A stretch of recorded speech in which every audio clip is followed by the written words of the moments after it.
2, 1, end exercise.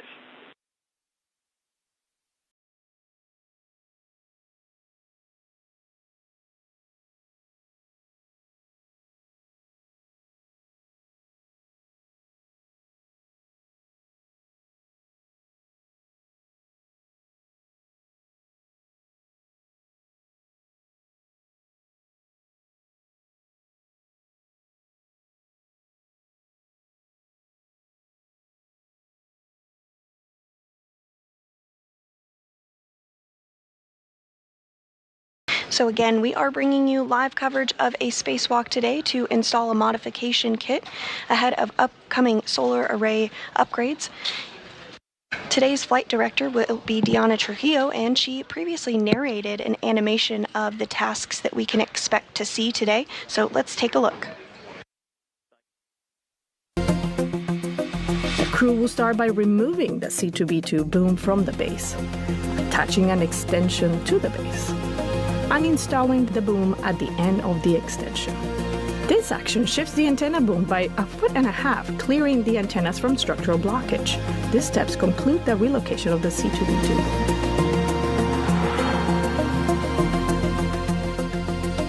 Finally, Nicole translates back to the P4 location to pick up the tool bag, while Anne starts her translation back to the airlock.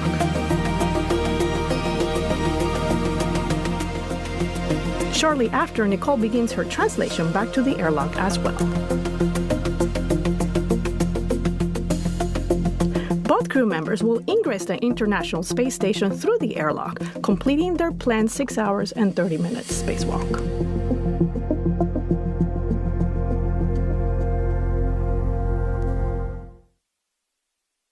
Again, that was an animation of the tasks that we can look forward today during today's spacewalk.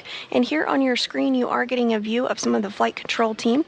On the left of your screen is Diana Trujillo. She will be the flight director during today's spacewalk. The team here in the room in Mission Control Houston is completing a handover period. Essentially one shift handing over to the next. Also on your screen, you have Capcom for today. Once the crew steps out of the airlock, we will have EVA.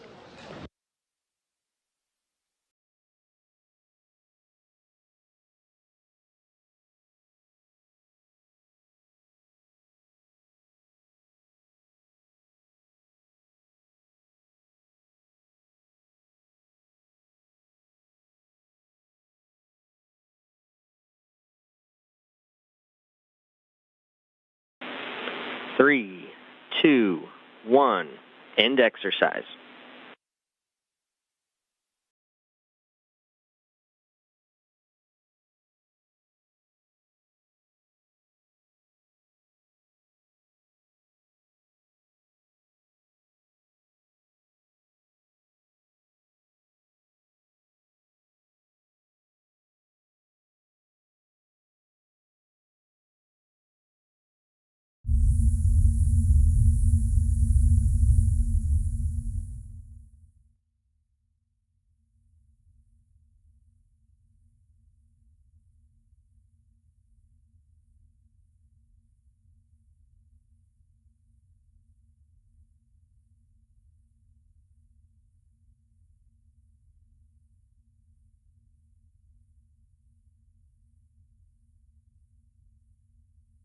Cycle 8 in 3, 2, 1. As Anne McLean and Nicole Ayers continue to step through procedures ahead of the spacewalk, let's take a look at some of the other support personnel that will be helping during today's spacewalk. There on your screen, you have the support team, Takuya Anushi, as well as Johnny Kim. They helped to get the crew suited up this morning, and you also see a view there on your screen, continuing to step through those procedures ahead of stepping out the airlock.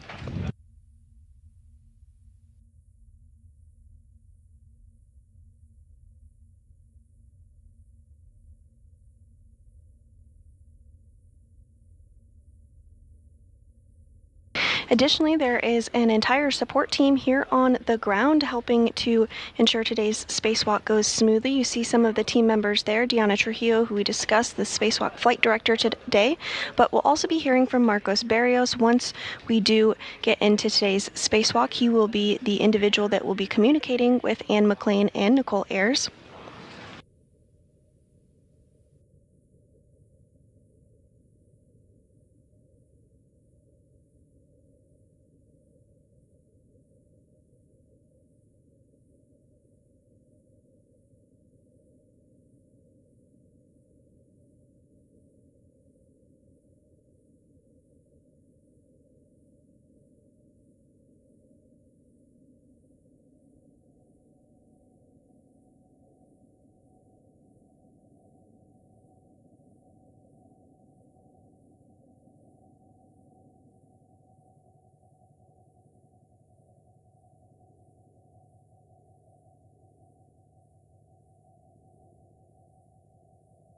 Back in the airlock, we are continuing to get views of Nicole Ayers on the left. She's EV2 today during the spacewalk, as well as Anne McLean in the suit with the red stripes. She will be EV1.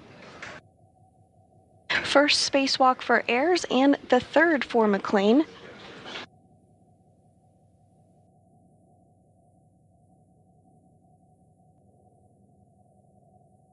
Today's spacewalk will be the 275th spacewalk in support of space station maintenance, assembly, and upgrades, and it will be the third spacewalk of 2025, but just the very first of Expedition 73.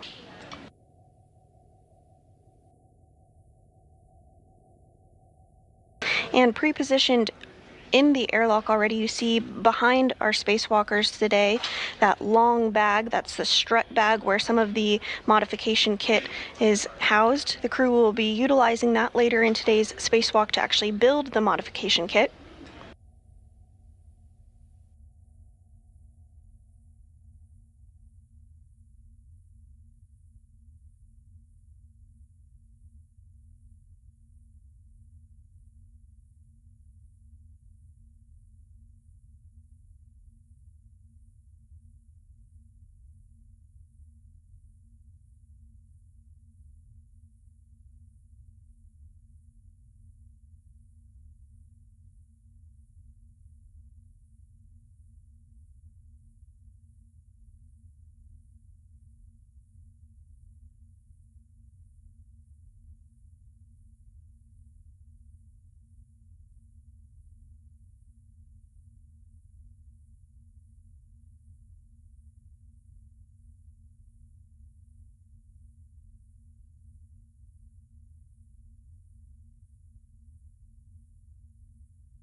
Three, two, one. End exercise.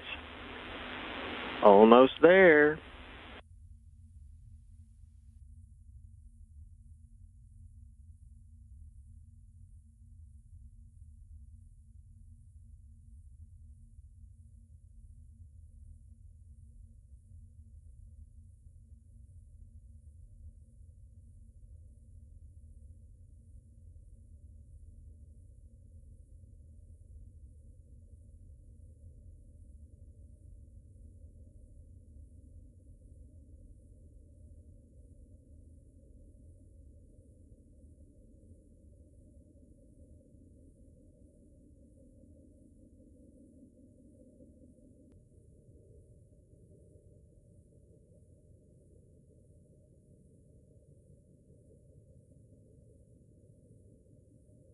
Cycle 9 in 3, 2, 1.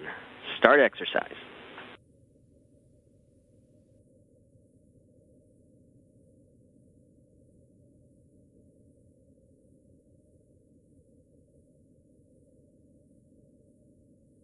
McLean and Ayers are continuing to work through those in-suit light exercise activities, or ISLE.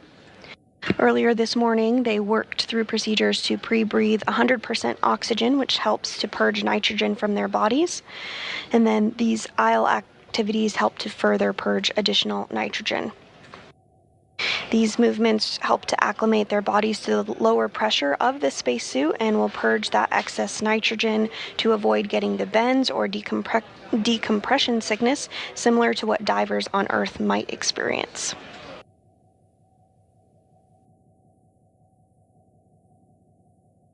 At normal pressure, the suit is pressurized to 4.3 pounds per square inch. For a little context, here on Earth, the pressure is about 14.7 pounds per square inch, so that 4.3 pounds per square inch in the spacesuit is similar to what you would experience at an elevation of roughly 30,000 feet, which is why that pre-breathe and aisle procedures are critical.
Again, the primary tasks for today's spacewalk is to install a support bracket called a modification kit.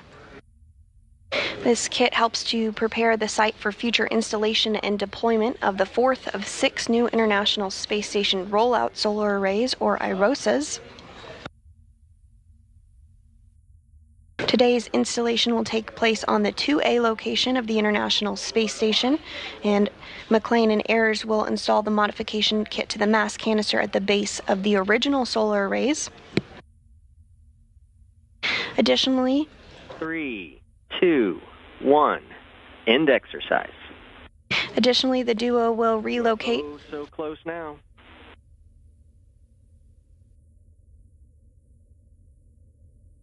Additionally, the crew will relocate a communications antenna called the Common Communications for Visiting Vehicles, or C2V2 antenna, which will ensure better redundancy and communication with visiting spacecraft to the space station.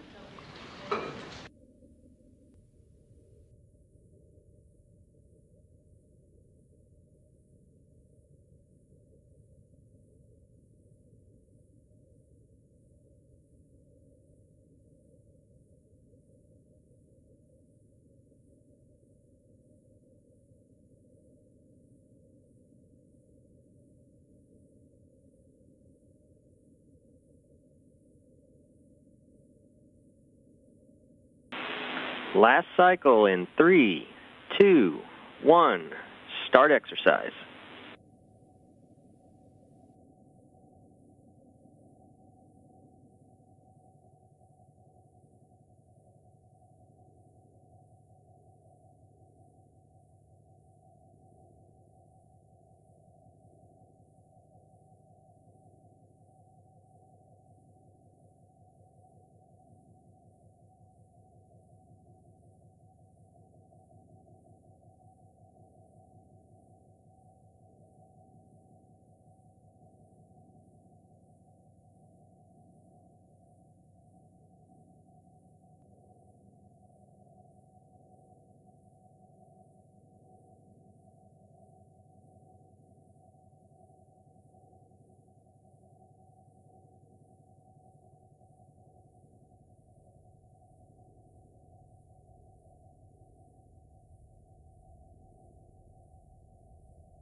We're continuing to get live views inside the International Space Station as NASA astronaut Anne McClain on the right of your screen in the suit with the red stripes, and NASA astronaut Nicole Ayers on the left of your screen prepare for today's spacewalk. Their task today will be to install a support bracket called a modification kit ahead of upcoming solar array installation. The duo is currently stepping through procedures to purge excess nitrogen from their body by utilizing a procedure called in-suit light exercise, or ISLE.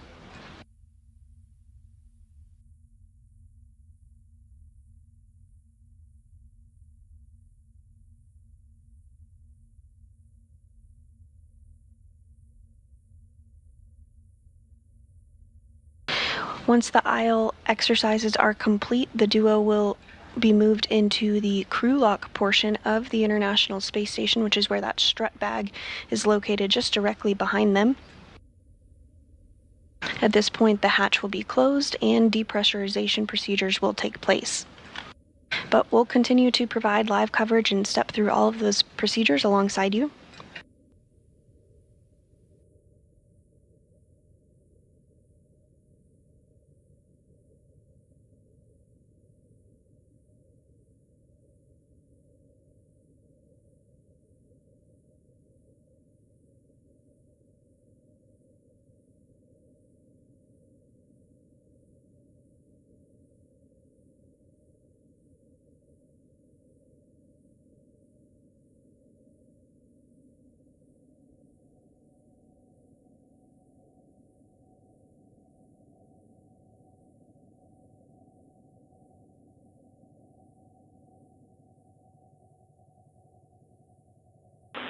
Three, two, one.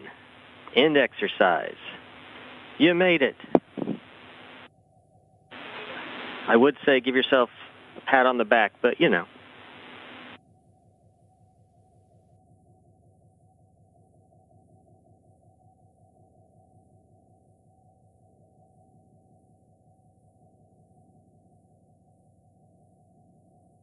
And coming into view on your screen there is JAXA, or Japan Aerospace Exploration Agency astronaut Takuya Anushi, as well as NASA astronaut Johnny Kim.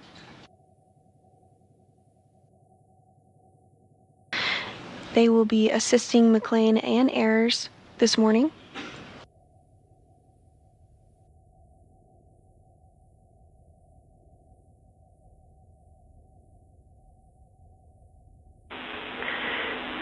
Airlock Houston, you are go to pick up in step 16 of EMU pre-breathe when you're ready.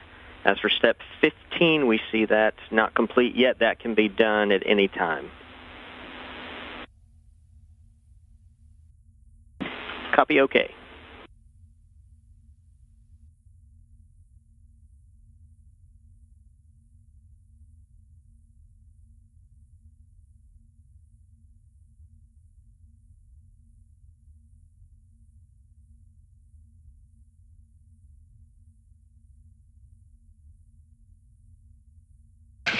And coming into view now on your screen, you do see some of the tethers that will be utilized during today's spacewalk, as well as the pistol grip tool, or PGT.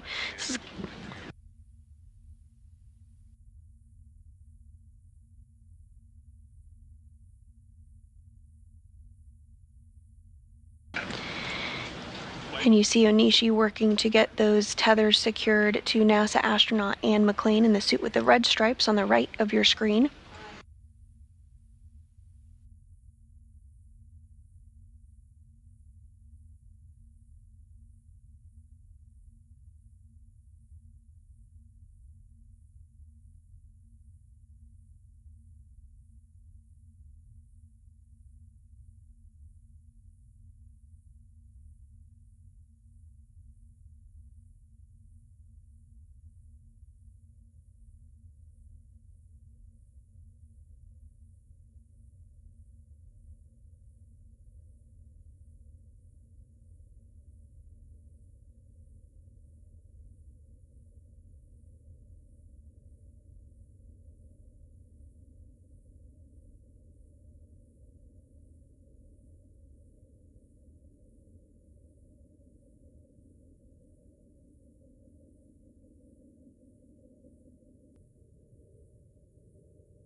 Again, Onishi working to secure some of the tethers and tools that will be utilized during today's spacewalk to NASA astronaut Anne McClain on the right of your screen.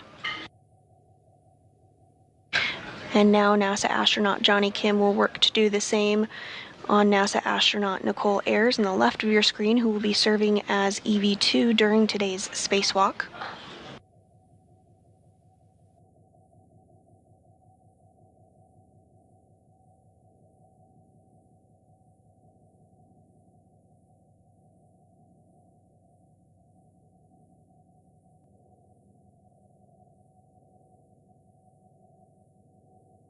Of note, on the lower left of your screen is the pistol grip tool, or PGT. It's essentially a space drill that will be utilized frequently during today's spacewalk to secure bolts ahead of the build of the modification kit.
And another view here on your screen of NASA astronaut Anne McClain and Nicole Ayers, who are spacewalkers for today. They're being assisted getting their tools and tethers and all the equipment that they need for today's spacewalk by NASA astronaut Johnny Kim and JAXA, or Japan Aerospace Exploration Agency astronaut Takuya Onishi.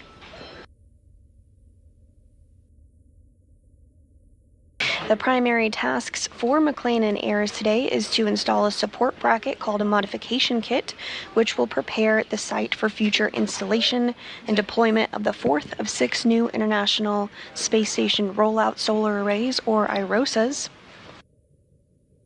The crew will also relocate a communications antenna for visiting spacecraft called the Common Communications for Visiting Vehicles, or C2V2. This antenna relocation will ensure better redundancy and communication with visiting spacecraft to the space station.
You're looking at a live view here inside Mission Control Houston in the Thicker 1, the flight control room for the International Space Station. Today's team is being led by NASA Flight Director Deanna Trujillo, who you see there on your screen.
And we are in a brief handover period between satellites, but do expect to get views and communications with the crew again here shortly.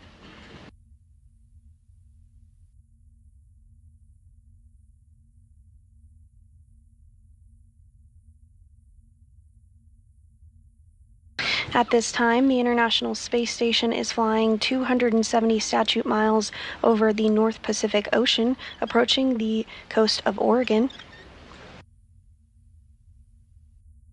Some airlock on Station 1 for Step 1 of metal replacement. We have serial number 0009 for EV1, 0010 for EV2.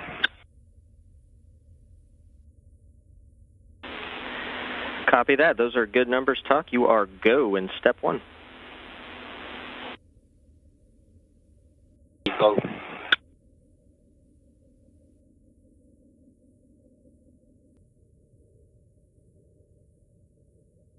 And that was the voice of JAXA, or Japan Aerospace Exploration Agency astronaut Takuya Onishi, who is helping to assist McLean and Ayers step through procedures ahead of exiting the airlock this morning. Also assisting is NASA astronaut Johnny Kim.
And if you are just joining us today, we are bringing you live coverage of a spacewalk outside the International Space Station, which will be the 275th in support of space station maintenance, assembly, and upgrades. This will be Anne McClain's third spacewalk and Nicole Ayers' first spacewalk will be the third spacewalk of 2025 and the first for Expedition 73. The primary tasks for today's spacewalkers are to install a support bracket called a modification kit in preparation for future installation and deployment of the fourth of 6 new International Space Station Rollout Solar Arrays, or IROSAs. The crew will also work to relocate a communications antenna called the Common Communications for Visiting Vehicles, or C2V2, antenna to ensure better redundancy and communication with visiting spacecraft to the orbiting lab. And I'm going to open your helmet pulse valve and switch fan to off.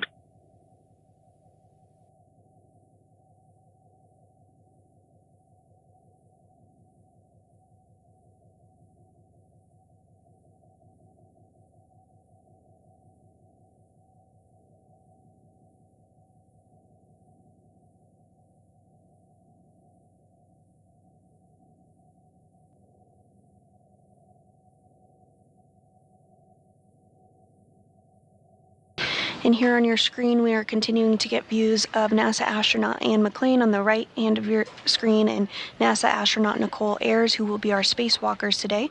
Assisting there in the middle of the screen is JAXA, or Japan Aerospace Exploration Agency astronaut Takuya Onishi. He's currently working to configure Anne McClain's spacesuit so that it is ready to go for them to step outside of the hatch.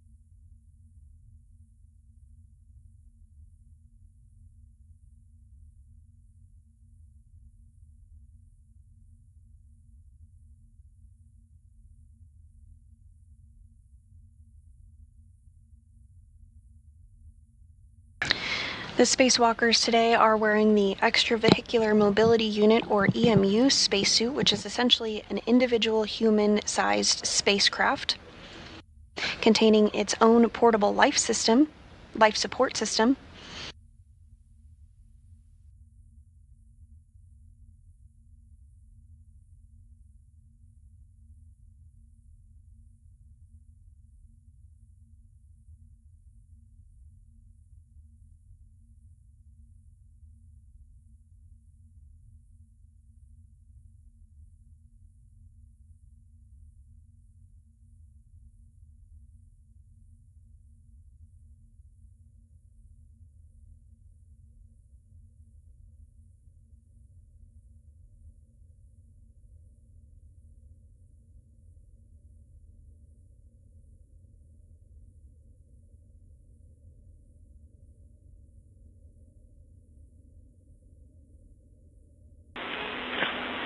Airlock Houston, we see you've closed the thermal cover. Before step 4, we were looking for a porous plate inspection.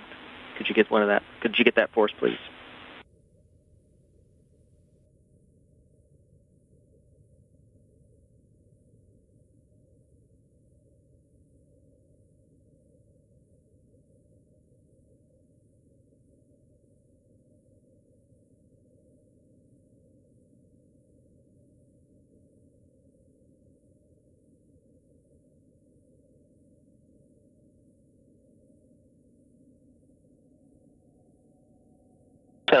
Good catch, will do it. Copy, thanks.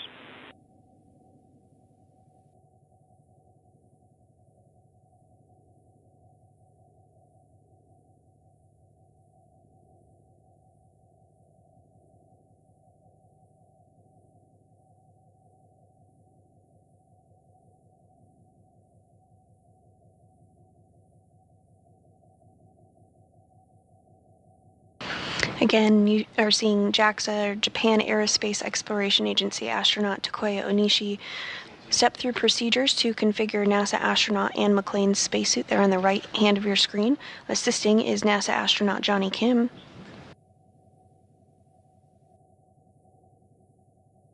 Earlier this morning, McClain and Ayres completed pre-breathing exercises, which consisted of breathing 100% oxygen. And then the second phase, the crew got into their spacesuits and conducted something called the in-suit light exercises, or ISLE, which they move their legs and arms slightly, which helps raise their metabolic rate to speed up getting rid of excess nitrogen.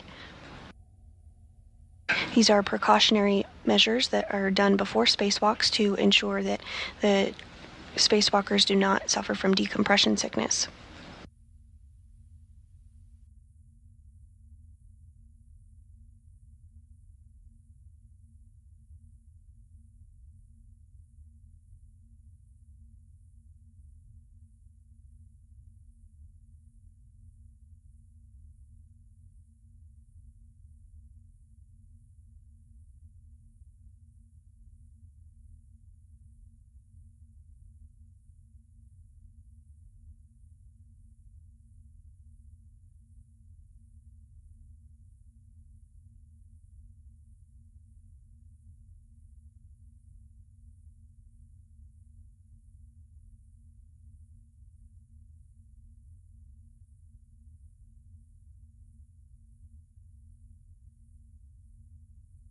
And we're getting a good view inside of Nicole Ayres' spacesuit as Takuya Onishi steps through procedures to configure it ahead of today's spacewalk.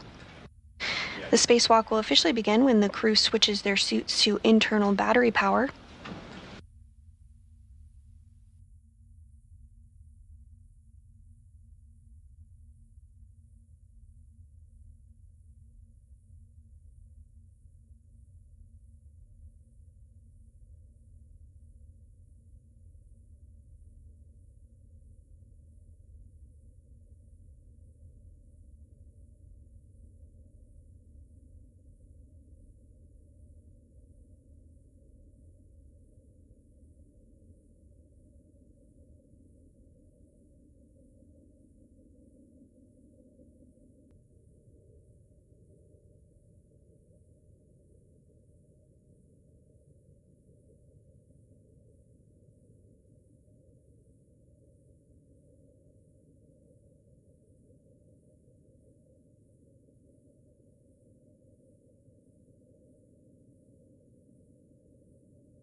And on your screen, you do see JAXA astronaut Takuya Onishi working again on Nicole Ayres' spacesuit.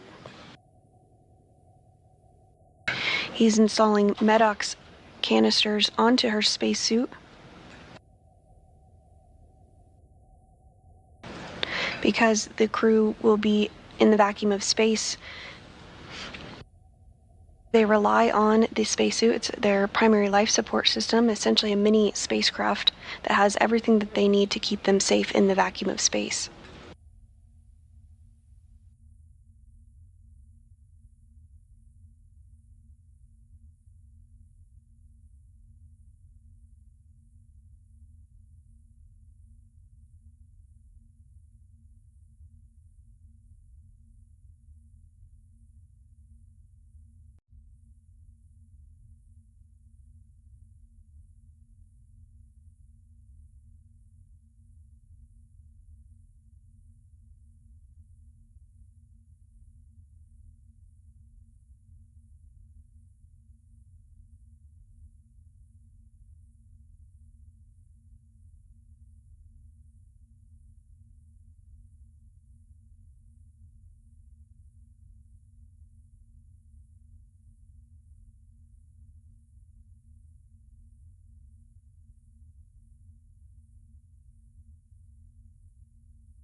Houston Airlock on 1, both crew members, Taurus flight looks good. Copy. Both places look good. Thanks, Tuck.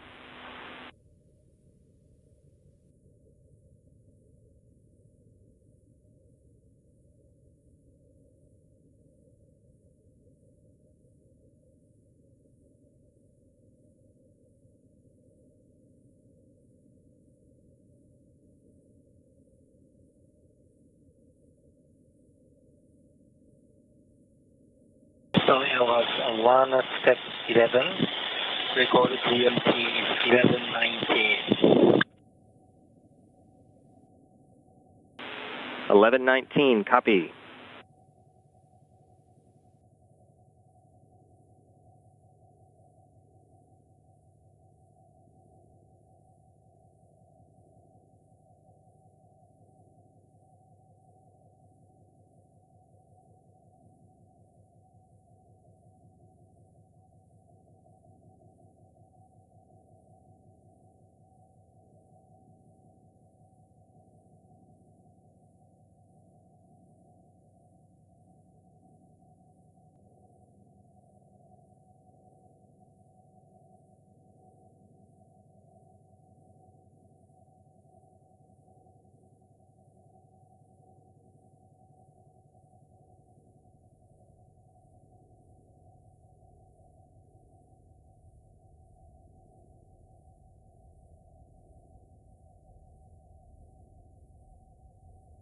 Continuing to get views inside the International Space Station's airlock as NASA astronaut Anne McLean on the right of your screen and Nicole Ayers on the left of your screen prepare for today's spacewalk. The primary tasks for the spacewalkers today is to install a support bracket called a modification kit, which will prepare the International Space Station for future installation and deployment of the fourth of 6 new International Space Station rollout solar arrays, or IROSAs. Today's location will be taking place at the 2A, where the bracket will be installed. And the astronauts will install the modification kit to the mass canister at the base of the original solar arrays. Additionally, the crew will also relocate a communications antenna called the Common Communications for Visiting Vehicle or C2V2 antenna to ensure better redundancy in communication with visiting spacecraft to the space station.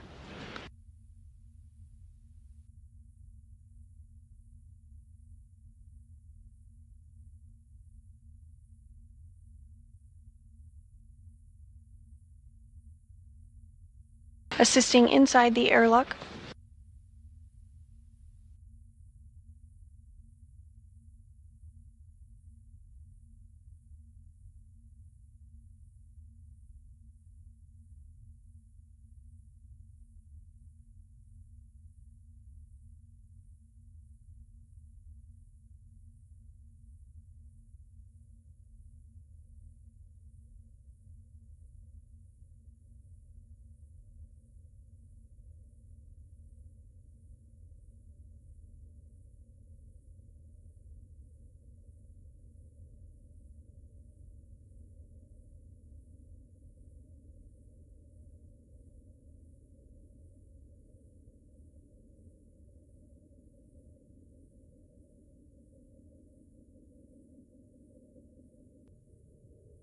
Assisting inside the airlock today is NASA astronaut Johnny Kim, who you see there in the center of your screen, as well as JAXA astronaut Takuya Onishi.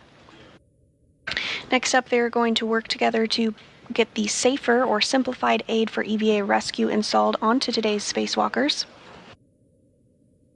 The safer is essentially a jetpack that would help propel the crew to safety should they become untethered. 0012 for the expanded MENOX for step 18. Good numbers, thank you.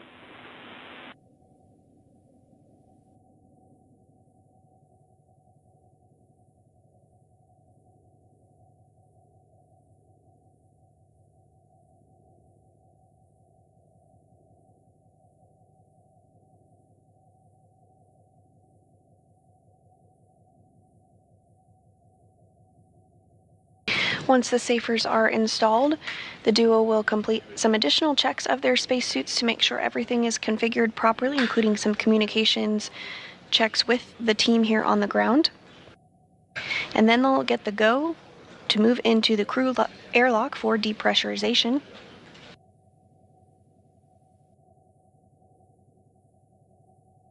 Once the crew airlock is at a pressure of 0 or equivalent to the vacuum of space. Moving into previous clock, 1124, 1124. 1124, copy.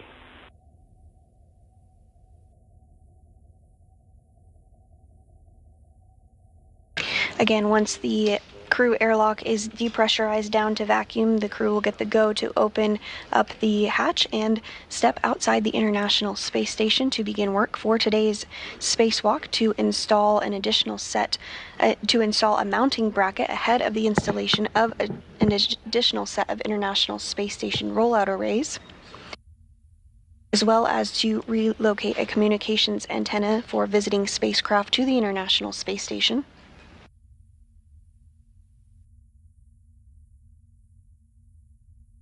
Today's spacewalk will be the 275th in support of space station assembly, maintenance, and upgrades.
And we are now starting to get a view of the safer or simplified aid for EVA rescue, which will be installed on both McLean and Air's spacesuits.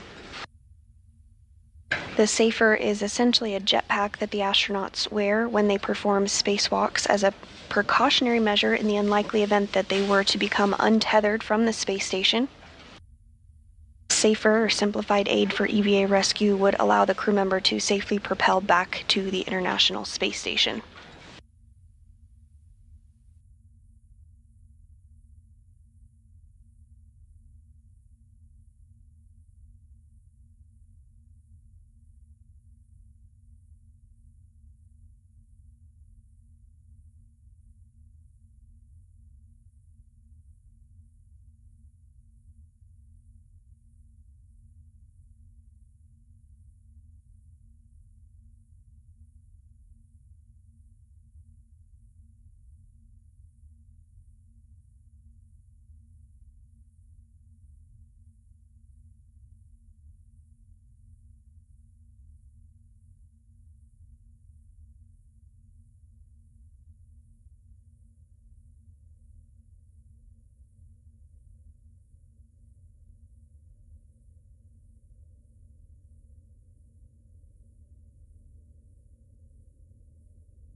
Working to help install the Safer, or simplified aid for EVA rescue, is NASA astronaut Johnny Kim on the left of your screen.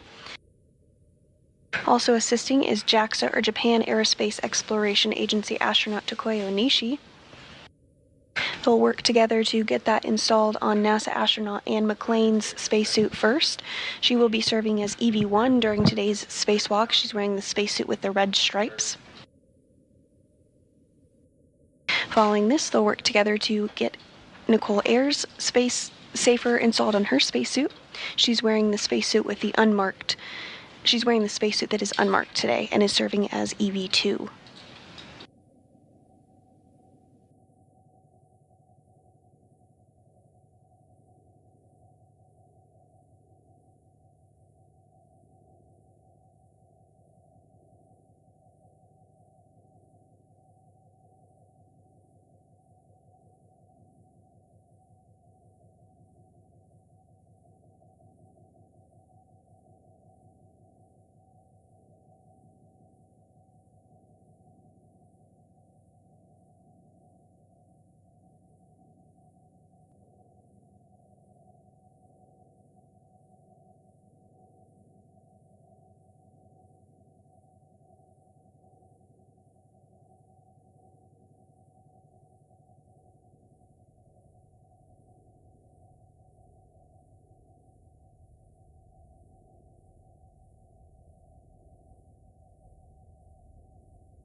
And as NASA astronaut Anne McClain continues to get her safer, simplified aid for EVA rescue installed on her spacesuit, let's take a look at the tasks planned for today's spacewalk. The crew will start by removing the C2B2 boom from the base, attaching an extension to the base, and installing the boom at the end of the extension. This action shifts the antenna boom by 1.5 feet, clearing the antennas from structural blockage. These steps conclude the relocation of the C2B2 boom.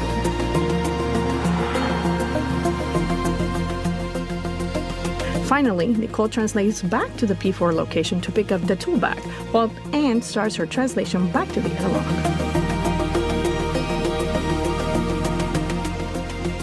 Shortly after, Nicole begins her translation back to the airlock as well. Both crew members will ingress the International Space Station through the airlock, completing their planned 6 hours and 30 minutes spacewalk.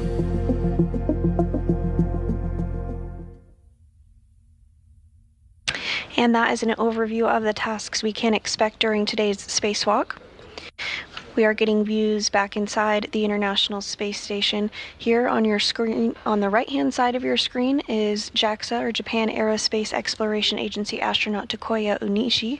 He's working to install the safer or simplified aid for EVA rescue on NASA astronaut Anne McClain's spacesuit. She will be serving as EV1 today and wearing the spacesuit with the red stripes. Also on the left of your screen is NASA astronaut Nicole Ayers preparing for her very first spacewalk. She's wearing the spacesuit that is unmarked.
Airlock, step 61, the top of EV1 sublimated porous plate appears dry.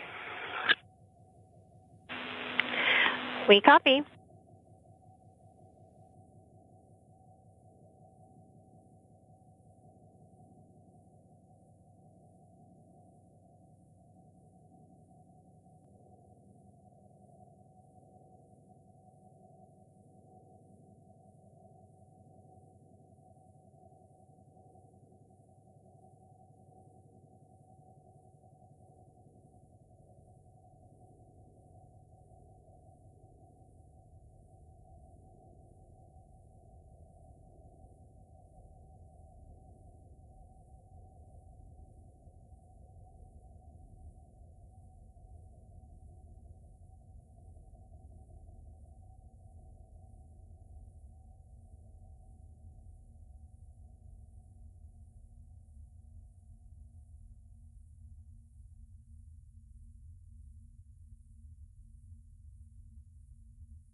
NASA astronaut Anne McClain, now in the middle of your screen wearing the spacesuit with the red stripes, is going to be assisted by NASA astronaut Johnny Kim and JAXA astronaut Takuya Onishi into the crew lock.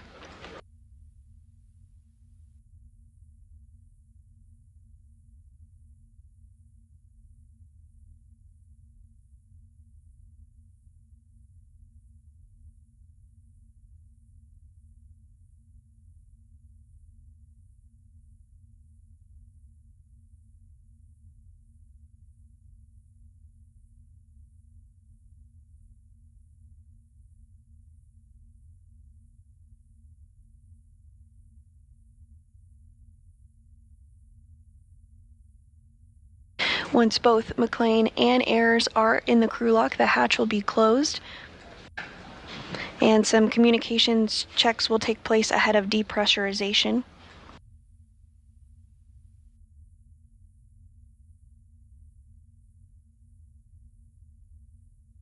Getting a good view there on your screen of McLean as she is inside the crew lock now.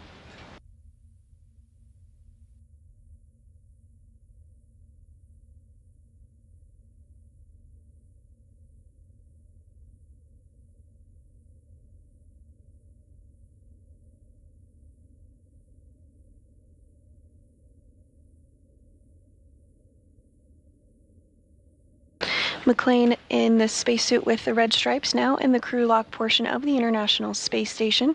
This will be her third spacewalk of her career.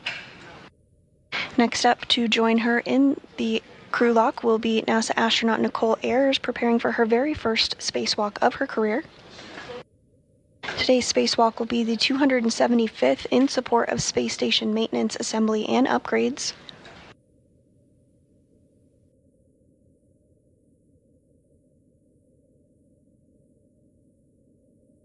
Primary tasks today are to install a modification kit ahead of future power solar array upgrades for the International Space Station, as well as relocate a communications antenna for visiting vehicles or spacecraft to the International Space Station.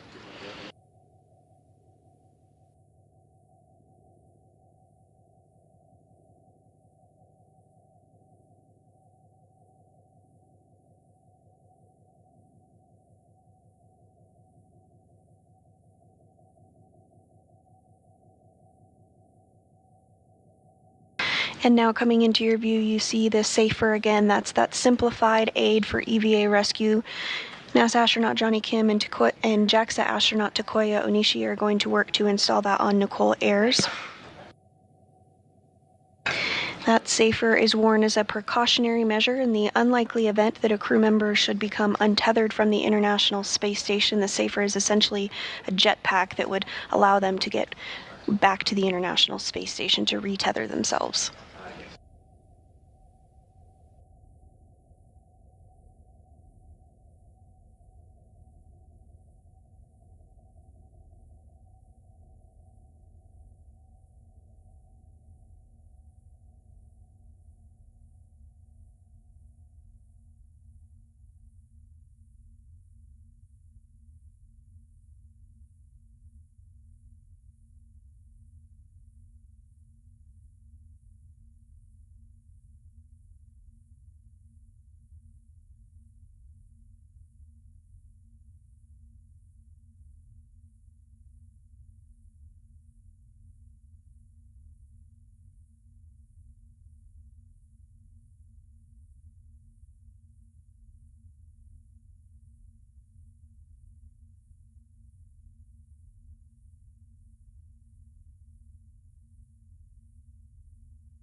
And we are in a brief handover period between our satellites, but do expect to gain communication and view with the crew again here shortly.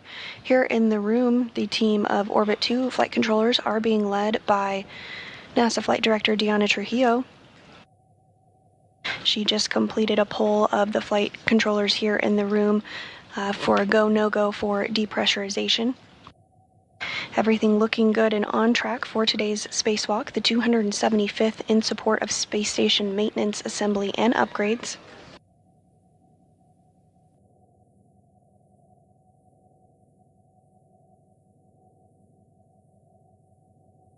The main tasks of today's spacewalk are to install a modification kit in preparation for ongoing solar array upgrades. Good, no changes.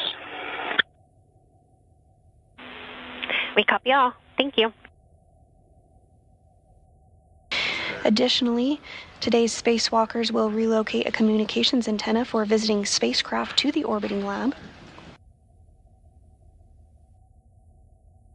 There you do see on your screen the boom or communications for visiting vehicle antenna and the relocation process that is going to take place. It's going to be moved about 1.5 feet, which will allow better redundancy for spacecraft as they visit the International Space Station. And also here on your screen is a depiction of the mounting bracket that will be built by NASA astronauts Anne McClain and Nicole Ayers during today's spacewalk before it is installed on the mass canister.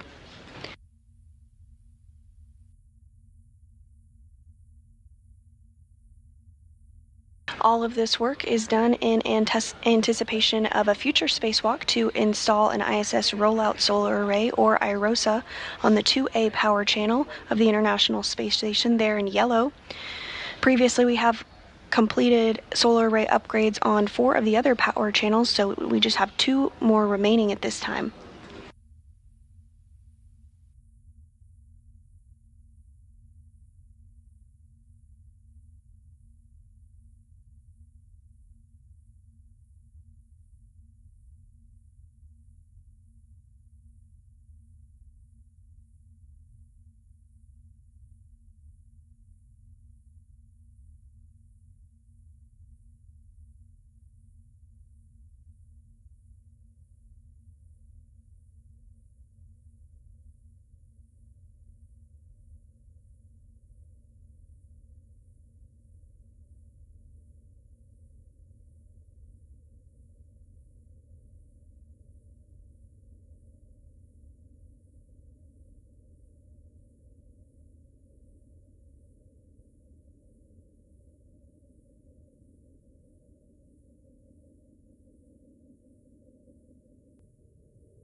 And if you are just joining us this morning, we're continuing to bring you live coverage of a spacewalk outside the International Space Station to install a mounting bracket ahead of upcoming solar array installation. Today's spacewalkers are NASA astronaut Anne McClain, who will be wearing the spacesuit with the red stripes, as well as Nicole Ayers, who will be wearing the unmarked spacesuit. This will be the 3rd spacewalk for McClain and the very first for Ayers. Today's spacewalk will be the 275th in support of space station maintenance, assembly, and upgrades, and it will be the 3rd spacewalk of the year, but the very first for Expedition 73. Here on the ground, there is a team supporting our spacewalking duo being led by Flight Director Deanna Trujillo.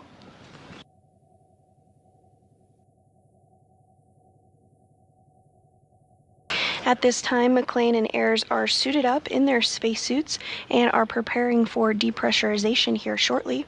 We are in a brief handover period between our satellites, but we'll get views again of the crew here shortly.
And if you're just joining us, we're continuing to bring you live coverage of today's Spacewalk, the 275th, in support of space station maintenance, assembly, and upgrades.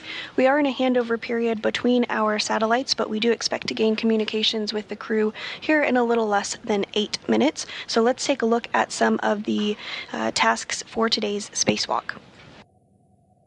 The crew will start by removing the C2B2 boom from the base, attaching an extension to the base, and installing the boom at the end of the extension. This action shifts the antenna boom by 1.5 feet, clearing the antennas from structural blockage. These steps conclude the relocation of the C2B2 boom.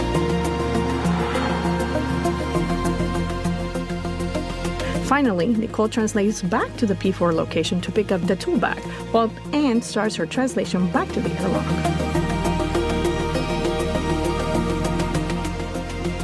Shortly after, Nicole begins her translation back to the airlock as well. Both crew members will ingress the International Space Station through the airlock, completing their planned 6 hours and 30 minutes spacewalk.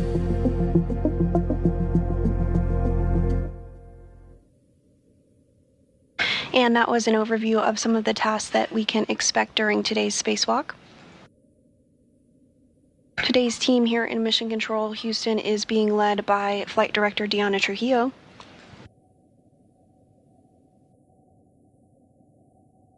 The International Space Station is currently flying 271 statute miles off the west coast of Africa.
Today's spacewalk will be the 275th in support of space station maintenance, assembly, and upgrades. It will be the third spacewalk for NASA astronaut Anne McClain and the very first for NASA astronaut Nicole Ayers. McClain has previously conducted 2 spacewalks, totaling 13 hours and 8 minutes. Today's spacewalk will be the third of 2025 and the first spacewalk for Expedition 73.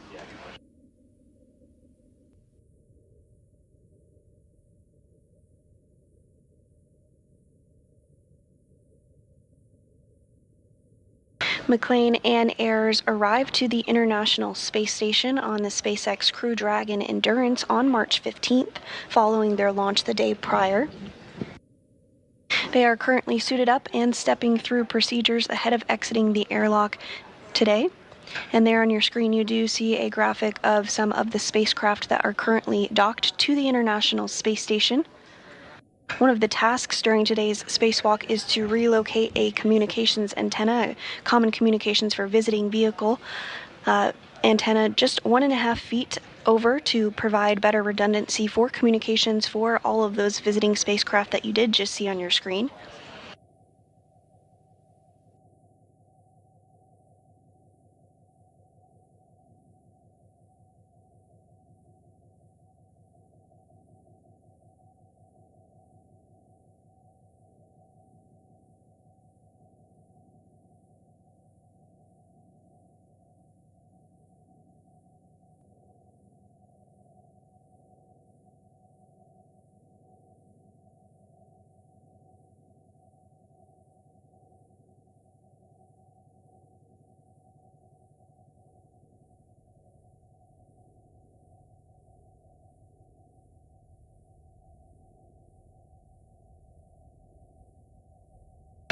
Again, we are in a handover period between our satellites, but we'll regain communication and views of the crew here shortly.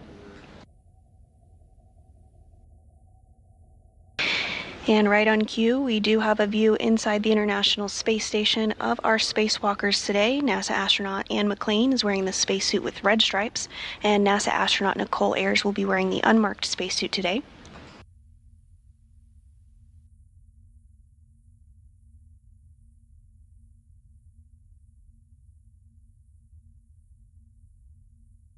Assisting on your screen is NASA astronaut Johnny Kim, as well as coming into view now JAXA, or Japan Aerospace Exploration Agency astronaut Takuya Onishi.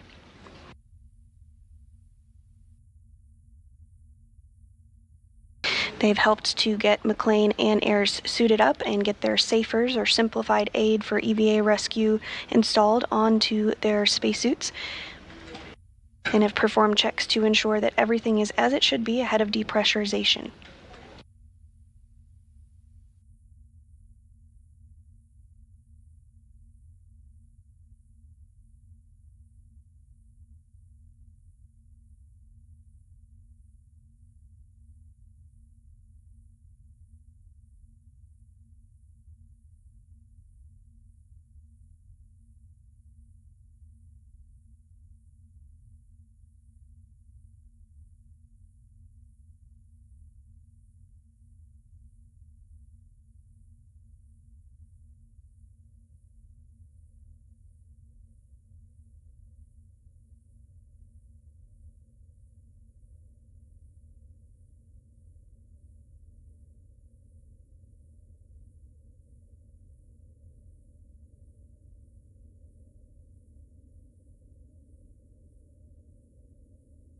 At this time, both McLean and Ayres are in the crew lock portion of the International Space Station.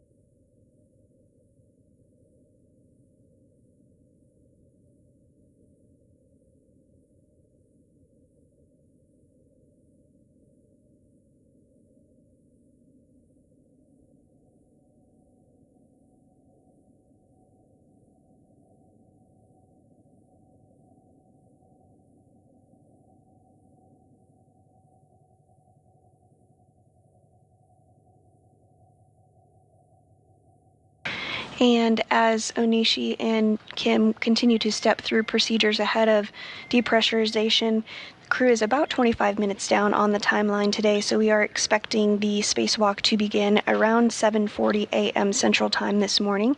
We mark the beginning of the spacewalk from the time that the spacesuits are switched on internal battery power.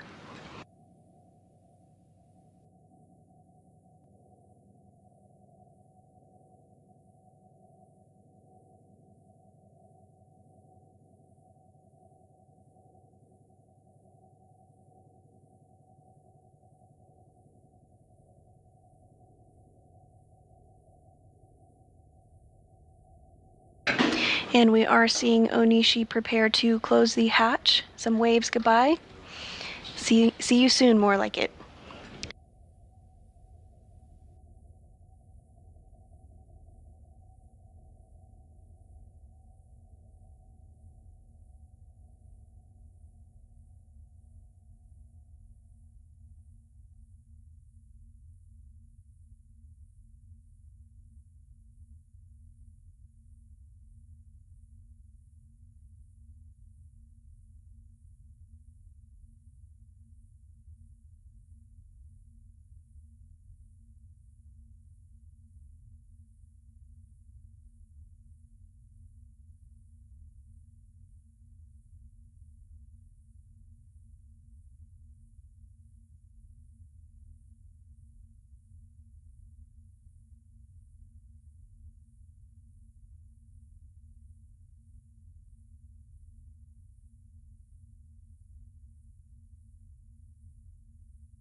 Kim and Onishi are continuing to work to get the hatch closed today.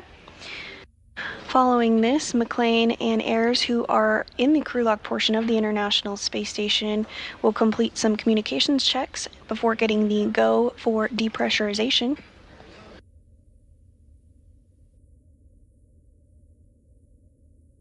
Inside the crew lock, the pressure is about 14.4 pounds per square inch. That eventually needs to get down to vacuum before the hatch outside the International Space Station can be opened and the crew can float out to begin their spacewalk. We are anticipating today's spacewalk to begin around 7:40 a.m. Central Time this morning and last approximately 6.5 hours.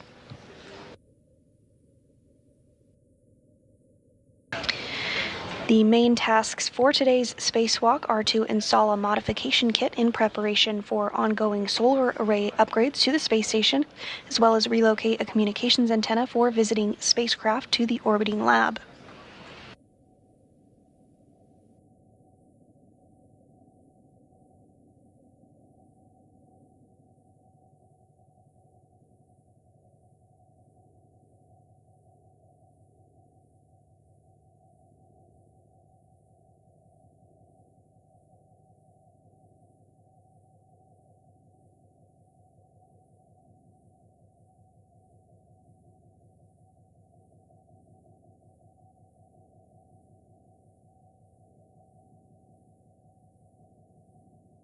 Personnel for EMU pre-breathe, step 76 and 77 complete. We copy. We'll put 78 through 80 in work.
Airlock Houston, EV crew are hot mic'd on space to ground 1.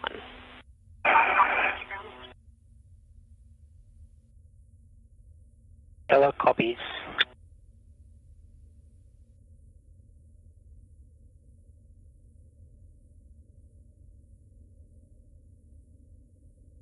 So EV1 and EV2, you guys are now hot mic 2 on SG1, and for EV2 on UIA, check switch depress pump power is off, OFF. Depress pump power is off, OFF. Verify depress pump enable LED is on. The enable LED is on. It's on airlock, looking for go for step 84.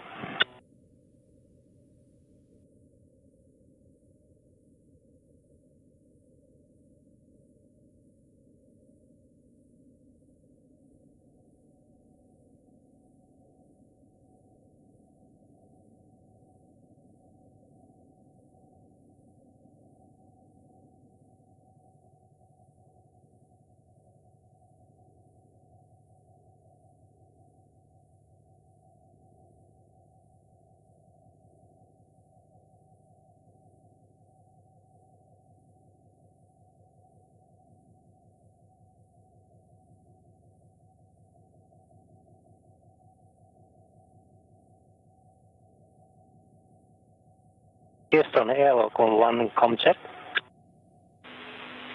We have you loud and clear. How us talk? Okay, loud and clear. Looking for go for step 84. An excellent job this morning. You are go in step 84. We go to transition to the crew lock depress Q card. Okay, for EV crew members, we are now in a depress Q card, crew lock depress.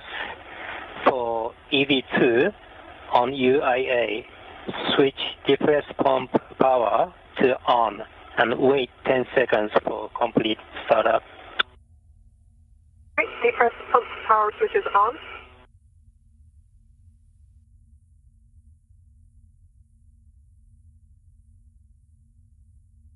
And the Okay, for EV2, you can open depress pump manual isolation valve and EV crew expect alert tone.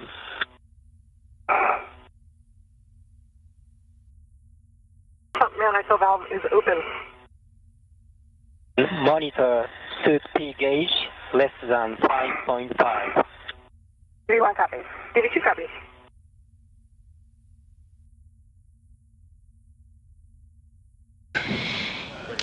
and McLean and Ayers did get the go for depressurization, so they're stepping through procedures with Onishi as well as the team here on the ground.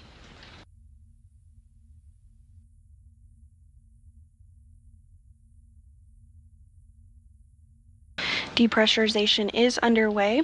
Pressure inside the crew lock is now at about 13 pounds per square inch. As a reminder, it does need to get all the way down to 0, or the equivalent of vacuum, before the airlock can be opened.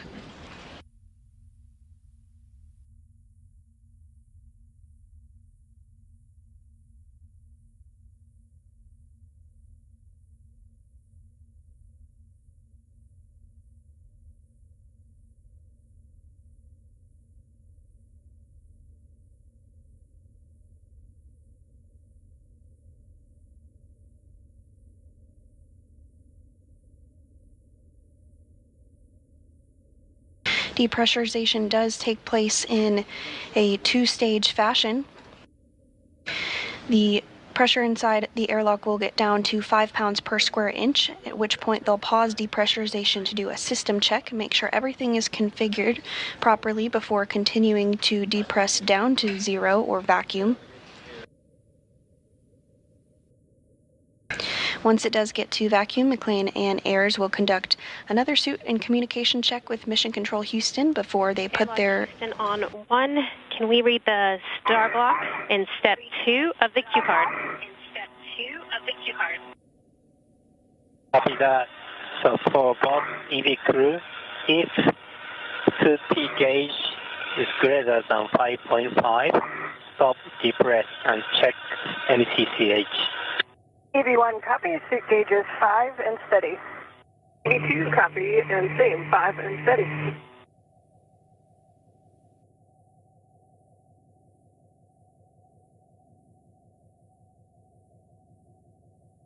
And again, once the suits are switched to internal battery power, that will mark the official start of today's spacewalk.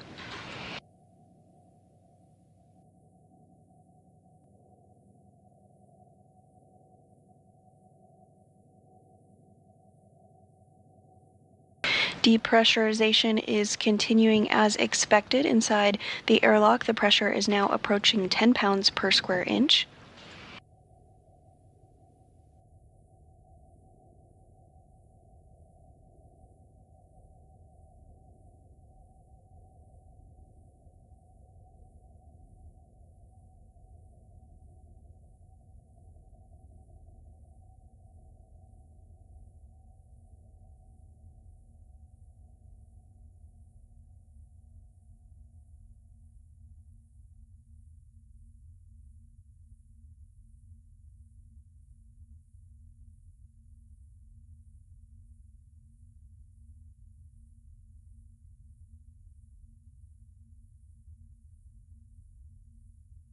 This view on your screen of NASA astronaut Johnny Kim on the left and Japan Aerospace Exploration astronaut Takuya Onishi, who have stepped through procedures to assist McLean and Ayres this morning to get suited up, and now working through depressurization procedures as well.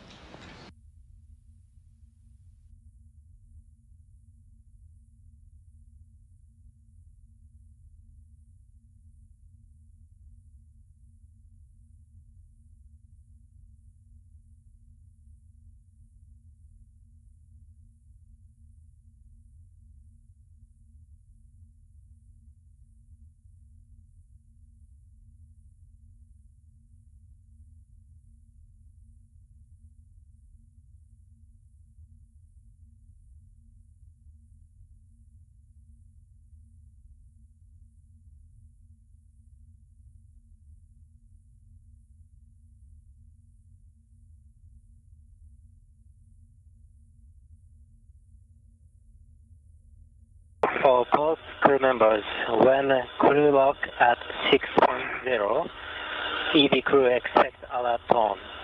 EV1 copy. EV2 copy.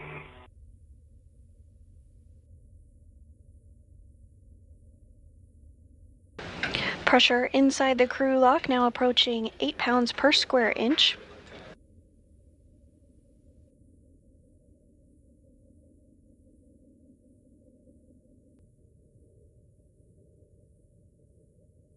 As a reminder, once pressure reaches 5 pounds per square inch, depressurization will pause for some communications and systems checks.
And if you are just joining us this morning, NASA astronauts Anne McLean and Nicole Ayres are in the process of getting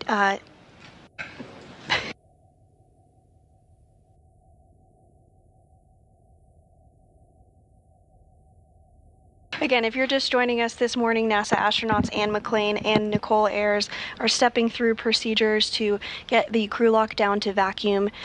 The pressure inside is about 6.0 7 pounds per square inch. Today's spacewalk is the 275th in support of space station maintenance, assembly, and upgrades, and the main tasks will be to install a mounting bracket ahead of the installation of an additional set of International Space Station Rollout Solar Arrays, or IROSAs, as well as relocate a communications for visiting vehicle antenna called C2V2.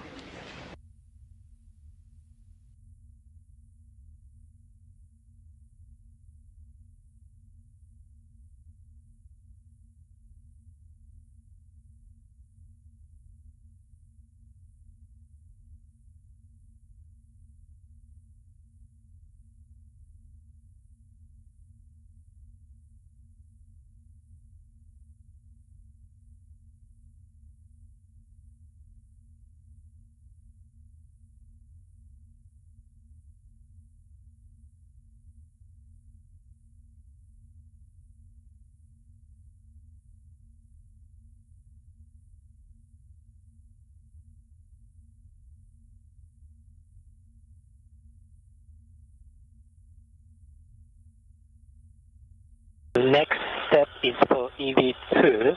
When crew lock pressure is at 5.0, you can close depress pump manual isolation valve and EV expect alert tone. You copy.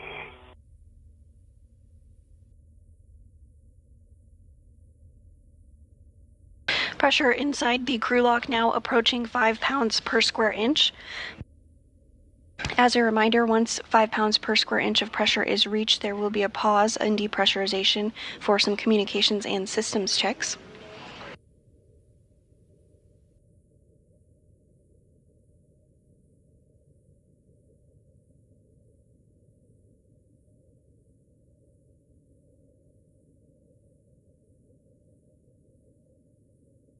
For EV2, I'm not seeing the airlock key on my DCS anymore, so can you let me know when it's at 5?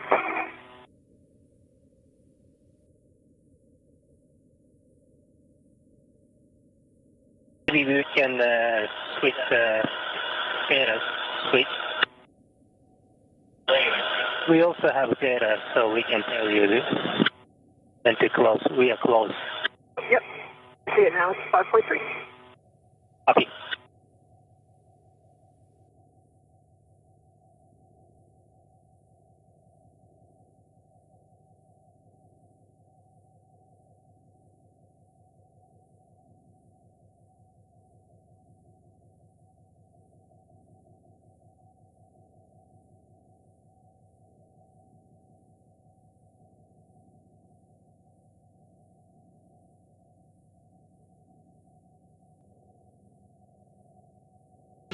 And we are seeing that the crew lock is now at 5 psi.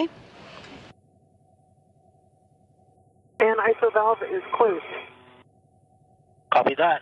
For both crew members on DCM, switch display switch to status until leak check question mark displayed, and hold yes for 2 seconds and follow displayed instructions for leak check. Okay, EV1 is starting leak check. And then leak check wait.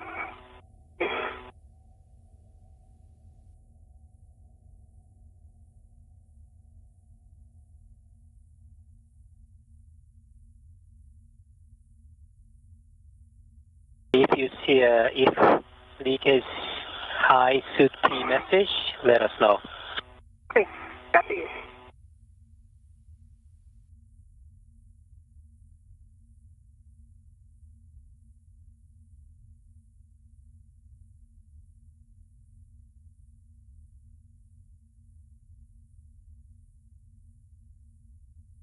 And Ayers and McLean are now working through some procedures to do a leak check ahead of continuing depressurization down to vacuum.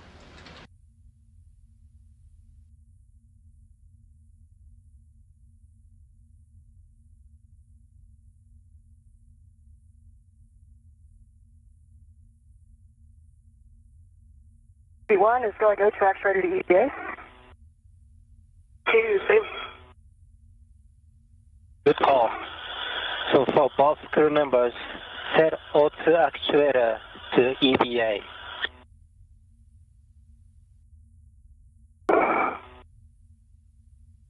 EV1 is an EVA.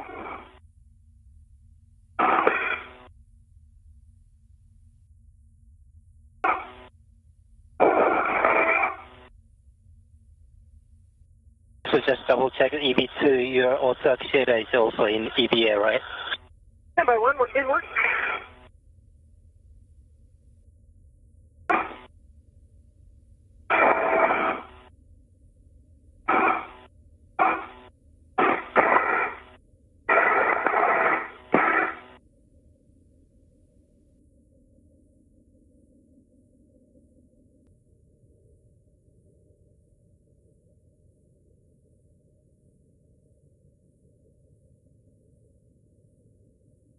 Vapor, while you're working that, just wanted for baseline glove check. On my right index finger, I just noticed a small slice about 2 millimeters long in the RTV. And through it, I can see one single white string.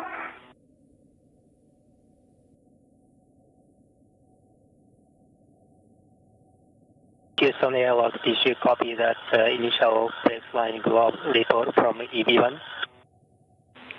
And we copy talk right index finger on EV1, 2 to 4 millimeters long on the RTV, one small white string. Is there a length on that string? No, it's kind of inside, so if I kind of open up, it's directly a straight slit. And if I open it up, I can kind of see a few strands. They're not sticking out. I can just see them kind of separated within the slice. Or within the cut. Houston copies.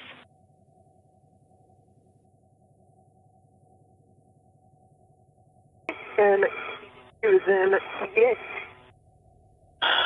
Nice job, Beck. And for next step is for EV2. Stand by. Houston Airlock. Do we have go for further debrief? And talk, we have additional question for Anne for her right index finger on that string. Is it cut or loose in any way? I'm trying to evaluate. It's I can't tell if it's cut. It does not look like as tightly woven as the other white string, if you will. I assume, are you allowed to look at HECA right now?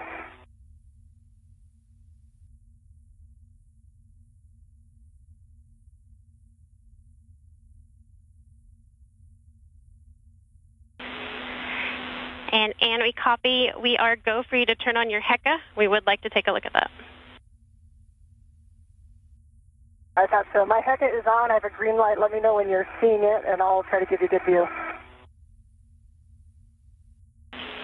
And we copy, we're putting that streaming in work now. Copy.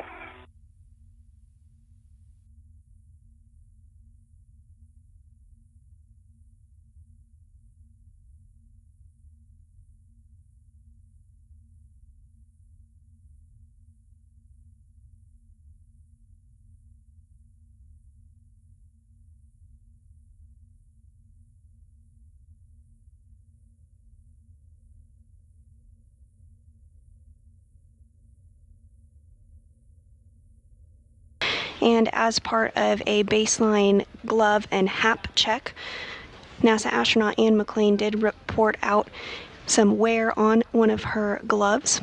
The team on the ground has asked Anne McClain to turn on her helmet camera and are going to take a look at that to get some more information.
EV1, this is Houston with follow-up question.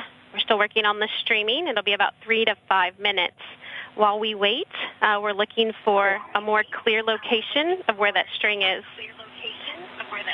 Is it on the middle of your finger or the edge? Okay, if I'm looking at the side of my right index finger, is where the white back of the glove goes to the RTV. It is about half a centimeter below that. If the white is on top and the RTV is on the bottom, it's about half a centimeter below that.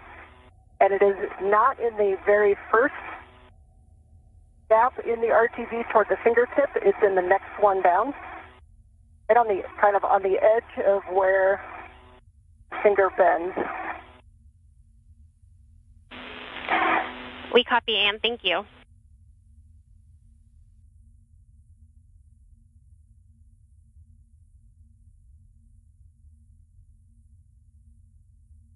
And Houston, for Sandy, if it helps, when I bend it, it's kind of right at the corner of where the finger bends. So when I bend it, it kind of opens up, the little cut opens up. Perfect description. Thank you. We're chatting it. We'll be back with you in a little bit. Still working on streaming. Okay. Okay. And again, the team here on the ground is working to configure helmet cameras to get a better look after NASA astronaut Ann McClain reported a slice in her right index finger glove. The team on the ground, again, is working to configure those cameras just to get a better look at that.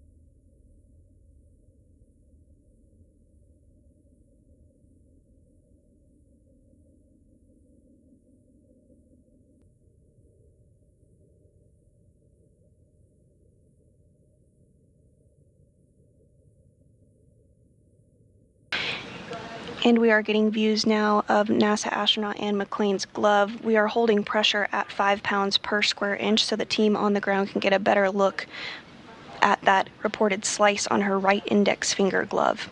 AV1, this is Houston. We do have streaming, and we can see your glove now. If you want to move it a little closer, we can maybe get a closer view. Okay, and I can kind of see it's right at the bend. If I'm putting it in the wrong place, just let me know which direction to move.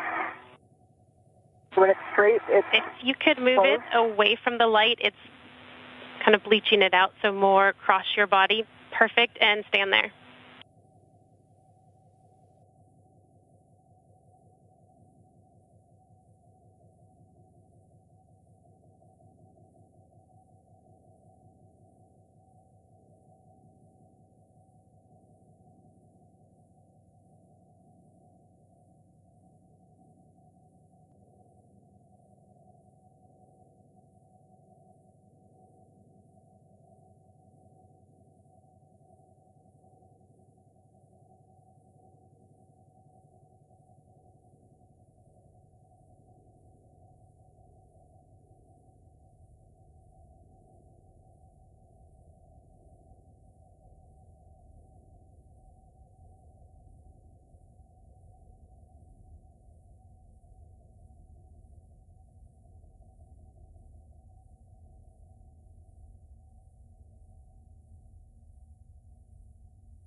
EV1, this is Houston. Thank you so much for your video. We are assessing and discussing it on the ground.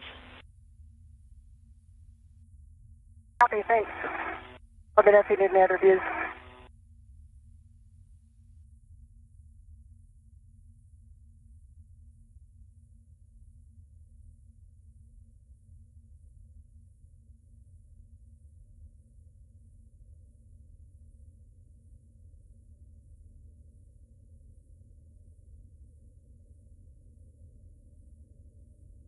And if you are just joining us this morning, we are holding at 5 pounds per square inch of pressure as the team here on the ground has turned on the helmet camera of NASA astronaut Anne McClain as she reported out a slice on her right index finger glove. The team is continuing to assess on the ground and get some more visual inspection of the glove.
EV1 Houston, back with you. Thank you so much for that video. Taking a look, it is a string from the turtle skin along your finger, along the seam of your finger. So we are go to continue with that being the case. Please check and keep an eye on it during your glove checks, but no additional checks needed other than to keep reporting if you see anything more off nominal. When you are ready, we are go for you to turn your HECA off. Thank you. Okay, I will turn that HECA off. Thank you. It is off.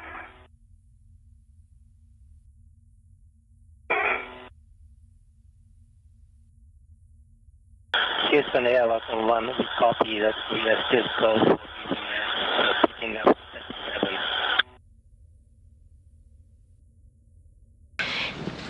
Airlock Houston, we are ready for you to resume the depress.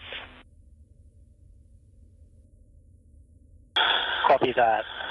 So for EV2, you can open depress pump manual isolation valve and EV expect alert pump. Depress pump manual isolation valve is open. And we will open emergency MTAB open on this side.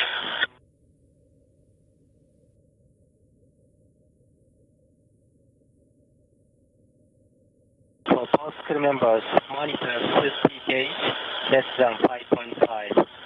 If gauge shows greater than 5.5, stop, depress, and check Houston. V1 copy. AV2 copy.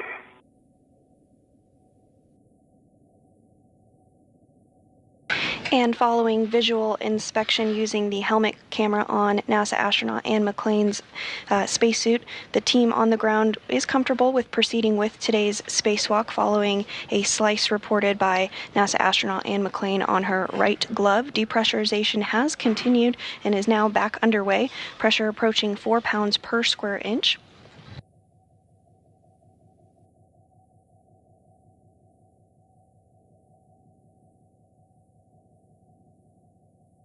The team on the ground did discuss having some additional checkouts of the glove throughout the spacesuit. That is part of the normal procedure.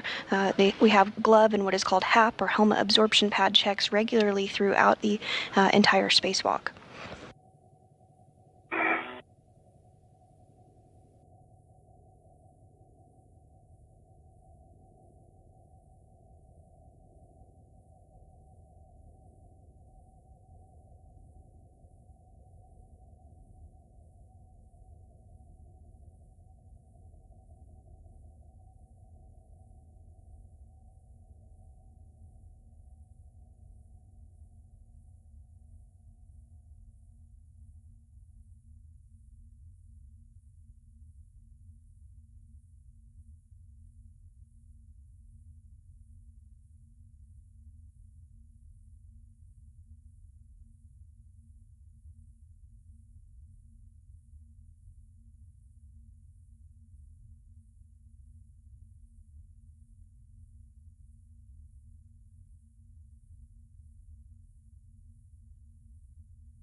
And the pressure inside the crew lock is now 3 pounds per square inch.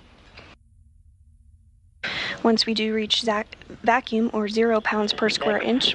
Step is for EV2. When crew lock at 2.0 psi, you can close depress pump manual isolation valve.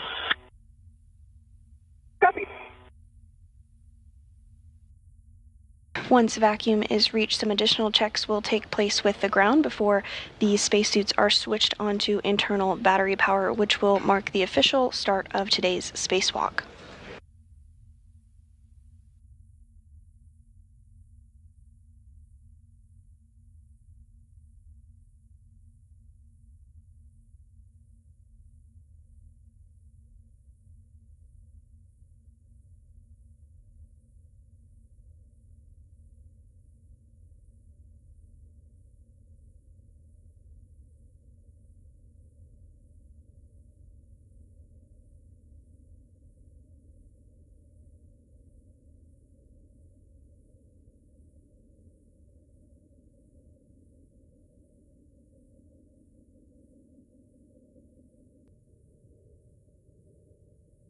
NASA astronaut Johnny Kim and JAXA astronaut Takuya Anushi are continuing to step through procedures ahead of depressurization. We're nearing 2 pounds per square inch of pressure inside the crew lock at this time.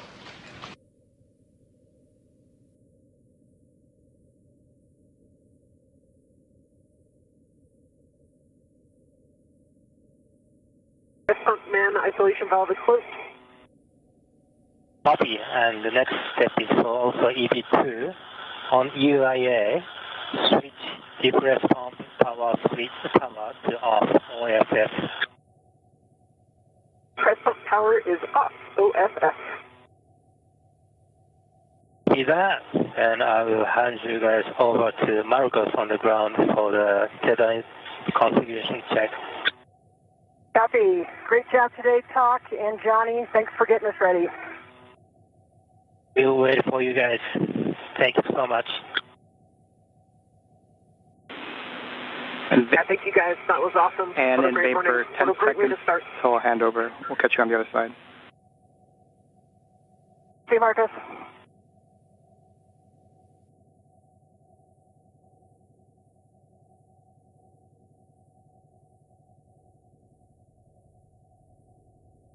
And as pressure in the crew lock approaches 1 pound per square inch, we did have a handover to our ground IV, who is NASA astronaut Marcos Barrios, who is going to be communicating with NASA astronauts Anne McClain and Nicole Ayers during today's spacewalk.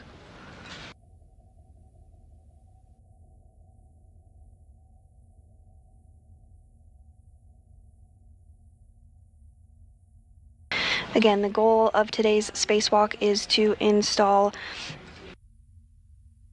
a modification kit ahead of upcoming solar array upgrades, or IROSAs, as well. For your essay, I've kind of shifted off to the right, so when we go to open the hatch, we'll have to do a little another shift. Okay.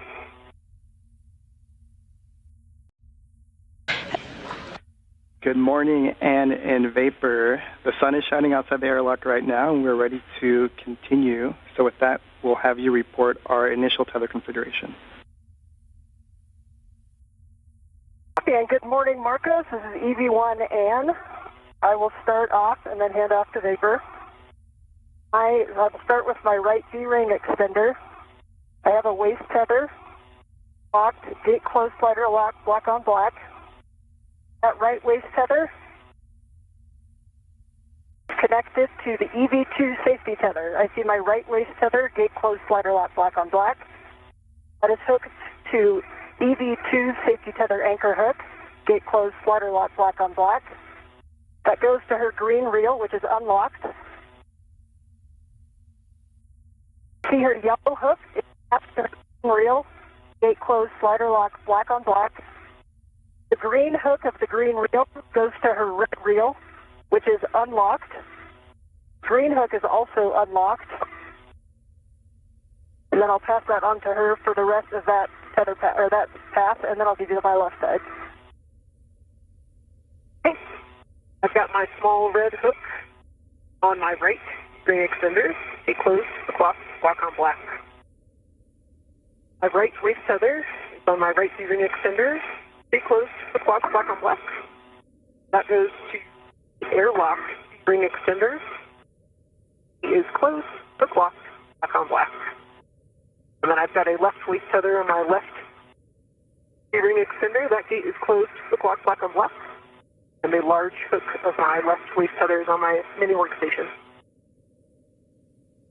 All right, so back to EV1. On my left D-ring extender, I have a waist tether, gate closed, slider lock, black on black. That hook just goes to my mini workstation.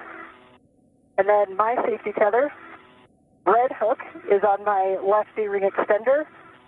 Gate closed, slider lock, black on black. Goes to my red reel, which is unlocked. Hooked to my red reel is my green hook, which is unlocked. From my red reel, my yellow hook is gate closed, slider lock, black on black, attached to my green reel, which is unlocked, and the anchor is on my workstation.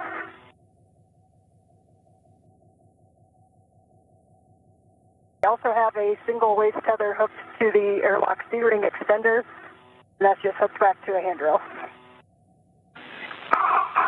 Copy, Anne and Vapor, and that is a good configuration.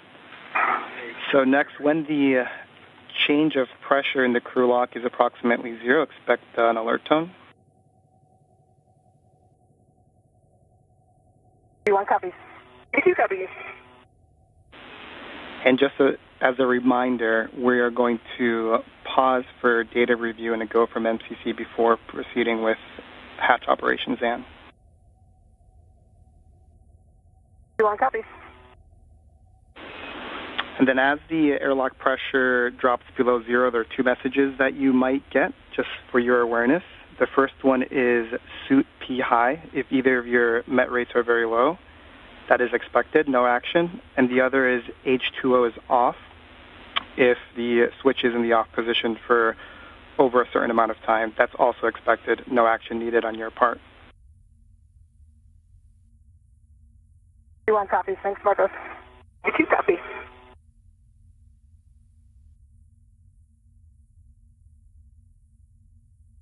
Pressure inside the crew lock now approaching 1 pound per square inch as McClain and Ayers completed some checks here on the ground to make sure that their tethers were all configured properly.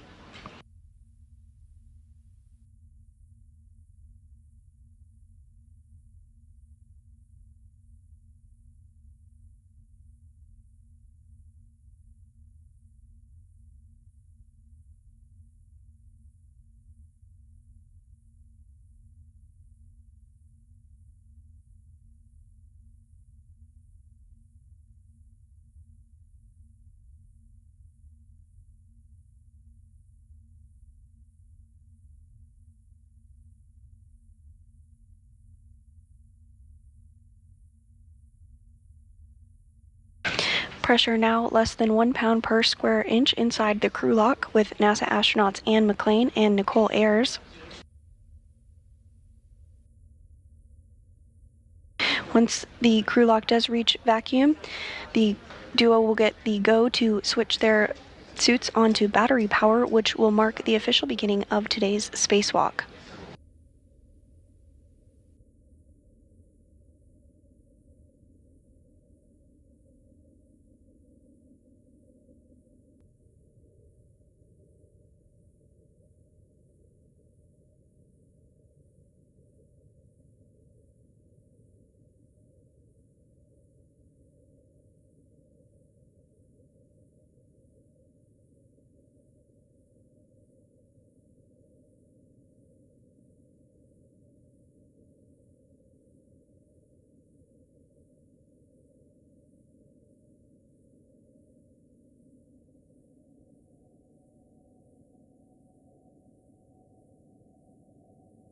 And this view back inside the International Space Station of JAXA astronaut Takuya Onishi, who has been working with McClain and Ayers this morning to get them suited up, ready to go, and inside the crew lock, which is now at 0.86 pounds per square inch of pressure.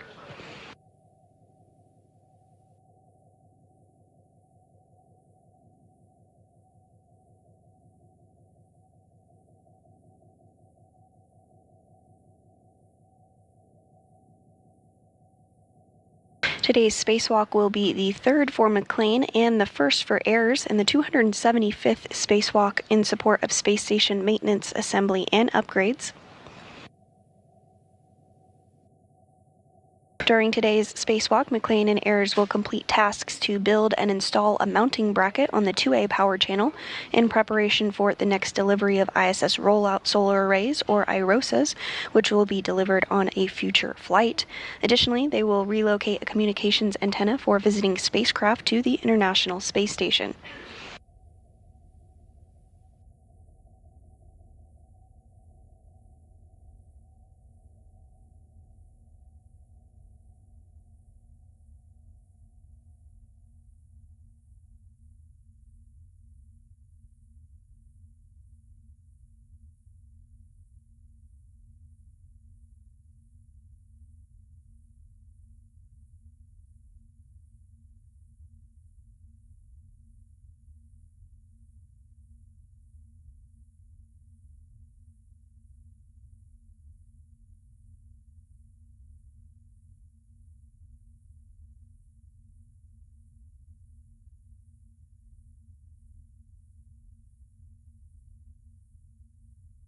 Pressure inside the crew lock now at 0.75 pounds per square inch.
Pressure inside the airlock now at 0.64 pounds per square inch.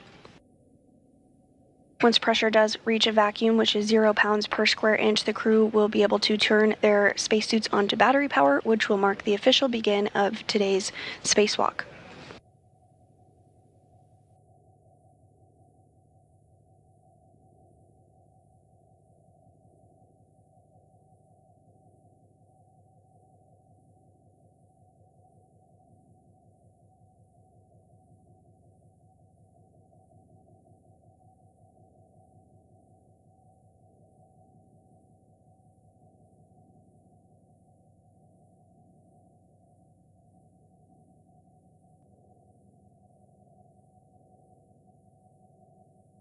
And this view on your screen of NASA astronaut Marcos Berrios, who is the ground IV and will be interfacing with Ayres and McLean this morning. And Vapor, I know you both heard this earlier today, but we just wanted to repeat it for your situational awareness. Throughout the EVA, we're going to have 4 prolonged KU band loss of signal. And so the impact there is that we will not have your HECA or station camera views. We will have S-band during that time, so we will be able to talk to you. That first one is coming up in about 30 minutes. Do you want copies? Copy. And Marcos, how long are those expected to last? And anywhere between 20 to 35, 40 minutes. We'll give you a heads up as to how long. The first one will be approximately 20 minutes.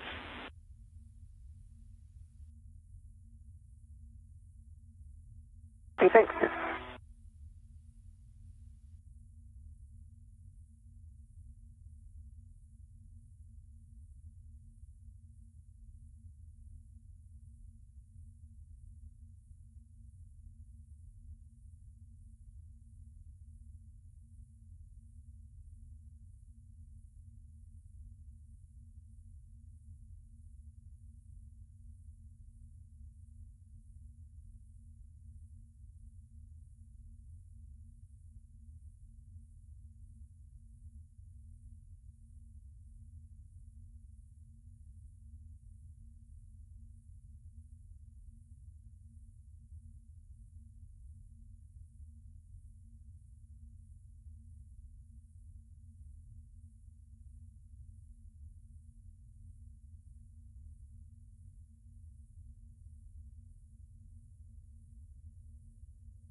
Pressure inside the crew lock now at 0.51 pounds per square inch.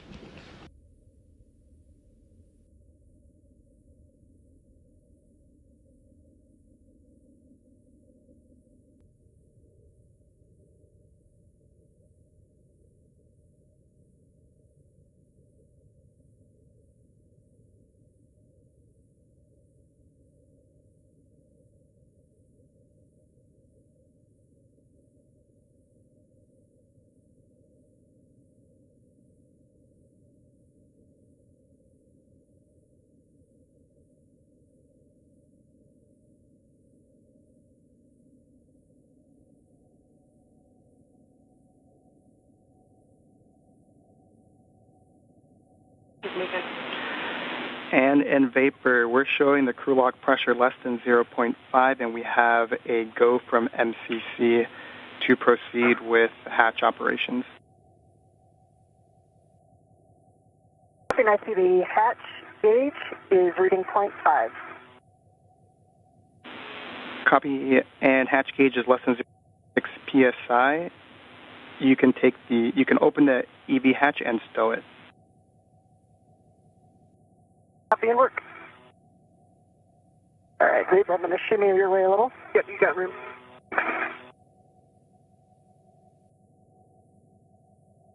And with that, McLean and Ayres did get the go.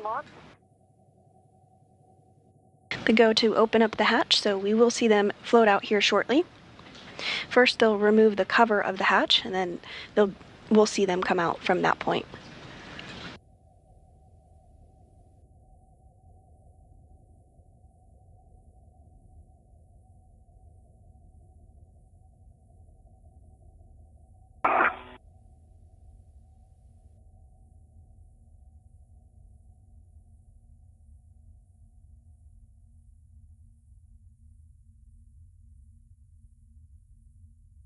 Try coming down your way a little more.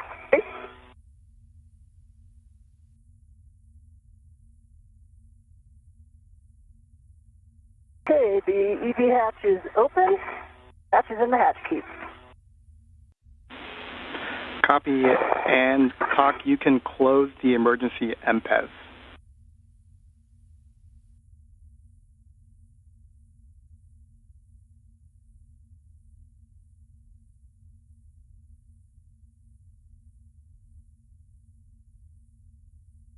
Emergency MPES is closed.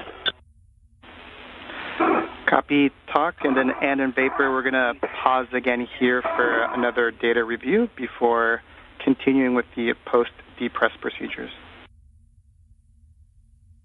If you want copies. You copy. And vapor, for your situational awareness, one more message that you might receive is the SCU power avail. That is when we go to the bat on the power switch and the SCU is still connected for a certain amount of time. No action required. You want copies?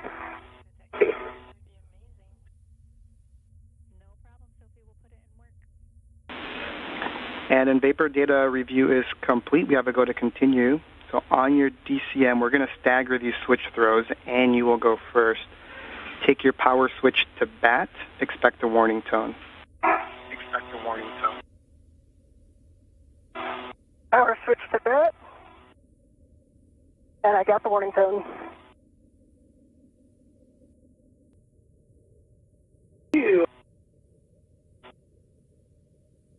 Power is in bat with the warning tone. You can take your display. Marcos, my display is functional. Copy, and Vapor, you can take your display switch to Pro. Display functional.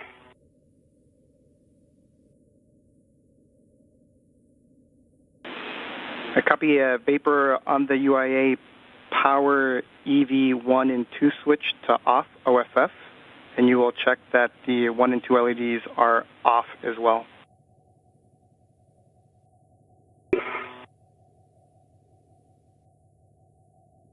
EV1 power is off. LEDs are off and volts are showing 0. The H2O is off. Message for EV1, that's expected. And the power for EV2 is off, LEDs are off, and volts are showing 0. I also got the H2O is off and the 2T high. Copy those messages. All right, for the both of you, you can disconnect your SCU from the DCM. You'll install the cover, and you'll stow the SCU in the pouch.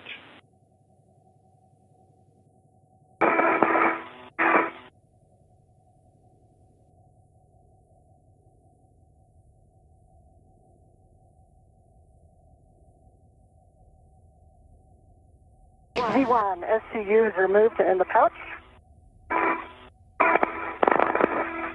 My cover is back on my DCM.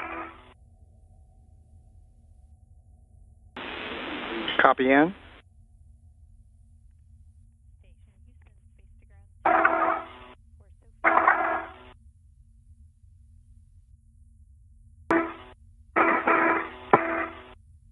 And we are awaiting hatch opening here this morning.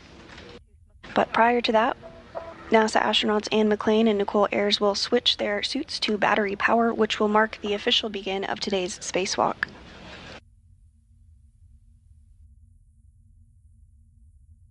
EVT SC is removed from the DCM in the pouch and cover is on. Copy, you both. Vapor, you can take the depress pump man ISO valve to close. That'd be a check, Vapor. And Marcos for EV. Yeah, the depress pump and ISO valve is closed. And for EV1, I have a TCV 6. TCV 6 for you, and copy. Both of you on your DCM, you can take your temperature control valve to max hot.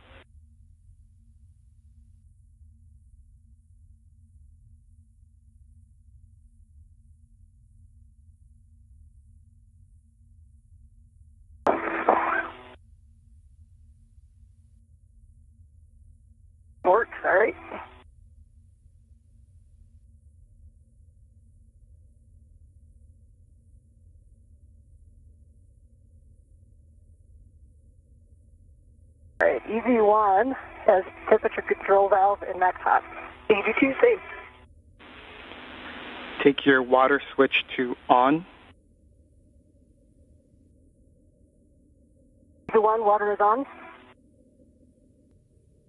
Water on. Check that your DCM is blank, bites off. DCM is blank for EV1, no bites.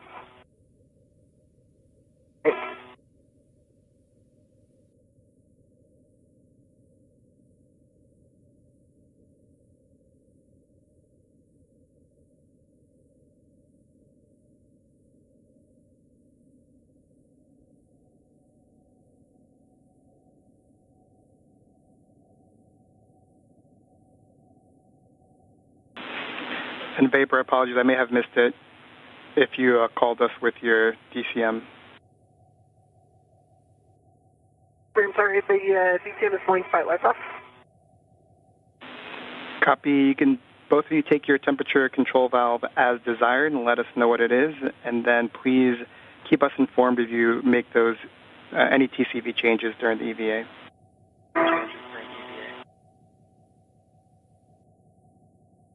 And EV1 is at TCV 6. 2 TCV 5.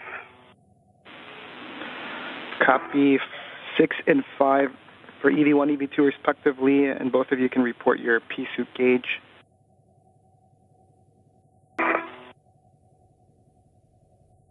EV1, CP gauge 4.2.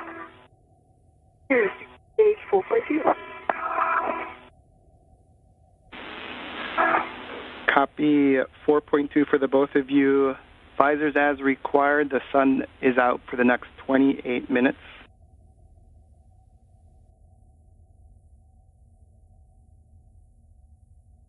And with suits now on battery power, the official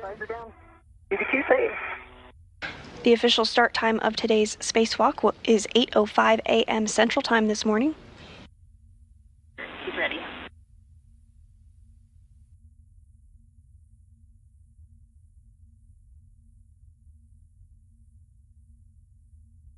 First out of the hatch today will be NASA astronaut Anne McClain. She'll be wearing the spacesuit with red stripes. We are going to be stepping into the procedures. So with that, and your first step is to open the hatch thermal cover. Copy. I'll be opening the thermal cover, and I do see 6 lines visible on the AET. Copy those. And I'll be stowing it on the ring. Good words. Once the thermal cover is open, you'll egress the airlock and turn your HECA on. Copy.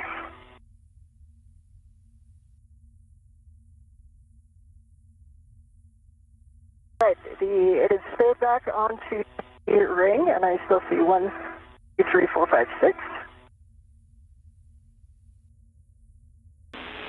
We copy?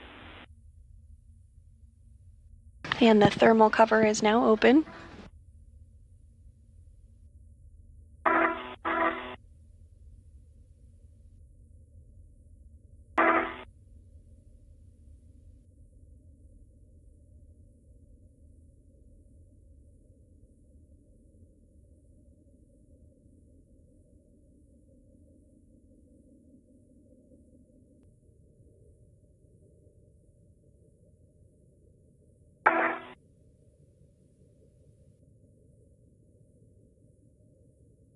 EV1 is partially out of the airlock.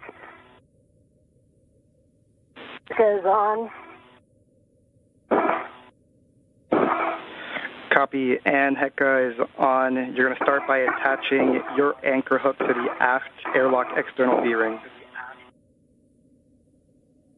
Okay, that should work.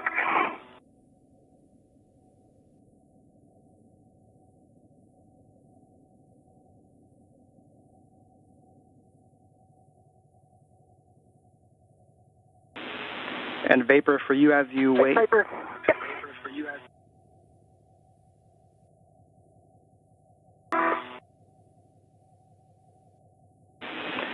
And then once you have your anchor hook, Vapors is going to go on the forward airlock external D-ring, and Vapor, as you wait next for you, is going to be handing out either the cable bag or the strap bag. You just let us know.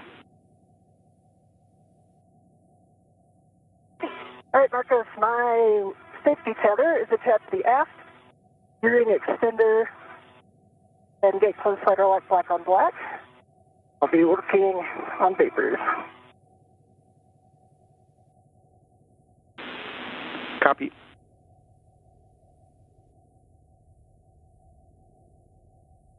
And first out of the airlock is NASA astronaut Anne McClain. This is the third spacewalk of her career. She's again wearing the spacesuit with the red stripes.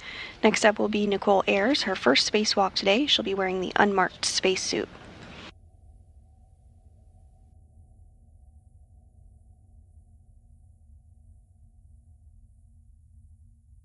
First order of business for our spacewalkers today will be to... Right, UV2, safety tether anchor is on the forward airlock D-ring. Gate closed, slider locked, black on black. Copy. And you can give Vapor a go to release her waist tether from the airlock D-ring extender when it's applicable, and then next will be to receive the bag from Vapor. Okay. Vapor, you can do your waist tether anytime you want. You have a good tether path. Okay, copy that. I've got the cable bag. I see it. Out, ready for you. I'm coming into a good position to grab it here. Stand by one. First order of business for McClain and Ayers will be to get the 8-foot-long strut bag out of the airlock, as well as the tool bag that will be utilized during today's spacewalk. They'll then translate to the port side of the International Space Station, heading to the work site of the modification kit structure, or mod kit. Okay, so we're going to cable back first. Copy.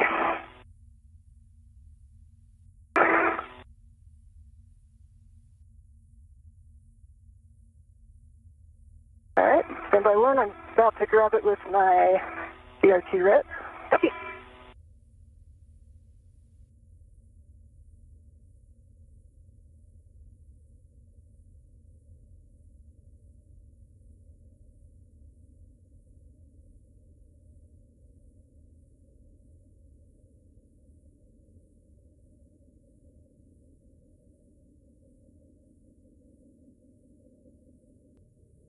All right, my BRT rep is on the cable bag.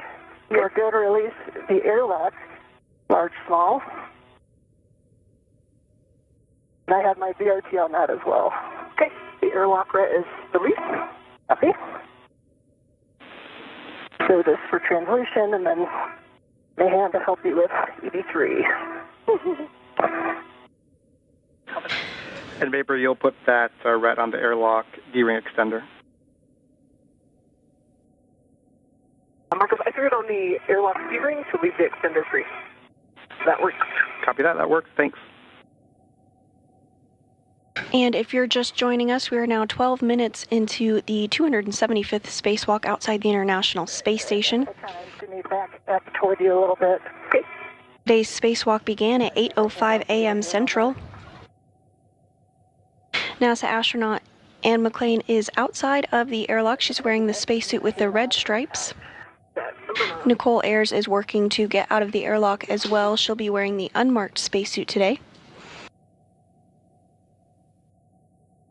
The goal of today's spacewalk is to complete a modification kit build and installation on the International Space Station ahead of upcoming solar array upgrades, as well as relocate a common communications for visiting vehicles antenna, otherwise known as C2V2.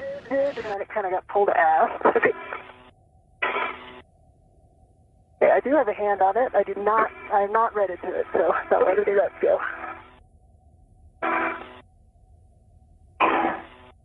And to help it, pull on it here. At this time, McClain and Ayers are working to remove the strut bag from the crew lock, as well as the tool bag that will be utilized during today's spacewalk. So if you just stabilize it, I can get my red on it. Okay.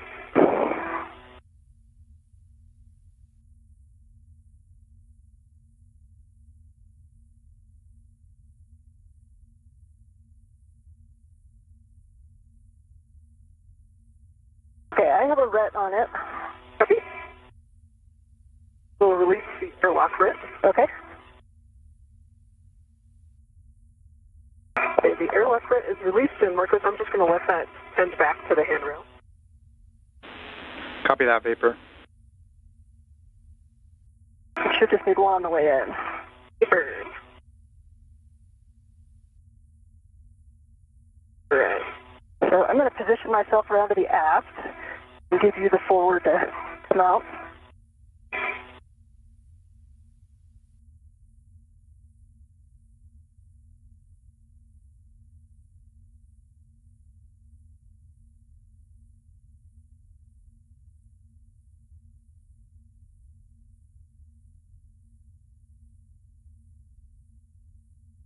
The strut bag that McLean and Ayres are working to get out of the airlock is about 8 feet long, Okay.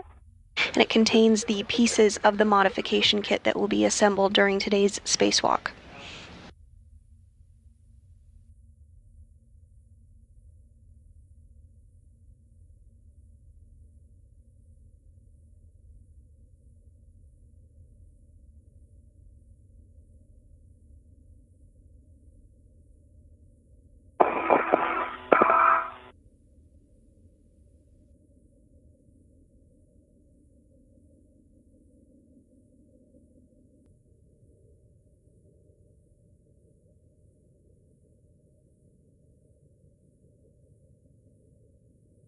ESC is back in the pouch. Both look good. Copy. I think you're clear to egress. Got the forward side. And those are good words.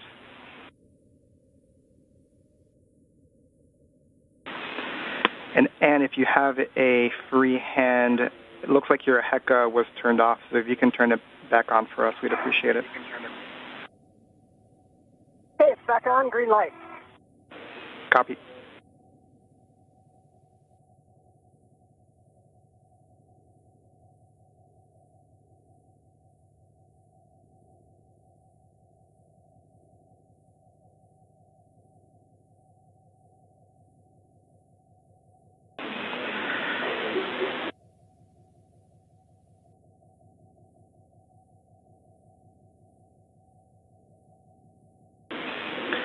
And after you've egress Vapor, next will be to put that strut bag on your BRT, and I'll have more words for you.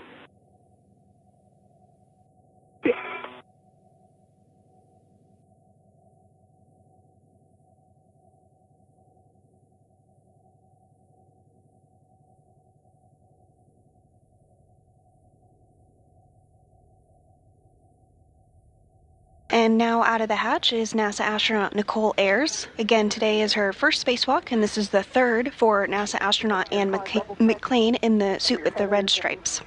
Hazard and everything get situated before we hand off. And a Vapor question for you, whether or not you wanted to do the translation adaptation with or without the strut bag.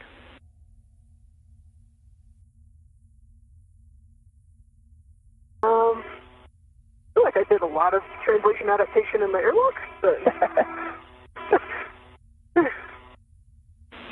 Yeah, whatever you feel comfortable I'm feeling is good for you. For Copy. everybody's okay with that, yeah. Copy that. Then you can continue with the strut bag. Tape towards your head. All right, you can kind of GCA me because I can't totally see the handrail. Okay, so the is towards my head. Tape it a little bit. And we'll get your ret to the non-taped end of the handrail stanchion, Vapor.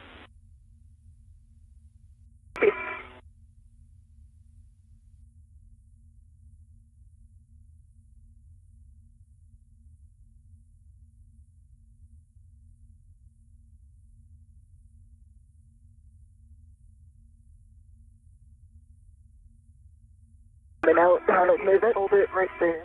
Okay, we're good. Yep.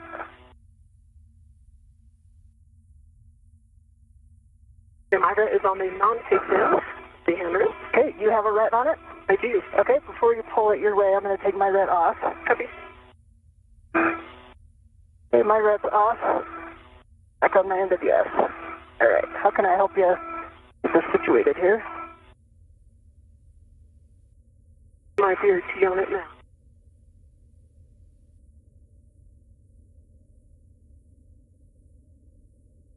T is on it. Basically, the foot that the end that's by my feet is up towards. I get mine back where it was.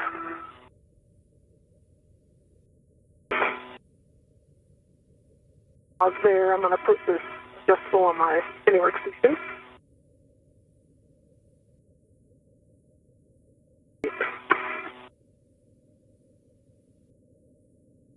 And now out of the airlock is also that strut bag, that long 8-foot long strut bag that has the pieces of the modification kit that will be assembled and installed during today's spacewalk.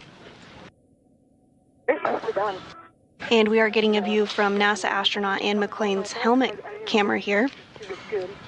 Okay. We're done. Good job, the both of you. And Vapor will have you turn your HEC on. Okay. And we'll go with buddy checks after. Okay.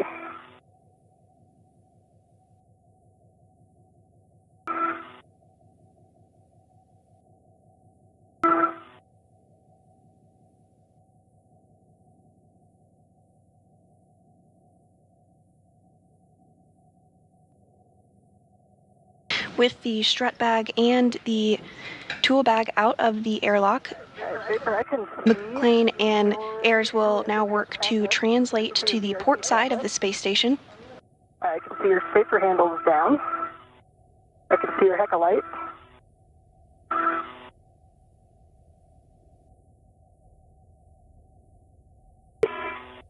I've got your HEC light, and I've got 3 taps up.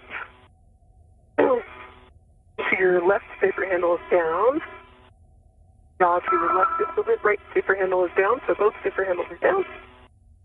And your tools and tethers look pretty clean to me. Let me have your camera real quick. Have a tether that. And can you confirm that both of Vapor's safer handles are down? Yes, her safer handles are down. Copy that. We'll get a baseline HAP check from the both of you. And my HAP for EV1 is dry.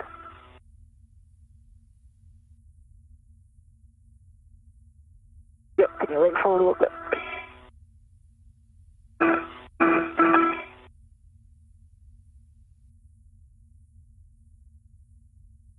HAP is dry as well for EV2. Alright, back on. Nicely done. Copy that. Nicely done. We can close the thermal cover now, and as that's being closed, I'll read 2 cautions before you start translating. Vapor, for you with a strut bag on, we're going to limit your translation speed, so think very slow, 0.7 feet per second. And then just as a reminder, you've got the tusk cables on phase 1, and nadir and zenith where the cedar rails are. Copy. It's 2 minutes until TDRS handover and also KU handover, so we'll lose video for 16 minutes. 1 copy.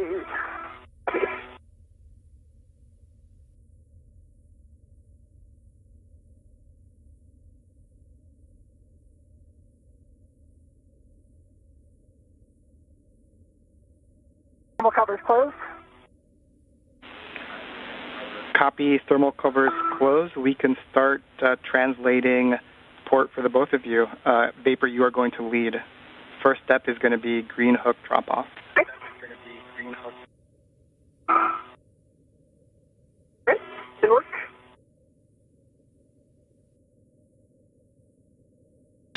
And with the thermal cover now closed, both McClain and Ayers will work to translate to the port side of the International Space Station, which is the work site of the modification kit structure for today. You also heard the duo perform what is called buddy checks. This is essentially a check to make sure everything on their spacesuit is working and looking as expected. These will take place throughout the spacewalk and include looking at gloves, looking at the helmet absorption pad, as well as making sure that their safer is in the proper configuration. Copy.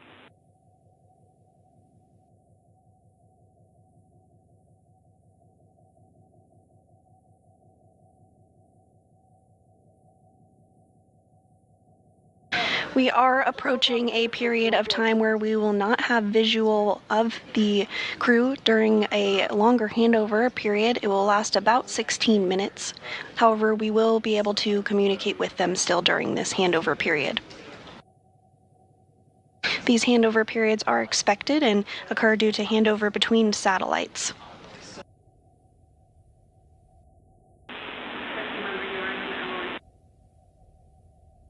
On the speed of right.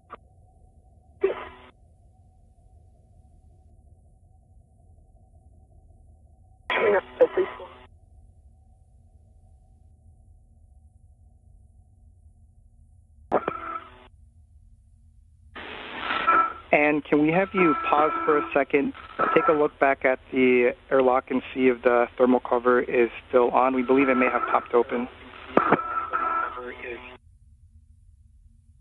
It's pop open. Copy that. If you don't mind going back to close it, we'd appreciate it.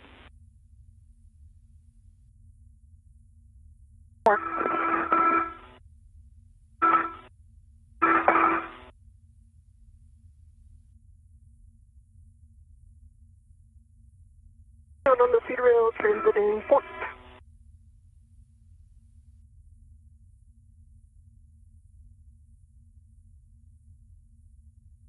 And before the loss of signal, the team on the ground did notice that the thermal cover had opened back up, so McLean is going to translate back over to the airlock to ensure that that thermal cover is closed.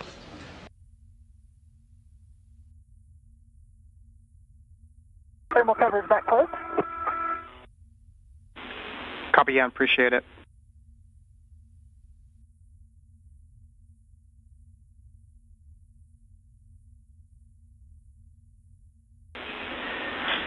In Vapor, as you approach the FHRC, your green hook is going to be handrail 3651. It is the nadir one.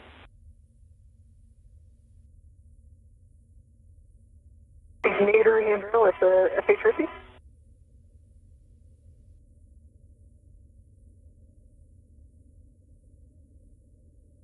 I come back up to see the spur. Copy, Ann.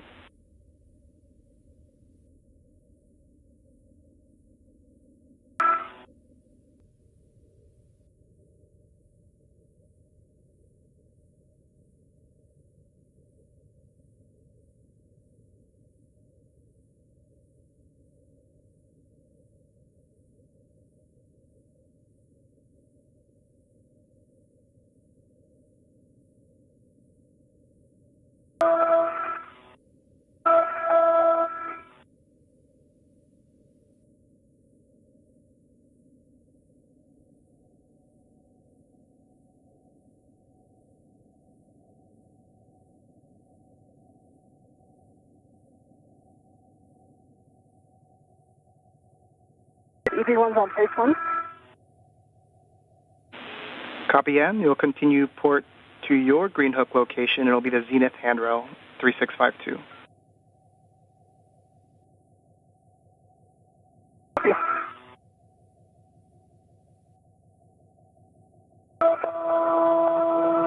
Vapor bag's looking good. It is big, I will say that much. What? It's a large bag. Yes, it is.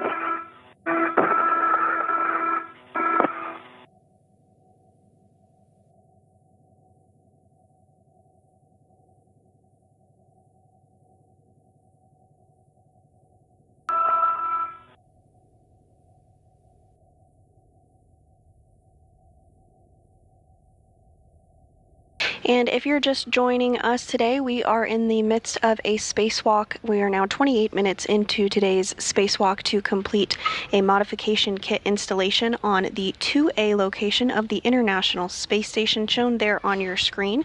Previously, we have installed other International Space Station rollout solar arrays, or IROSAs, on the other locations that you see. At this time, NASA astronauts Anne McLean and Nicole Ayers, who are doing their third and first spacewalk respectively are translating to the 2A location, where they will begin to build the modification kit and attach it to that location that you see on your screen.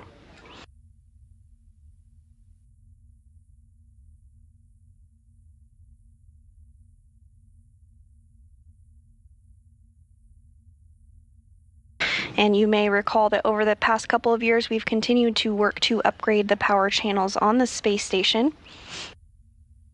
Today's mounting bracket installation on 2A sets us up to have that array installed at a later date.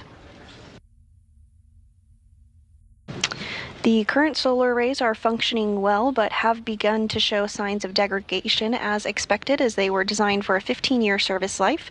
And this year we are celebrating 25 years of continuous human presence on board the International Space Station. Once the new solar arrays are positioned in front of the other arrays, the current arrays, the station's total available power will increase from 160 kilowatts to a maximum of 215 kilowatts. Copy vapor. Handrail 3651 to Nader 1.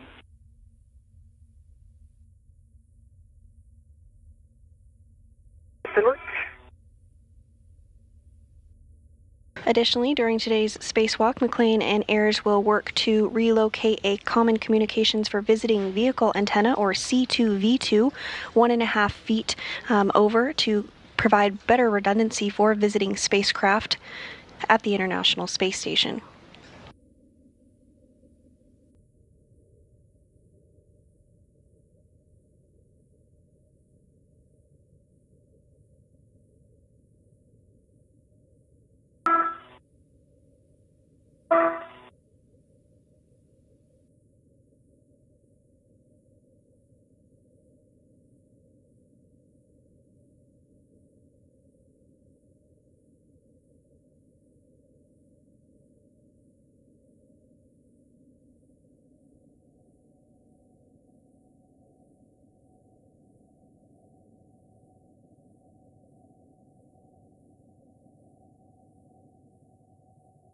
My green hook is on 3651.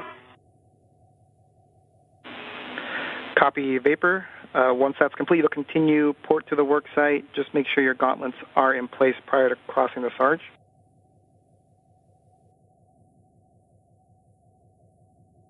Gauntlets are in place. Copy vapor, and then 2 cautions at the work site. Do not touch the radiator or the flex hoses, and do not translate on that PVR base handrail.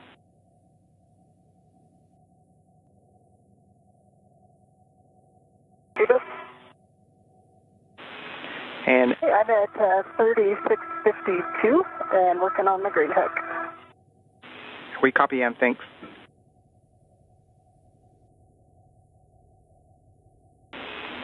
And the vapor, you're going to be going nadir at the Sarge to your work site, and you will be fair leading along the inboard non-radiator corner of the IEA before dropping the strut back.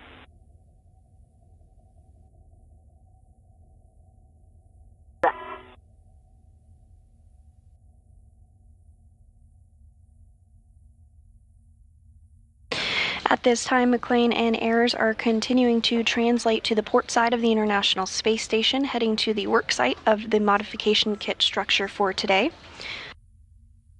Once they are at that location, they will secure their 2 bags, the tool bag and the 8-foot-long strut bag, and begin the installation activity.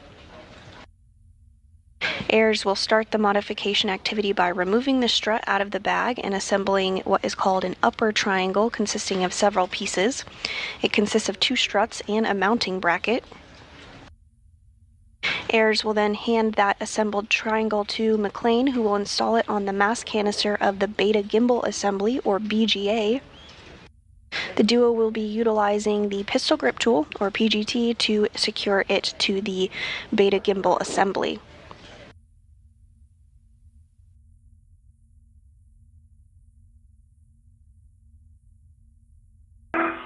The upper Sarge gauntlets are still down. Say again for ground IV. Hughes upper Sarge gauntlets still down. And EV1's got green hook on 3652. Copy, and just ensure that your gauntlets are down and do not touch the radiator or flick hoses or the base handrail.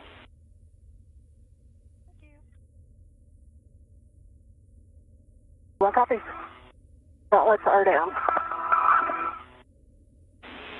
Copy, gauntlets. Next for you then, Anne, is continue to translate port to the worksite. You're going to be stowing the cable bag and putting the IROSA cable just external to the bag. No fair lead required.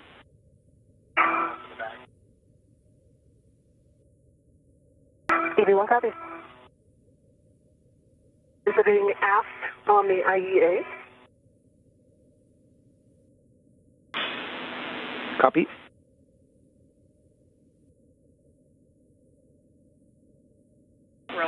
And as a reminder, you'll fair lead there at that inboard corner vapor, and then you'll proceed with the strut bag drop-off.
I'm at the start. Gauntlets are in place. Copy, and you'll go nadir to your worksite. And you'll go nadir.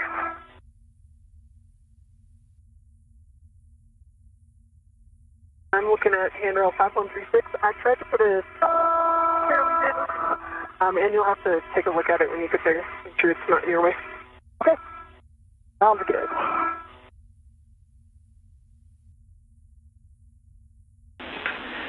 And vapor, I guess a copy, you are dropping the strut bag. Looks like you already started with one handrail. We can give the other ones if you need it. Just make sure that the handrail is towards the center of the IEA. The tape is towards the mass canister and that it's flush with the outboard edge of the IEA. Okay, copy that. If I did view on your safety tether vapor, that's a good spot. I'll make sure I don't tag it down with a bag. Okay. And Anne, so next for you is stowing the cable bag. I've got handrails if you need them, and then tending the IROSA cables external to the bag.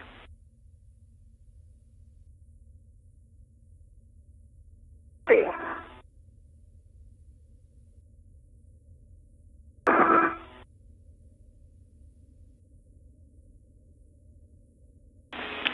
And the vapor, once you're complete, you'll open the strut bag, secure the straps, and let us know we can get started. See that?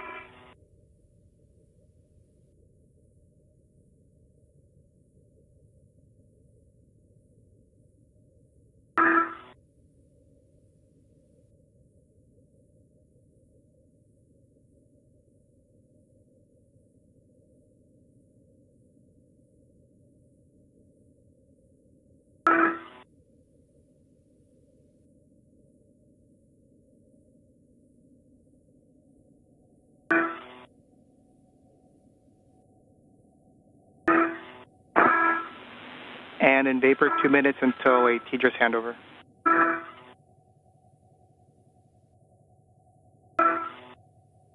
copy. Copy. I've got the bag tied down at 5126 and 5136 on the platform. Copy that, Vapor.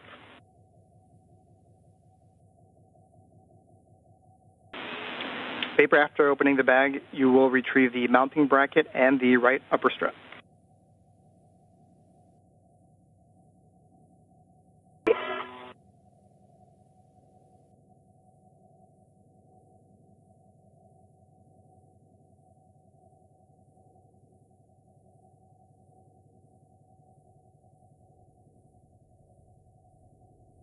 All right, I have one corner of the cable bag on 5117.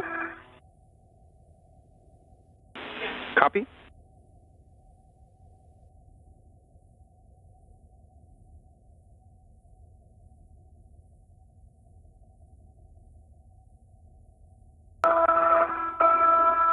And if I verified your tether is still free.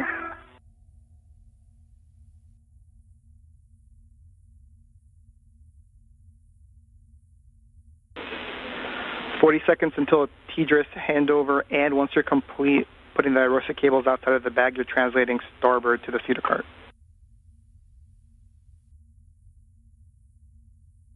Copy.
Is that bag going? Okay. I just cinched down the tie downs just to hold it a little bit better. Okay. I'm just getting a second tie down here on the cable bed. And in Vapor, we're back with you. And we have your heck of views. Awesome.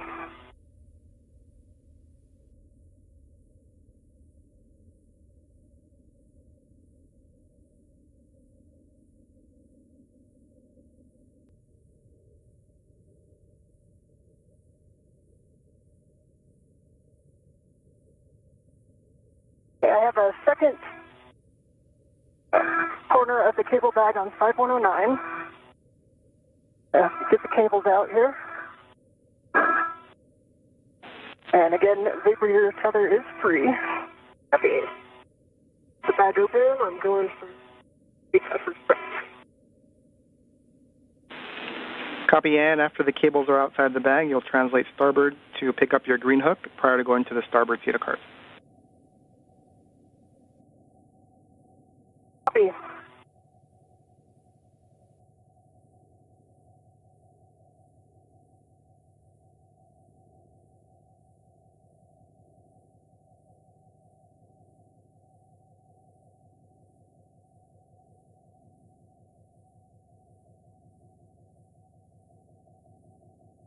All right, cables are out.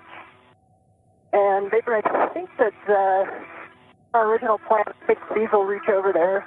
Okay, you need it. And we are getting some views now on our screen of some of those cables that NASA astronaut Anne McClain is working to remove ahead of the build of the modification kit this morning.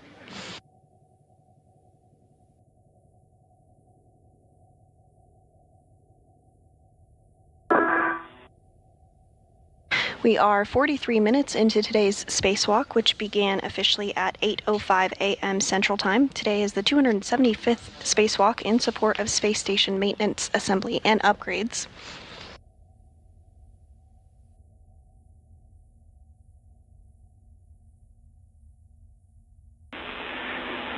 And we are not receiving your HECA stream. Do you mind pressing the HECA button again? Sure.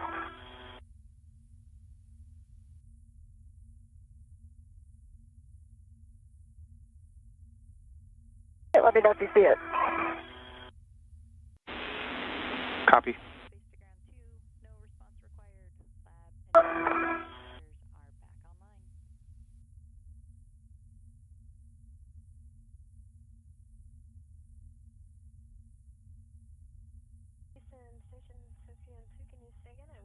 All right, Vapor, I'm going to go on a little walk. I'll see you shortly. All right, have fun.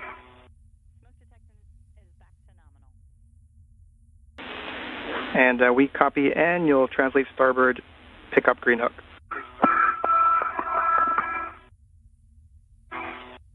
Copy and work. Because I've got the right upper strut out. 13 and 14. And my gauntlets are in place, Marco. Copy, and appreciate that. And just remember the tusk cable's on phase 1. Copy, Vapor. You've got the mounting bracket and the right upper strut. Make sure that the EV3 PGT is available for you, and you're going to be aligning the right upper strut with the mounting bracket. Is nearby? And Vapor, there should be a groove on the mounting bracket where the alignment tab is going into, and then on the side of the mounting bracket you'll have black lines to let you know that you're aligned.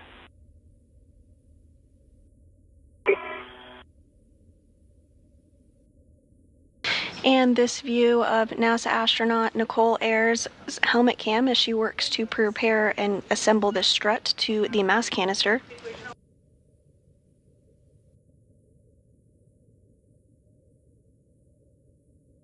The upper triangle consists of 2 struts and a mounting bracket.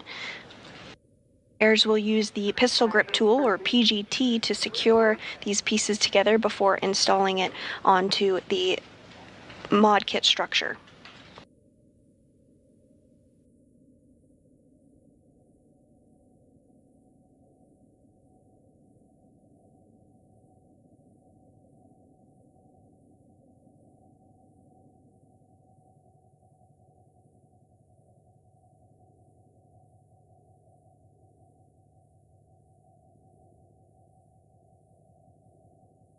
EV1 is at the green hook. Gonna work on picking mine up. Copy, and after you'll go to the starboard cedar cart to pick up the bundle. It's WIF 1. It's inboard and nadir, down and right. Okay, thank you.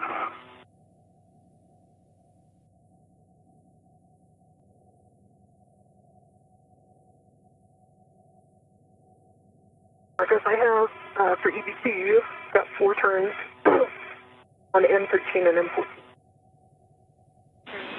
Copy, good turns, M13, M14. Next, you'll grab your PGT, and I'll have settings when you're ready.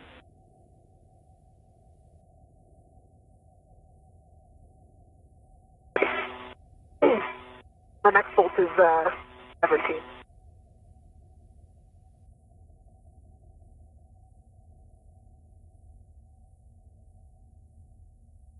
And a good view inside of the bag there with the remaining pieces that will be assembled today. You can actually continue and retrieve the left upper strut.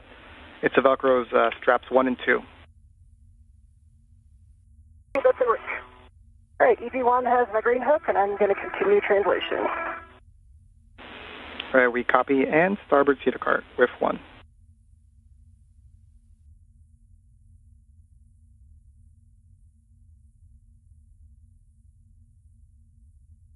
While Ayers is working on assembly of the modification kit, NASA astronaut Anne McLean is translating to pick up an APFR, or articulating portable foot restraint, that will be utilized during later portions of today's spacewalk to help secure the assembled triangle to the modification kit.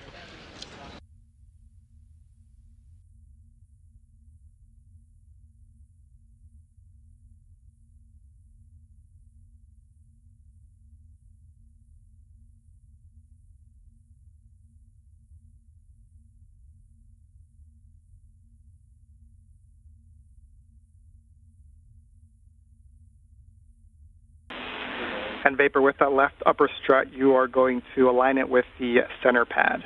And you'll check that the pip pin lanyard is free of the clevis before we do PGT ops. The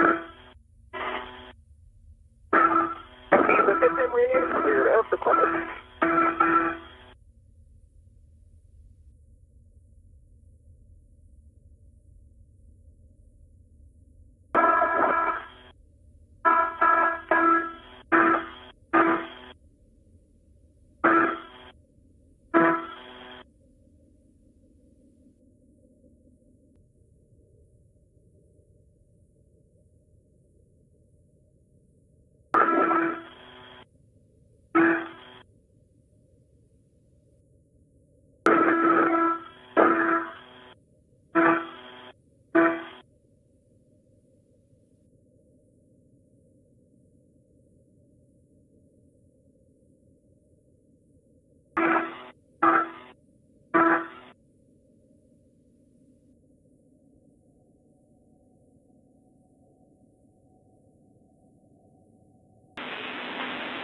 And we have your heck of view again. Sorry, I didn't tell you. Okay, welcome back.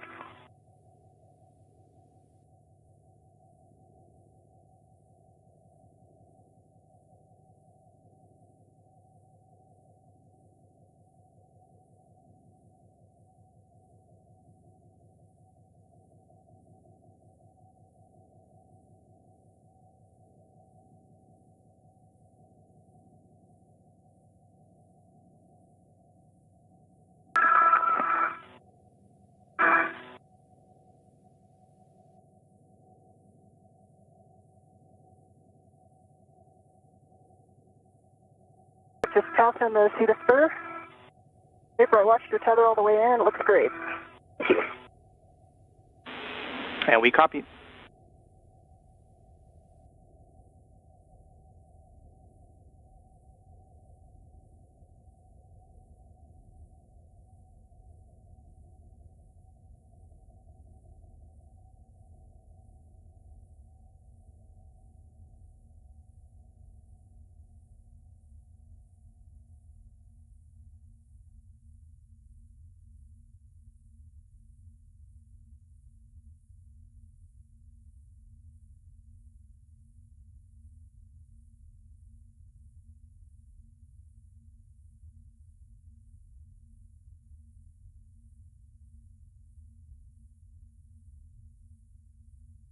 Passing the port Keter cart.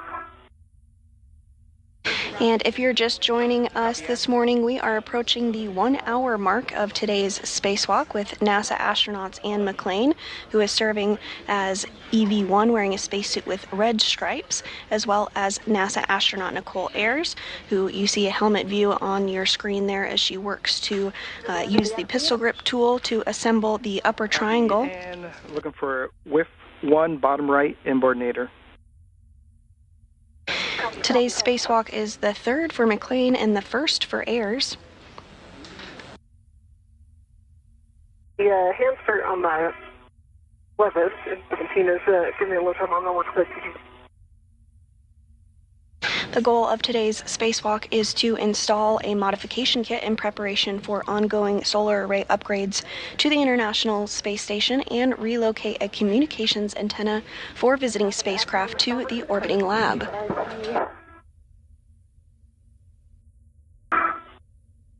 A WIF extender and an APFR. That is the one, and you're going to put that on your BRT. Once that's complete, you'll head starboard, but first you'll do the brake release. Copy.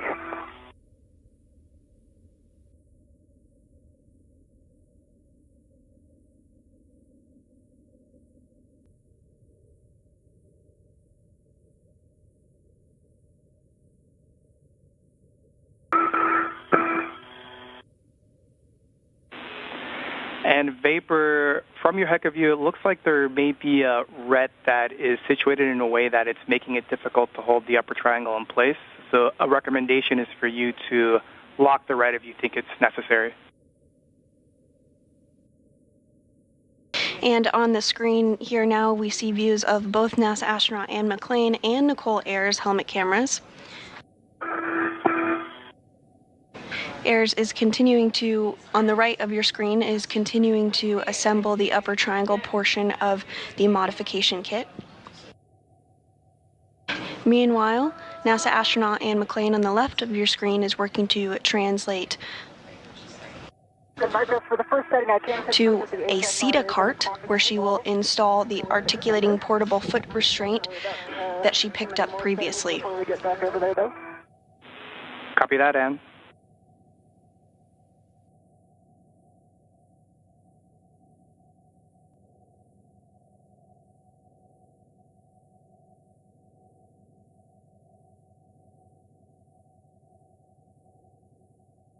Do you have a VRT ret on it?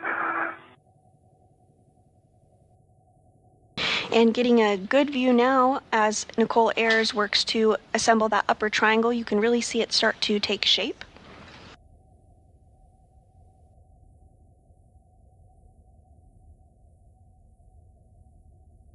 The upper triangle does consist of 2 struts and a mounting bracket.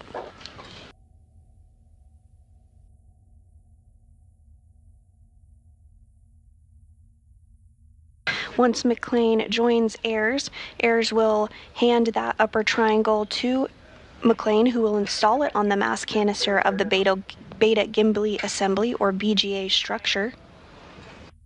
Say again, Vapor. So CVT has 2 turns started on the inside.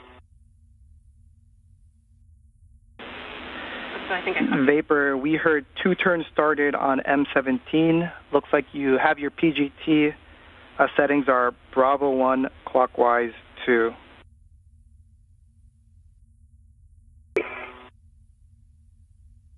And Marcus, I set Golf on the pitch on the WIFX. Copy Golf on the WIFX. Appreciate that. Copy Golf on the WIFX. Appreciate that.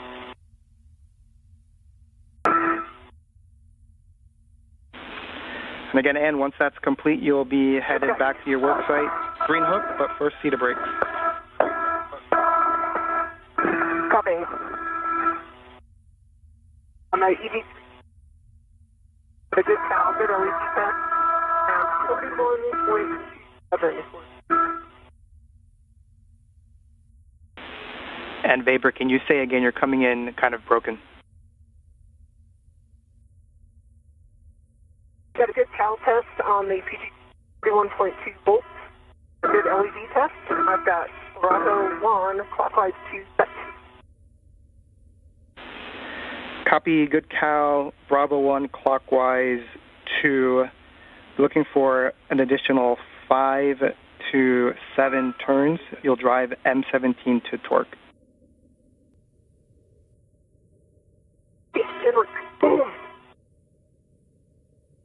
Marcos, I have 2 good pumps on the port SETA cart. Direction starboard. Copy that, and next will be the port SETA cart. And Ayers is using the pistol grip tool, or PGT, essentially a space drill, to help assemble that upper triangle we discussed. Marcos, for EV2, that was 6 turns. Got a green light. 11.9 on this. Back under the MT. Copy, Vapor. If you can confirm that the black line is flush. Black line is flush.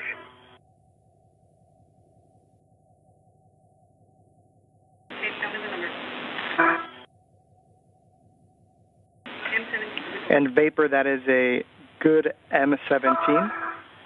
You can release the ret from the right upper strut.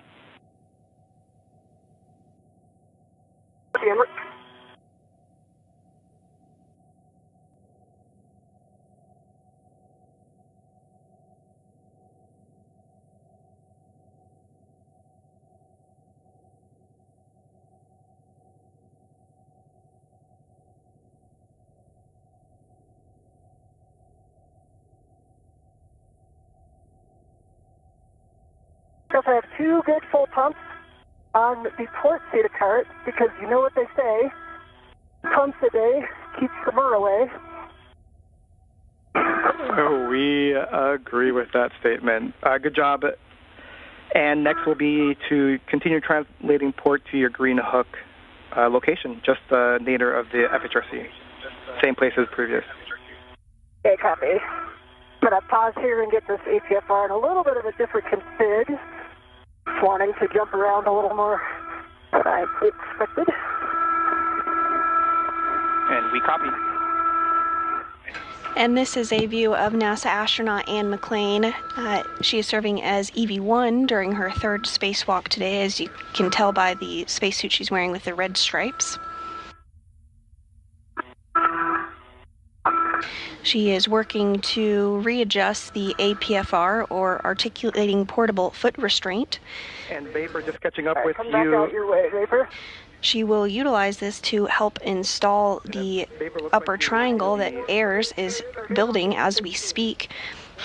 McClain will need to use the APFR to help install the upper triangle on the mass canister of the Beta gimbal assembly. To the center pad grounding block.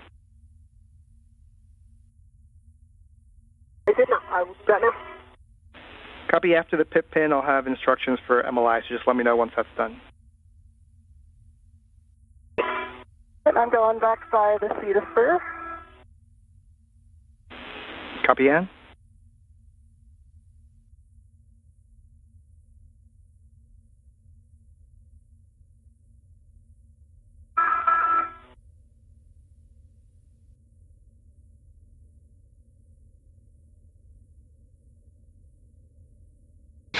And as we get this pan of the International Space Station truss structure, you're getting a good view of the handrails, which is what the crew utilizes when they translate or move from one location of the International Space Station to the other.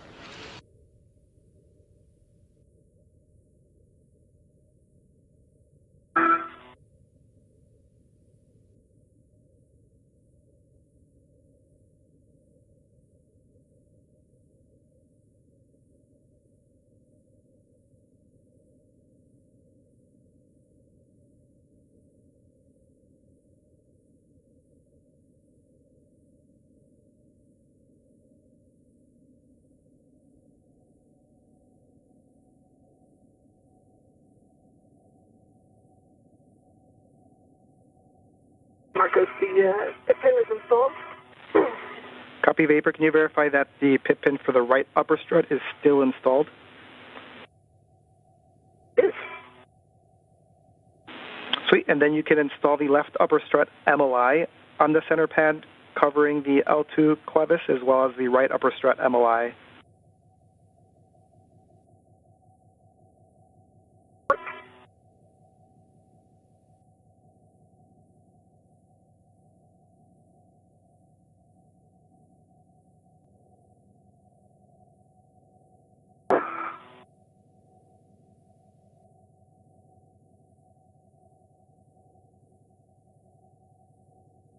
All right, Marcus, I am back at 3652.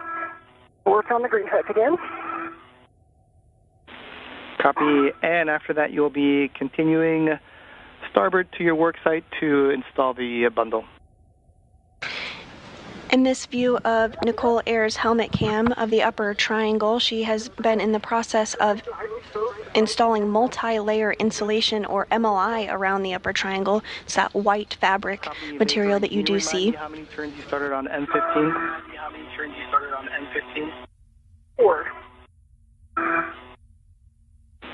Copy. That's good turns on M15. We'll work on M16. I've got PGT settings when you're ready.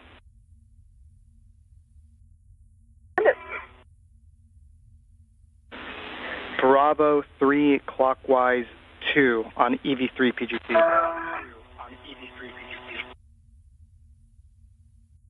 I've got Bravo 3 clockwise 2. Copy. You're going to be driving M16 to torque. Expect 24 to 25 turns, and we'll get the black line flush call.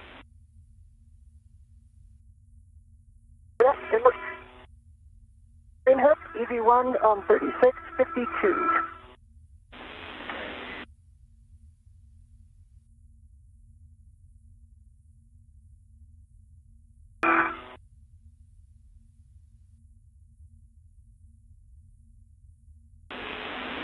And I copied your last, and just ensure that your gauntlets are down prior to crossing the Sarge. We will do.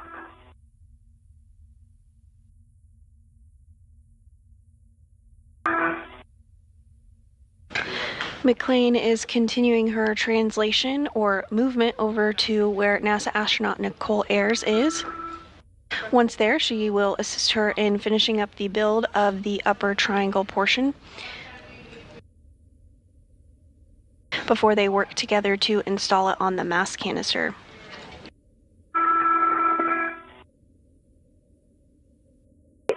We're going for EDC M16, about 22.5 turns.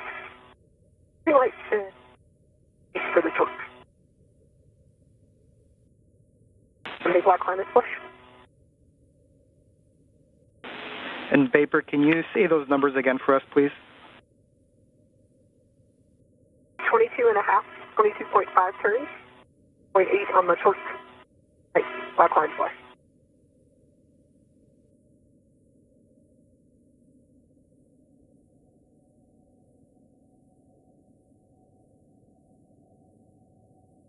For EV1, my gauntlets are in place. I'm switching to Sarge. And Vapor, we're talking here on the ground real quick, and copy your gauntlets are down. You're proceeding to the work site. Just note you've got the radiator and the PVR handrail. Do not touch, and you'll be dropping off the bundle on with 25. 20, actually.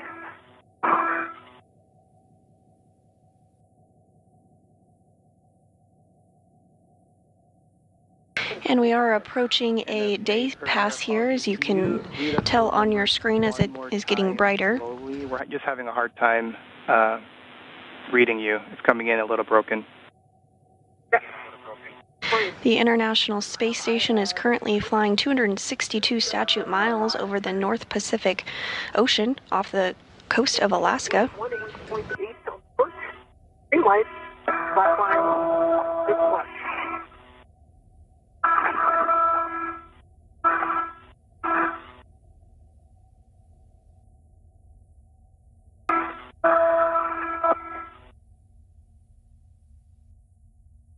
Alright, I'm back on the IA with you. See you.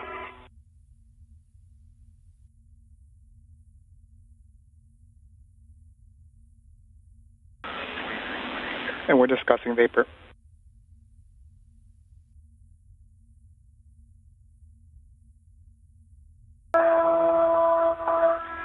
And a Vapor, we're expecting 24 turns. We got about 22 and a half. So we'd like you to hit M16 one more time to torque.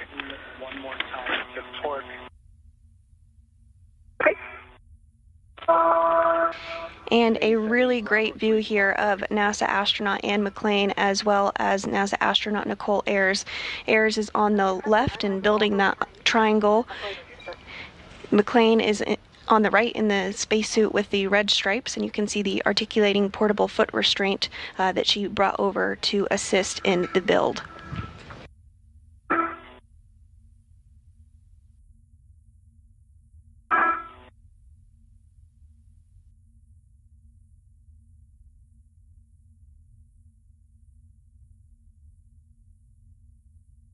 Our work sites are going to get kind of close together, so let me know if I'm in your way. Okay.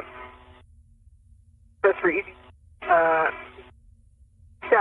18.3 light, and that was no turn. Copy, no additional turns. We'll discuss.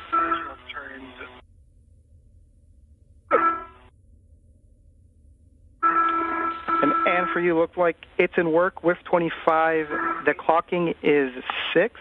You already have the pitch at Gulf, so expect the handrail to be facing towards the IEA. Copy.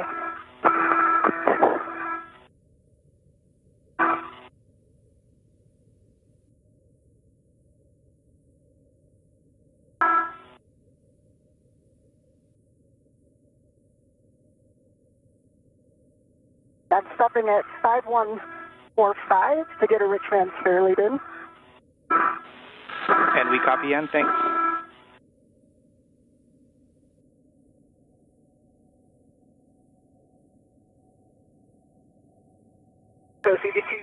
say the PD burn count is 22.98. That's my basic.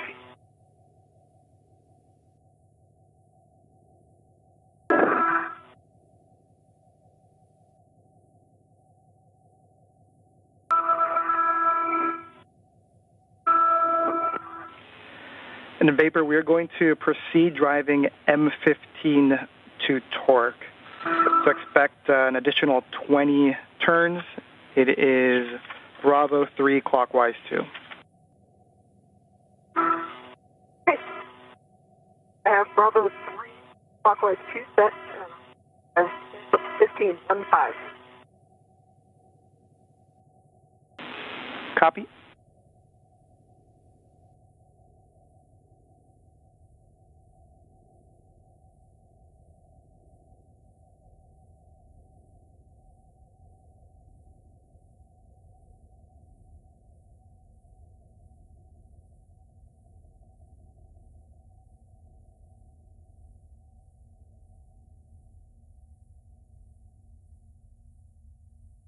If you're just joining us this morning, you're looking at a live view of two NASA astronauts outside the International Space Station performing a spacewalk. On your left of your screen is NASA astronaut Nicole Ayers completing her very first spacewalk today. On the right of your screen is NASA astronaut Anne McClain with a spacesuit in red stripes on her third spacewalk. The primary tasks for the spacewalkers today is to install a support bracket called a modification kit, which will prepare the site for future installation and deployment of the fourth of 6 new International Space Station rollout solar arrays, or IROSAs. Additionally, the duo will relocate a communications antenna called the Common Communications for Visiting Vehicles, or C2V2 antenna, to ensure better redundancy and communication with visiting spacecraft to the International Space Station. And this view of McClain and Ayers' helmet cams showing them at their respective work sites. McClain is working to translate or move over to where Ayers is at to continue to help with the triangle build, as well as install it to the mass canister.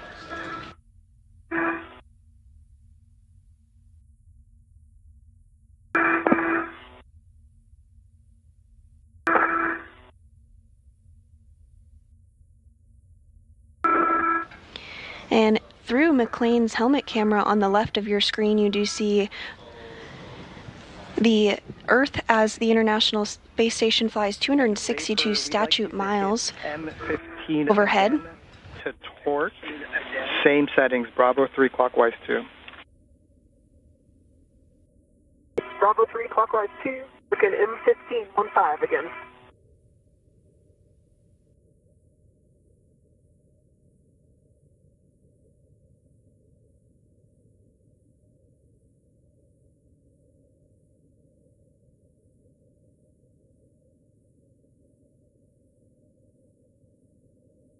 For M15 15. Green light already out, but I have a green light with 18.4 on the torque and no additional turns. Copy, no additional turns, Vapor, we're discussing.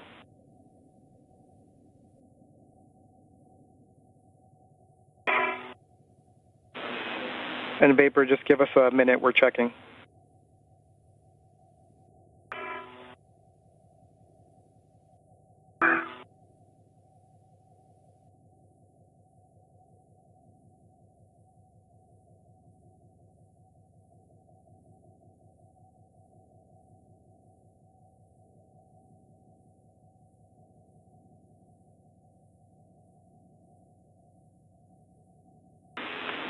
And Vapor, we have a troubleshooting step for you. Can you look at the interface of the struts and just make sure that nothing is caught in between, no MLI, and that it is flush?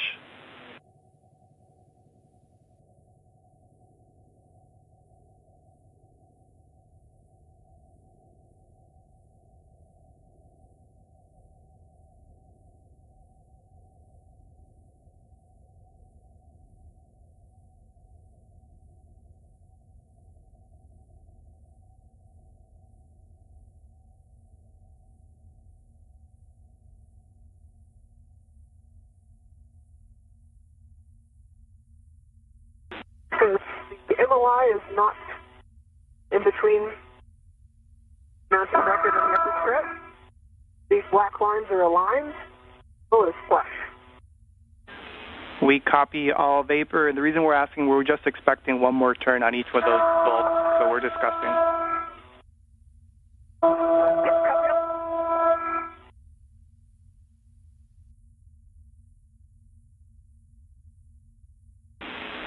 And N looks like it's in work. The extension will be 5. Yes, I have the settings set, just working on getting it locked in the whiff. Copy.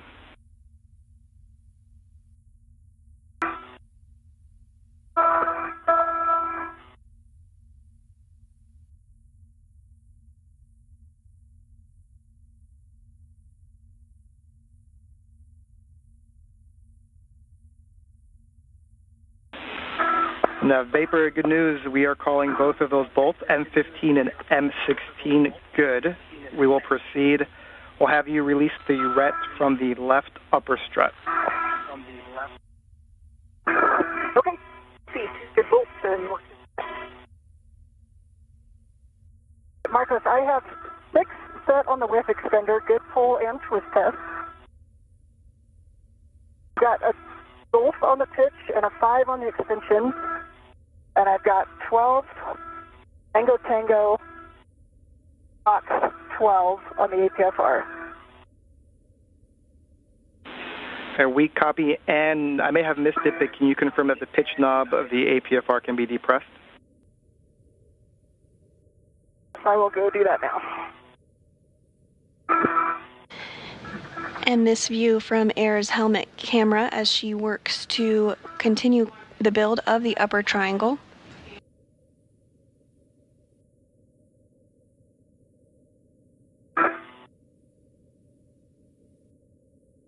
Because the ret is off of the left upper strut, got the MOI over the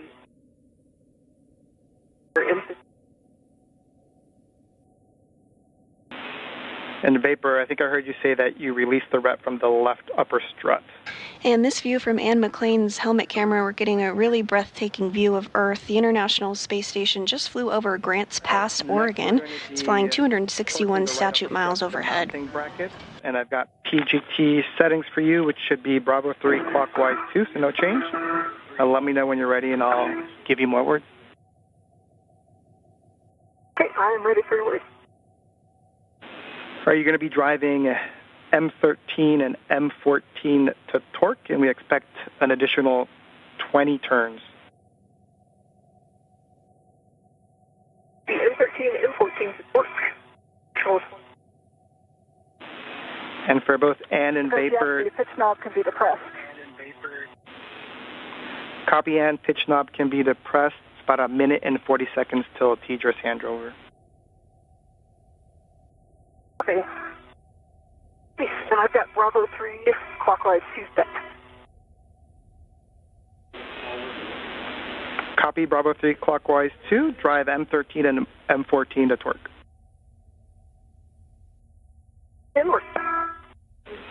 And then, Ann, for you, looks like you're setting up the APFR, and if that's complete, you can Confirmed. assist vapor as needed. We might have some more words for you. Copy. How's it going, vapor?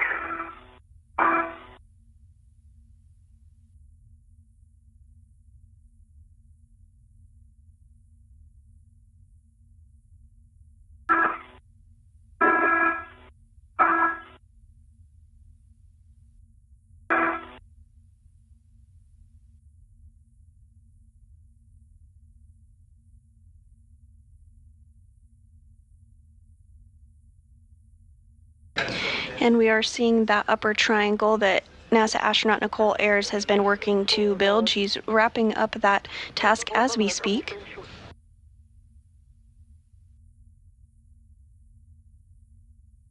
Are you still with us? I am with you. Say again. M13 was 8 additional turns. The green light, 8.3. 8.3. And these black lines. Flush. Vapor, I heard torque 18.3, turns 18, green light, black line, flush for M13.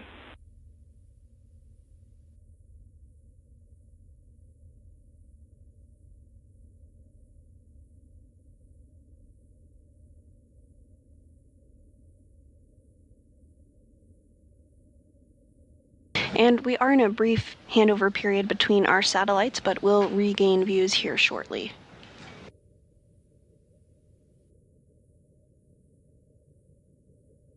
The team here in Mission Control Houston is being led by Flight Director Diana Trujillo today.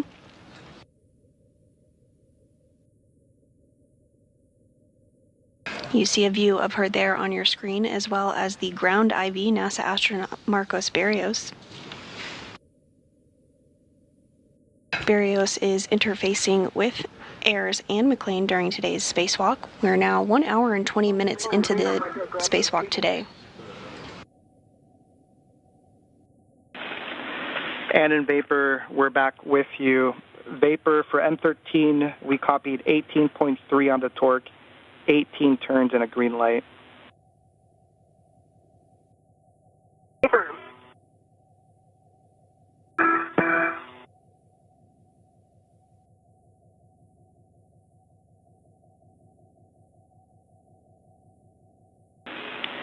And Vapor, that's a turn short, but we're going to press to M14. So you can drive M14. It should be an additional 20 turns. Additional 20 turns. Okay, copy that. I've got Bravo 3, quite 2 set for M14. Copy. And once we pick back up with you, I think I heard you say you're going to be working the ROSA cable. Negative. Vapor went to grab those. I can assist where you need it, Vapor. And we copy. Thanks. Stand by 1 second. Copy, thanks.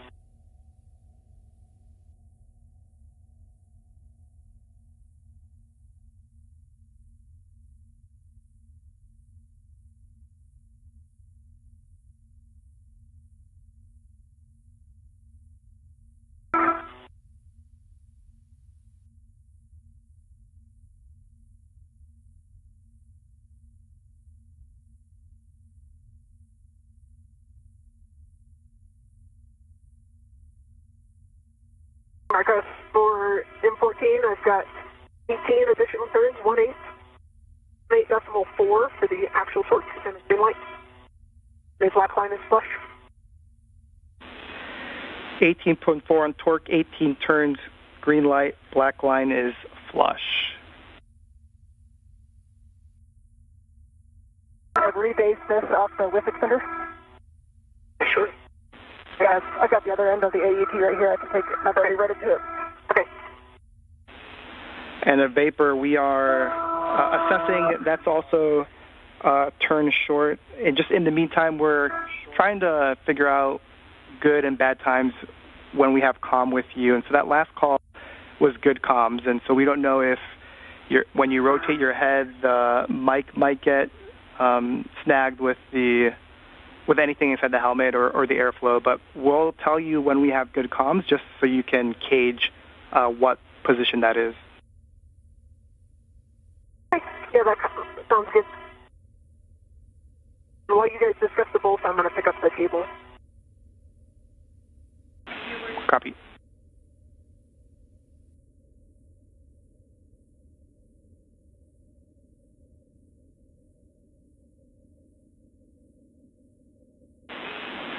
And Vapor, those are good bolts for M13 and M14. So next for you is to just tend the EV3 PGT back to the strut bag unless you are moving it to the WIFX. And the PGT and torque wrench are on an AET to the WIFX already. Sorry about that. Was calling. I think that was she's doing the bolt. And while I have you, Marcos, I'm redoing my glove check. It has no changes, and the one spot has had no changes to it. And my half is dry. Copy, good glove and hat check for you, and we copy that you've already transferred the V3 PGT and torque wrench to the WIF X.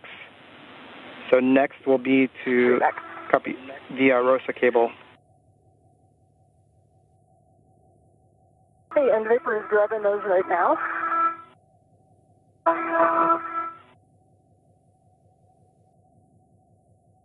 After the completion of the upper triangle build by Ayres, she's now working to remove some of the cables that will be installed. You see her on the left of your screen there, gathering those cables. Okay, come this triangle back to this. And a bit of a better view there of those cables, specifically from Ayres' helmet cam. Cables. On the mounting bracket, there's an oval cutout that has a adjustable free hook, and that's going to go on the D-ring on the adjustable that's on your cables. Copy that.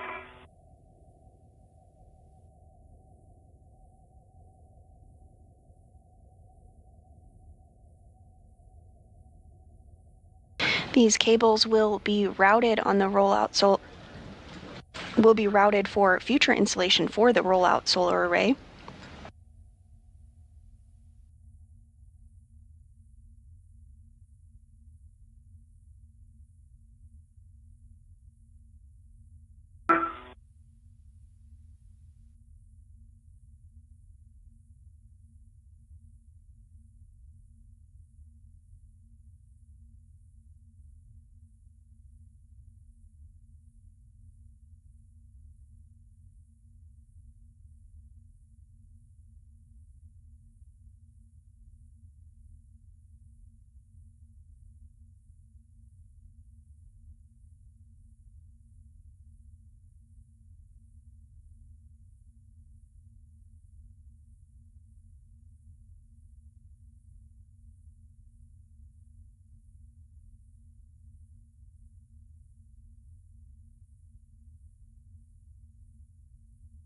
The cables are on the adjustable, that's on the oval.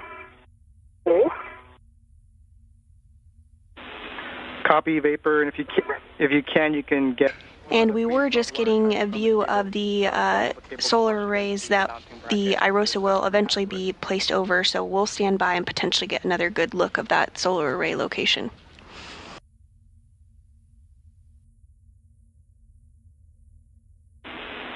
And Vapor, there should be one pre-installed wire tie per bundle that you can attach to the mounting bracket. That's in order.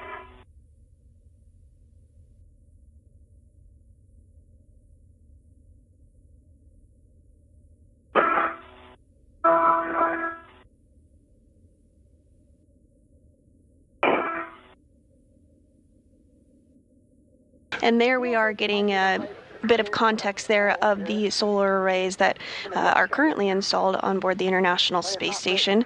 The ISS rollout solar arrays are quite a bit smaller, but will actually provide more power for the orbiting laboratory once fully installed. And Today's spacewalk is occurring on the P4 truss of the International Space Station. Yeah, it just moved. I'm going to put my safety tether, or waist tether rather, somewhere else so it doesn't do that again. Once the modification kit is wrapped up and installed, the duo will translate to the P3 truss to complete the relocation of the Common Communication for Visiting Vehicles antenna, or C2V2 antenna, to ensure better redundancy for visiting spacecraft to the International Space Station.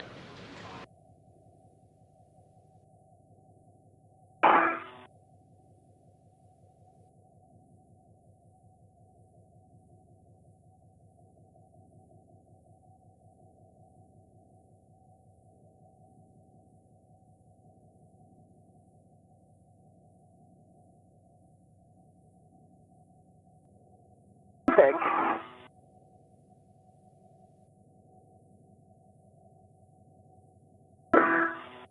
And you do see there in the center of your screen NASA astronaut Anne McLean. She is at the location where the triangle and mounting bracket that has been built will be installed. That's the mass canister of the Beta Gimbal Assembly, or BGA structure.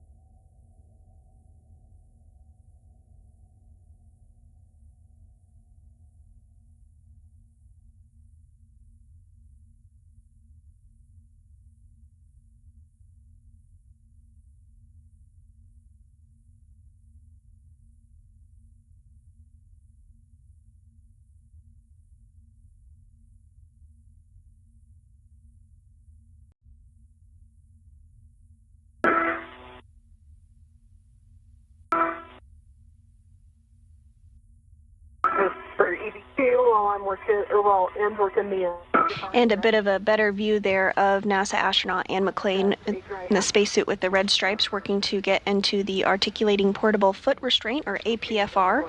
That will help her as she works with Ayres to install the triangle on the mast canister of that beta gimbal assembly. Hand the upper triangle to Anne, and we'll have more words for you with cautions before we proceed. Yeah, and before you just verify my feet, please. Yeah, let me get into a better spot here where I can see it.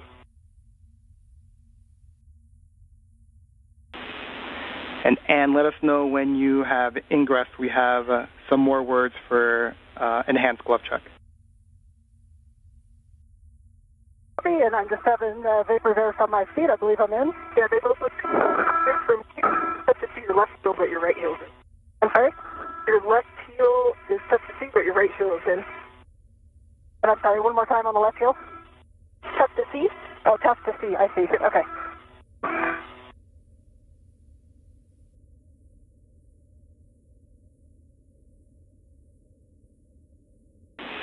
All right, and good job ingressing the APFR. Just make sure that the ingress 8 is tucked in towards you so it doesn't get in the way with the upper triangle.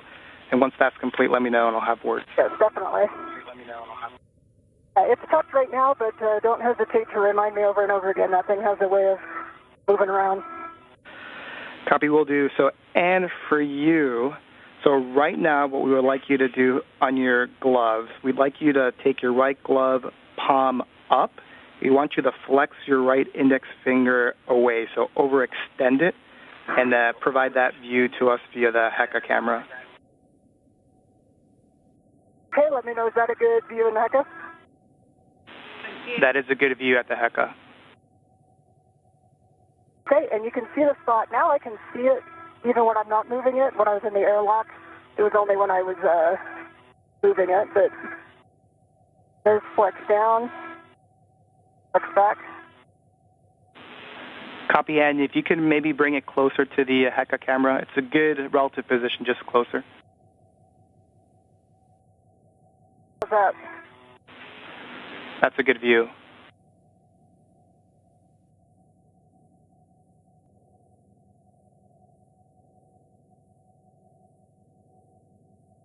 And teams here on the ground taking another look at Anne McClain's glove following a report of a slice in her right index finger prior to exiting the airlock. The team on the ground. Copy, Anne. We appreciate that view. We are good with that glove inspection. We do ask that you perform the same type of inspection every time you do your glove check, but you do not need to show us on the HECA. You can just perform it yourself. Understand. Thanks. I'll let you know if there's any changes. Copy that. Okay, Vapor. Copy that.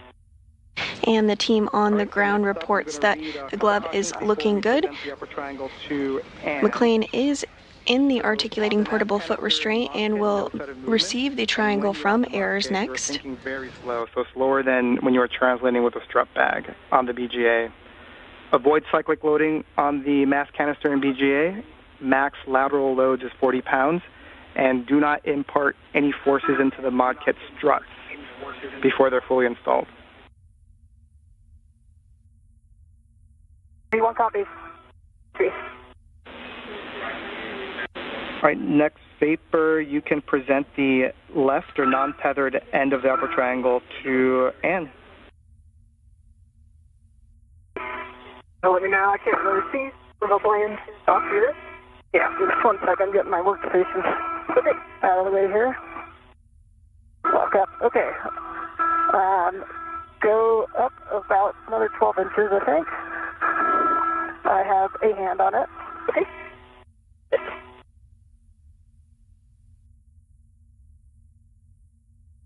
All right. This isn't small, is it?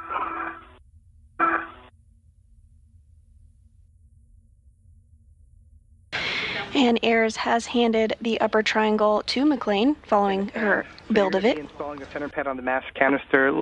Arrow up. McClain will now install it on the mass canister of the beta gimbal assembly or BGA structure. Your mini workstation tabs And for soft engagement left to right, which is what you're doing, and once that's complete, you can rotate the upper triangle so it's neutral and you have access to the bolts.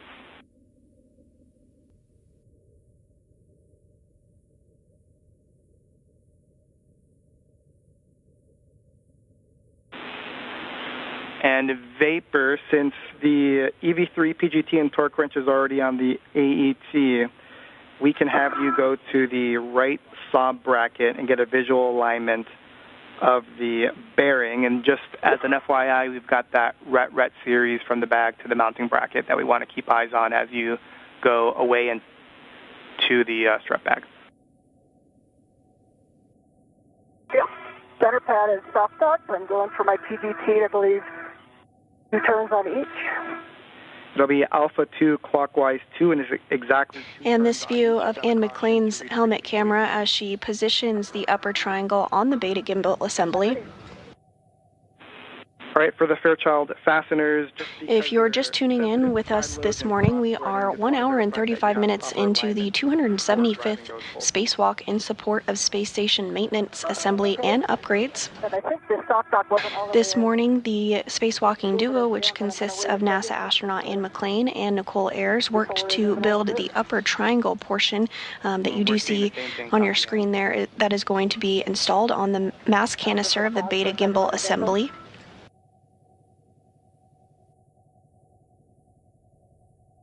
The primary tasks for our spacewalkers today is to install this support bracket, which we call a modification kit, in anticipation of future solar array upgrades of the International Space Station rollout solar arrays. The duo will also work to relocate a communications antenna called the Common Communications for Visiting Vehicles, or C2V2 antenna, to ensure better redundancy in communication with visiting spacecraft to the space station. So you have a go to continue. Okay, that's helpful.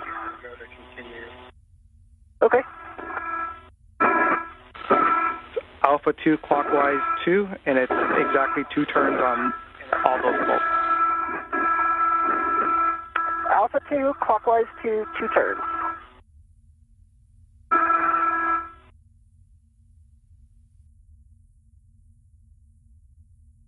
Because for EV2, the right stop bearing looks pretty thin. So it's at and parallel with. And we copy vapor, and just for your essay, that last comm is in and out.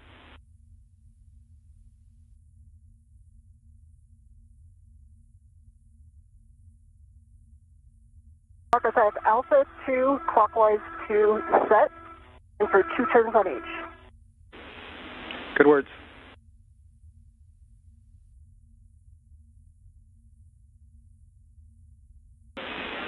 And that vapor, we are now waiting for the center pad install before proceeding. Yeah. 2 turns on M6 and M5. Wait for 2 turns on M8. Copy, good turns on 5 and 6.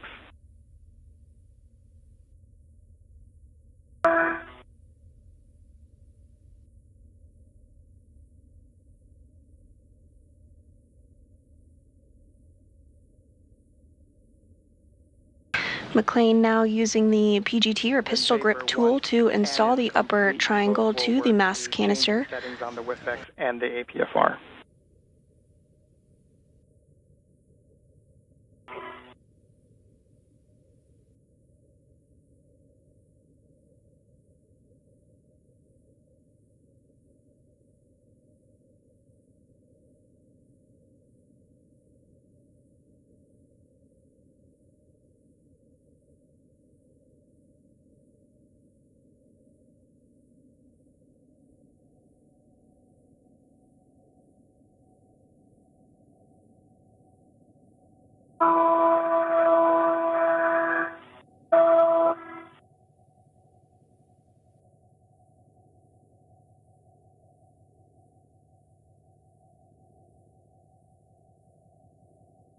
I have 2 turns on 6 or 8 and 5. Especially pop back out. I don't think it was all the way in to get those 2 turns again. And we concur, Ann. Thanks.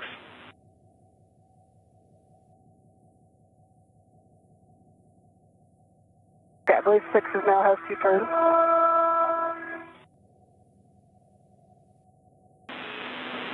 And copy, Ann. We're following. All right, 7 has 2 turns. I believe now it's torquing alpha 2 clockwise 2. Alpha 2 clockwise 2, M5 through 8 to torque. Expect an additional 3 to 8 turns. Copy, and there's no order, right? Order does not matter. Copy. Starting with M6.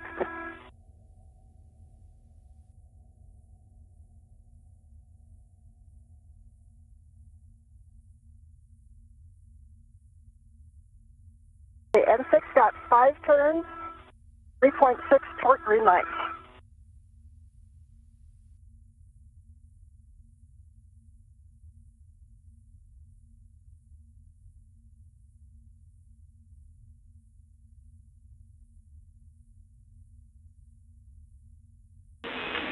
And Ann, we're checking. Give us 20 seconds. Okay. That's a good M6. You can proceed, Ann. Copy, good M6.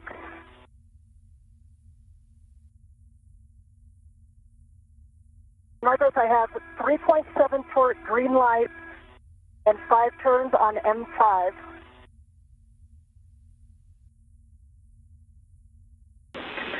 That is a good M5. Proceed.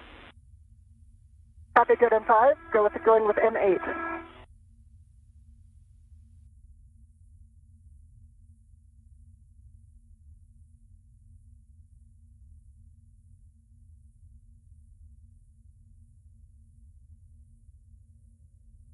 There's 4.5 turns on M8. Green light, 3.6 torque.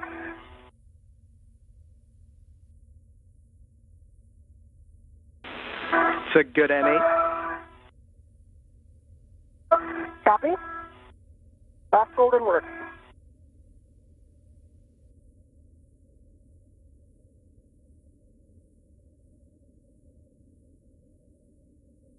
Okay, got exactly 4 turns on M7, 3.8 torque, green light.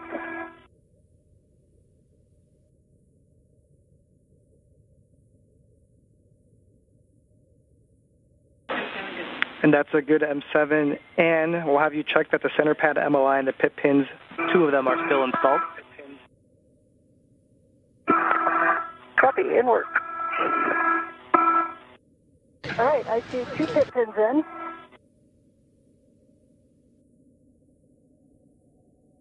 Good job on the MLI. Vapors nice and tight.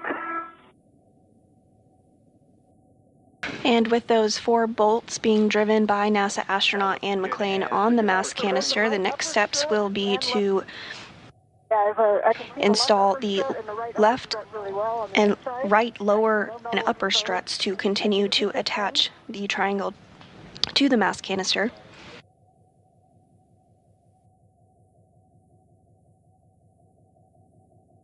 And if you agree, I think it's...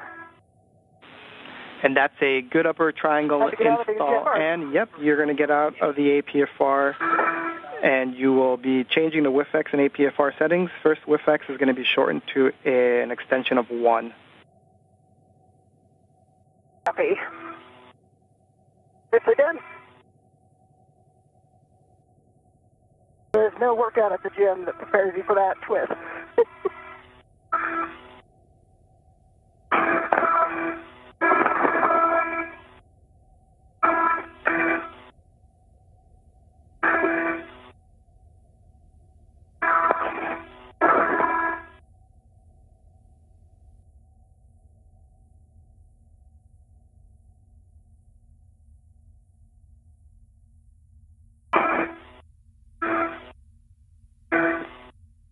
We are now 1 hour and 44 minutes into today's spacewalk. The crew is about 10 minutes ahead of the timeline. The upper triangle has successfully been installed to the beta gimbal assemble. Free now, I'm free. And for the both of you, just be aware that you still have that ret going from the bag to the mounting bracket. The crew will now proceed with the installation of the right lower strut and right mid strut on the right side of the mass canister before doing the same on the left side.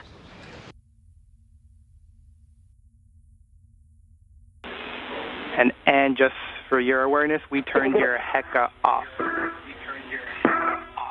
Copy, HECA off. Looks like you're working the extension of 1. Just verify that the ingress 8 is clear of the upper triangle after that reduction in height. Ingress 8 is sort of clear. Now it's clear. Copy, thanks, Ann. And then we're looking for a pitch of Papa Papa and a roll of Charlie for the APFR. Copy. 6 is at 1. Remind me, is the yaw still 6? Or 12, rather? The yaw should still be 12, correct. Okay.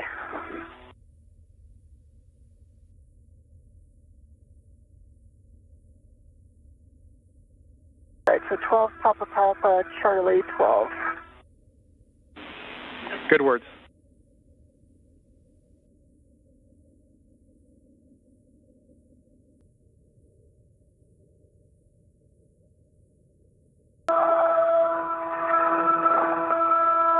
There's Charlie 12. You can see the... And this view from Nicole Ayer's helmet camera as she works to get the right lower strut out of the bag. Papa Papa.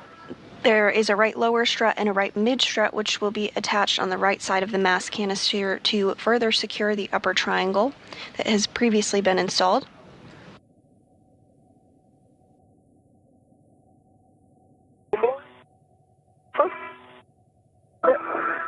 Yes, yes. That was blind.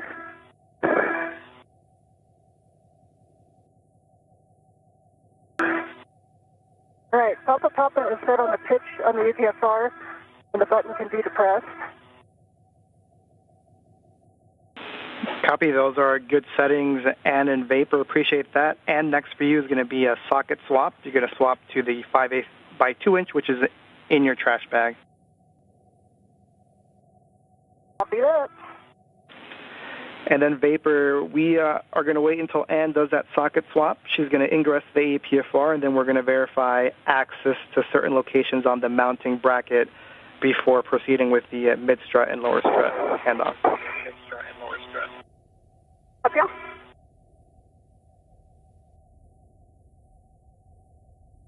And Marcos, if it's okay, I'm going to get in the APFR and then do the socket swap while I have two hands. Sounds like a great plan. And just another reminder on the ingress 8 and the upper triangle. Copy that.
For an update on the gloves, I've got a smudge on my right index finger.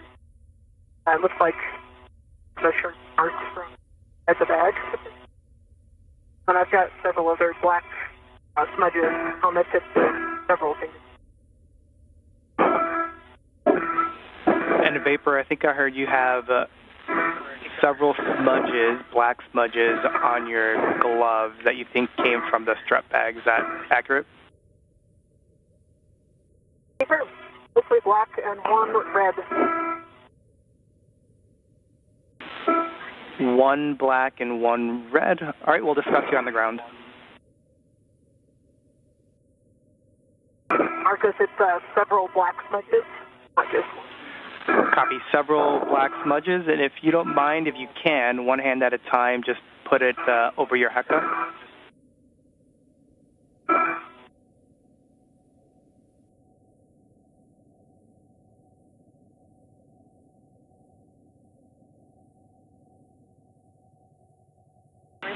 And that's a good view, Vapor. We see the red one, and we also see kind of two black on your right ring finger.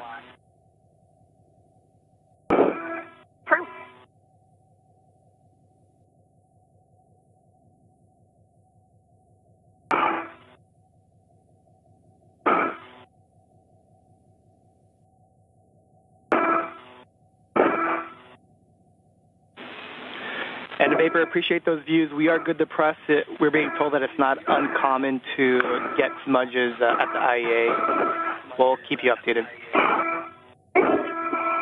Roger that. Thank you.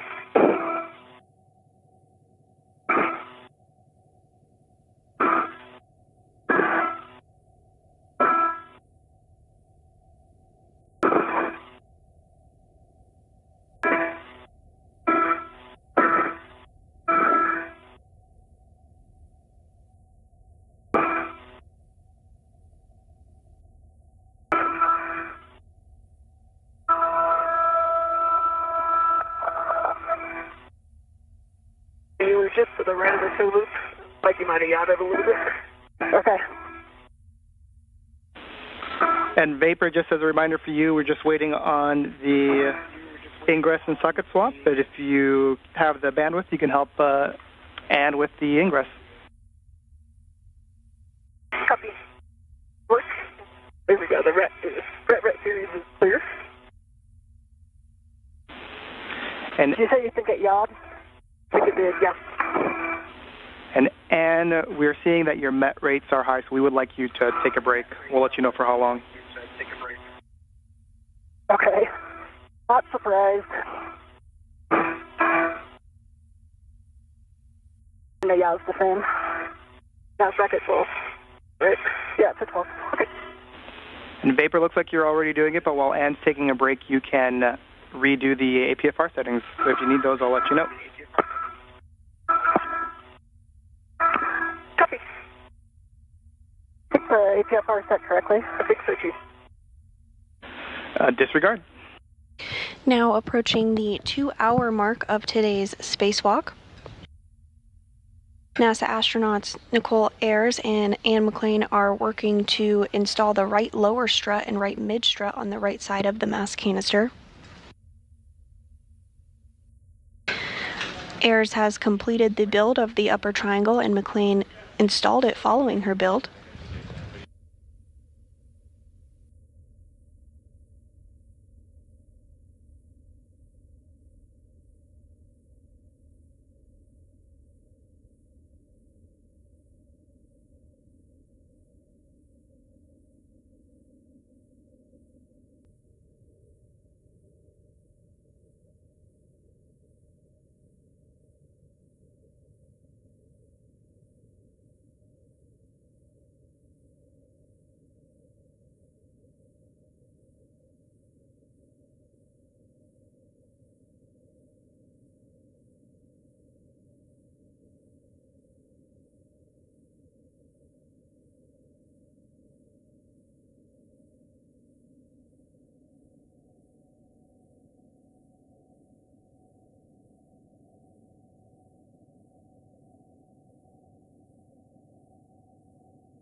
And we're going to hold you still for approximately 5 minutes. We'll let you know. Okay, I understand 5 minutes. Is there anything useful I can do during that time?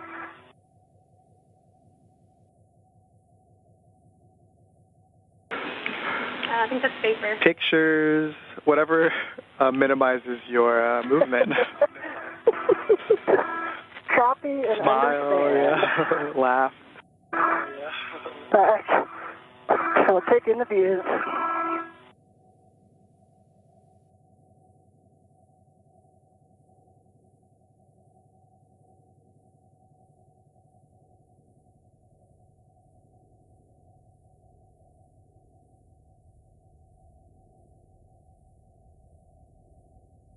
And McLean getting the opportunity to enjoy the views for a minute, as well as take some photos.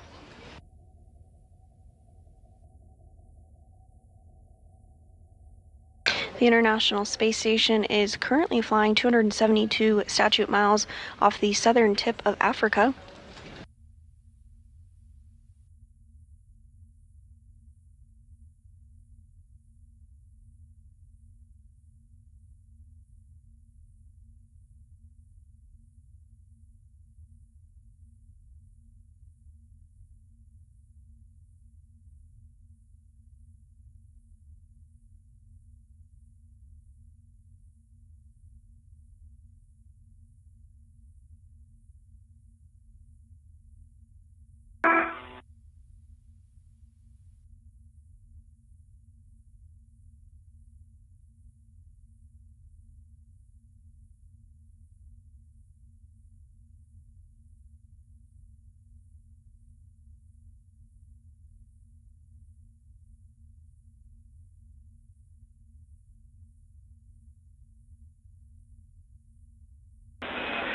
And in Vapor, we have a couple recommendations for you for the APFR ingress for you two to work together.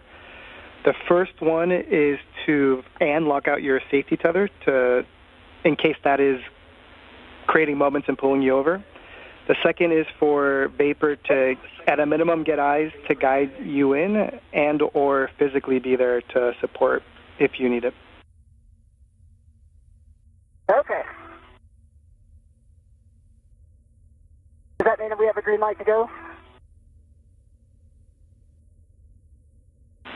I'll give you how much time remaining here in 10 seconds. Copy. And just like that, 5 minutes are up. You have a go to continue. So next up, ingress to APFR.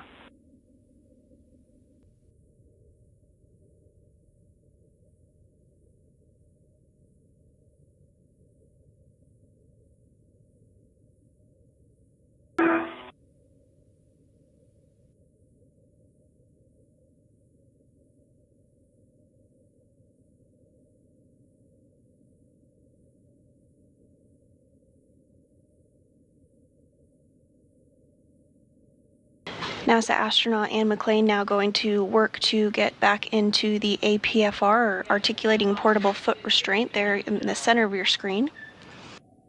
2 minutes until TDRS handover. 2 minutes until TDRS handover.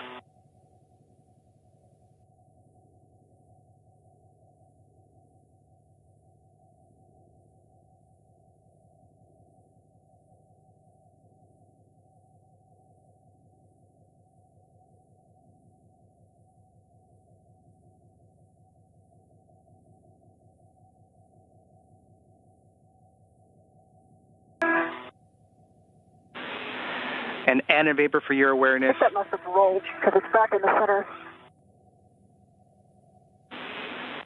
Anne and Vapor, it's a minute and 20 seconds until TDRS handover, but we'll also have a KU handover, so we're going to lose all video for approximately 30 minutes. Copy.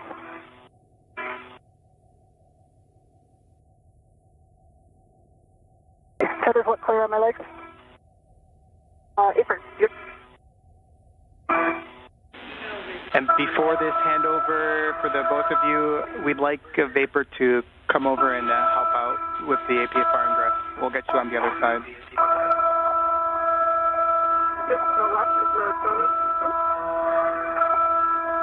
Your left foot to the right a little bit. Your right foot is in the middle.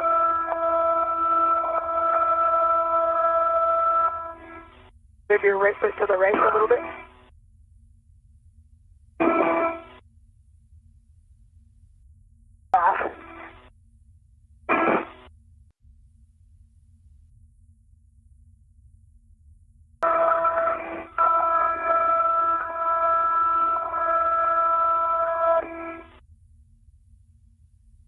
Are you able to hear me fairly clearly?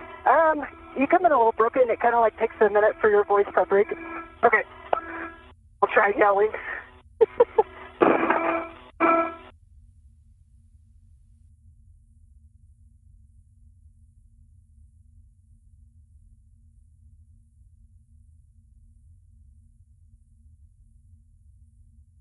And we are in a handover period between our satellites.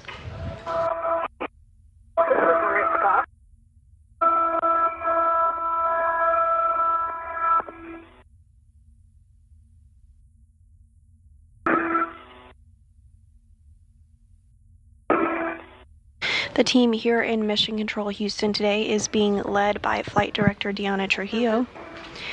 We are now 2 hours into today's spacewalk, the 275th in support of space station maintenance, repairs, and upgrades. Right foot in. Right foot looks in. That gives us 8 minutes. And in Vapor, we're back with you with left CAMS. Foot still out, but your right foot's in. The left is not in. Copy. The left heel is on top of the hook. There it is. Left heel's in, both are in. Awesome. Very nice. Thank you. All right, I'm going to release this upper triangle right to you. Actually, before doing that, and we'd like to do access checks. Okay.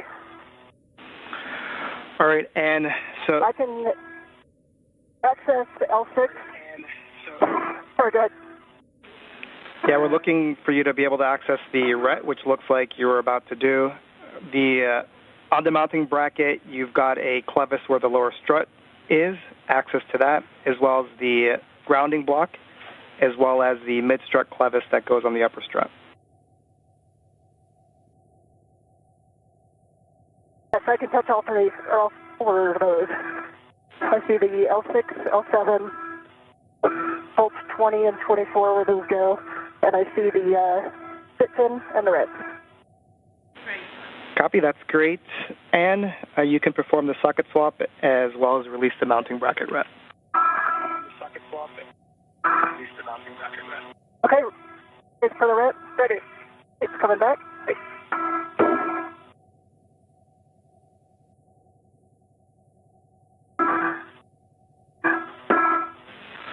And Vapor, once you have that RET safely in the bag, we're going to have you start working the right mid-strut, straps 12 and 13. We're going to have you start working the right mid-strut, 12 and 13.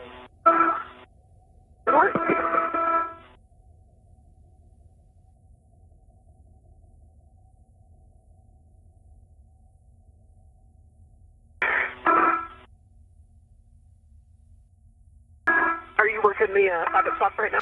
And during this handover period between our satellites, we will have communications with the crew. However, we will not have visuals of them. This loss of signal period has about 40 minutes left in it until we have visual of the crew again.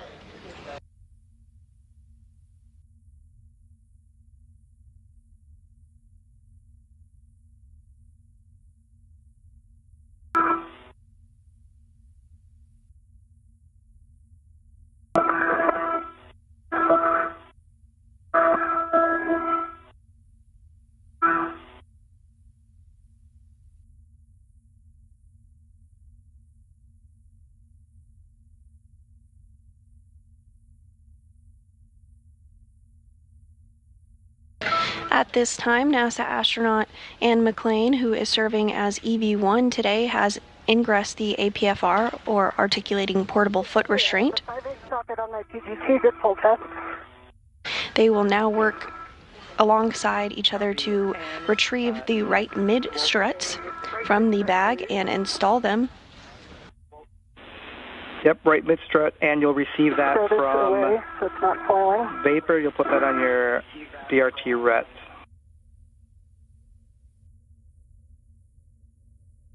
Copy.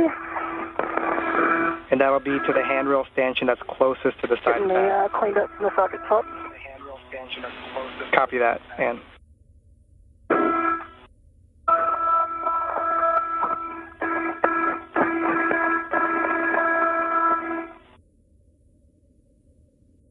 All right, Vapor, I am ready for the right mid-strut. The BRT ret ready.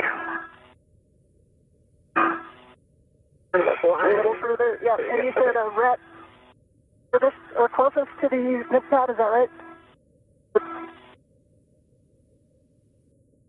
Seems opposite. Can I release it for you? Okay, if you release it, I'll put it over there closer to you.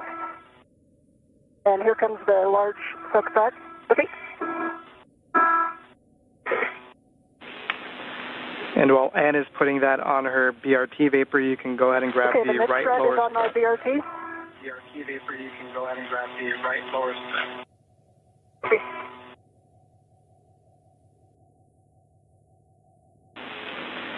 And you're going to receive the right lower strut, and you're going to leave the strut bag ret attached.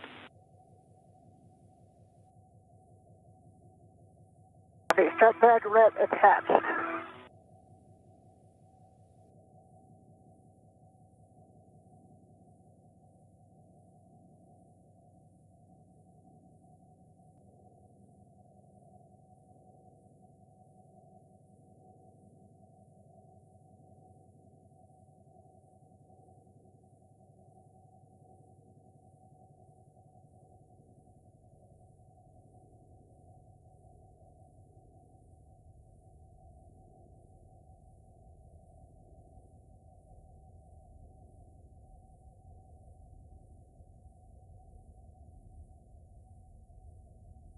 Okay, the right lower strut is in the Velcro.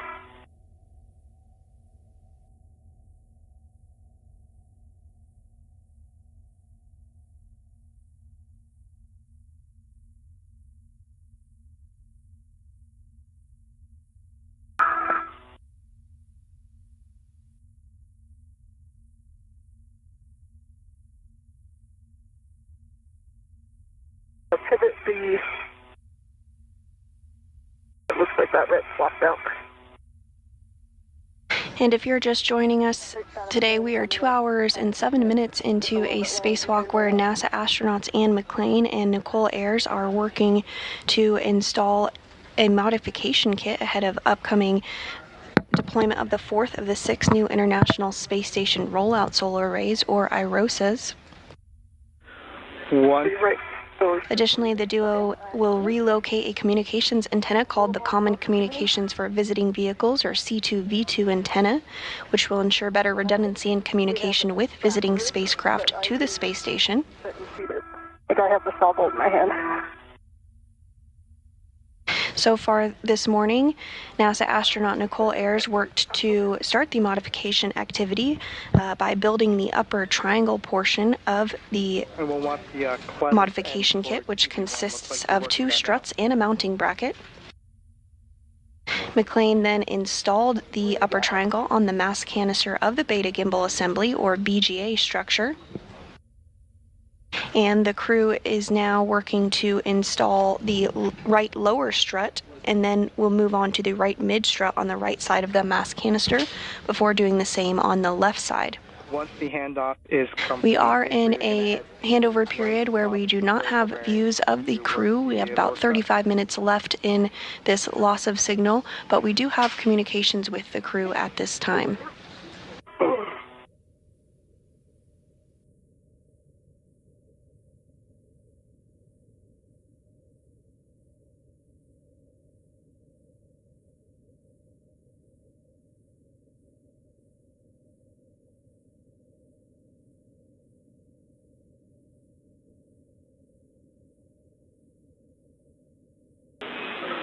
And for you, right now we're just waiting for Vapor to drive the bolt at the saw before continuing with your portion of the strut. Copy and understand.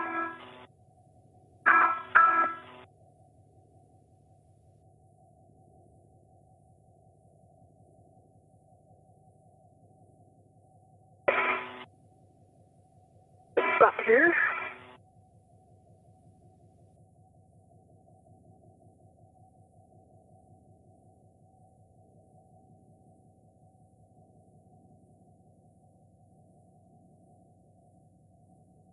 I'm ready to, okay.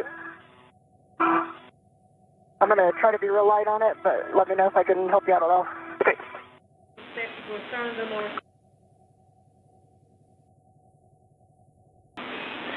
And Tilt it towards the bolt for me. Tilt it toward the bolt. Yeah, it's like 3 from the bolt right now. Yeah, thank you. I don't know how much you can down here. Can when I lean back. But here we go. Here we go.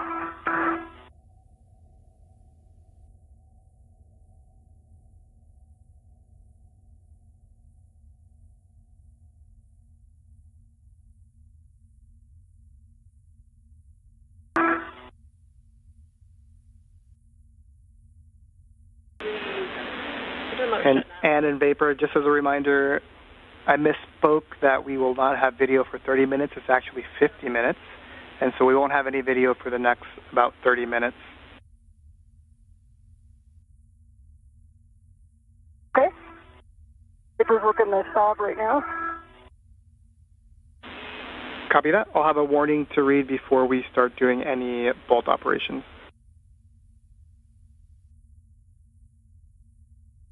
Okay, we're ready for the warning. Copy. So it's a pinch point warning, Vapor. You want make sure you keep your fingers clear of that interface, strut, and BGA.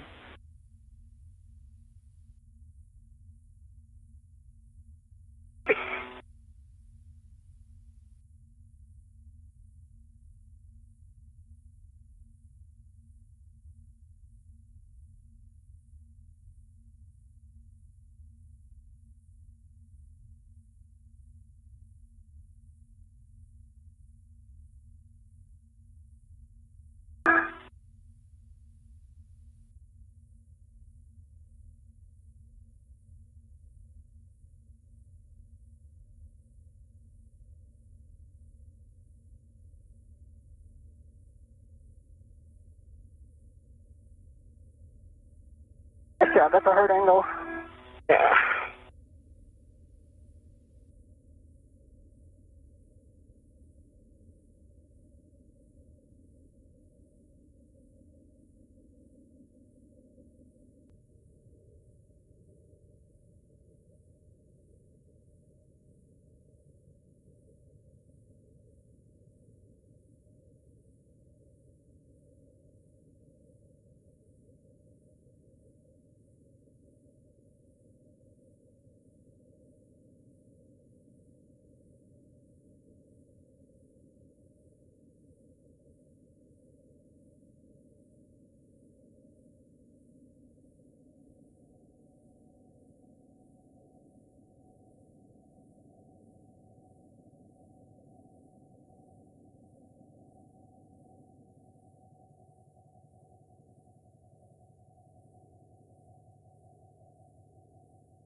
You don't mind, can you just hold it up towards the bolt a little bit? The ret is pulling it back? Yeah, the block for the ret is right next to your left, right next to your hecker if you want to lock it.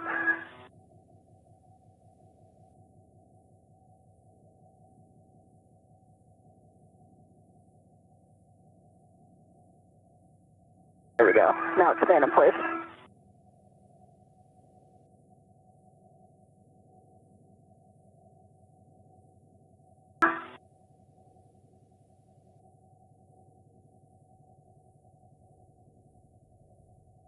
End effector on that handrail may also provide you some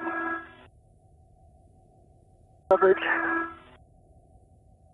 It's for the just getting it turned without it popping out. I see.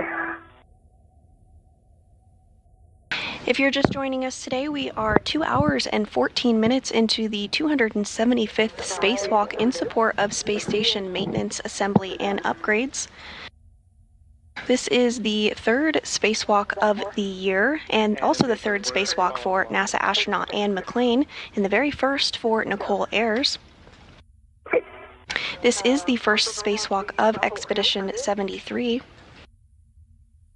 The primary tasks for the spacewalkers today is to install a support bracket called a modification kit, which will prepare for future installation and deployment of the fourth of 6 new solar arrays called IROSAs.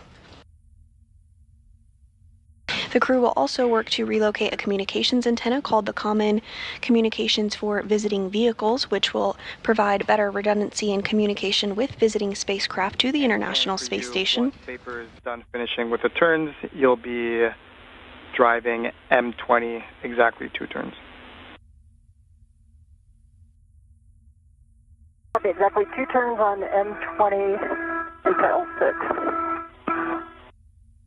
So far this morning, the duo has worked to build and install a upper triangle portion of the modification kit and are now working to install the right lower strut and the right mid strut on the right side of the mass canister. 2 additional turns.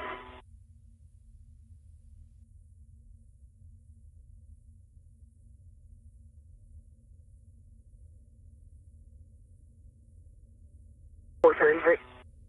Yeah, 4 turns total? Yeah. Marcus, did you copy her question? It is 4 turns total, so 2 hand start and then 2 with the PGT.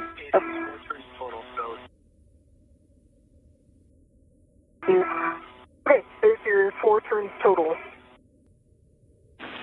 Copy 4 turns total. Vapor will have you hold tight and just want to make sure that the pit pin lanyard is free of the clevis before we start driving bolts. Copy. I will grab the pit pin out. I see the pit pin. It is free of the clevis. And I have M20 in 2 turns. Am I going to put the pit pin in?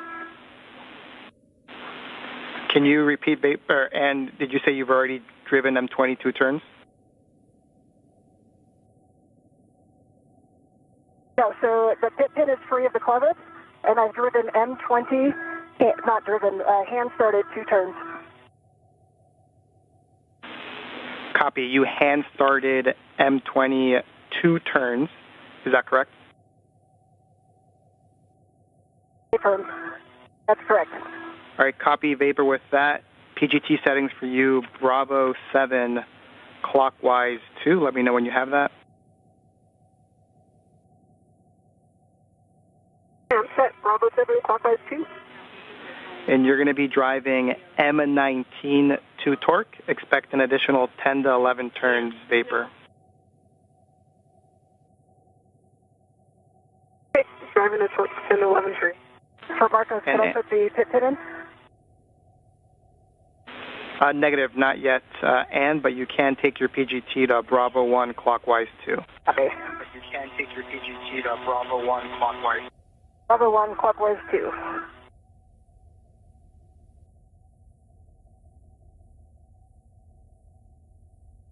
Okay, that was 8 additional turns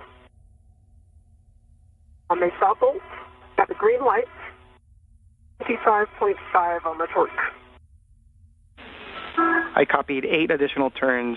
Stand by.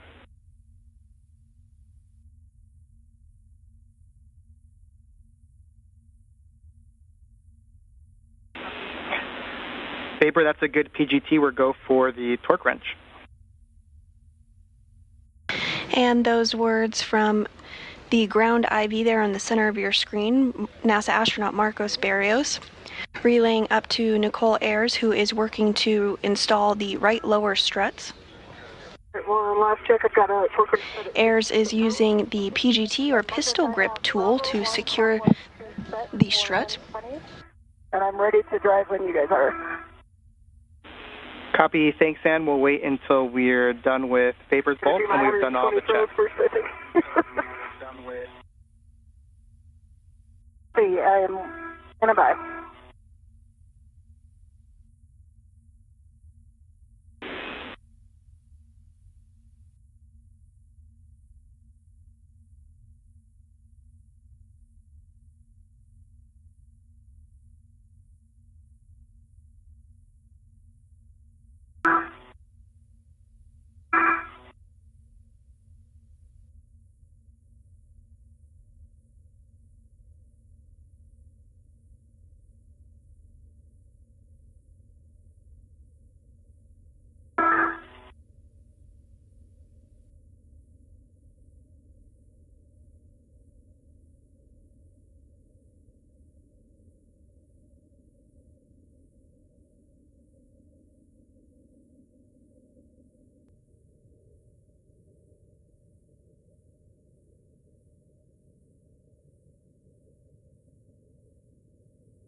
Marcus, that was 2 breakovers, like a quarter turn. Oh. 2 breakovers, quarter turn, we'll discuss. And for the both of you, just for our latest consumables check, limiting consumable is Medox for EV1 with a PET of 622.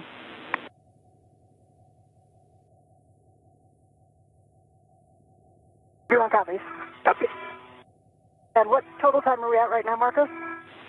We're at 221, and then we expect this number to get better, the limiting consumable, as time goes on. Copy.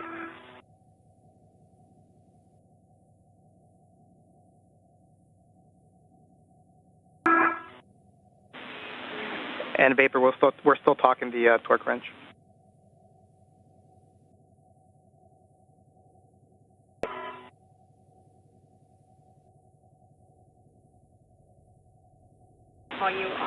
In Vapor, we're going to do the additional checks before calling it good. We're expecting 2 more turns. So with that, just let me know and we can go through some checks. I see the black line is flush. The gap check actually looks good.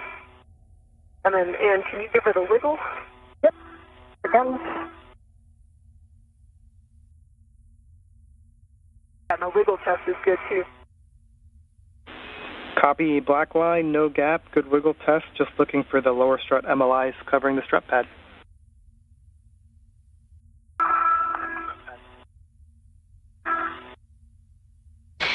McLean and Air is now working to ensure that there is a good connection on that lower right strut.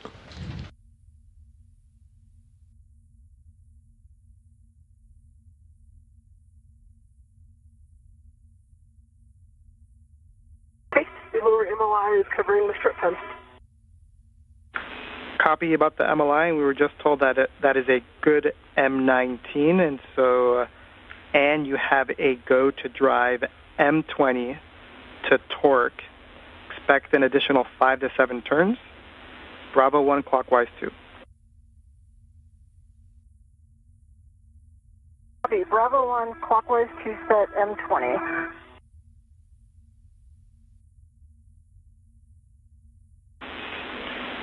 And Vapor, you can release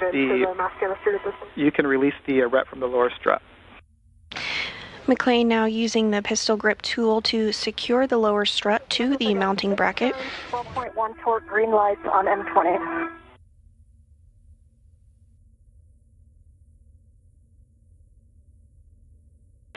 And we copy Ann and we're checking. And Ann, can you confirm that the black line is flush? Following this, the next step will be to cover the strut with multi-layer insulation, or MLI, and then route cables of the solar array in support of future spacewalks. Until we get a heck of view. It is black line is flush. Copy, that's a good M20, and you can stow your PGT, and then you now have to go to install that pit pin to the grounding block. Copy and work. Marcus is released from the lower right strut. Copy, Vapor. You can go ahead and translate to the right side pad location for the mid-strut.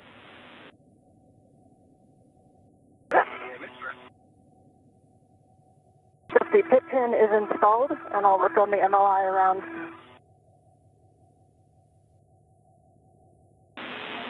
Copy, and just let us know.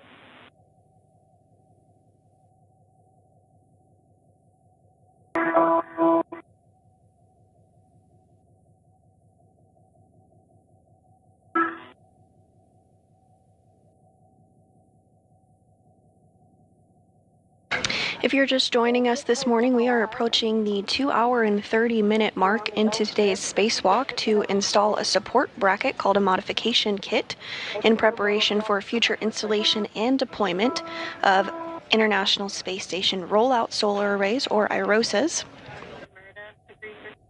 NASA astronauts Anne McLean and Nicole Ayers are working to install lower struts on a mass canister that they have already built on the upper triangle of the modification kit. And it's up to 40 pounds. 15 inches from the outer. We do not currently have views of Ayers and McLean, but expect to regain views of them in about 18 minutes from now. And we're currently just discussing things on the ground to look at the config of the mod kit. In the meantime, you do have a go to execute the IROSA cable routing on the right side.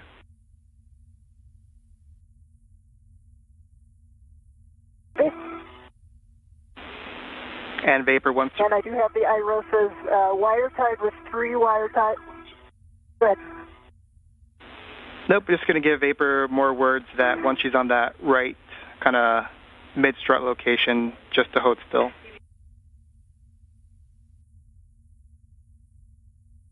Here.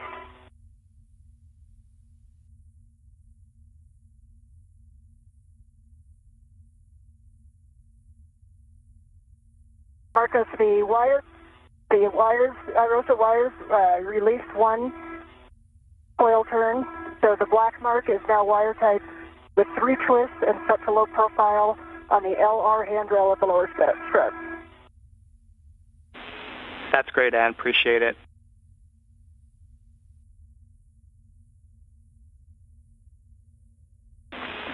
And Ann and Vapor. My red is stronger than the force that collapsed his back.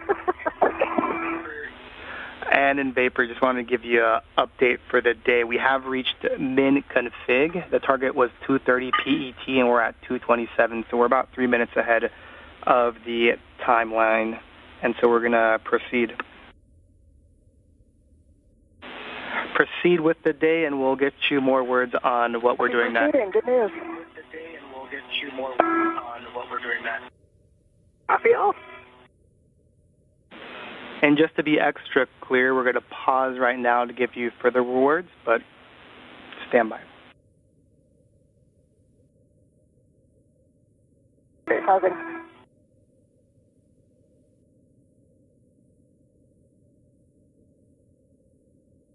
NASA astronaut Anne McLean has successfully routed cables on the right IROSA strut.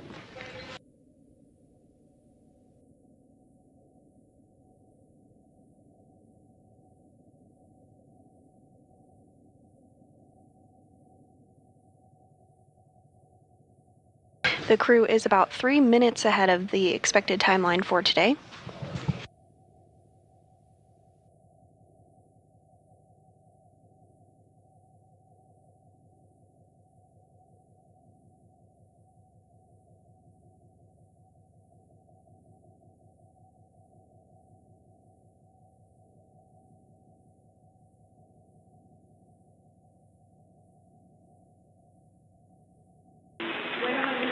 And in Vapor, we're still discussing what our going ahead plan is.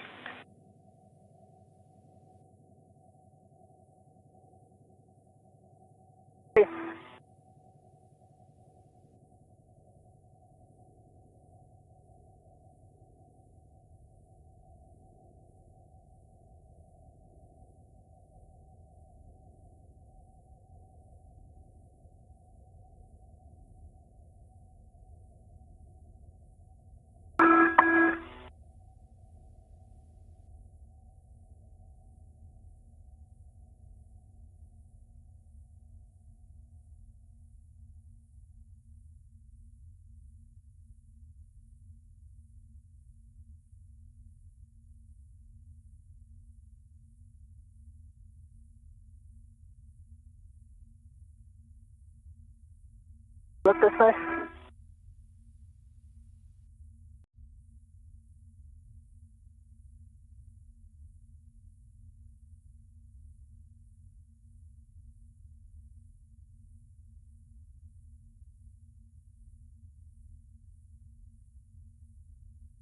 I can walk this right out so it's not pulling it.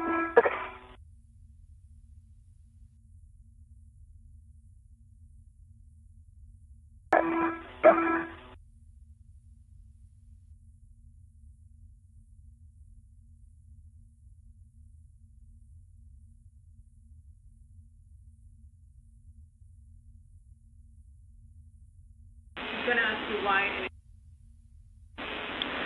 And in Vapor, just an update, we have reached the min config.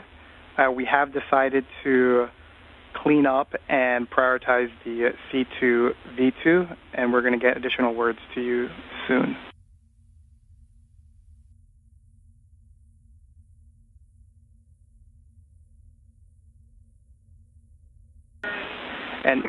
And in Vapor, the rationale behind that is current limiting consumable is MEDOX for EV1, which is right now at a 630.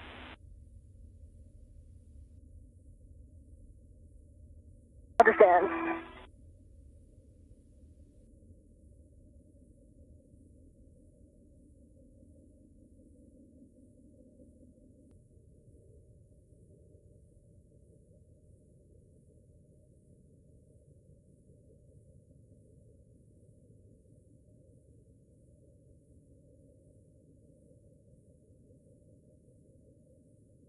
My way back down the chemistry. We are now 2 hours and 31 minutes into the 275th spacewalk outside the International Space Station. At this time, we'd like the mid-strut back in the strut bag, any free rets back in the cable bag, and the PGT and torque wrench in the cable bag.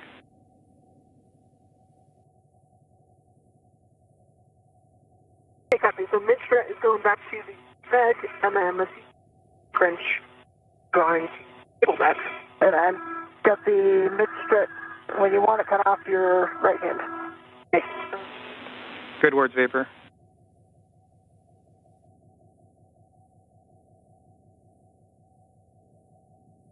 I'm ready for it in. Got it. Okay, and my DRT ret's still on it. Okay. If I can get a red on it. Okay.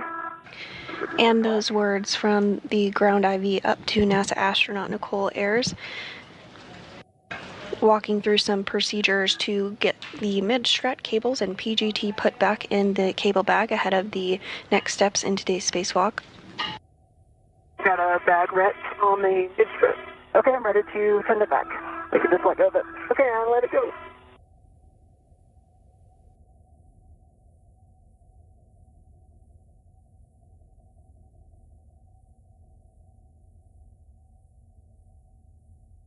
Because the mid-strut is ready to the bag. I'm not sure I'm going to be able to feed this Velcro through the D-rings in a with a glove hand. Make sure that's okay. Yeah, Vapor in it. The strut does not need to be inside the Velcro. As long as it's inside the bag and secure, we're good with that. To be inside the Velcro, as long as it's inside the bag. Okay. And Marcus, I assume I'm not staying up here anymore. I'm going to hop off.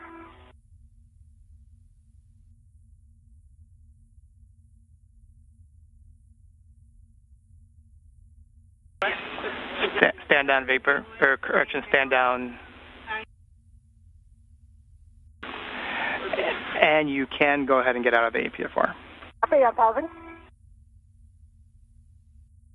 Wait.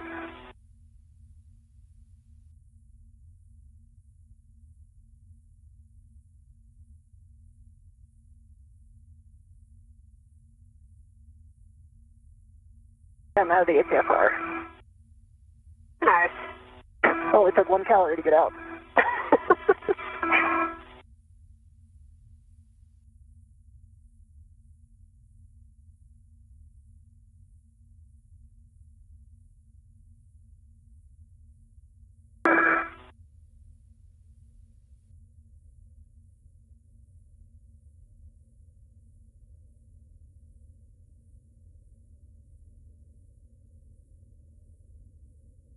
unlock my reel. I'm thinking about it. Get my reels unlocked. Oh. You have a free hand. Sorry? If you have a free hand, can you give me the end of that adjustable? Yes, I'm going to make my way down there now. Perfect.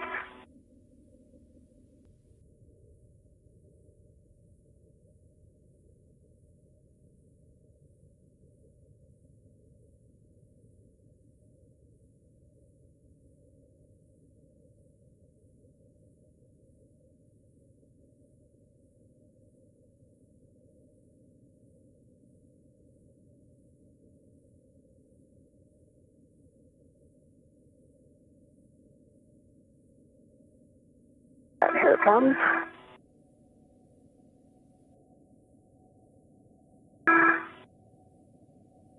Go to the table bag.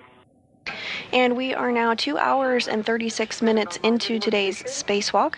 NASA astronauts Anne McClain and Nicole Ayers have completed the lower right strut installation, which is the minimum configuration for the mod kit.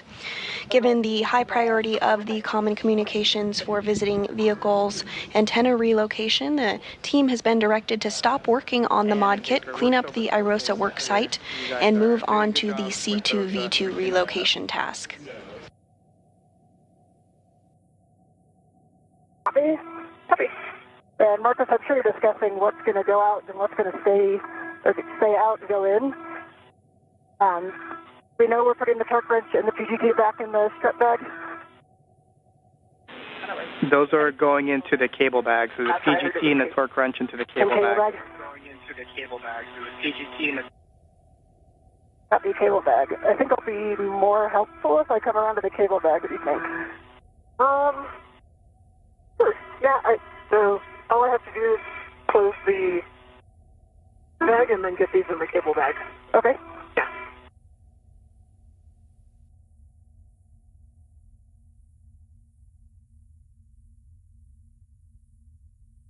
Probably be taking this HFR and with extended on. Yeah, I think actually might be more. I don't know if I need to ever hear about a cable bag just there.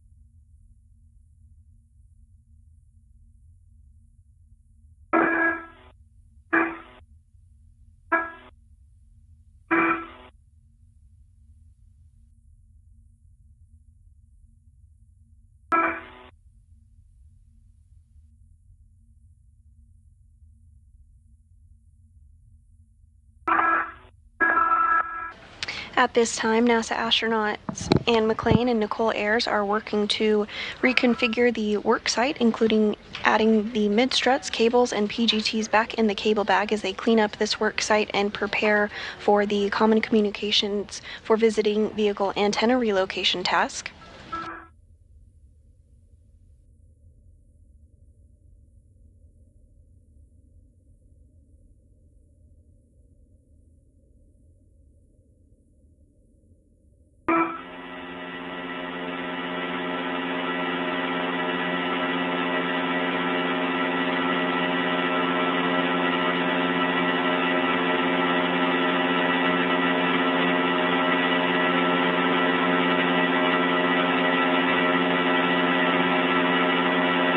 I've got the PGT and my torque wrench in the cable bag.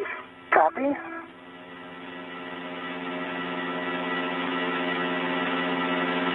Move it back to the strip bag. And in vapor, in about 4 minutes. And the HFR to lower profile for transmission. In about 4 minutes. In about 4 minutes, we're going to have a TDRS handover of approximately 18 minutes. During this time, we're just going to ask you to enjoy the view and take pictures. If you both can right now, turn off your HECA and we'll pick up with C2V2 once we're done.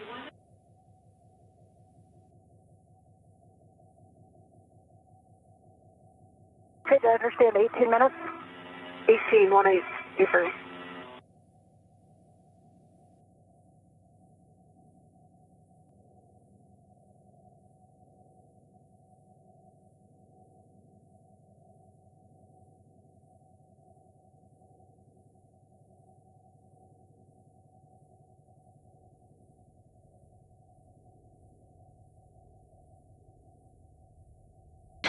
McLean and Ayers are continuing to clean up the ModKit worksite ahead of the C2V2, or Common Communications for Visiting Vehicle Antenna Relocation task.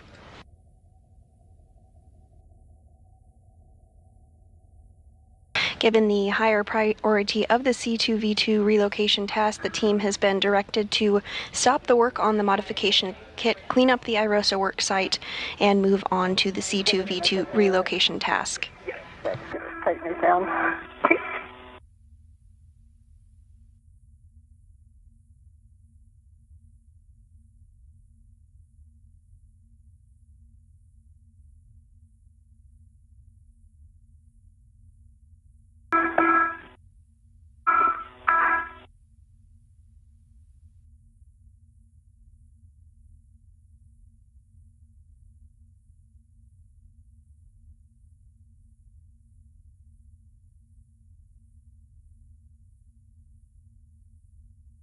They want an inventory before we close that out.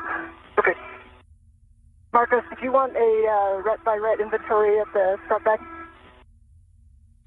Let's do it.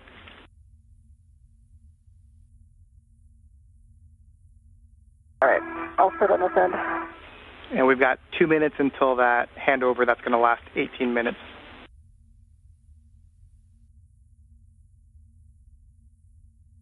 Okay, and just understand this is KU. Negative, this will be S-band. We'll lose comms with you for 18 minutes, and so we're just going to have you pause, take pictures, and enjoy the view.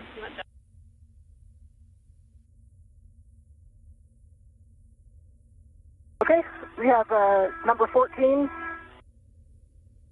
on the outside of the bag. We have number 10.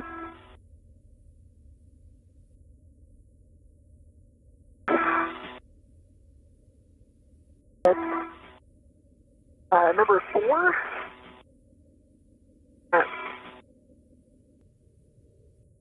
Number 1. Number 2.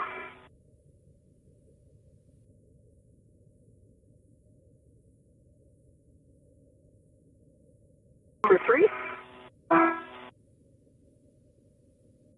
That's 13.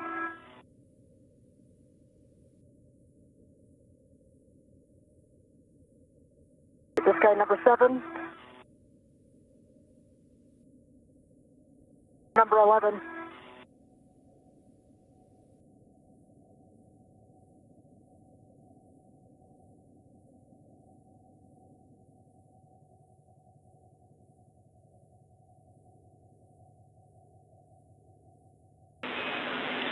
Handover in 20 seconds.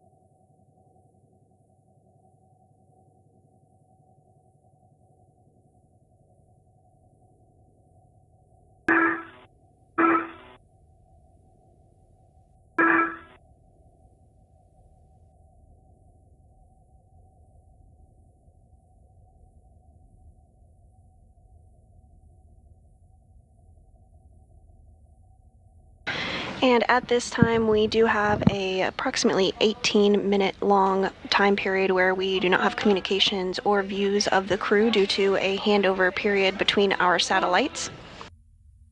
So the crew has been directed to enjoy the view and hang tight, and we'll see them on the other side of this handover.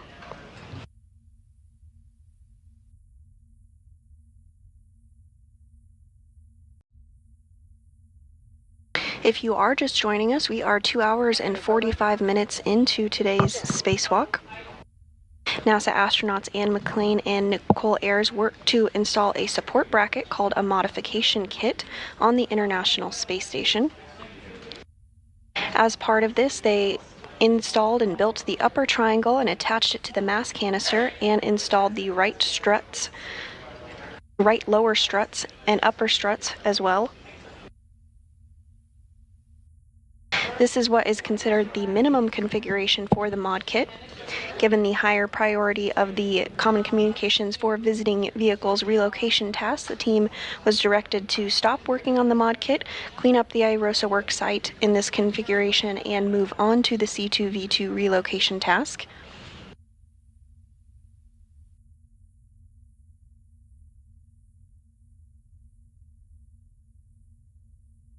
Today's spacewalk is the 275th in support of space station maintenance, assemblies, and upgrades.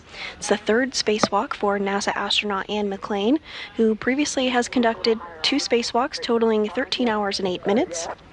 Today's spacewalk is the very first for Nicole Ayers, and this is the third spacewalk of the year and the very first of Expedition 73. Sorry? 18 minutes is a long time.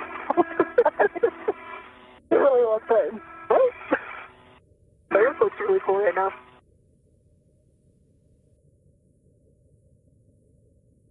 Ayers and McClain arrived on the SpaceX Crew Dragon Endurance on March 15th following their launch the day prior.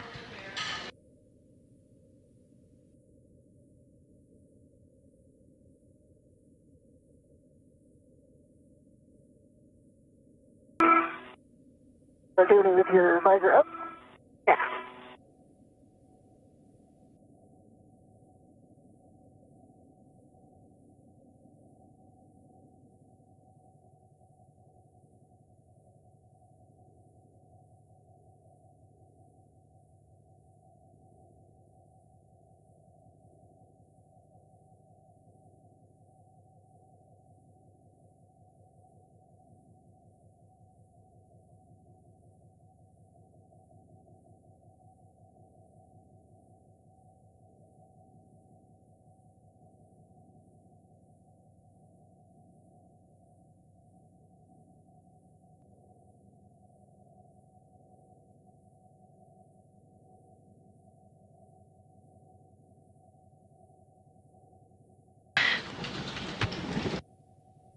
They're not too close, are they?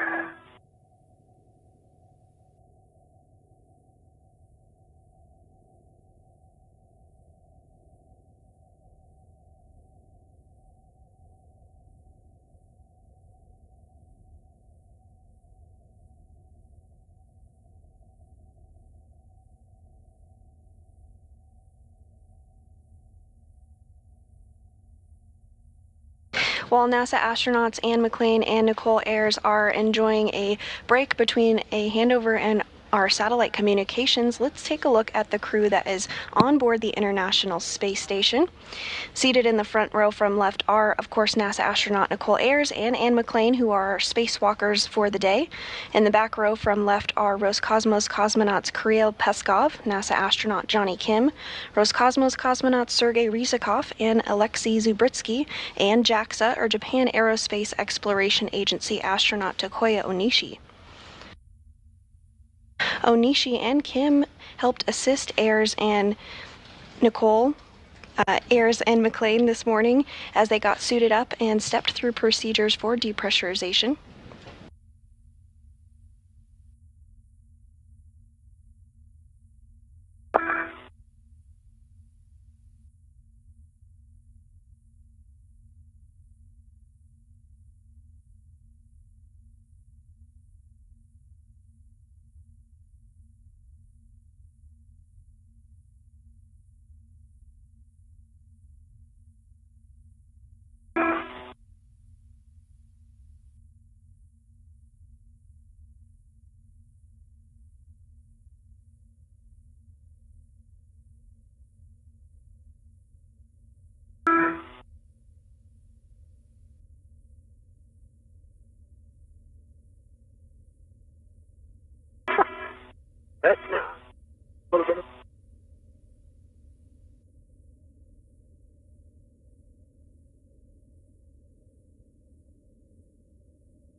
go out of the back? I did. Yeah, you did one? Yeah. Okay.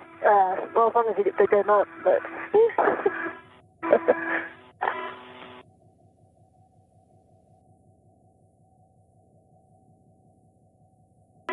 Rolling around. That easy to do.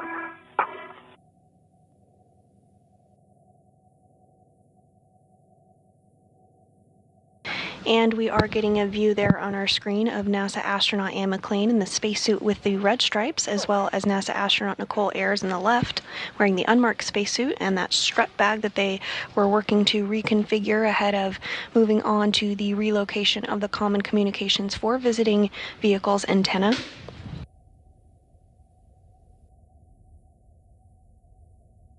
Towards the lower portion of your screen, you do see that upper triangle that Ayers built earlier this morning that is attached to the mass canister, as well as the lower strut that was successfully installed.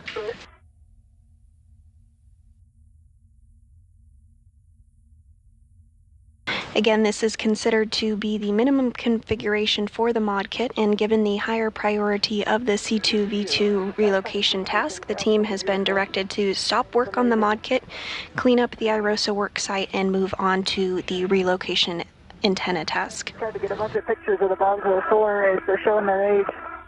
Yeah, they are.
It's going to be impossible to get a selfie with two of us. Yeah, I guess. I think it might be impossible to get a selfie with two of us. You could peek over that bag. Oh, maybe not.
And as we have mentioned, Anne and Nicole have completed the lower right strut installation, which is the minimum configuration for the mod kit today. And given the higher priority of the Common Communications for Visiting Vehicles relocation task, the team has been directed to stop the work on the mod kit, clean up the IROSA work site, and move on to the C2V2 relocation task.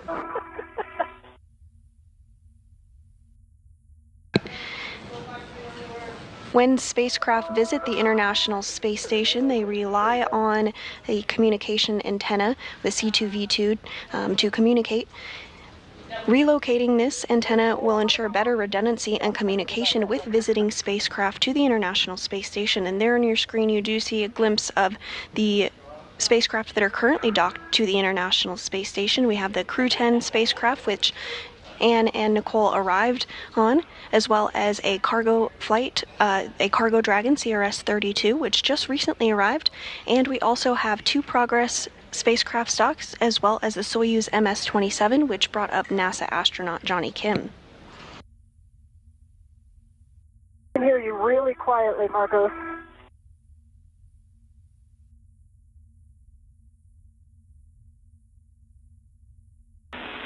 And in vapor, this is Marcos radio check. Very quiet. How do you hear him, Vapor? I've got you, yeah, very quiet. And one more time, user error on my part. Loud and clear. Same. All right, we have words for you. So we're going to perform or at least check that you accomplished some of the cleanup steps that we ask you to do before. Then we're going to do a glove and hap check, and then we're going to proceed with C2V2. Copy. All right, so you can just confirm for us that the right mid strut was returned to the strut bag. Confirm. That the free rets from the strut bag were transferred to the cable bag. Negative, we did not do that. And there's no, and we copy add and vapor, no need to do that now, and then that the EV3, PGT, and torque wrench were transferred to the cable bag. Vapor. All right, with that, we'll get a glove, hap, and gauntlet check from the both of you. The EV1.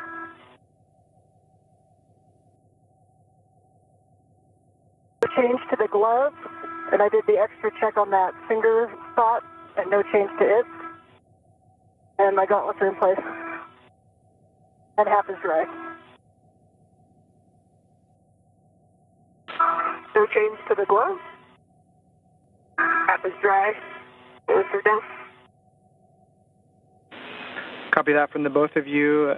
And we're going to have you retrieve the APFR and put it on your BRT, and then you're going to be translating inboard. And vapor, we're going to have you retrieve the WIFX after the APFR is off and store that on your BRT.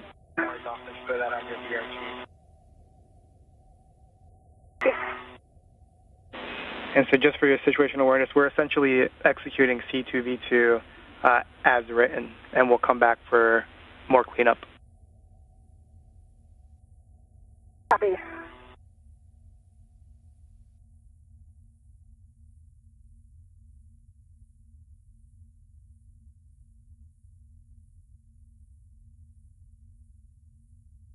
And those words up to the crew, letting them know the plan forward. NASA astronaut Anne McLean is going to work to retrieve the articulating portable foot restraint, which you see her doing there on your screen now.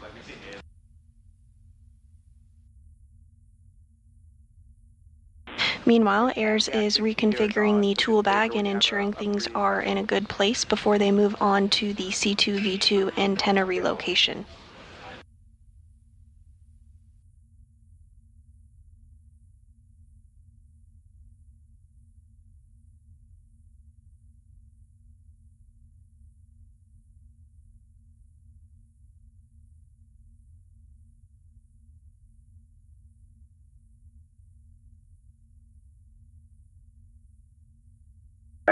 Get out of your way here. HFR set.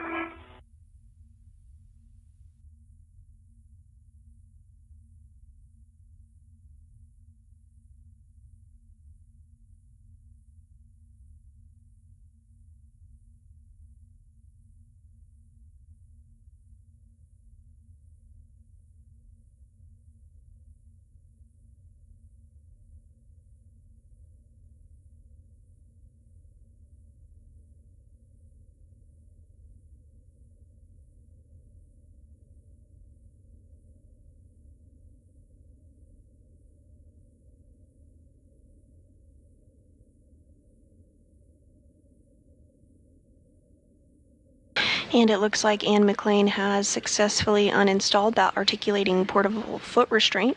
She now has it tethered to her. You see it floating just behind her. We are now 3 hours and 2 minutes into today's spacewalk.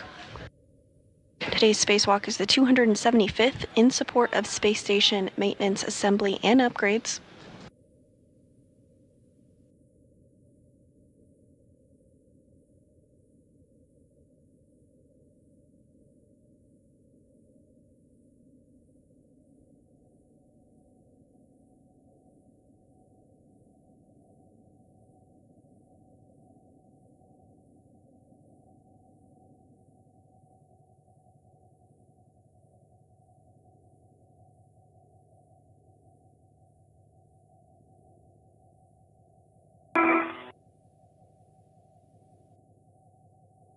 I have the HFR and my DRT. I'm releasing my rich man spare lead.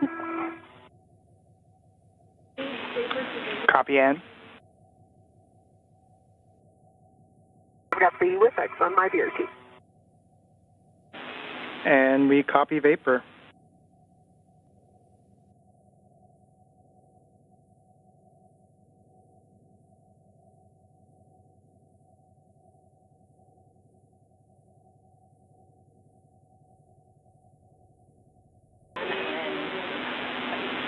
And in the Vapor looks, next for you is going to be translating to the work site, but we'll want Ann to lead first to deconflict safety tethers.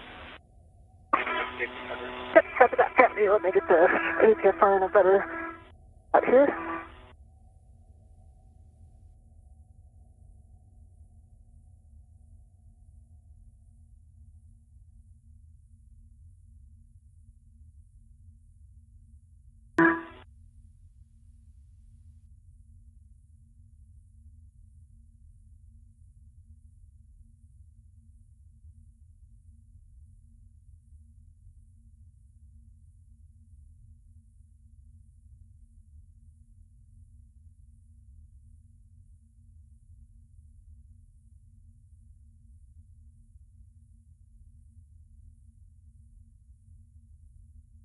Your legs are just under a table, so you have to go.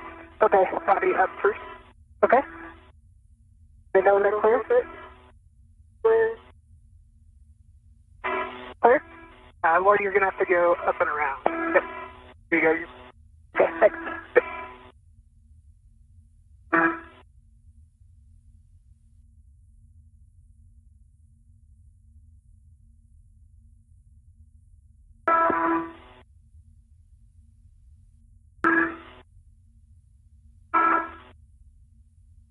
I like how my safety tethers are on the HFR standby one.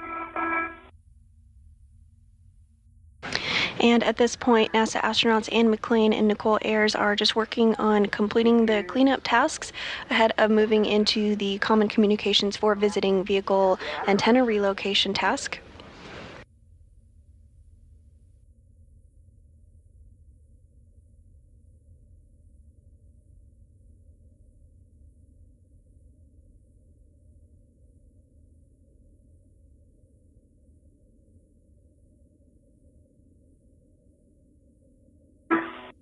Let's get it. This guy got locked out.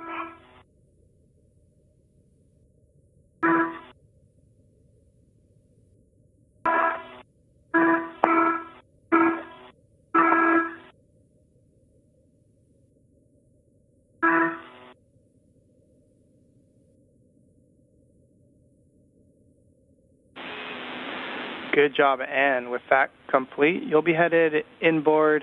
You're going to be going back to phase 1 before going zenith and dropping off that APFR on with 10. Copy with 10.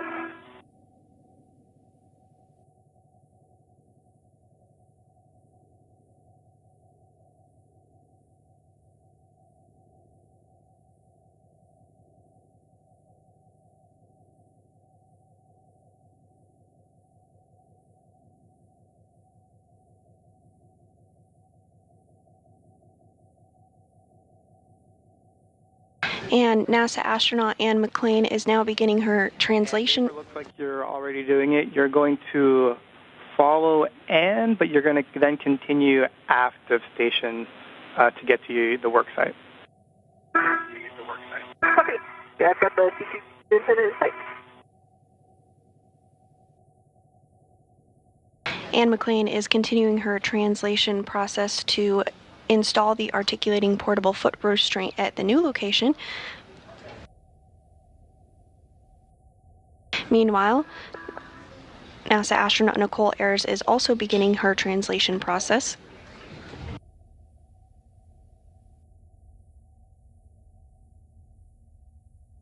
And Marcos, remind me exactly where I'm going up, what mile marker? You're going to be going up at the P1, P3 interface, so right when you see that DCDU, you'll be going zenith. Okay. Okay.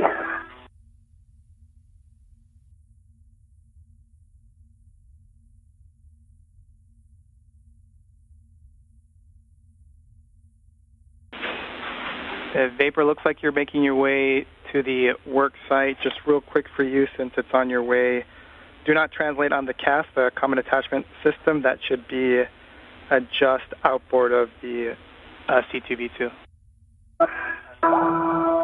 Copy. Yep, I'm zenith orbit already.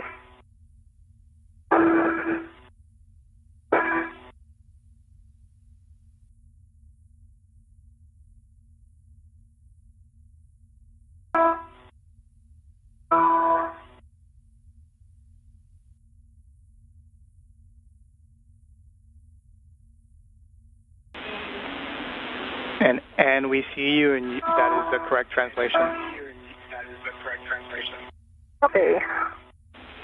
Once you reach the phase 2-3 edge, so the tippy top of station, you're going to be headed to with 10, which is back outboard. Copy, I see it. Copy, and then we'll like you to fair lead. There should be a handrail right at that P1, P3 intersection at the tippy top. We like you to fair lead your safety tether there just to make sure it stays away from the radiator. Copy. And is that a rich man? Say again? Is that a rich man's fair lead you want? Negative. It could be a poor man. Okay.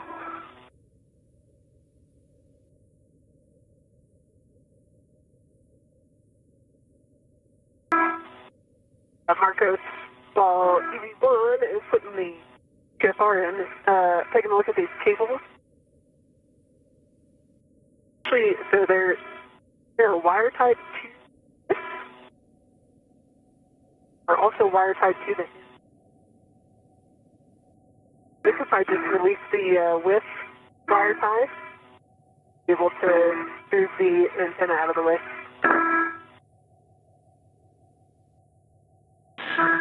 And Vapor, thank you for the view and those words. We concur with your plan where you're going to untie the cables at the base of the antenna, and that should give you enough room.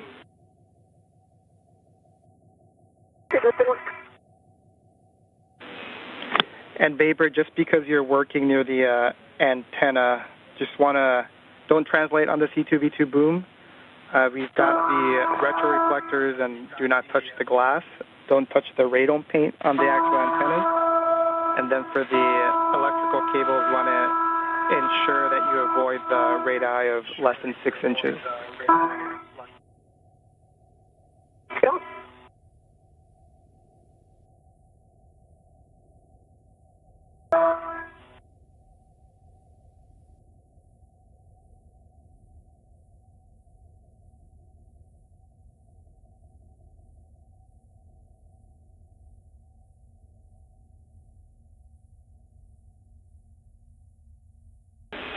Yes.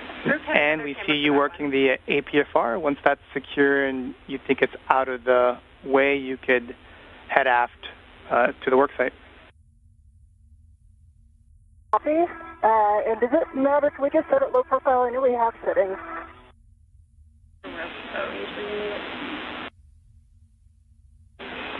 Checking and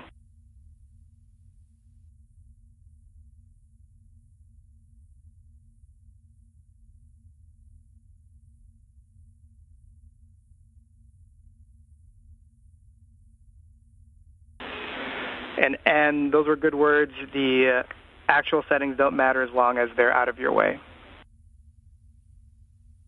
Okay.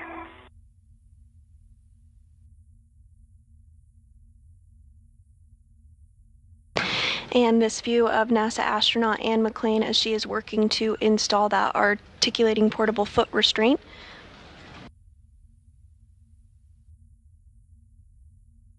You can see she has the PGT or pistol grip tool attached to her side. This has been utilized quite frequently today during the spacewalk.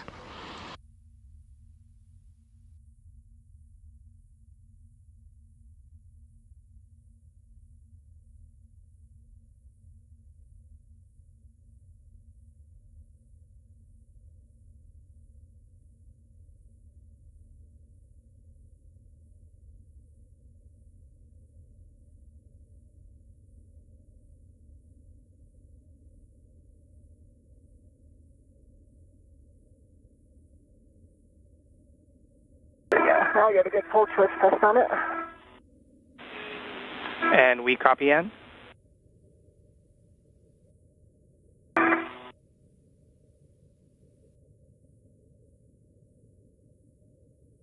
And we are in another handover period between our satellites, but we are getting a view inside Mission Control Houston. You came in broken. Can you confirm that the locking collar is black on black? The team in the room today during this Orbit 2 shift is being led by Flight Director Diana Trujillo. This now could be depressed, and locking collar is black on black, and I have a good pull twist test.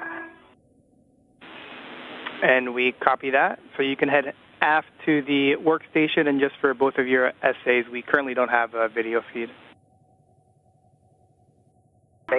Copy. And for you, I read some of these for vapor. Just want to repeat because there are a lot of no-touch zones in this area.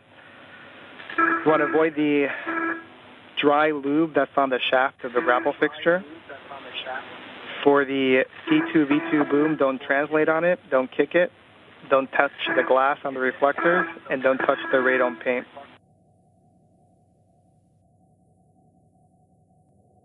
V1 copy.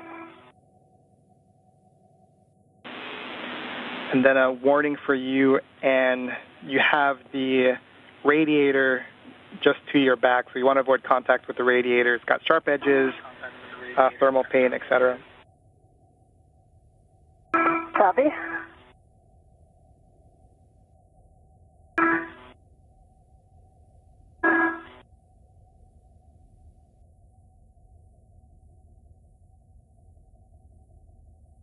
Is the preferred translation path right along the radiator? You can, from the APFR, you can use the diagonal strut that connects, that's on phase 3. That should take you towards the radiator for a second, but then it should take you diagonally down towards vapor. Copy. There's no handrails on it. We agree, we concur. You'll have to use the I-beam.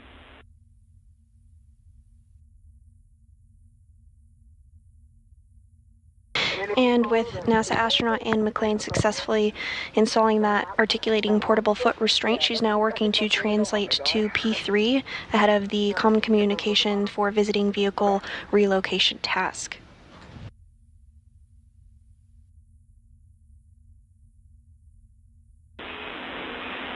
And Weber, can you confirm that you've released the cables from the base of the boom? Sure. And there's handrails right on the other side of this guy? Yes. Big long one. And on the other side. Oh, Down there. NASA astronaut Nicole Ayers is already in the location of the C2V2 antenna relocation.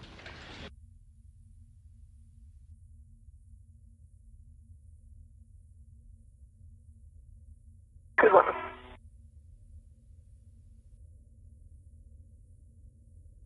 Watch my feet as they come over. I know if I'm clear. You're clear.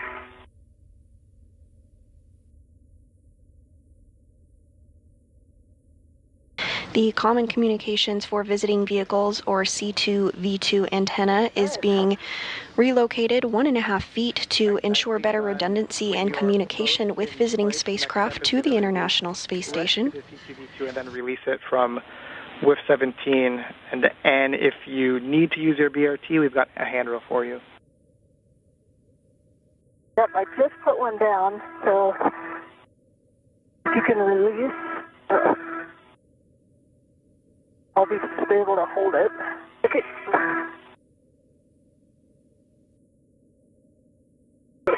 Got on it? Yeah, holding on to me. Up here. And do you want me to wrap to it? Can you reach it? Maybe. On it.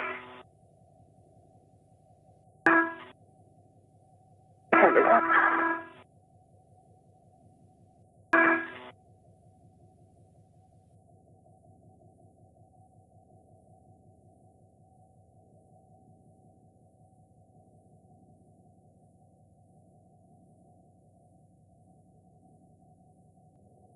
And we are getting some views of the Earth as the International Space Station flies 268 statute miles over Argentina. Could be from your side. Okay. That's it done.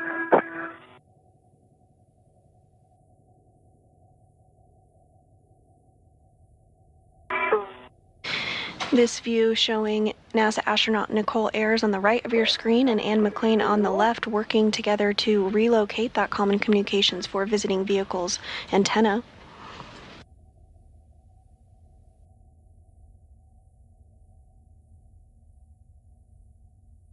See it?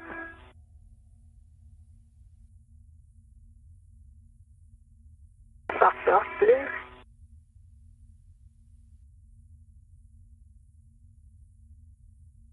Looks like it's a cross deck.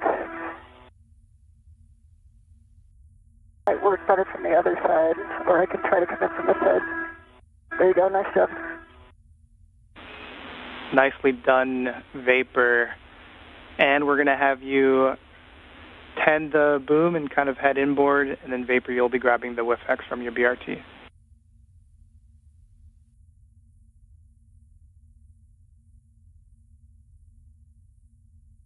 And as you can tell on your screen, Anne McLean is holding that boom. They did successfully remove it from its current location. They're going to be moving it 1.5 feet over.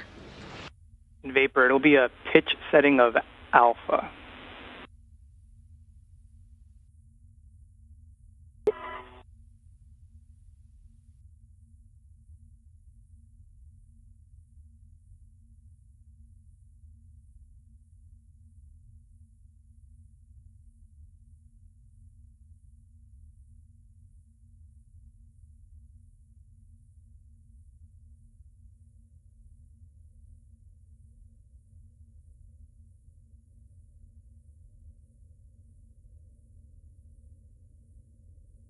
I've got alpha set. Copy. Alpha clocking is going to be 3, which is just pointing towards Anne in the same WIF 17. Copy. And extension of 1, which looks like you already have. Paper.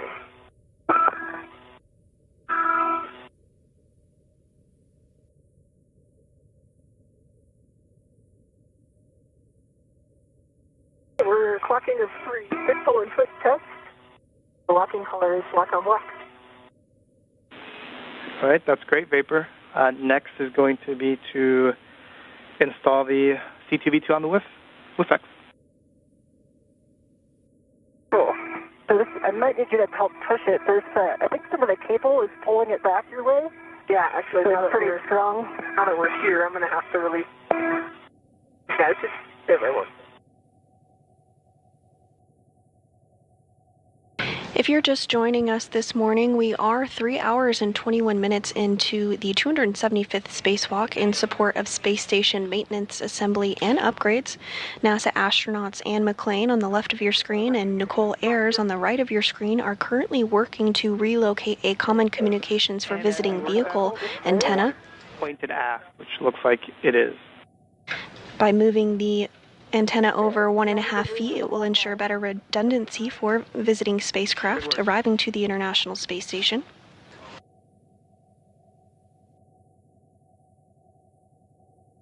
Wire tie might be causing some friction. Prior to this, McClain and Ayers worked to complete the lower right strut installation on the mod kit.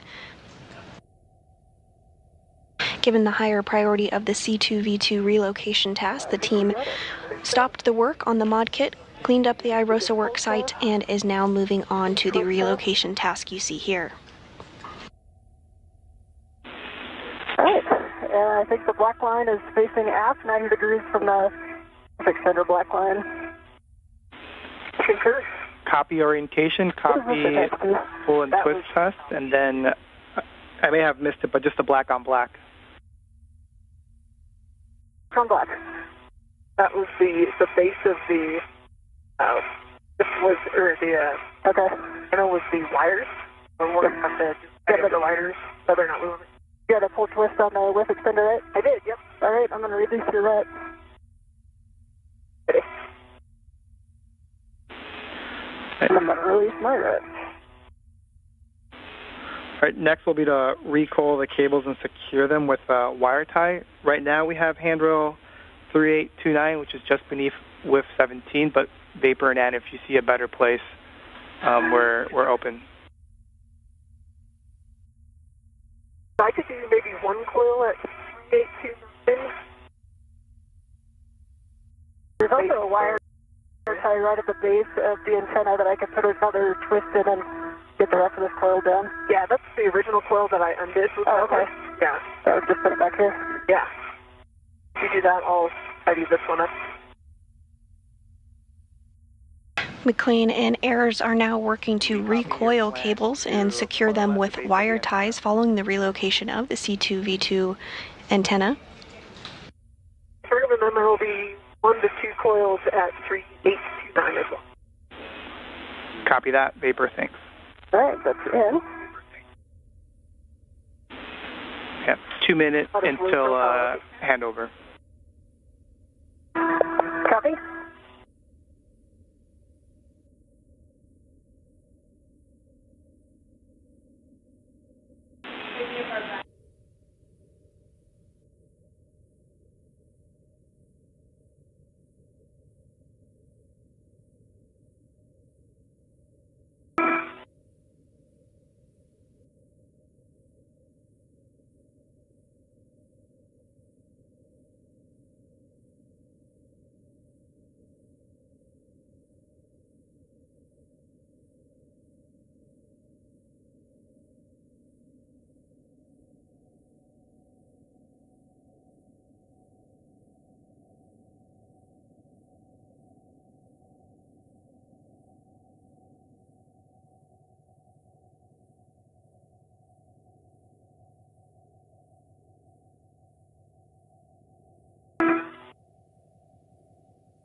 Once that's complete, we'll get a glove and hap check from the both of you.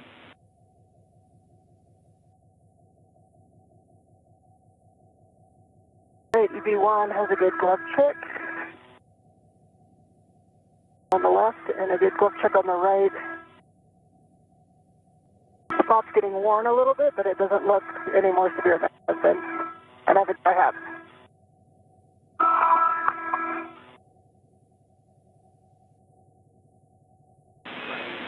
And EV2, there's no change to the glove.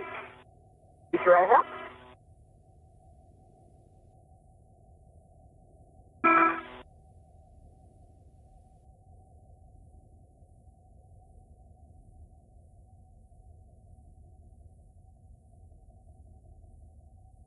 And we did just hear a good glove and HAP, or helmet absorption pad, check from both McLean and Ayres. These checks are done periodically throughout spacewalks to ensure everything is looking as expected.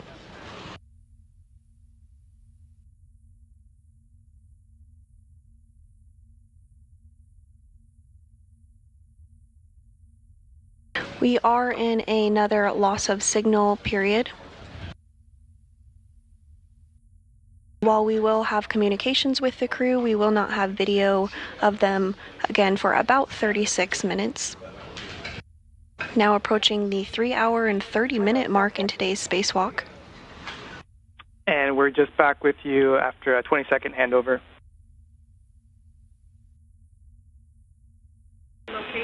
Great, We'll get you some words here in about 30 seconds.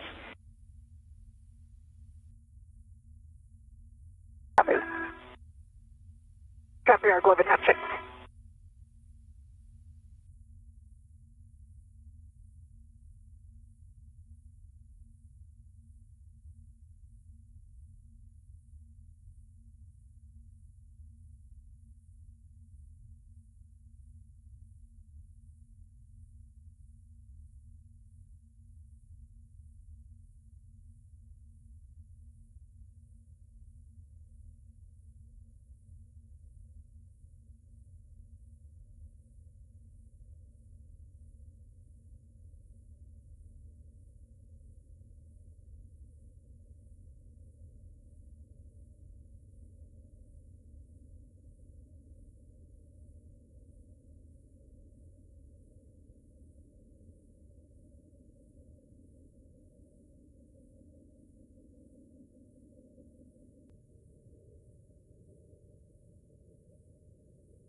And in vapor, we're still discussing. We'll get back to you.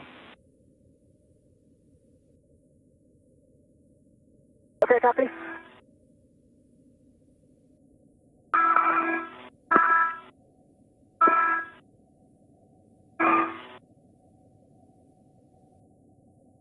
And following the successful relocation of the common communications for visiting vehicles antenna, the team on the ground is discussing next steps for NASA astronauts Anne McLean and Nicole Ayres, who are nearing the 3-hour and 30-minute mark of today's spacewalk.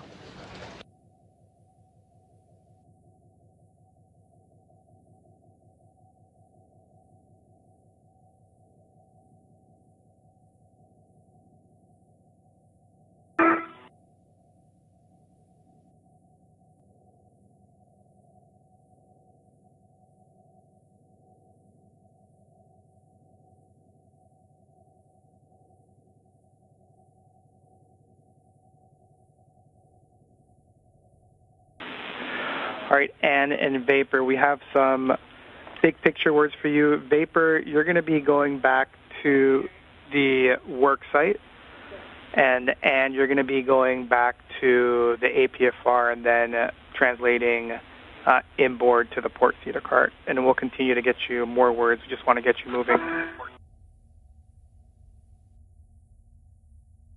Okay, sounds good. Copy.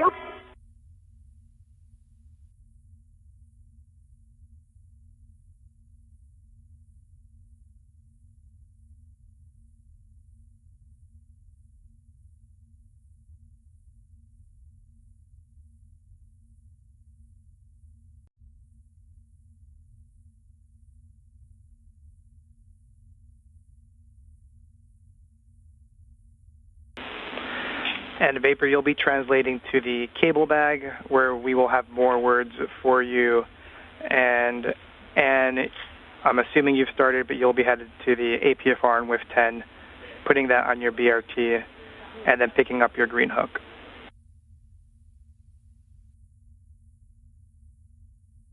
Okay. Copy. And just for the both of you, we are in a KU loss of signal for the next about 30 minutes, so we do not have video.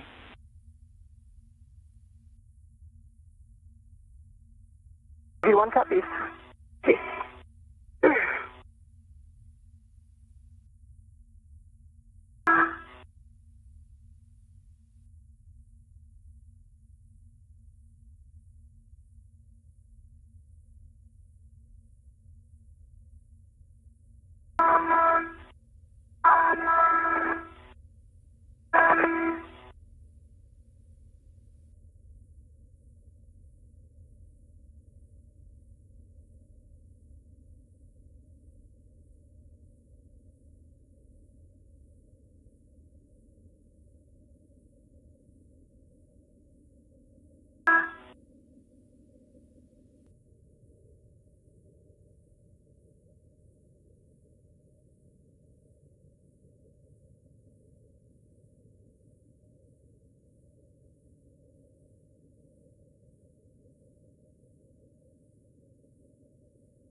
You're looking at a live view of Mission Control Houston as we are 3 hours and 32 minutes into today's spacewalk.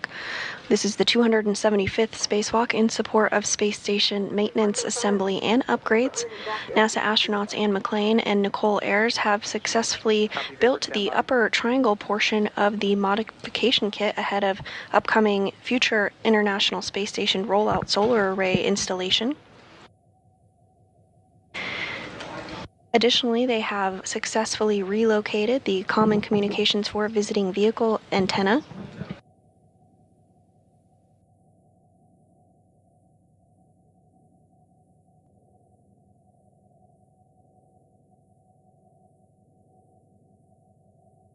At this point, the team on the ground is discussing next steps for cleanup tasks for McClain and Ayers to complete. You're going to translate port to the cedar cart, but first you're going to pick up your green hook, just nadir of the FHRC. Pick up your green hook. In Vapor, we're going to want you to translate to the strut bag. Very generically, we want you to clean it up, so we want it in a config that it's ready to take to the airlock. Just obviously ensure that it is still strapped down to the IEA.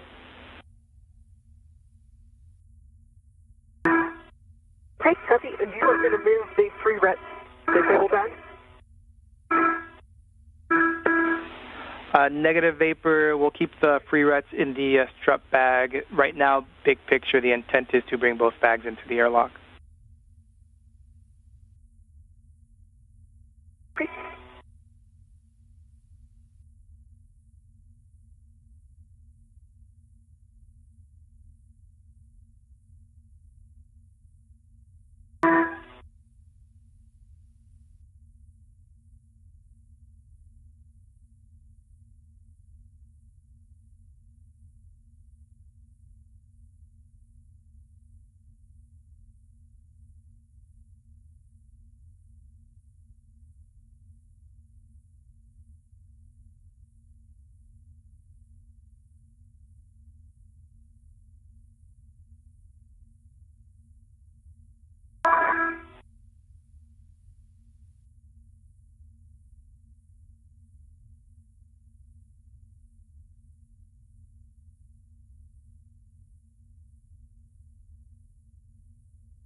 The strut bag is cleaned up and closed, and it still has all three of its tie-downs, all three handrails. We copy Vapor. That's a good config, and we'll have you stand And by. I've on phase one.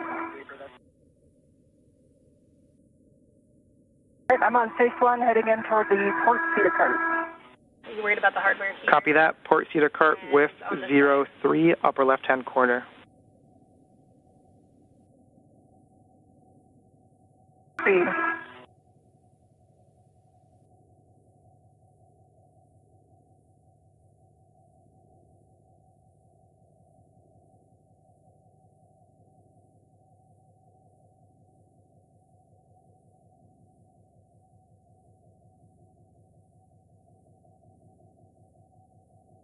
Bring up my green hook. Copy that?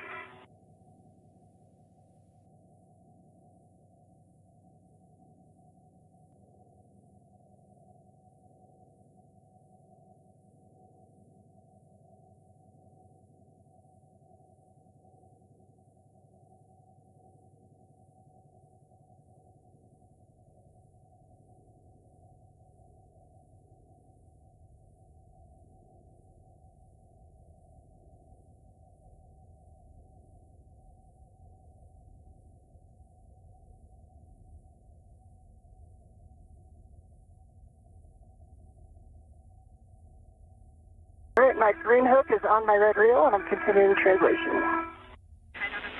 Copy, Ann.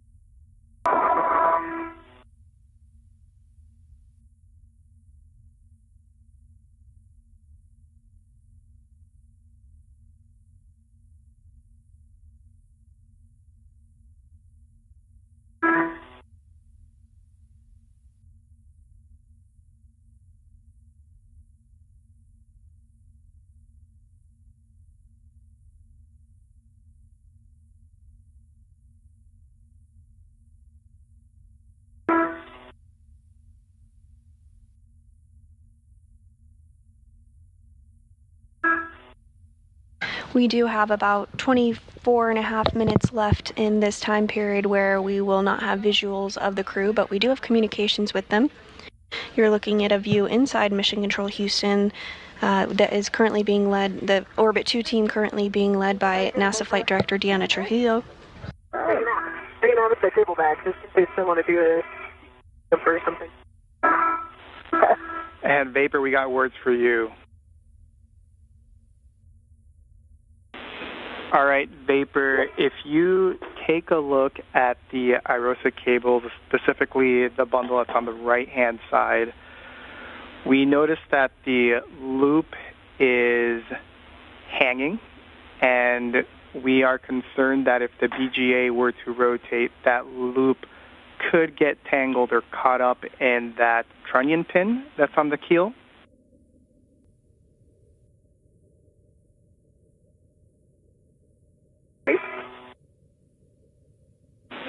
And so we have some words to have you tie down that bundle onto the lower strut. And so we would like you to translate very slowly at standby. That's just big picture, and we'll give you a final go here in a second, just so you know what's coming.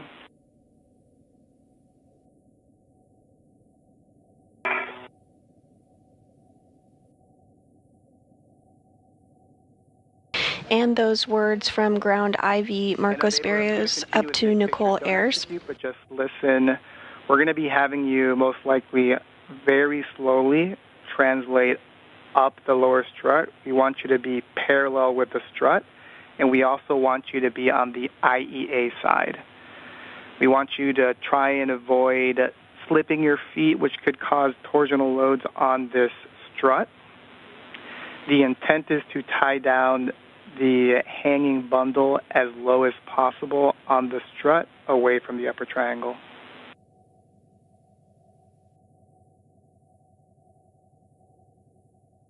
Okay. Well, if it doesn't work. And I just not yet, Vapor. And copy, Ann, you're at the port seater cart with 3, upper left-hand corner. It'll be clocking up 6, Papa Hotel 12. 6. 6 Papa Papa Hotel 12.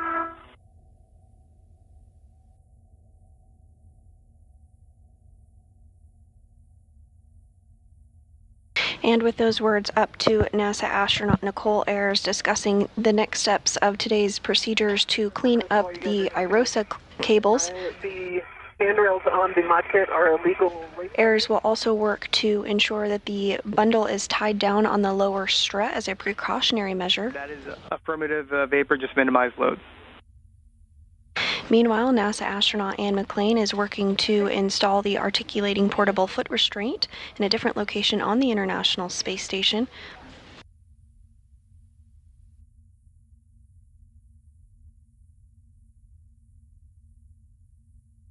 We are now 3 hours and 42 minutes into today's spacewalk. McClain and Ayers successfully built and installed the upper triangle of the mass canister of the modification kit, as well as the right struts on the modification kit. Following this, a higher priority task, the antenna relocation for the Common Communications for Visiting Vehicles, was reprioritized. The duo successfully removed and relocated that antenna. Big picture word so you visualize it before we move forward. So I want you to locate the upper handrail, so the handrail closest to the solar panels on the lower strut. Right now that bundle should be wire tied to the zenith stanchion, or the uppermost stanchion, and we're going to want you to also have a wire tie on the lower stanchion of that same handrail.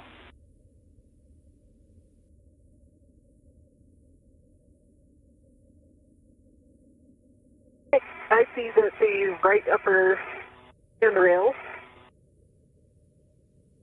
already has the cable wire tied to it, so you just want me to add a second one to bundle the cable bundle to the bottom handrail. Those are good words, Vapor, and you have a go to proceed.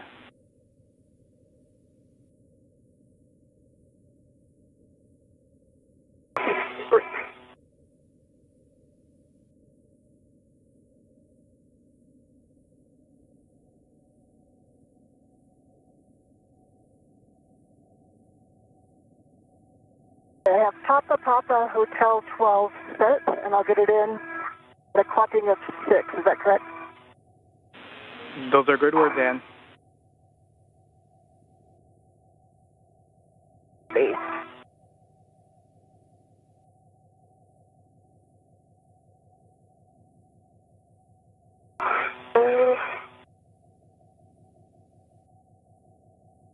We do have about 19 minutes remaining in the loss of signal period where we do not have visual of the crew, but as you can hear, we do have communications with them. I'm not sure I can reach from handrail to handrail without moving my feet.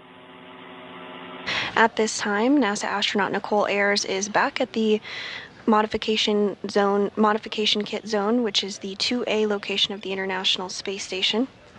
And the Vapor, she's currently stepping through procedures to clean up some of the cables that were left out following the reprioritization of the C2V2 antenna relocation. Get one on both handrails.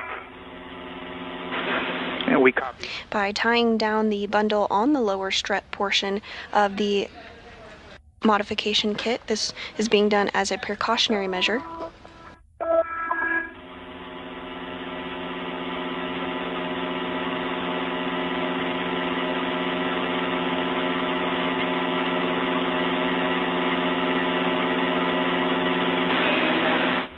And once you're done there, we will need you to press the brake pedal release on the port seater cart as you make your way back to your green hook location. Copy. And hey, at 6 Papa Papa, if I try to get in a clock at 6, the ingress aid is coming into contact with structure.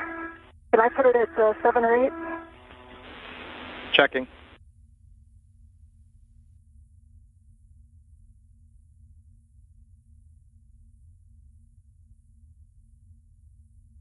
Marcos, I was able to make the reach with 2 space tethers. Nice job, Vapor. That's good news, Vapor. Appreciate it. And while AIRS continues to work on the cleaning up of those IROSA cables, McLean successfully installed the articulating portable foot restraint.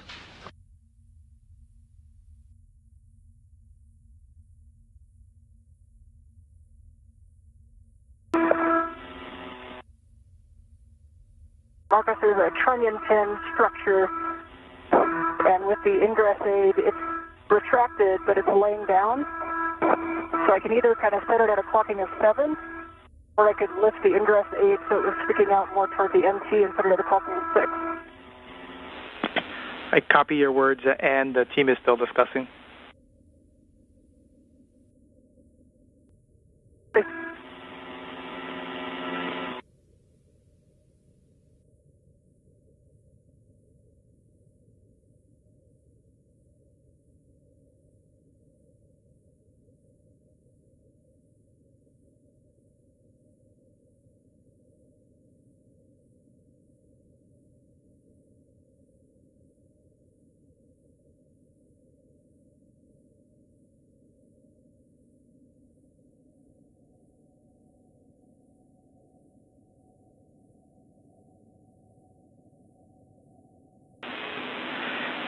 And we would like you to yaw the boot plate 180, and we're being told that that should get the ingress aid out of the way. Okay, yaw at 180.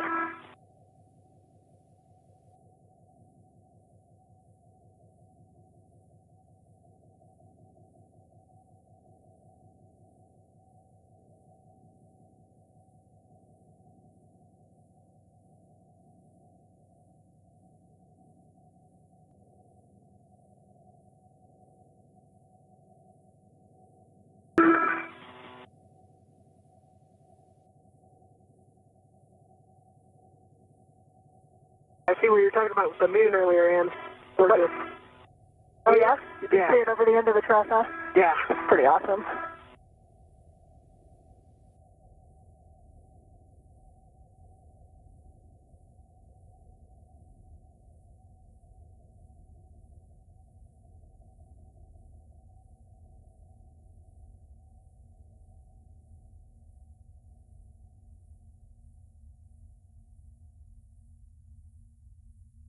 Okay, Marcos, we are at a clocking of 6, and we are now at a yaw of 6 also. I have black on black and a good pull twist fit.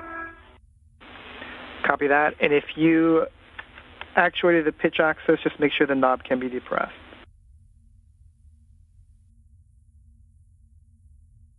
I checked the knob is locked and it can be depressed. Copy, good work. And we'll have you start going back starboard, but first we want you to release the brakes on the cedar cart.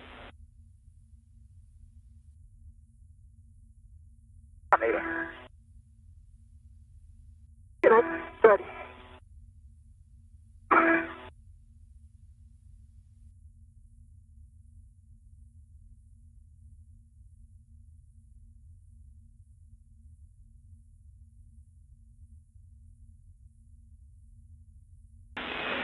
And Ann, I'm going to have you pause. I apologize.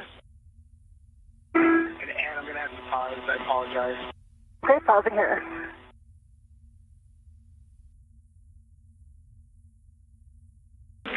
And Ann, can you confirm that your camera is in the bag, cable bag?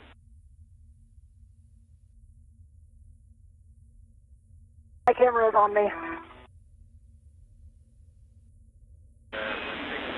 So we'd like you to take a picture of the final configuration where you dropped off the APFR.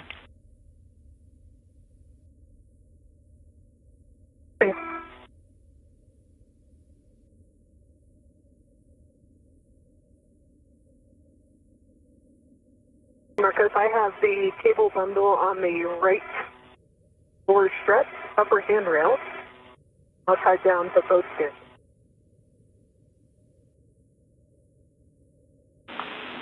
Copy. And Vapor, did you use one of your wire ties, or was it an existing one? I used one of my long wire ties off my BRT. Perfect. Thanks, Vapor. We'll give you more words here. And then, Vapor, we'd like a photo of that final config if you could. Okay. I'm looking at the clearance of the trunnion pins. And then it almost seems like the NZGL connectors might need an extra wire tie. Copy. We appreciate those words, Vapor. Yeah. And copy. We appreciate those.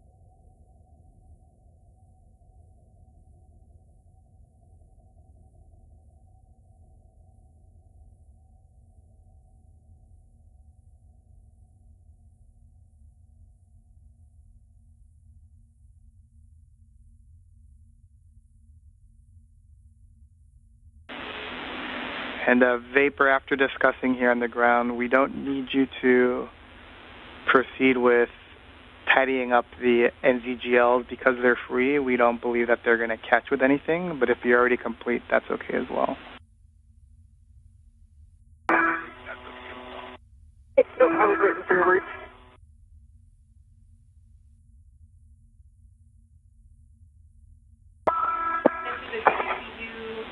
Copy, Vapor. We'll get you more words. Okay, and photos are complete, Marcos. Was that you, Vapor? Sorry, EV1, photos are complete. Copy, photos complete. Release the brakes on the cedar cart. Translate to your green hook location. Green hook? And I'm going to translate back down the strut here in order to the picture. Copy, Vapor. You can translate to the cable bag and hold.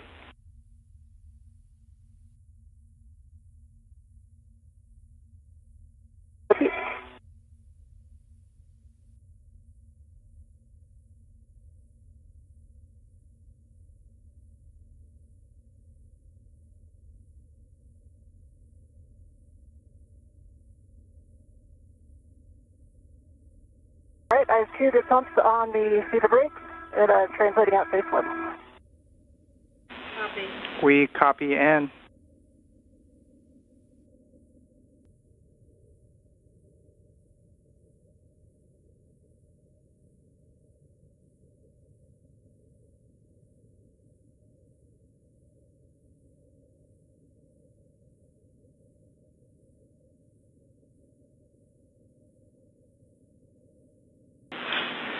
And in Vapor, just big picture so you're aware. Vapor, you're translating to the cable bag. We'll have you hold, and you're going towards your green hook. We'll eventually have you go to the cable bag as well and hold. Right now we're deciding if we're going to continue with the jumper get ahead or if we're going to finalize cleanup and come back into the airlock.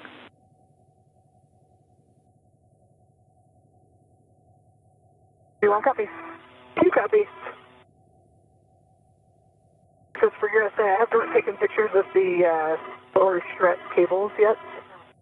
I was too close when I was there, and now it's too dark probably, so we're going to wait. We copy you haven't taken the pictures yet.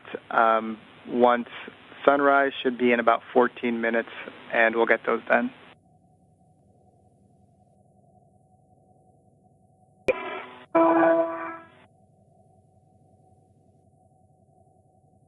Marcos for bad. So did I hear right that we're taking both the bags in?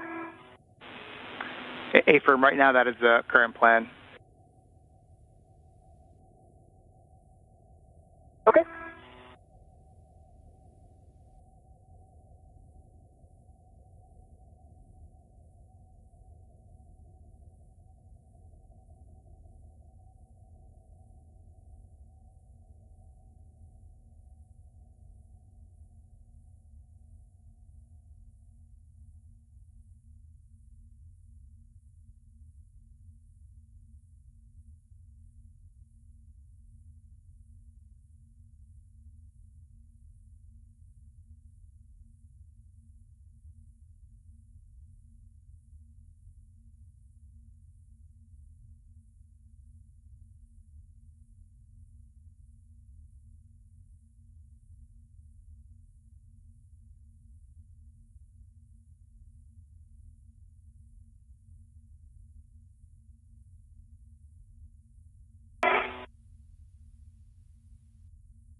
And at the Green Hook location.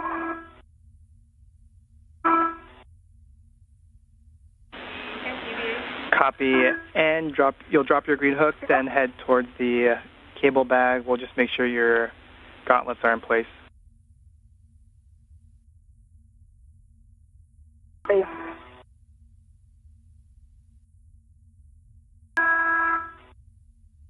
We are now at the 3-hour 58-minute mark of today's spacewalk, and NASA astronaut Nicole Ayers has completed work to secure cables near the IROSA location, as well as tie them down on the lower strut as a precautionary measure.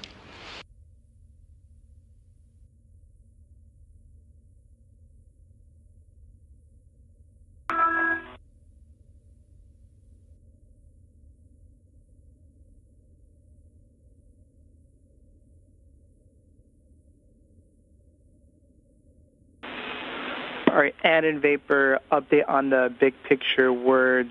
We are going to proceed with accomplishing the 2 get-aheads. So Vapor, you'll be doing the jumper, and then Ann, you'll be doing the MMOD cover.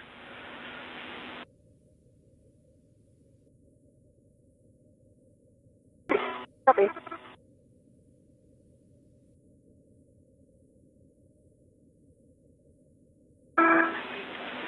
And we're going to be accounting additional time, an extra 30 minutes to account for the fact that we are bringing in the strut bag into the airlock. And so all this together puts us at a PET of 610 with that extra margin. And right now, our limiting consumable continues to be the MEDOX, and it's about a 630, 645, almost 7 now.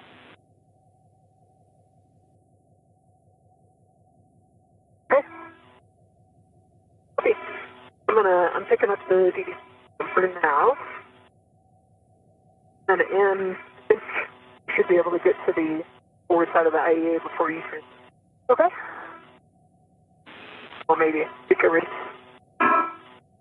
Yeah, I think we can. And you may have mentioned it and I missed it. Just ensure that your gauntlets are down prior to crossing the surge. We still don't have video. We'll have it up here maybe in 5 minutes. Copy. And my green head is on 3652. Copy, thanks.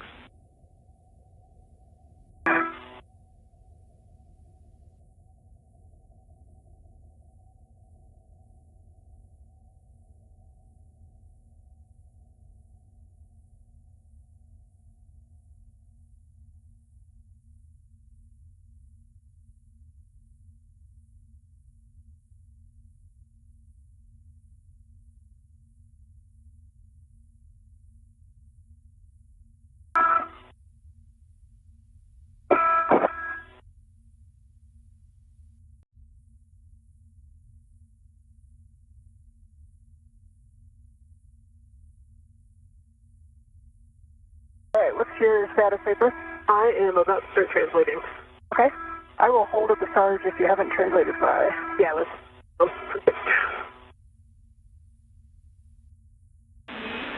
And a Vapor, we have a go for you to start. He really wants to come with me, but can stay. We have a go for you to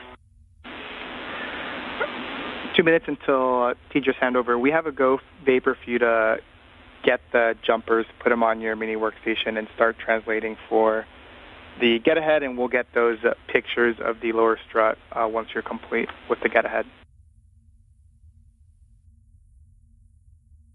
Okay, copy that. I am sitting now.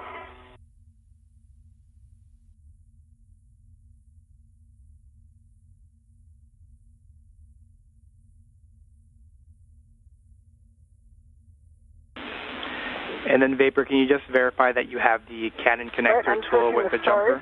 Can you just verify that you have? I do have the Canon connector tool with me. I didn't expect anything else. Thanks, Vapor.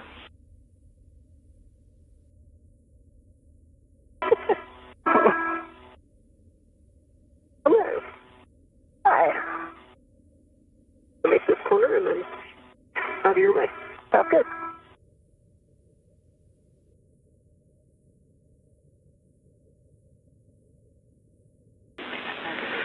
And Vapor, my guess is you're doing this, but just to give you words, you'll be translating to your work site via the radiator side of the IEA, so the kind of left mod kit side.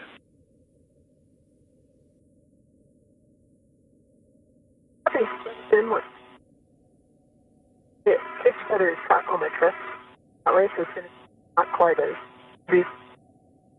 It is low. It looks fine at the green hooks.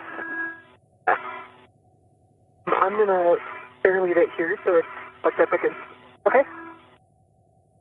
I'll take a look at it as I come down. 10 seconds until teacher's handover.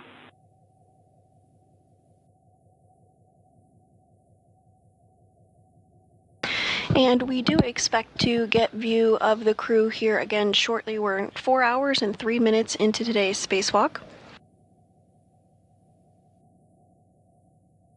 Following the relocation of the Common Communication for Visiting Vehicles antenna, there's a couple get-ahead tasks that McLean and Ayres are now going to be working on.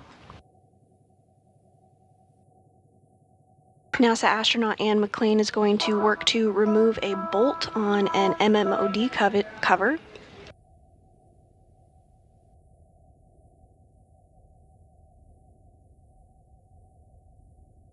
MMOD stands for micrometeor or orbital debris. Just going to remove this bolt using the pistol grip tool. Vapor, I saw it was cut on and got it off. Thank you.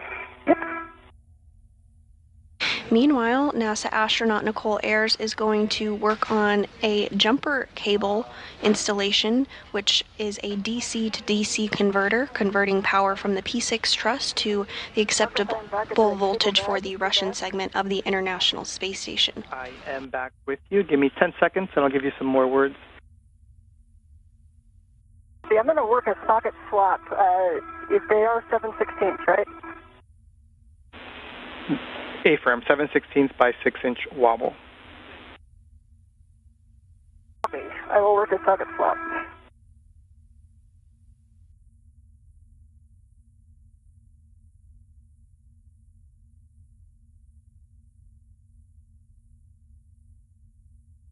And this is a helmet cam from NASA astronaut Anne McLean as she works to translate to the P4 MMOD cover to remove that bolt. Copy, Vapor. That's the correct location. Just want to give another big picture for both of you, Anne and Vapor. Vapor's working the jumper cable get ahead, and we're going to have you work the MMOD cover, and we might call you off when Vapor is complete with her get ahead. So we may not complete the MMOD cover, but right now the intent is to finish the jumper. Okay, did you want me to not do the socket swap and go do like the push test on it so we get some data out of it?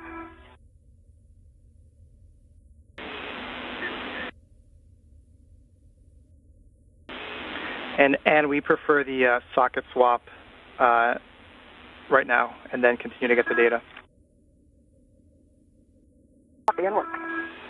And Vapor, I'm back with you. You're at the correct location. I heard 158 and 157, and next for you is to tether to those dummy caps. Okay. And I'm going to tether one at a time. I have one free in. Copy that. Recommend copy. The order matters.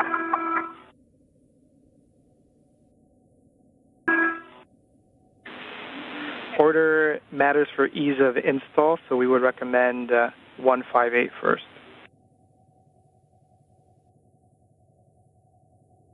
I'm 3258 cap.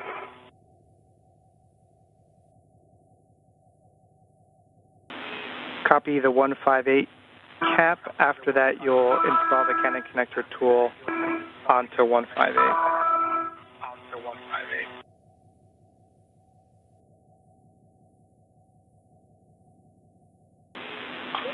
There should be a white... Canon connector tool installed to the...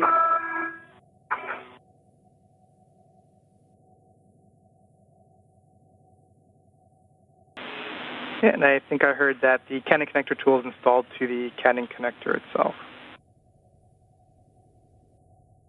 It's installed to the Canon connector cap to release first. And you have a go. Rotate 90 degrees counterclockwise.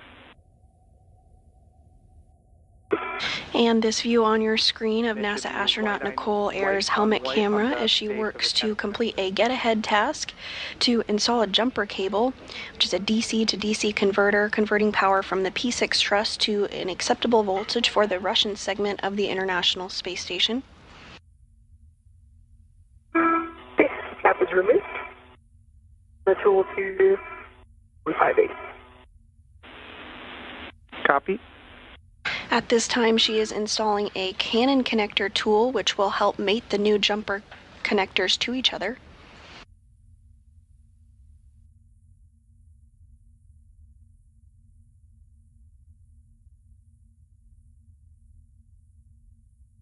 Marcus, I have a 7/16 wobble socket on my PGT, good full test.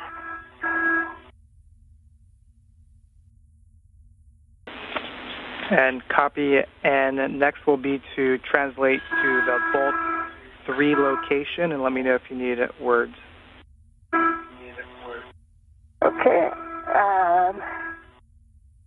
I know a couple options if you want to run them.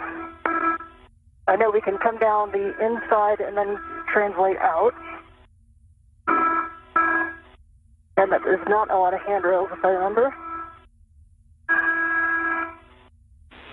We concur. So an option is to go zenith. And here we are getting a view of both NASA astronaut Anne McClain on the left from her helmet camera and Nicole Ayers on the right as they both work to complete their respective get-ahead tasks. Anne McClain is working to remove a bolt on a micrometeoroid orbital debris area.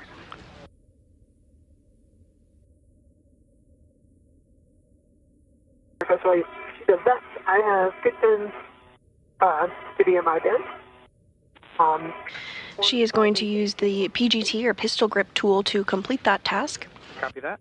Meanwhile, Nicole Ayers on the right is working with a Canon connector tool that you see there in the center of her screen. She'll use this to mate the new jumper connections, which will convert power from the P6 truss to an acceptable voltage for the Russian segment of the International Space Station. Okay, so I have visual on Bolt 3. These things go outboard of the trunnion pin, Marcus? Say that one more time. There's a structure with a trunnion pin. Is your recommendation to translate outboard of that?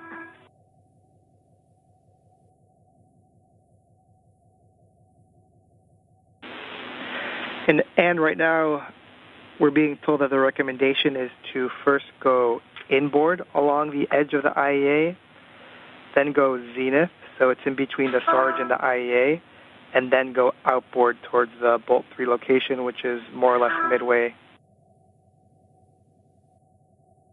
So I was just able to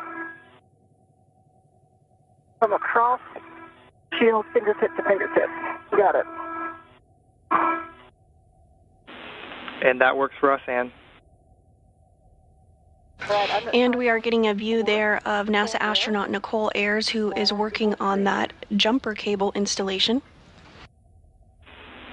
And we copy. And then just a note for you, Anne, that the bolts will pop up when they are fully released. Okay, and so I'm ready for my Bolt 3 action. Well, first we'll have you get stable, so BRT to handrail close by. We've got 5124, and we're going to perform the cover rigidity test. Okay. And it's a 5125. 5125. Copy 5125, I'm there. Marcos, I've got the P158 needed to J158. Good full test, and it's white on black. And we copy Vapor. You have a go to continue with 157. Okay, Marcos, I am BRT'd to 5125. I have a hand in the middle of the shield. And Ayers is working to mate those new jumper connectors. We are ready for you to press inward on the MMOD covered. So center between the micro squares like you have between the rivet lines. And then we'll ask you to describe the reaction.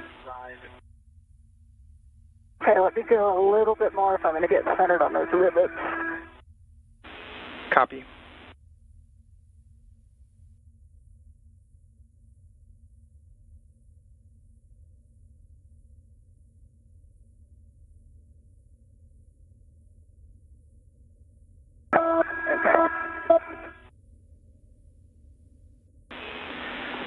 And then, so Marcos, I don't see any obvious motion.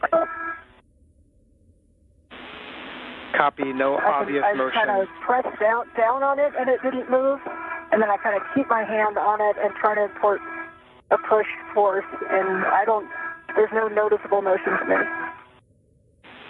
Copy, push force as well as hand on it and no noticeable motion. Yeah, the one thing I do notice, if I press toward the outboard, like 6 inches along the edges, it's solid. If I kind of push in the middle, I feel like a kind of a vibrating that comes. It's not actually moving. It just feels like there's a vibration that goes through it. We copy. Would you say like a high frequency vibration? I would describe it as such, yes. And copy N, appreciate those words. We're checking. We'll have you stand by. Okay, stand by.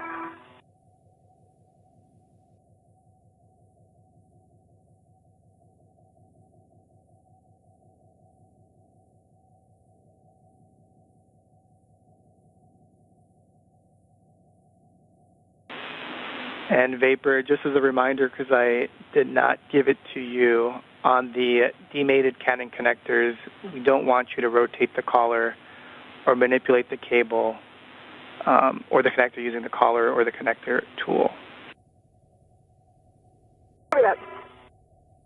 And the hook on the inland connector cap interfering with taking it off, so I'm swapping over to one of my rats. Leave some room here. Vapor, we copy. You have a go, and Vapor, we have video back. Copy. And NASA astronaut Anne McLean is working through procedures to inspect the MMOD cover. She reported out her findings to the team here on the ground, who are discussing. And we're still waiting on... Meanwhile, Nicole Ayers on the right continues work to install the jumper cables.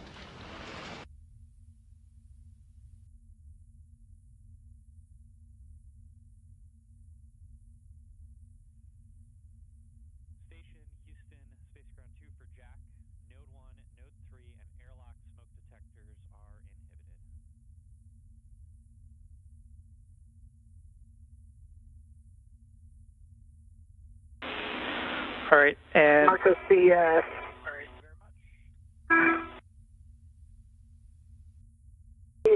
DDC first cable has quite a bit of memory in it, so it's not going to lay flat like the picture had. It's kind of going to go up and around. You can see that in my head or not, so.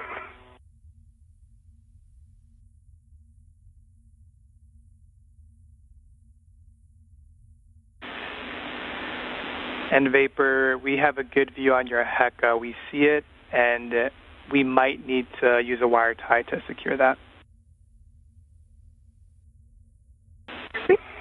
After the installation.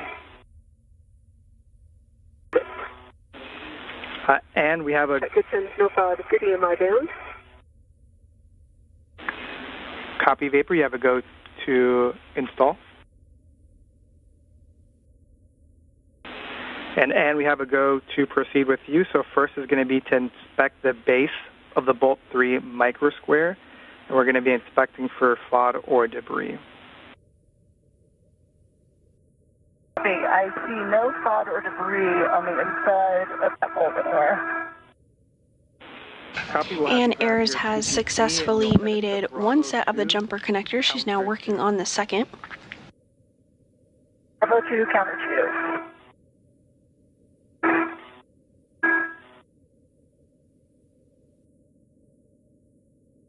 Meanwhile, NASA astronaut Anne McLean on the left of your screen is going to utilize the pistol grip tool for the next set of procedures for the bolt release.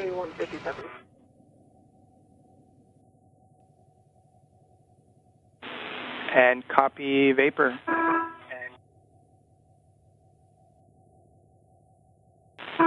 And we're discussing whether or not we need to tie down that jumper. For your essay, there's not a whole lot of places I could go to the handrail 5243.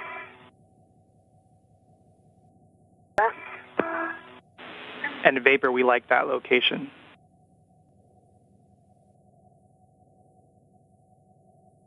I'll put a wire tie on 5246. And following mating the second set of jumper cables, Ayers is going to now secure that cord that you see on your screen with a wire tied to ensure it's not floating about. Bolt 3, exactly 2 turns, and we'll want a torque readout. Copy, exactly. Okay, I have Bravo 2, counter 2 set. Understand exactly 2 turns.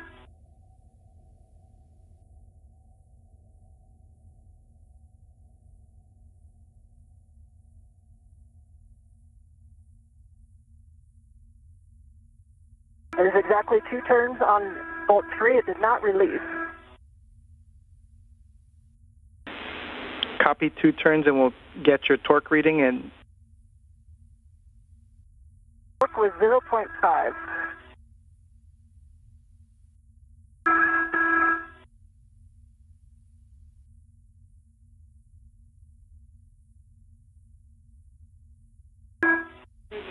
Copy. All right, copy. And the Bolt 3 did not fully release. We're going to be translating to Bolt 4, which should just be inboard of Bolt 3. Okay.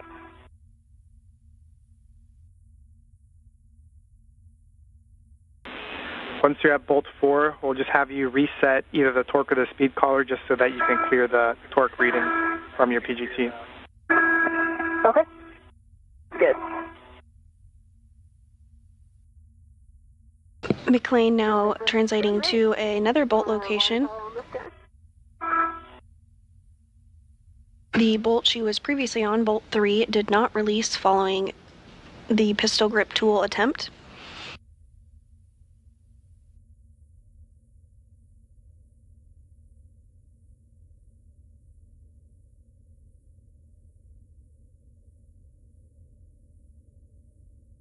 All right, I see Bolt 4. Copy, Bolt 4. We'll have you inspect the base of Bolt 4 for FOD and debris as well. Okay.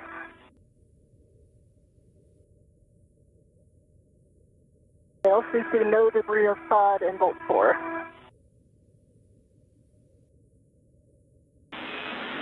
Copy, and we'll have you reset the torque or speed collar just so that we get accurate torque reading. And we're going to have you release bolt 4 approximately 9 turns, and it should be popping out. 9 turns.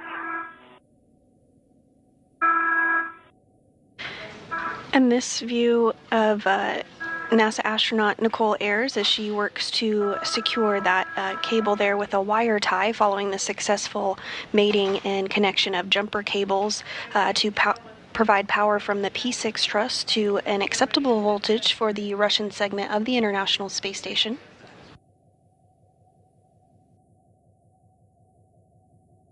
I've reset the collar.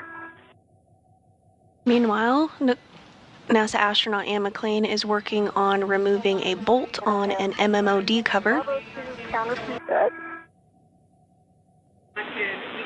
Copy, Bravo 2, counter 2, approximately 9 turns. Bolt should pop out, Anne. Of course.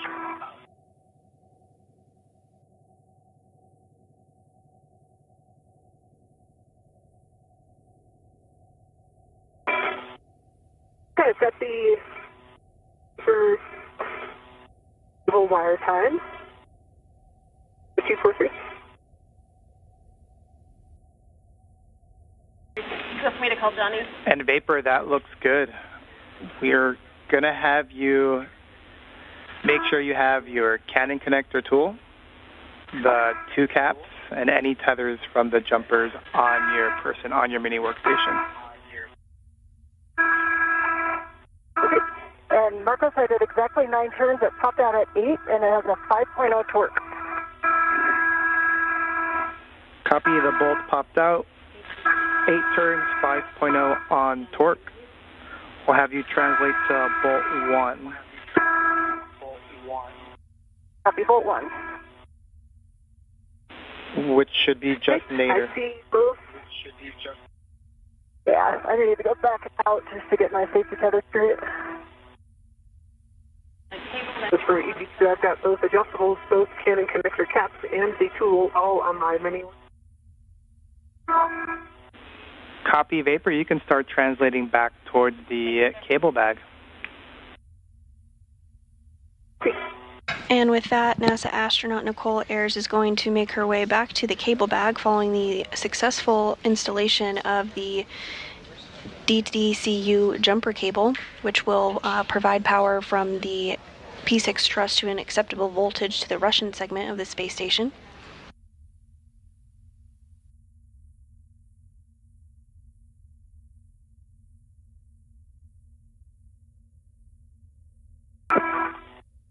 All right, I'm at the strap bag coming back in. Bolt 1. Copy, Vapor. You're going to be putting all of that equipment inside the cable bag. Sorry, that was Anne. Sorry. We've been told we sound alike. Yep. And we're both heading toward the cable bag. I've got a in my hecka of the odd kit cables, I think. You guys can see that. We do, Vapor. We also have Johnny helping us out with a camera from the GEM, getting a really good view of the IROSA cables. Awesome. Oh, tell them hi for us. Oh, we could wave at them from here. Yeah.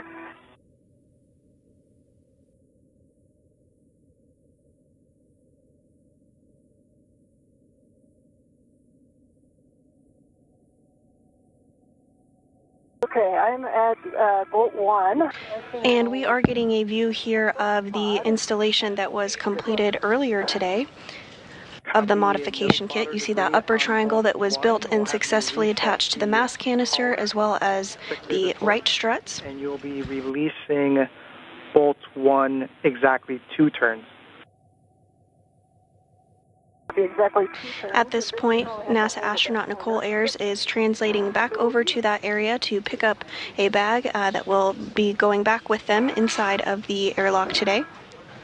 Vapor, once you have put the tools and the caps inside the cable bag, We'll have you do another assessment on the IROSA cables and see if you believe that they would be a snag hazard to the keel pin that's on the IAA. Okay, copy that.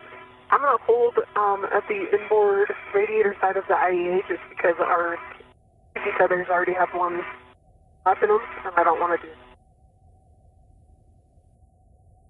And we copy. Thanks, Vapor.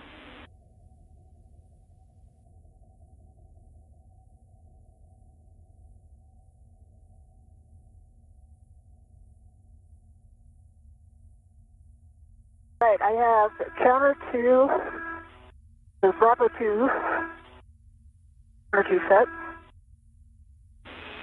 and a little bit of a tough reach. Copy Bravo 2, counter 2. You'll release bolt 1 exactly 2 turns after resetting the collar. In 2 turns, you said. A-firm.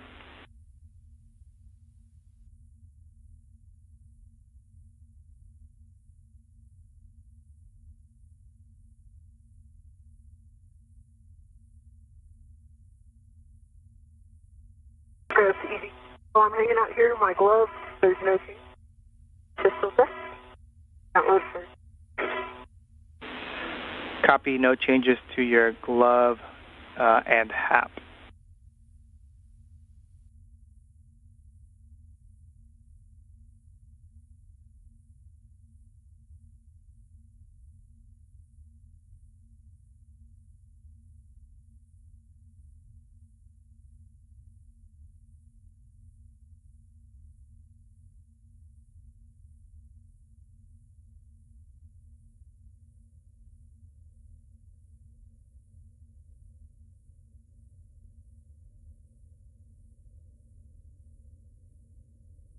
If you're just joining us this morning, we are 4 hours and 28 minutes into today's spacewalk. NASA astronauts Anne McClain and Nicole Ayers successfully built and installed a support bracket called a modification kit on the 2A location of the International Space Station. The crew also worked to relocate a communications antenna called the Common Communications for Visiting Vehicles, or C2V2 antenna, to ensure better redundancy in communication with visiting spacecraft to the space station. Following this, jumper cables were connected to route power from P6 to the Russian portion of the International Space Station. And at this time, NASA astronaut Anne McClain is working on removing bolts from a micrometeoroid orbital debris cover.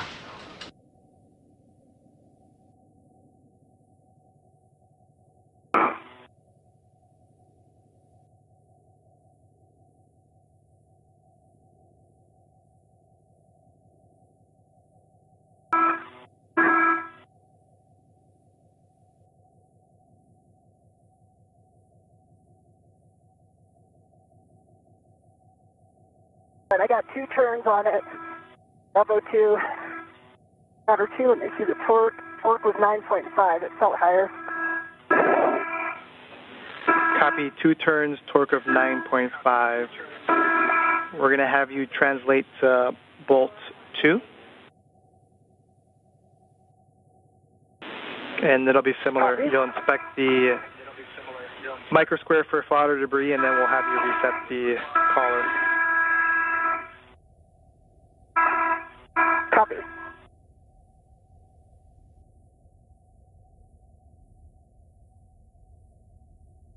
All right, Vapor, I got to check them out. No worries, Marcos, for you guys to say I'm going to see the A-frame here. I can get a good view of the cables while I wait. Appreciate that, Vapor.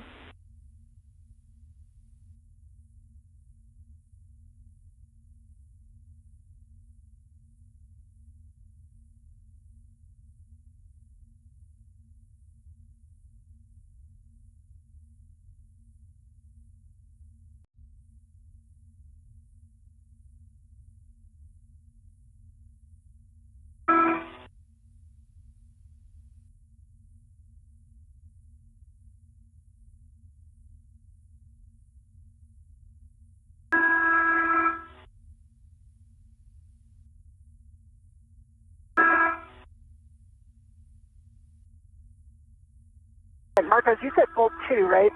Our last bolt? Affirm. Bolt 2 is the last bolt. You would just be heading outboard from bolt 1. Okay, I'm there, and it is 3 of 5, and I've reset the collar. Copy. With the same settings of Bravo 2 counter 2, you're going to release bolt 2 exactly 2 turns. Copy exactly 2. And McLean now working to remove the last bolt on this cover. Okay, at 2 turns on bolt 2, running torque was 4.8. 2 turns, 4.8. Copy, Ann. Good.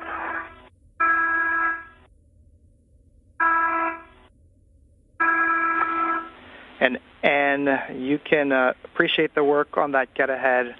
We can have you stow the PGT and do a glove and hap check for us. Copy.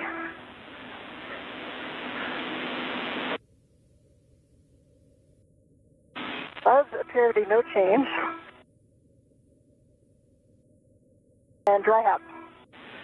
Copy, and after you've stowed your PGT, we'd actually like to do the cover rigidity test again, and so we'd have you translate to bolt 3. Okay, can I do it from the zenith side of it, since it's kind of in the center? Affirm, and those are good words. You can do it from there. Okay, awesome, thanks. A little bit of a tricky translation.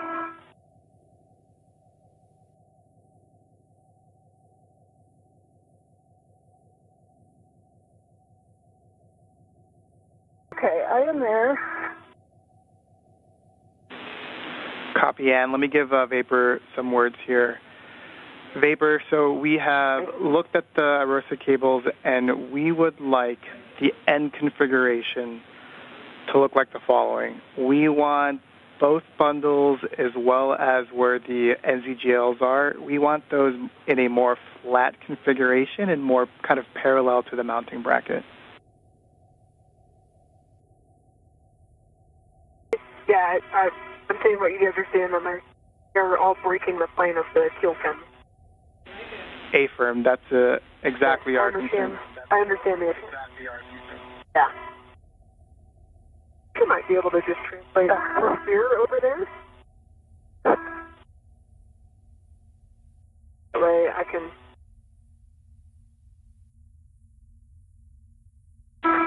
And Vapor, just as a reminder, you can translate on the lower right strut, given the instructions we said before, parallel to it, very slowly, avoid torsions, but you will not be translating on the mounting bracket.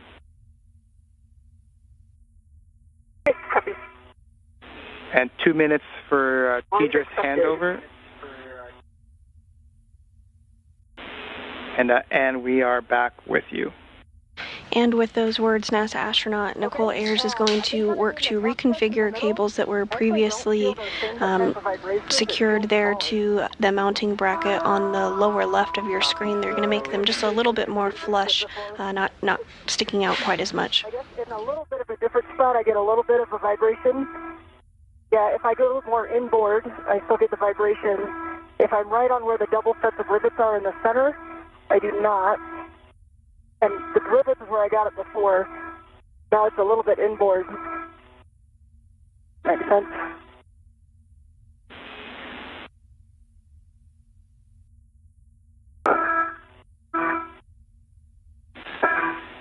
And we copy all. That's a good description, and we are complete with this get ahead. Okay. Is there anything I can do to help? Yes, I think so. Kind of a one-person job, climbing up this stretch. Yeah. If I can get through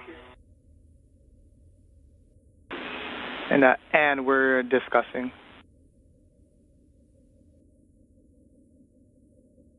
And NASA astronaut Anne McLean successfully removed bolts from that MMOD cover and inspected it, completing that get-ahead task.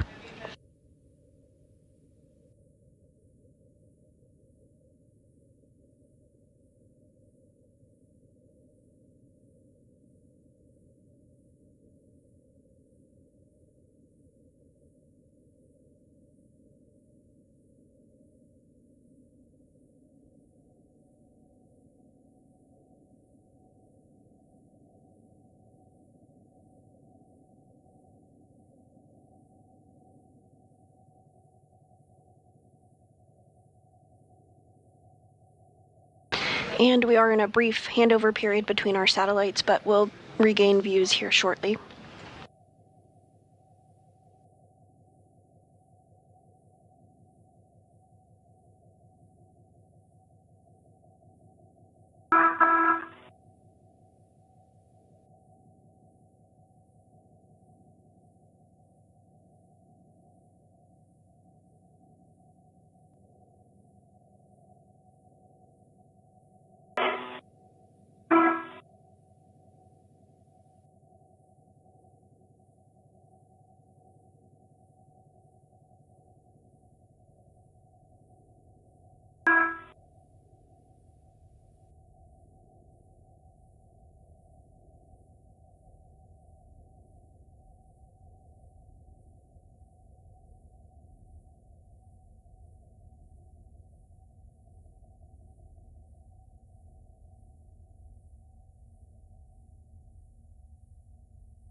And as Vapor completes that task, we're just discussing here what our follow-on plans are. So we'll have words for you here shortly.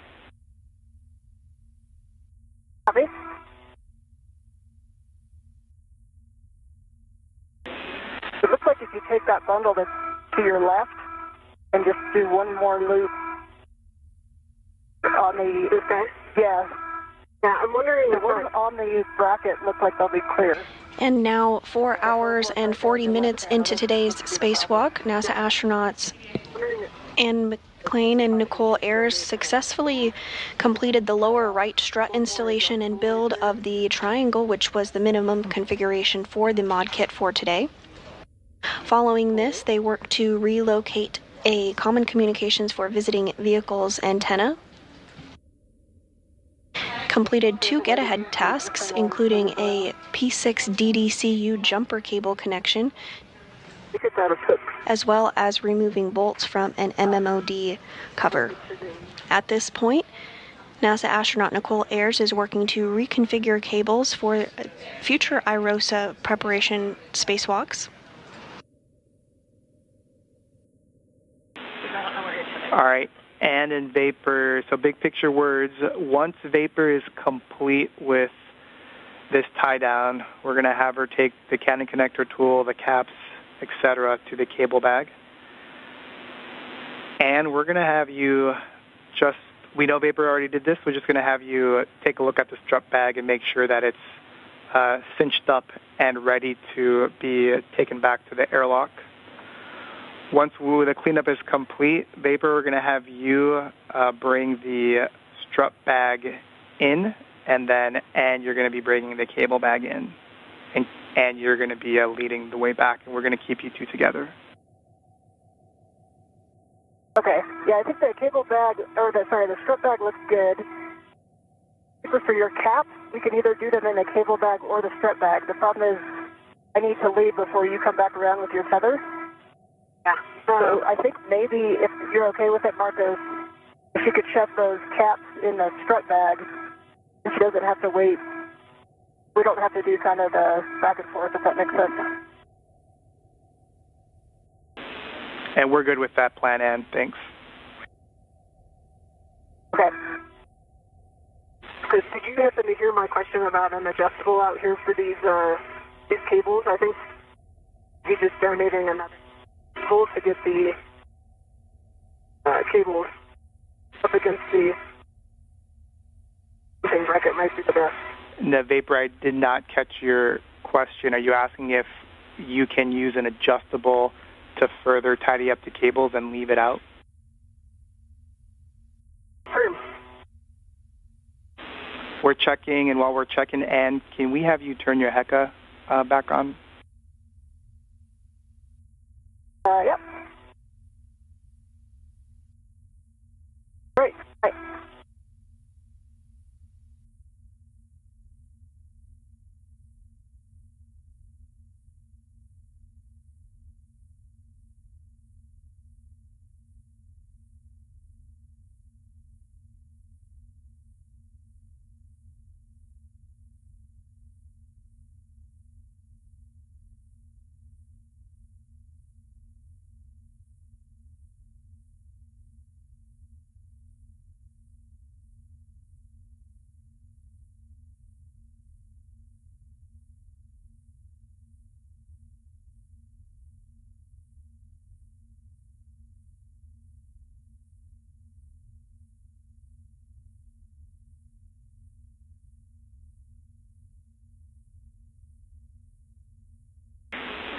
Now, Vapor, question for you. We're discussing if we can bring the cables back with us in the cable bag, but in order to do that, we need to make sure that you can actually reach the mounting bracket oval cutout where they're attached. I can reach it. All right, Vapor, then the plan is to release the iROSA cable bundles from the mounting bracket, and we're going to be putting them back in the cable bag. Copy that. I will put them in work.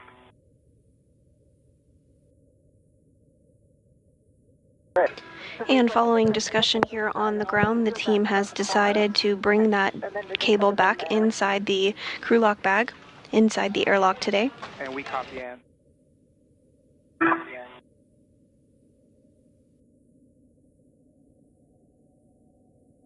Not a risk here. Let's see. I've got one.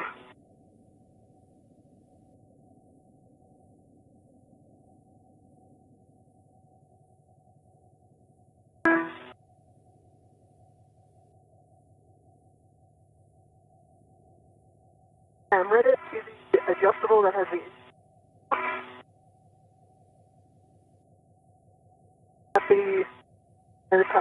run from the mount. Yes.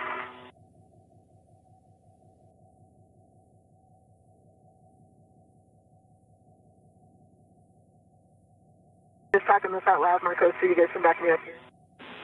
Appreciate it.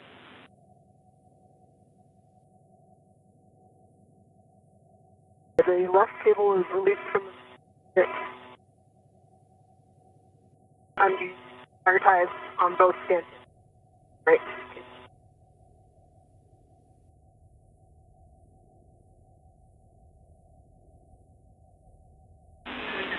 Good work, Vapor. Nicely done.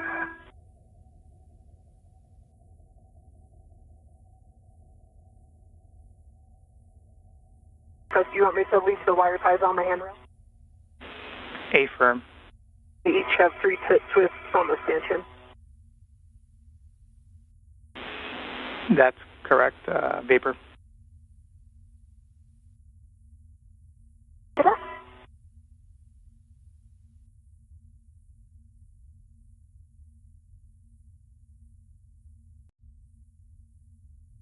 And actually, if you have a free hand, I ask you to come to the base of the strut and just take these cables off of me.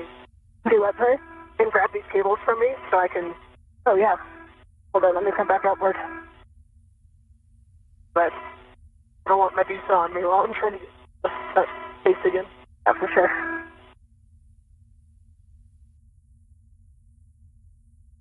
Might be right away.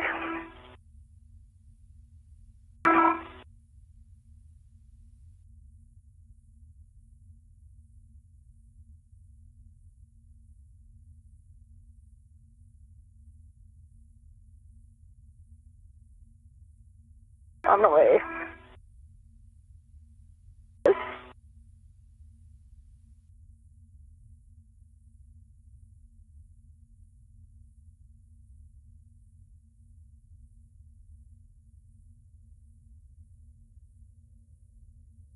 Because there is a short wire tie on the system that's closest to the mounting bracket. Long wire tie just to the top bolt. And NASA astronaut Anne McLean is making her way over to Nicole Ayers to assist with that cable gathering and putting it in the bag to bring it back into the airlock today.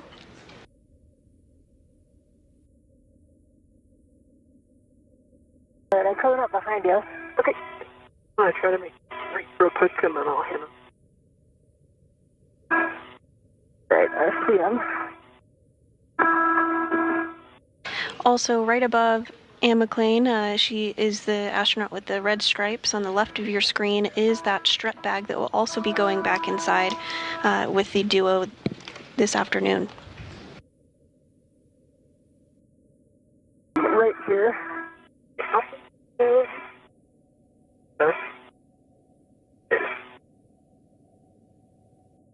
Right, I'm ready to the labels. Okay.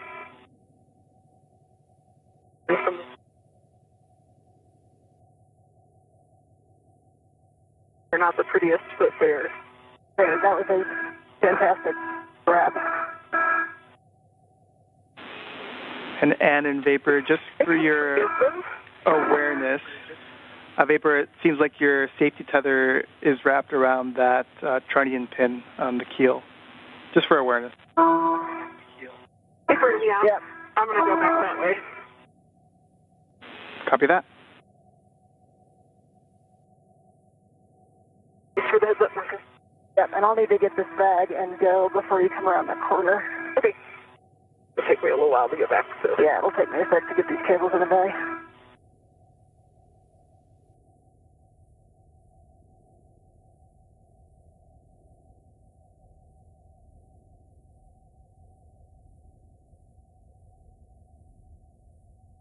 And can you just take a look at my safety tether? I've lost where it is. Yeah, it's coming down your left side and then around the trunnion pin.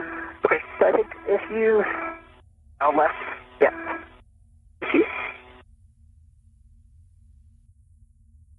And I can get better eyes on it in just a sec.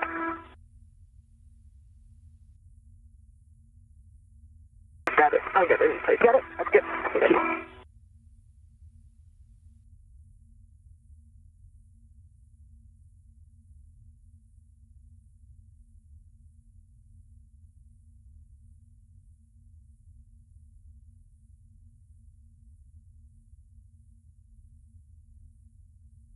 Okay, I'm back at the cable bag. I'm going to work on loading these up. We copy, Anne. Go the long way around right back to the strip.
I've got the bag wrapped to the cable. Around the train. Copy.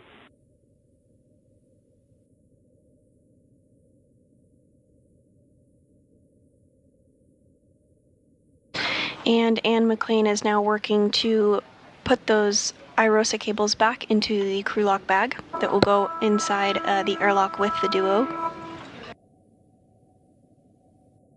You can see that view on the left-hand side of your screen there of Anne McLean's helmet camera.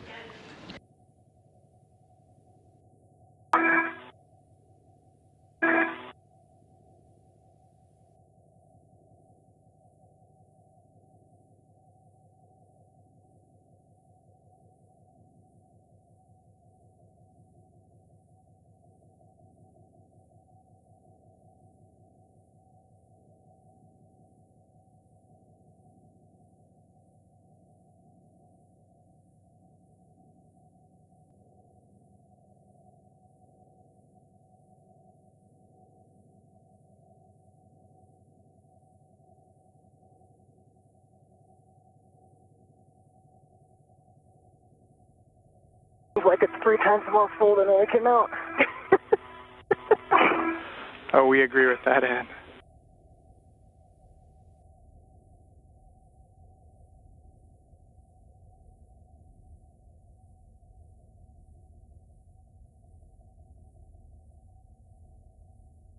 But I'm going to have you take a look at mine. All right, I got the bag closed. Good work, Anne.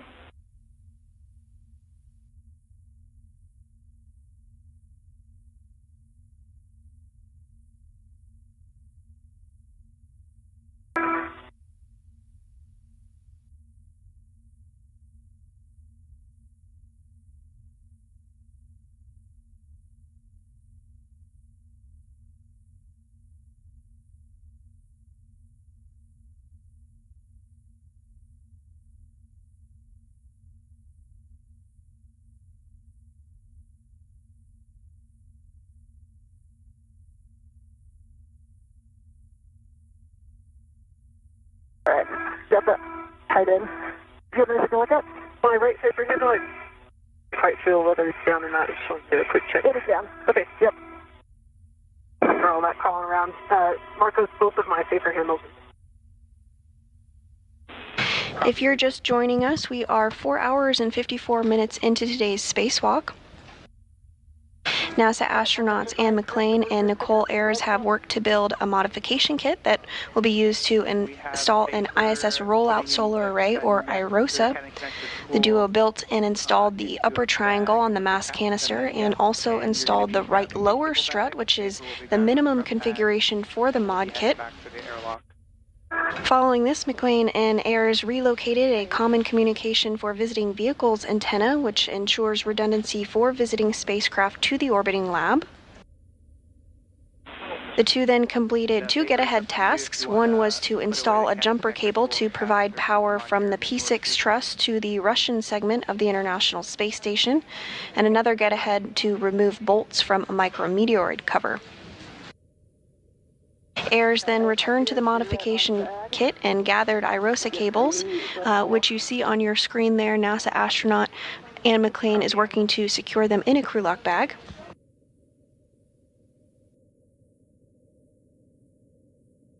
Following this, the duo will gather the strut bag and also bring that back with them to the airlock. I'll the bag cinched down as much as I can.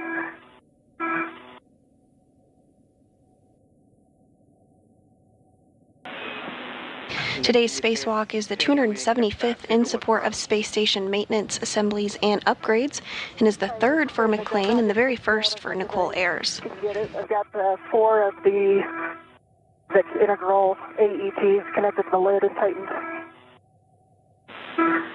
Copy that, Anne. We're good with that.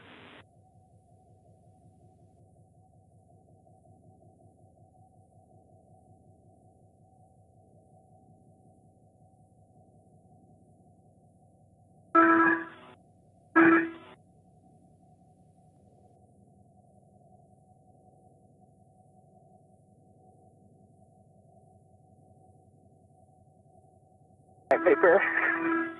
I'm going to start moving here. Okay. I paralleled my tether around the corner of the IEA here, so get out of your way. Okay. Really slow enough that you can go over it. Alright, let me make sure my tethers are heading back in the right direction.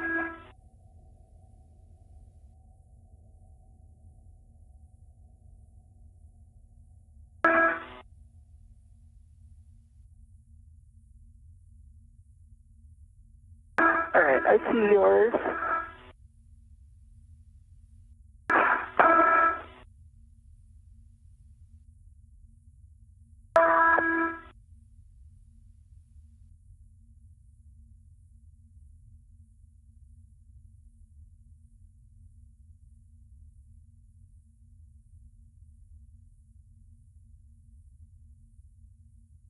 Down.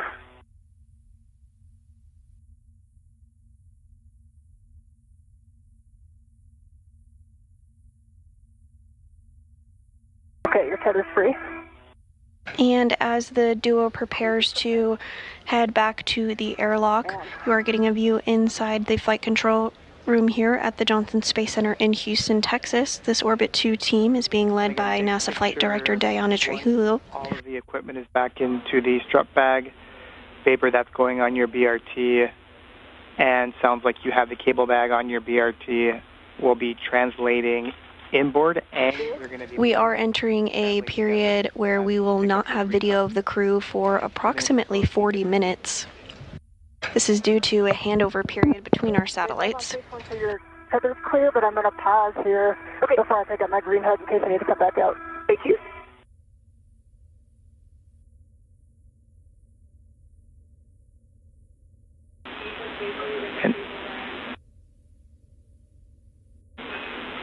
Copy. And Vapor, in case I misspoke, and you have the cable bag, Vapor, you have the strut bag. Yep, we got him. Thank you.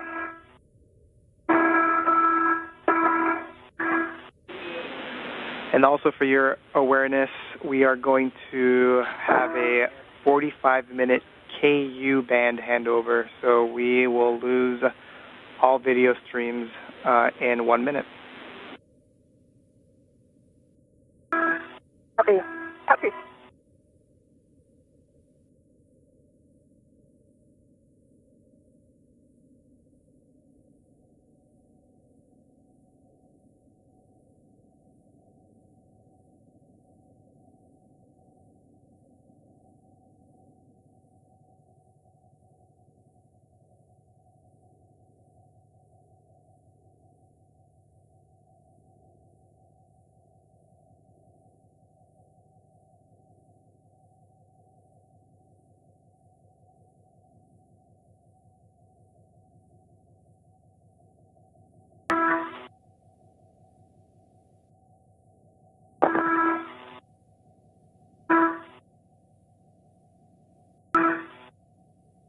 Because for you, I think the two adjustables, one cannon and one cap for bag, and I'll take one cap back with me on my MWS.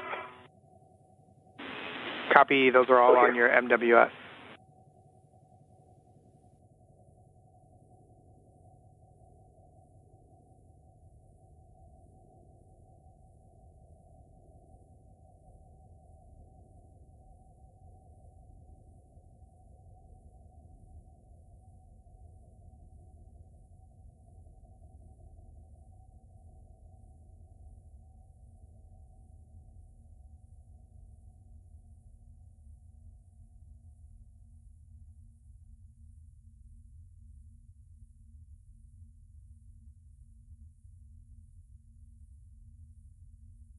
And at this point, NASA astronaut Anne McLean is working to retrieve the cable, the crew lock bag, and stow it on her body restraint tethers, and then will make her way back to the airlock.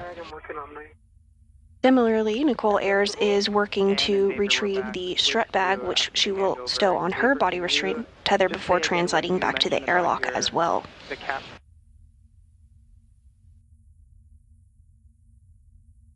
I've got got one cap on my MWS, and then the two adjustables and full, and the second capper in the back.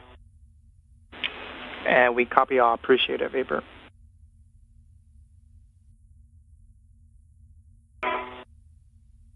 Receiver is on the bag, and I'm 13 now. I'll be moving in. Copy that.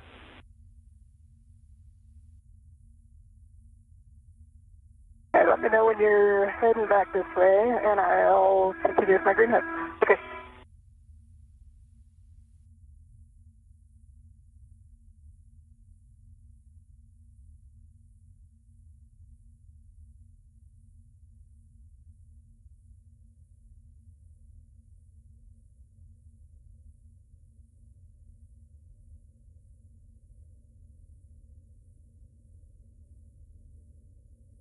You lost some weight.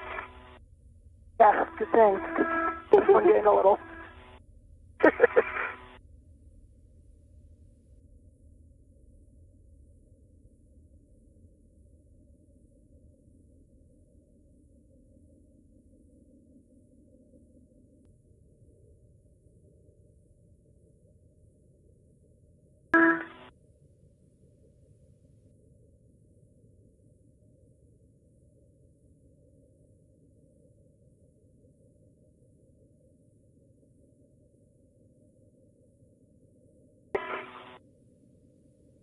Working my way back inward. Okay. Once McLean and Ayers are back inside of the airlock, NASA astronaut Johnny Kim and JAXA astronaut Takuya Onishi will continue help, just as was done this morning, to get the airlock repressurized and get the crew out of their spacesuits.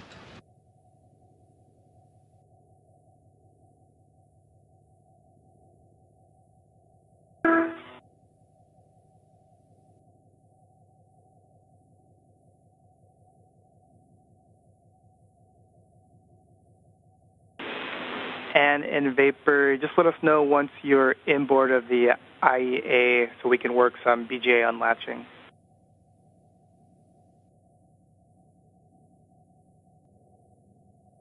Hey. Okay.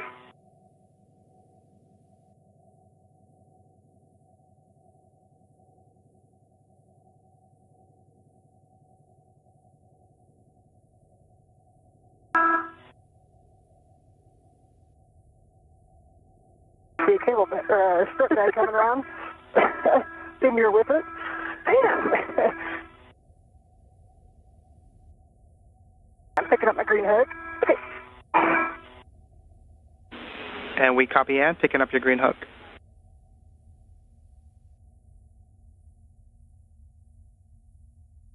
And my green hook is on my red reel. And Vapor, your tethers are nice and clear as you would expect them to be. Okay. I'm going to move inboard. I'm going to get too far ahead of you. Okay.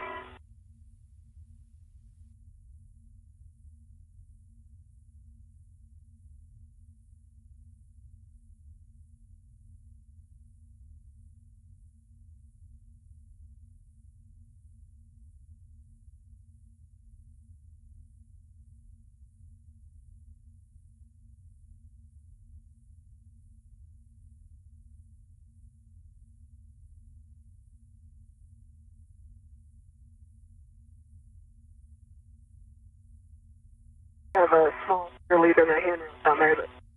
Sorry?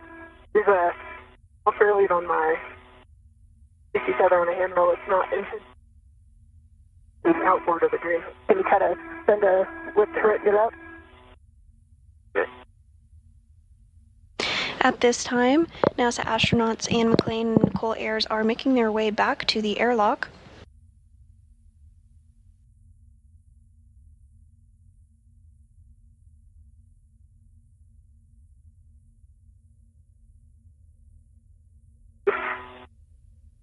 We just surpassed the 5-hour, 6-minute mark of today's spacewalk, which officially began at 8:05 a.m. Eastern.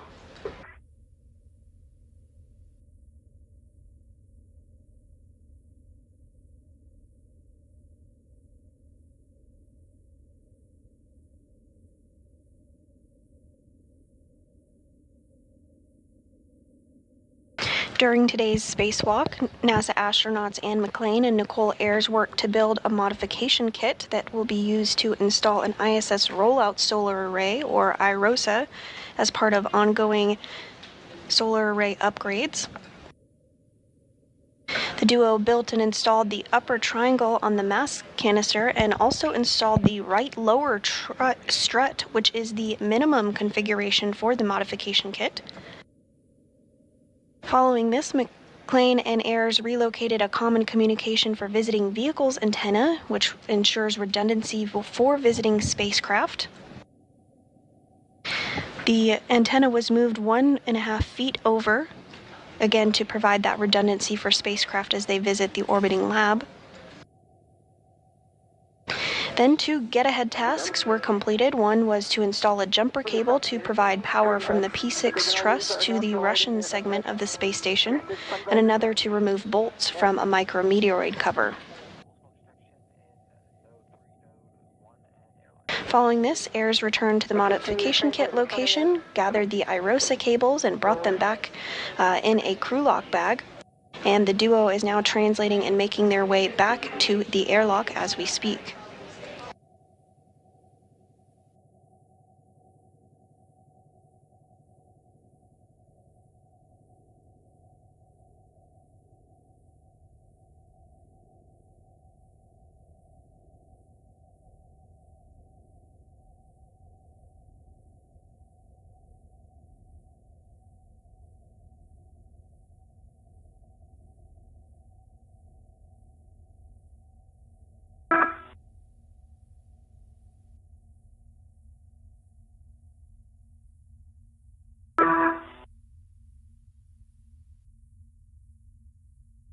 My green hook is back on my red reel. Copy. Move inward.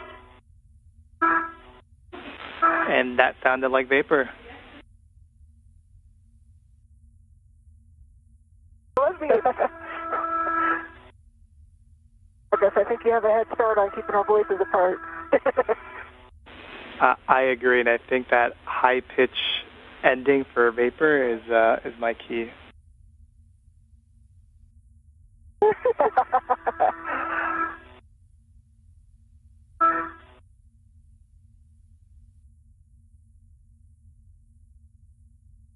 I go to the lab.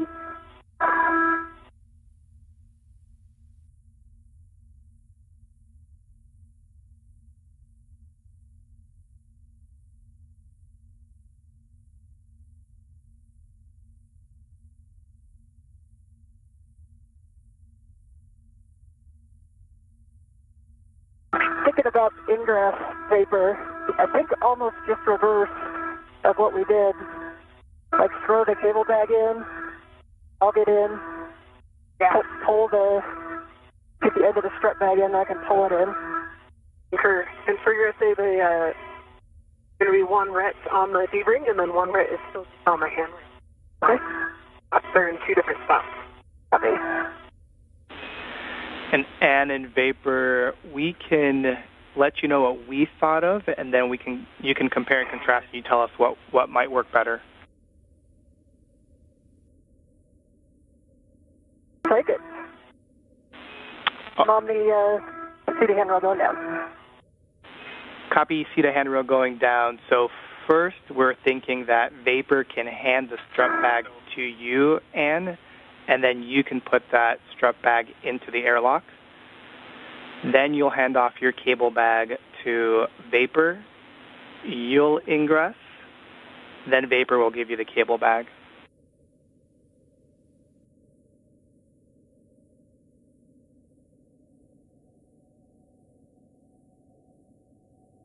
Take it through that. Copy.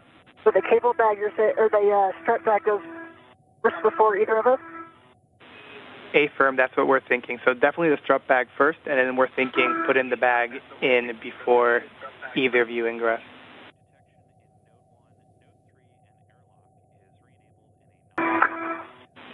And we were thinking positioning it along the aft edge, and then the starboard edge zenith, so almost like just diagonally.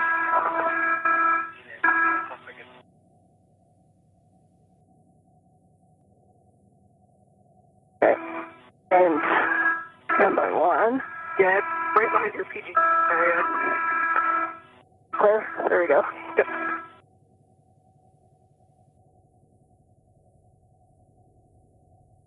What do you prefer, Vapor? What do you think? It might be easier to pull the strut bag than push it. I'm really concerned is that if it gets stuck on anything, nobody's in there to kind of deconstruct it from. Yeah.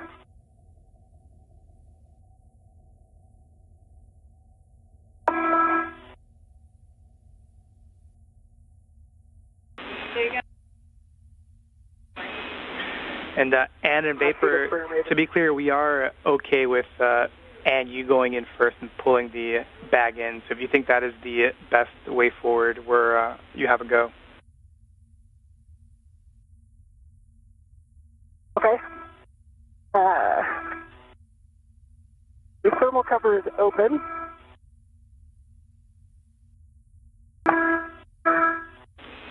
Copy.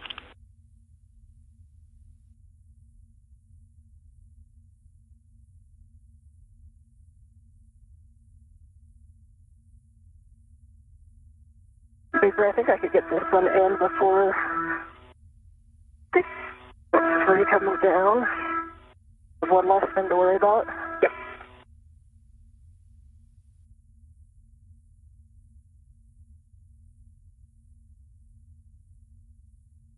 Okay, so you said that one is right here. And that was the original cable bag. Okay. And from your point of view, left hand, now that's closest to the hatch, AV hatch. Okay, yeah, that's it. And we do have about 25 minutes remaining in this handover period between our satellites before we will have visuals of the crew. I do have a waste feather out there. However, they are continuing to make their way back to the airlock.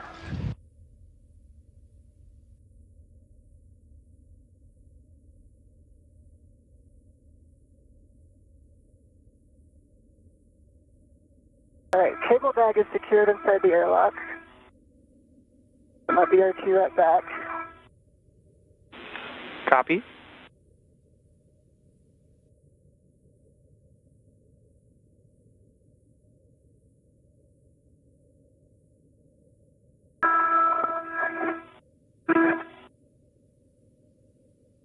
And grabbing this large hook for the strut bag.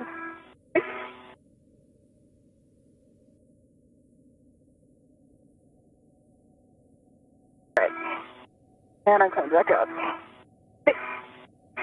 I had a little momentum, sorry, it's right away. All good. Things are, the earned their name is V3. Alright, should be clear now. Okay.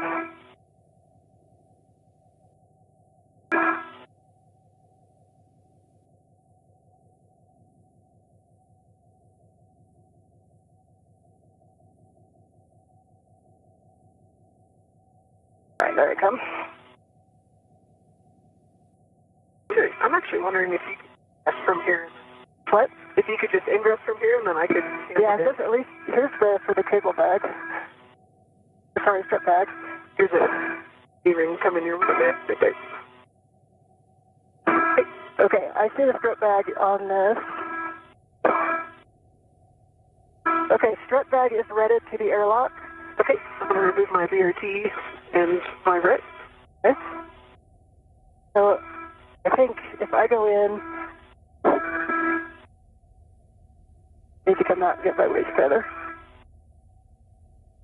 I can pick it up for you too if you...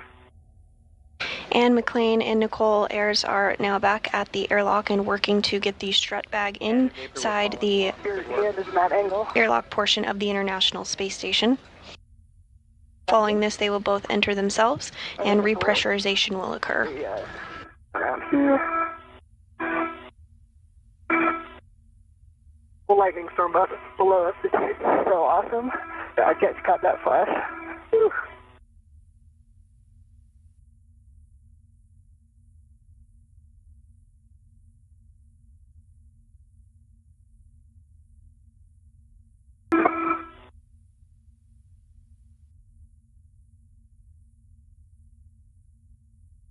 my right waist tether is on the airlock D-ring extender.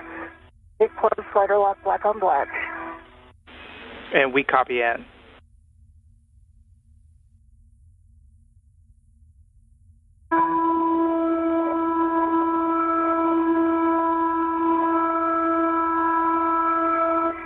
Okay, Vapor, I'm going to come in and get out of the way here.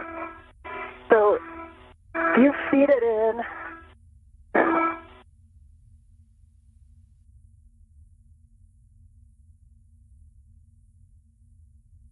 Got it.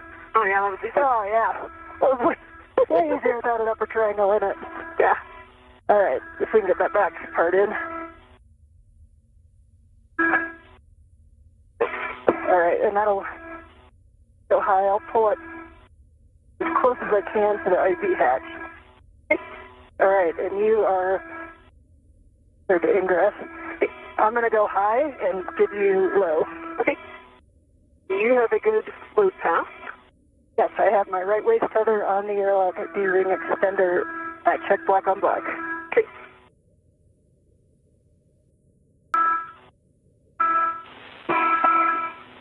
And Vapor, seems like you may be already be working it, but from Ann's go, you can attach Ann's anchor hook to your waist tether.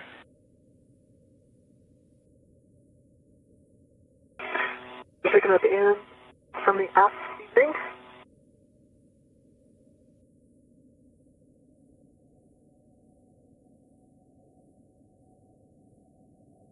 It is on my left waist tether. Both gates are closed. They're locked, black on black. Copy Vapor. With that, you can release your anchor hook from the forward airlock external D-ring. And you can store that on your mini workstation. Okay. And Ann, while we're waiting, we'll have you turn off your HECA. The HECA's coming off.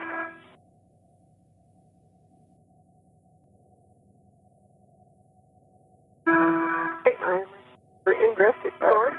Yes, and I am biased high and just forward, so right where I was. And we copy Vapor, you ingressing. You ingressing. Sure.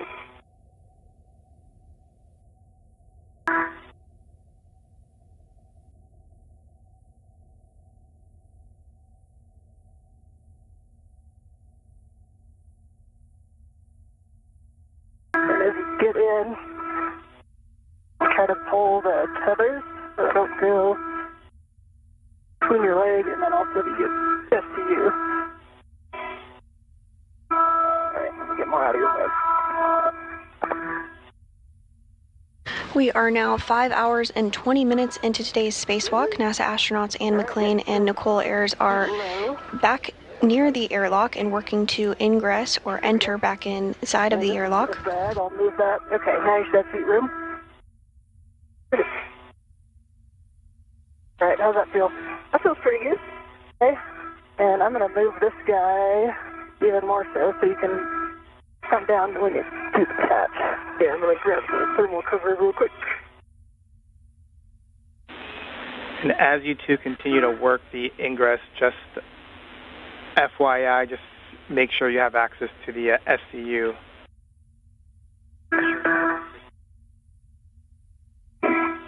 Copy.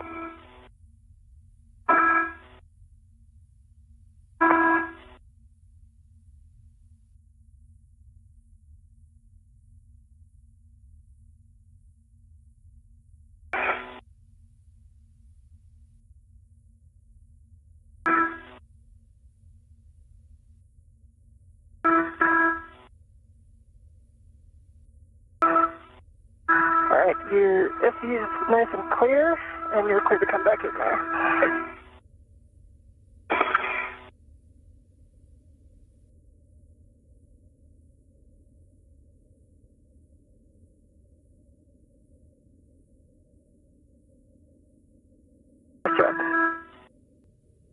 Thermal cover is closed. Work on the door.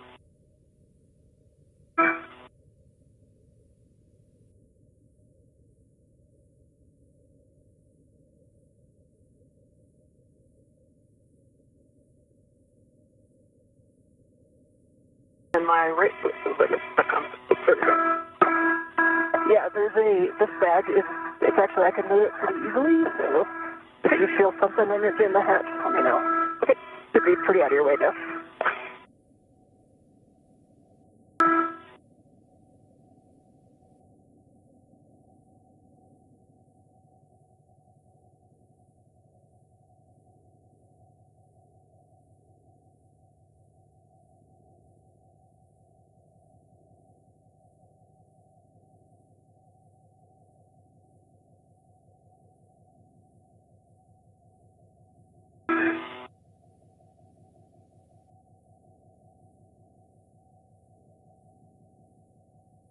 I don't know if you got the camera or not, but I did.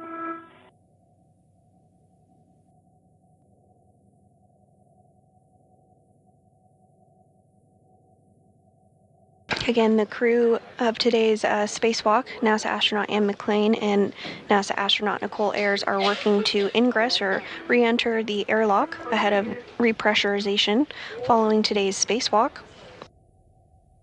McClain and Ayers work to build a modification kit that will be used to install an ISS rollout solar array, or IROSA, during a future spacewalk.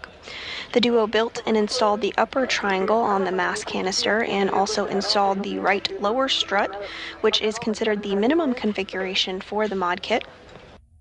Following this, McClain and Ayers relocated a common communication for visiting vehicles antenna, ensuring redundancy for visiting spacecraft to the orbiting lab. Then two get-ahead tasks were completed by the duo, one to install a jumper cable to provide power from the P6 truss to the Russian segment of the space station, and another to remove bolts from a micrometeoroid cover. Ayers then returned to the modification kit location in the 2A segment of the International Space Station, gathered the IROSA cables, and brought them back to the airlock in a crew bag, as well as brought in the strut bag with the remaining struts. You'll remove your DCM cover and you'll connect the SCU and check that it's locked.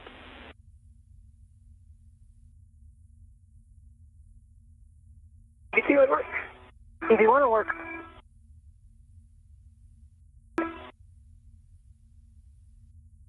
We are in a loss of signal period where we do not have visuals of the crew, about 14 minutes remaining in that loss of signal period, but we do have confirmation that the crew is back inside the airlock and the hatch thermal cover is closed.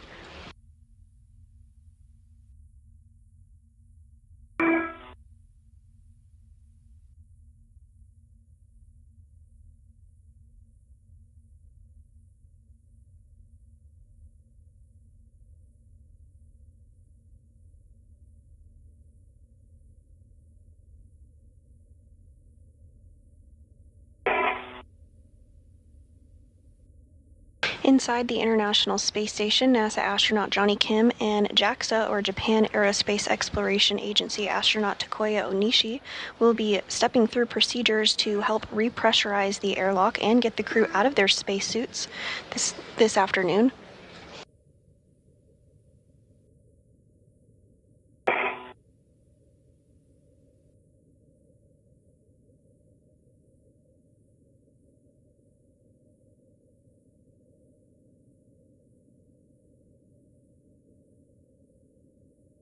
SCU to the locked.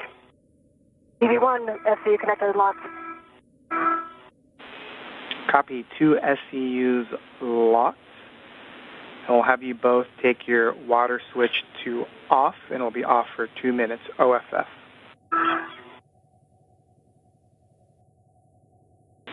You'll expect an H2 water off, OFF. Copy, expect EV1, water off. Copy, we got the message. And Marcus, while we wait for these couple minutes, from EV1 and I'd just like to say thanks to my family and friends from Washington to Kansas City, from Naples to LA. So I want to give a huge thanks to all the teams that made today safe and got the mission executed. Our prep team, Judd, Sandy, and Scott. Our execution team, Stephen, Bailey, Lucas, Farouk, Lauren, and the other Sandy. Good mission starts with a good plan. I want to also thank prior crew that have done this stretch. Kate, Victor, Aki, Tomas, Ila, Raja, Josh, Frank, Koichi, and Nicole. We stand on the shoulders of giants, and there were so many lessons from your EVAs learned put into this one. For our suit IDs, Sakuya and Johnny, absolutely flawless execution. Can't wait to see you in a minute. I hope you put dinner in. To the two voices I've been listening to, Nicole and Marcos, you two are phenomenal.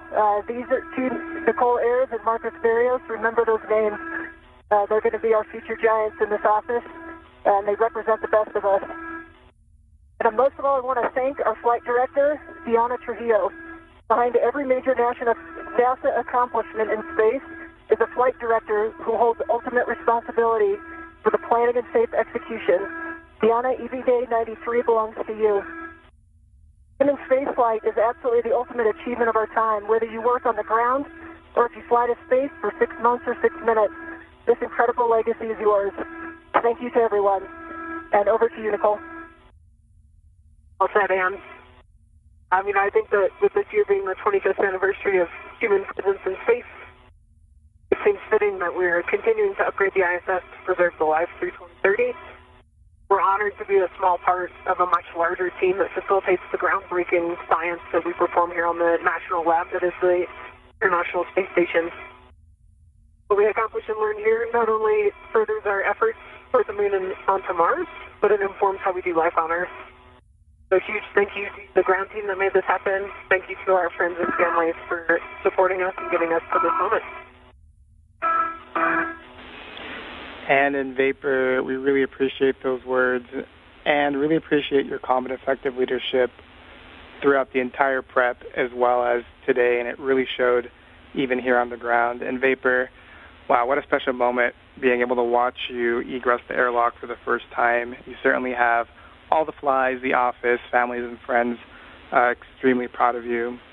So on behalf of the entire team here on the ground, congratulations for a well-executed spacewalk. We're proud of you, and it was an honor to have been able to contribute to the mission today.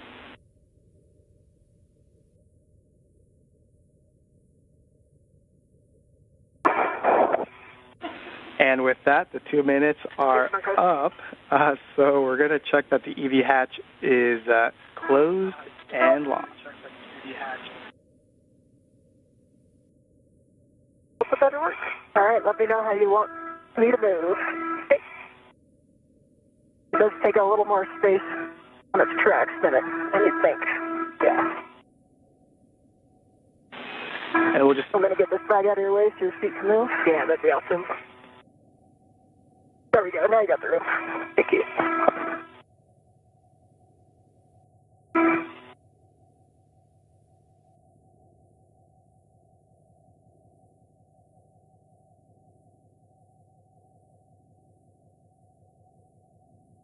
And some very special words from NASA astronauts Anne McClain and Nicole Ayers as we wrap up today's spacewalk now at the 5-hour and 30-minute mark. The crew is back inside the airlock and is going to work towards repressurization here shortly. 5 inches it can move. And actually, if you just move it more center, I'm sorry? you just pull it more center. Pull it center? It's actually at the end, it's going to go up my end. Your end needs to go. Okay, good. Let's see, my feet are right above it.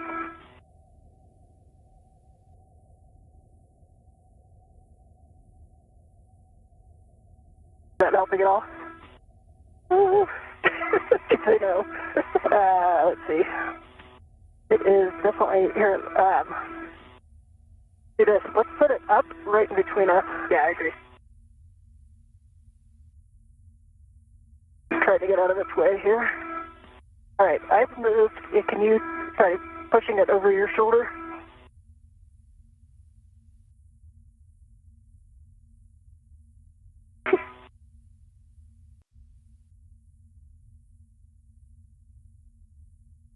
How big is it? That actually might be okay if you can hold there. Yes, I can hold it. have about 2 feet. You can come down from your feet if you need to. Okay. Yeah. Try to get this guy out of your way. There we go. Now you got all the room. Perfect.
On the bag again.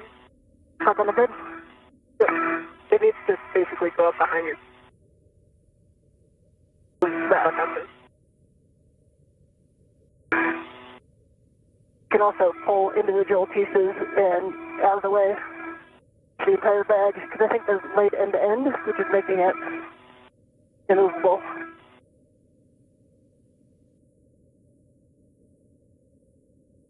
Able to eight total.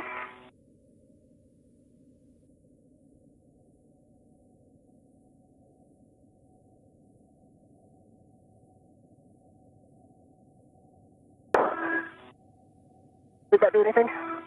So that might be okay. There. I'll try to hold it there.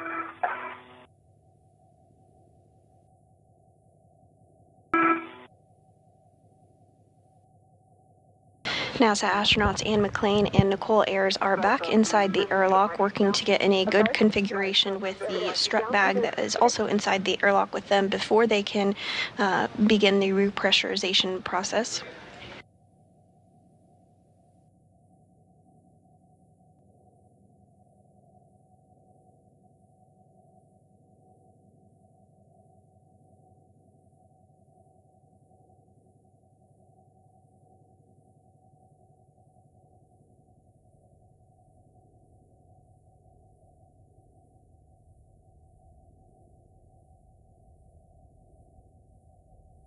It's not. Oh, okay. The bag's got to do something. Yeah. We're going to have to move it. So the SC... All right.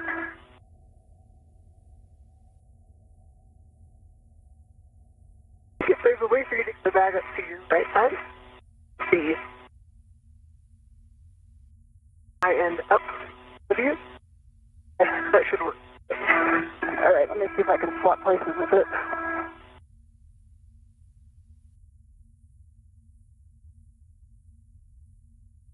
Actually, let's try again, pushing it up in between us to the ceiling.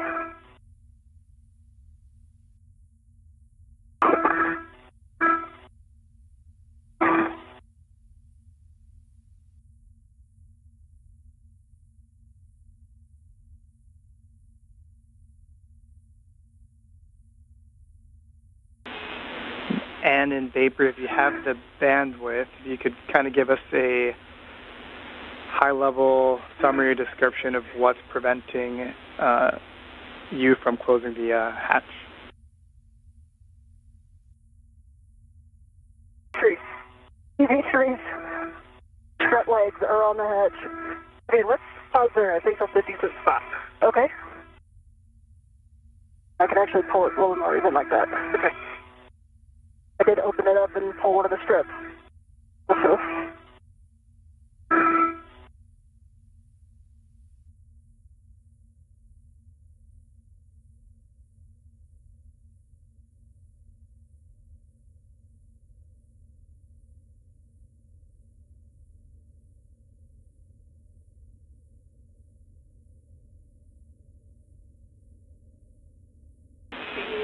Two minutes until a teacher's handover.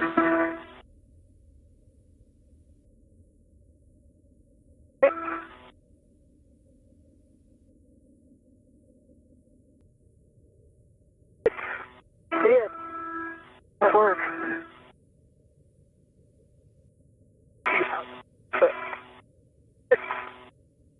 You're coming in broken. I think everything is clear. Nice job.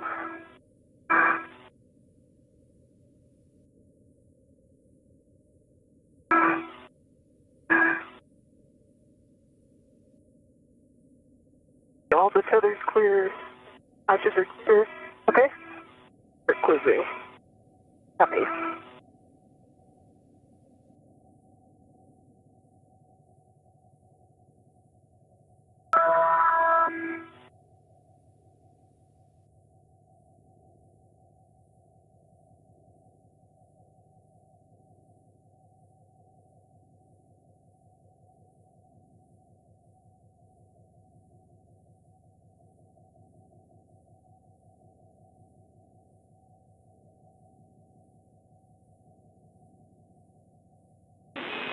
Seconds to handover. 40 seconds till Tedra's handover.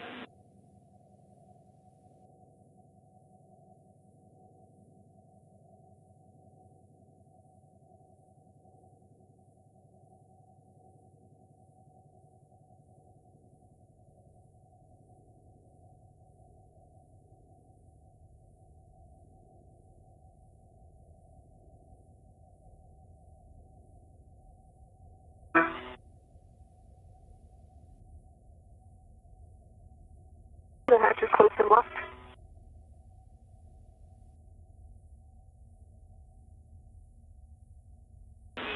Copy, hatch closed and locked.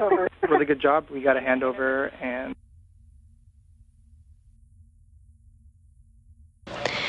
And with that call that the hatch has successfully been closed, we will begin repressurization here shortly.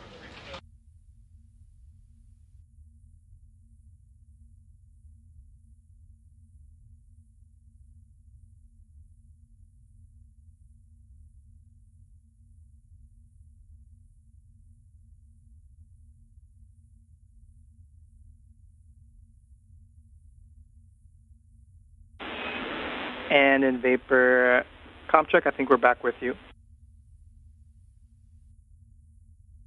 We're back. Hatch is closed and locked. Copy. Excellent work. We're now going to get into the pre-repress cuff card. And so quickly we'll just check that both of your SEUs are still connected to the VCM.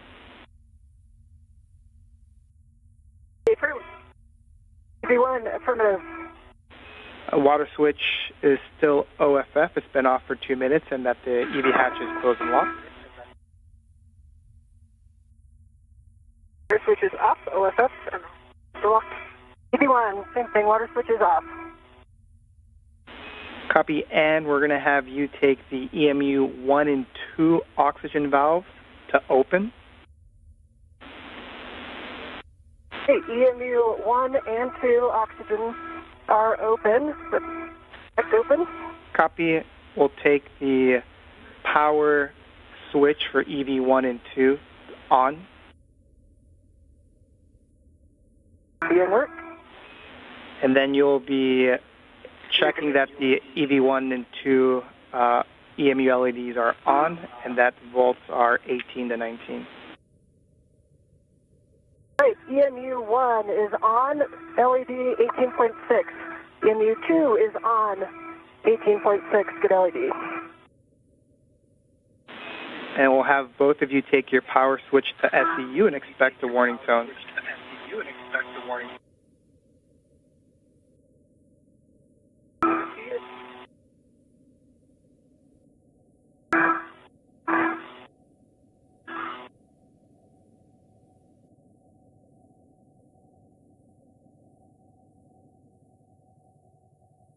Paper, I don't know if I heard you. EV2 has power and SU. Okay, EV1 has power SU. Copy, both powers SEU. And in vapor was a pleasure. I'm going to hand you over to TAC. Marcos. Yeah, thank you, Marcos. Great job today. Okay, Marcos, we copy that. You guys did a great job today, so have a good rest. And Vapor and welcome back. We are so happy to have you back, and your dinner is ready. So Don't worry about it. So for both crew members on DCM, set O2 actuator to press and verify O2 position press displayed.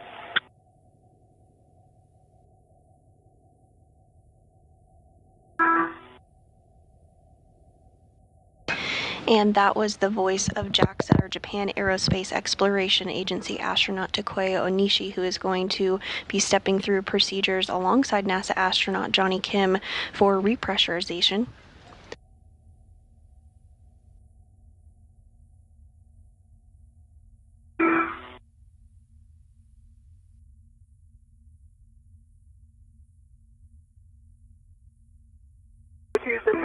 EV1, O2 prep. Copy that. Next step is for paper. On the crew lock, check EV hatch MPEV is closed. Hatch MPEV is closed. Okay. And this view from inside the International Space Station on your right is JAXA astronaut Takuya Onishi, and then on the left is NASA astronaut Johnny Kim. Again, they'll be stepping through the procedures with NASA astronauts Anne McLean and Nicole Ayers following their spacewalk today.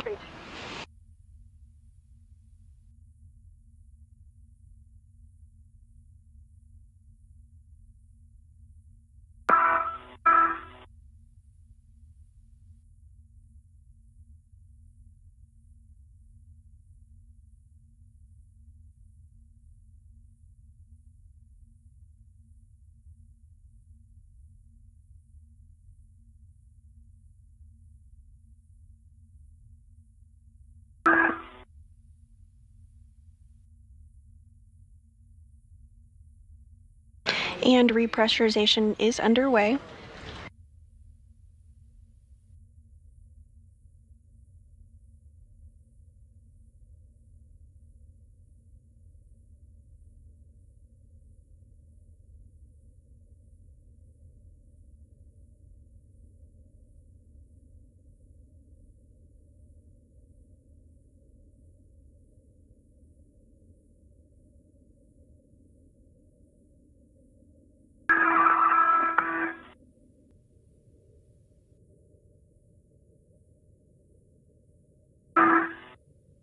For EV2, that's a good rate so far. Copy that. It's kind of in the middle of off and with repressurization underway at 1:49 p.m. Central Time this afternoon, that marks our spacewalk a 5-hour and 44-minute spacewalk today.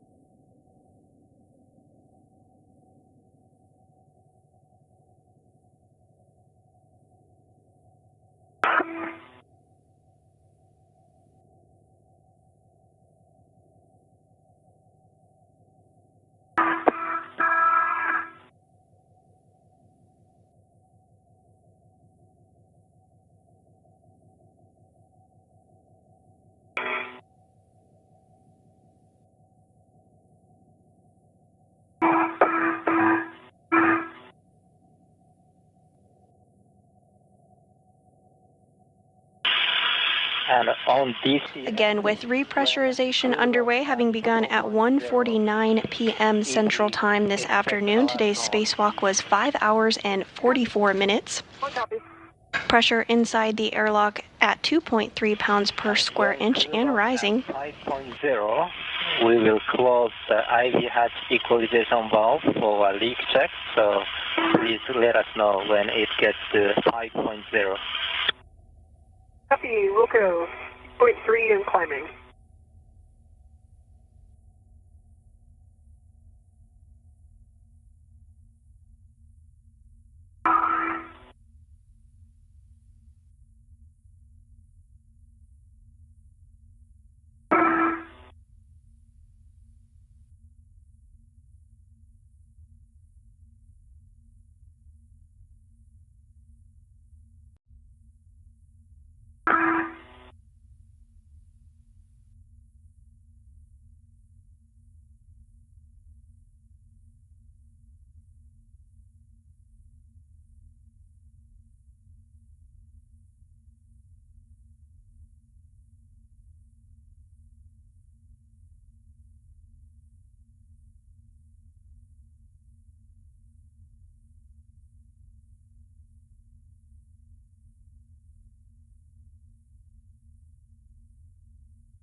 Here's the 4.0 and alert tone.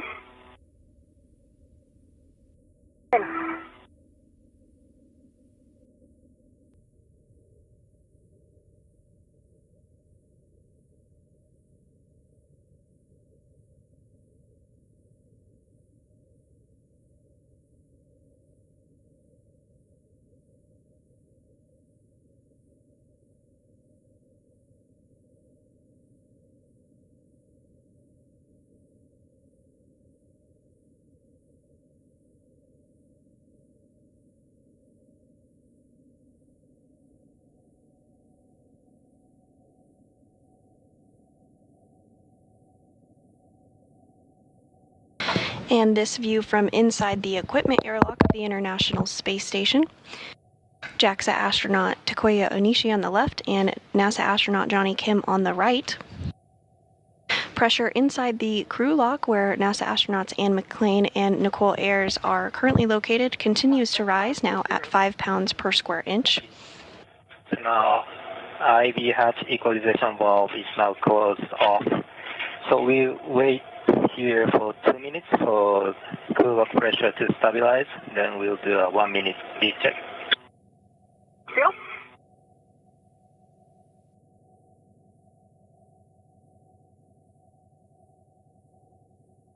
And with this 5 hour and 44 minute spacewalk wrapping up, we do have some updated stats for you. Today was the 275th spacewalk in support of space station maintenance, assembly, and upgrades, the third spacewalk out of station this year, and the first for Expedition 73. This was the third spacewalk for McClain's career. She now has a total spacewalking time of 18 hours and 52 minutes. Of course, for Nicole, her first spacewalk, 5 hours and 44 minutes. In total, 72 days, 12 hours and 23 minutes of spacewalking time has been recorded over the past 25 years of the International Space Station.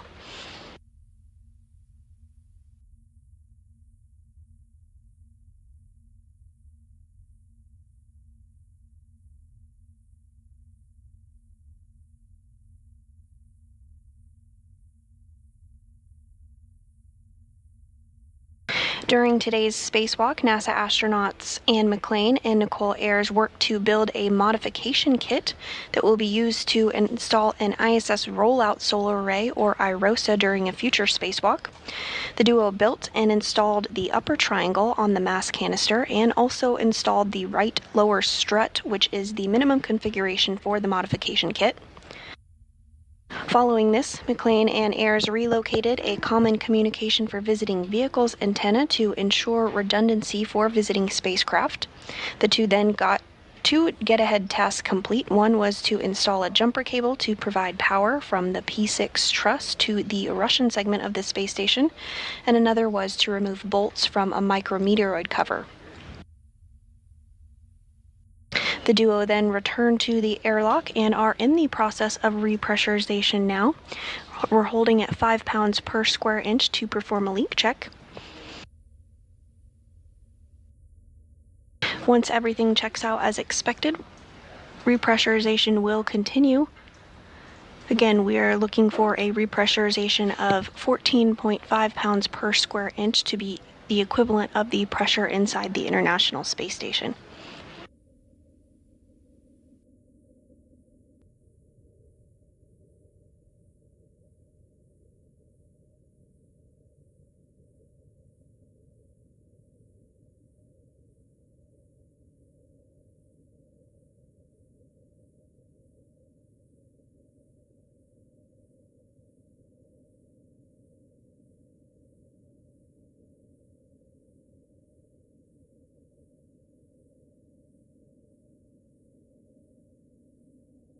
Piston airlock on spaceground 1. So P1 pressure is 260.03 and P2 the same. So we have a good leak check.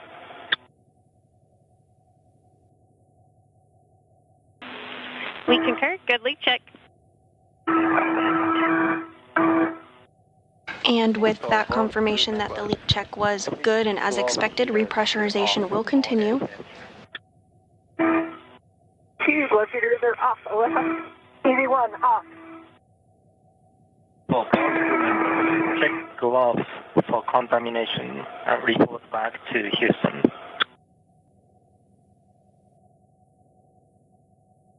For EV2, change to the gloves, just the EA smudges. EV1, no contamination. With that, there is a warning about DCS, but I'm going to skip it. So for both EV crew members on DCM, set auto actuator to IV.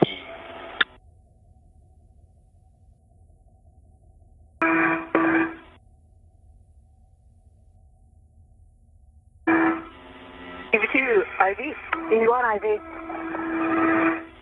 Next step is for IV crew. IV adds equalization valve to normal. We will gradually open the valve. After that, copy.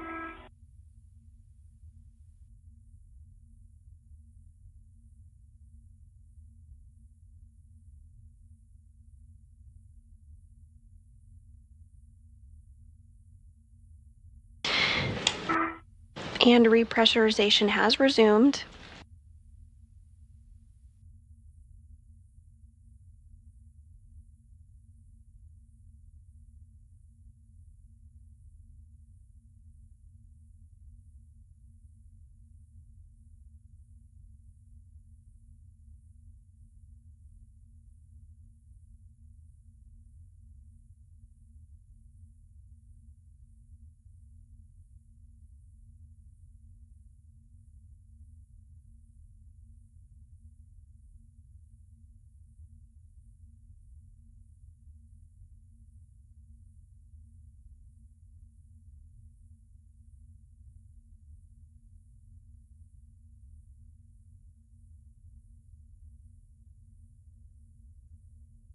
Pressure now at 6 pounds per square inch inside of the crew airlock and continuing to rise.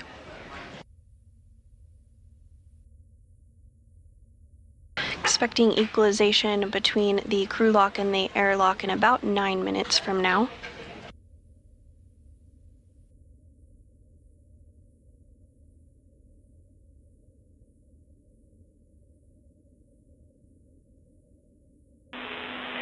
Airlock Houston on Space to Ground 1. Just letting you request if we can take a look at Nicole's mic booms when you put her on the ETA, just to give us a data point on the comms today.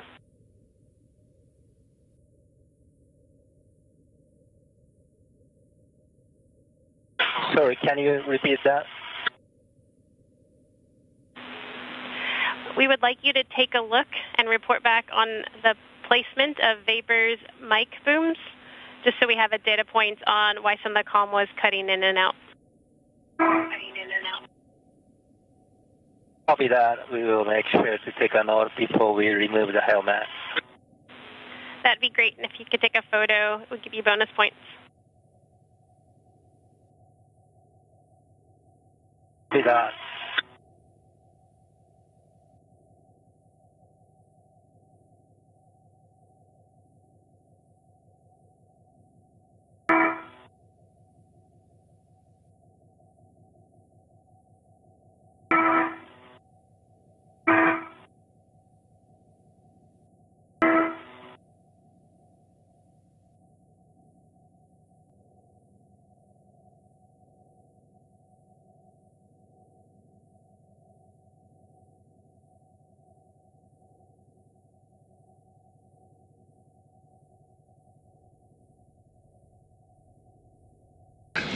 And if you're just joining us, we are wrapping up a spacewalk that lasted 5 hours and 44 minutes today, where NASA astronauts Anne McClain and Nicole Ayers worked on space station maintenance and upgrades.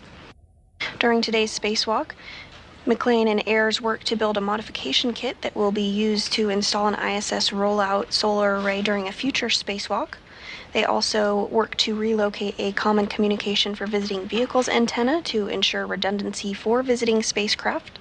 Additionally, the duo completed 2 get-ahead tasks, one to install a jumper cable to provide power from the P6 truss to the Russian segment of the space station, and another to remove bolts from a micrometeoroid cover.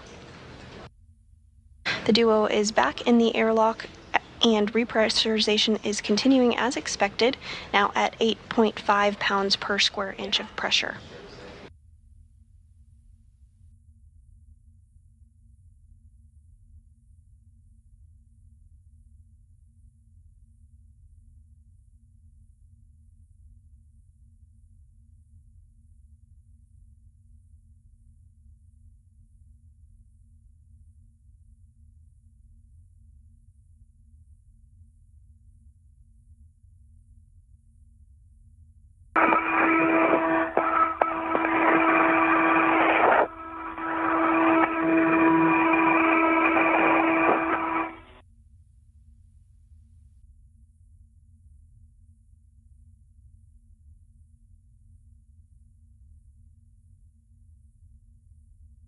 This view from inside the equipment airlock is showing JAXA, or Japan Aerospace Exploration Agency astronaut Takuya Onishi, as well as NASA astronaut Johnny Kim on the right, as they step through those repressurization procedures ahead of opening up the crew lock once pressure is equalized. Now approaching 10 pounds per square inch of pressure. Again, we're looking for a pressure of about 14.5 pounds per square inch.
And you are getting a great view here on your screen of the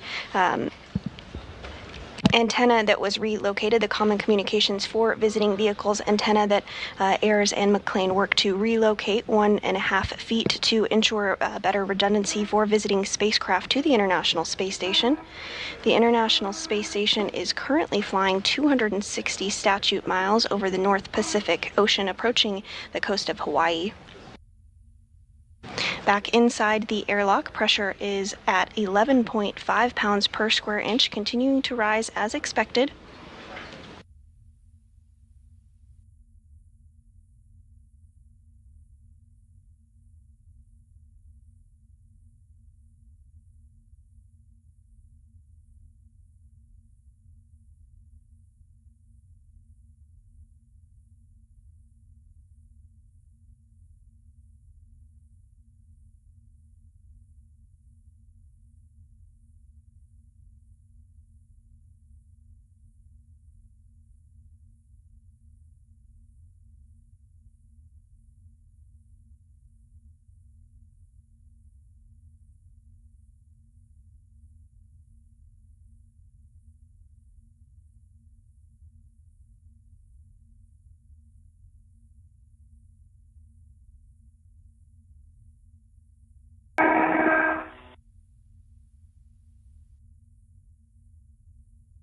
Pressure now at 12.2 pounds per square inch, closing in on our 14.5 pounds per square inch target.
We're now at 13 pounds of pressure inside the crew lock portion of the International Space Station.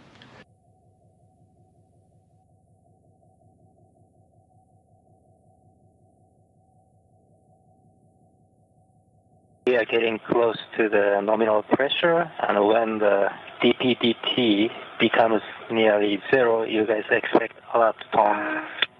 You copy. Copy. Once equalization complete, we will open the hatch and perform safer docking and suit docking. Sounds great. EV1 copy.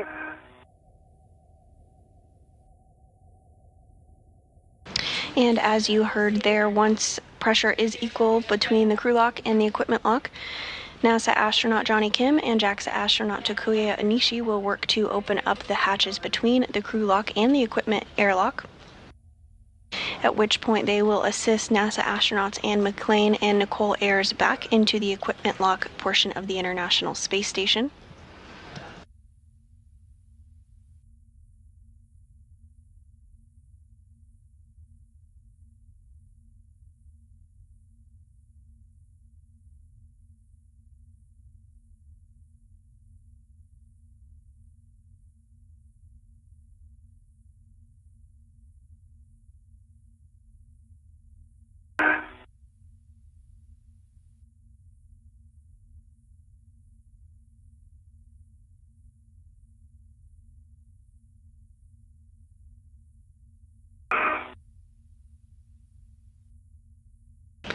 Pressure now at 13.9 pounds per square inch.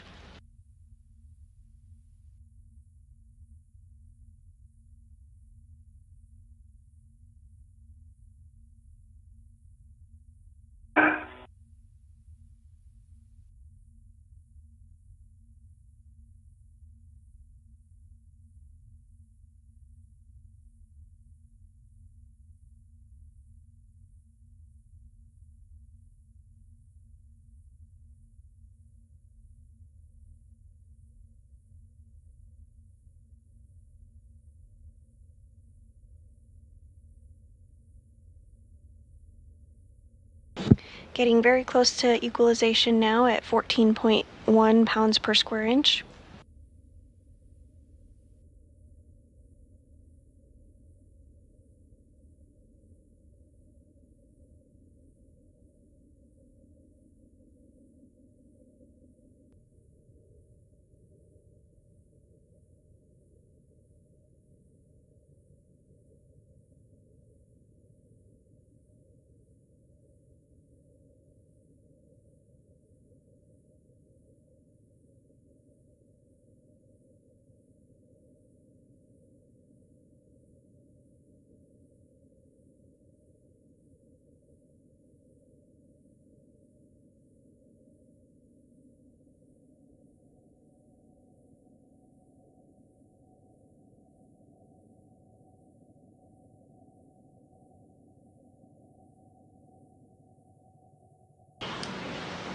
And it looks like NASA astronaut Johnny Kim is now going to work on opening up the hatch between the equipment lock and the crew lock.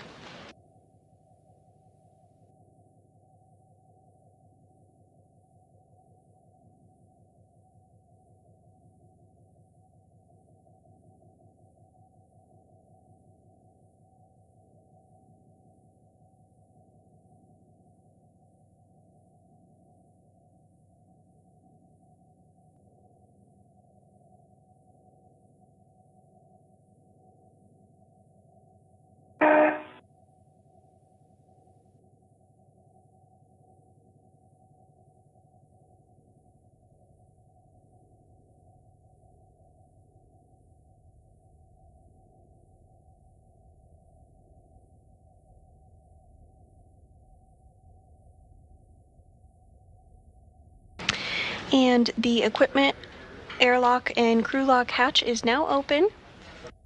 First inside, it looks like it will be NASA astronaut Anne McClain. She's wearing that spacesuit with the red stripes.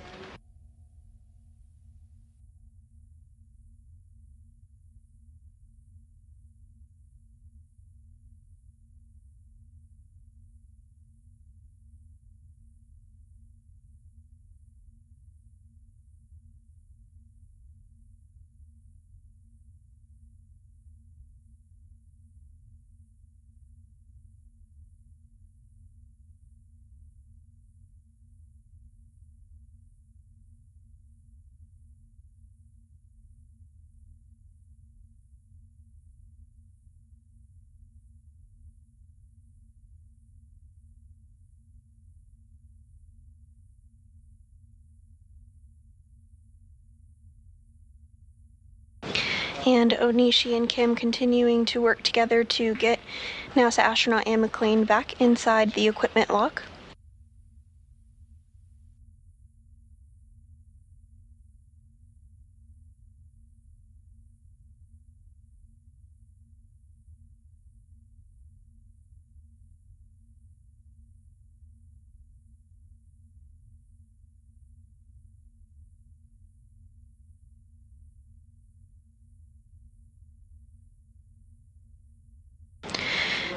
They're now working to remove the safer or simplified aid for EVA rescue from McClain's backpack, or spacesuit rather.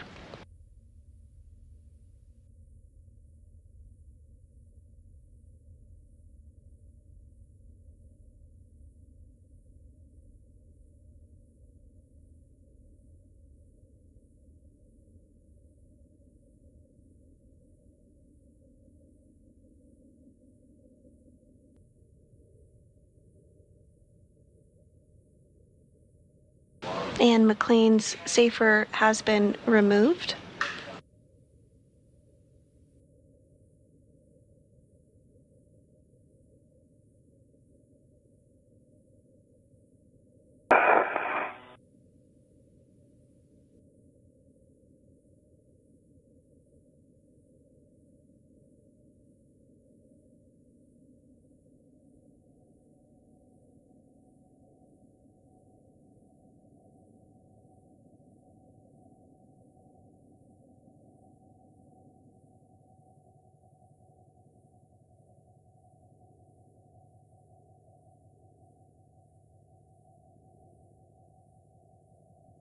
Today was the third spacewalk for NASA astronaut Anne McClain. She now has a career total of 18 hours and 52 minutes of spacewalking time.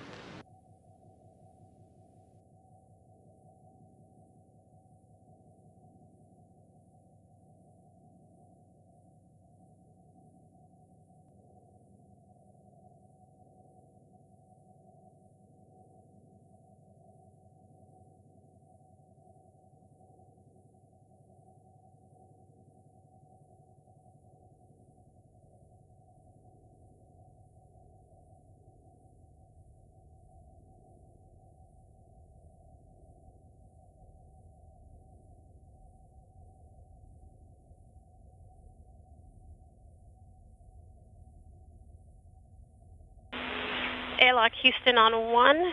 EV crew are no longer hot mic. Copy, thumbs up.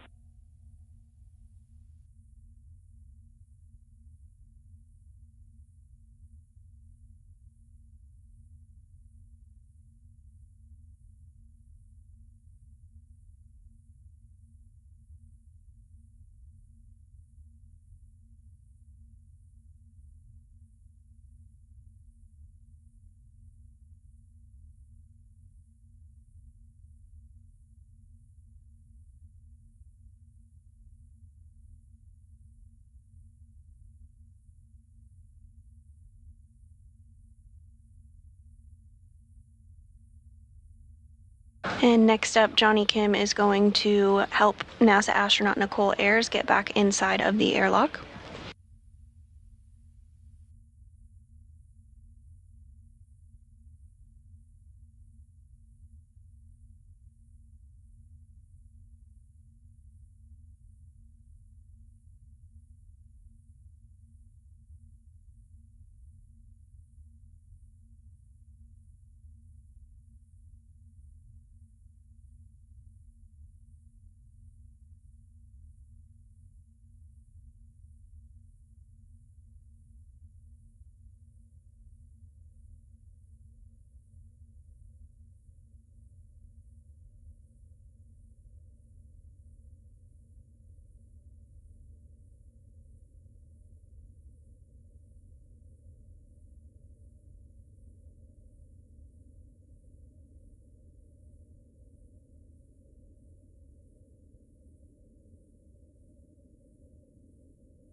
And NASA astronaut Johnny Kim now working to get Nicole Ayers' safer, simplified aid for EVA rescue off of her spacesuit.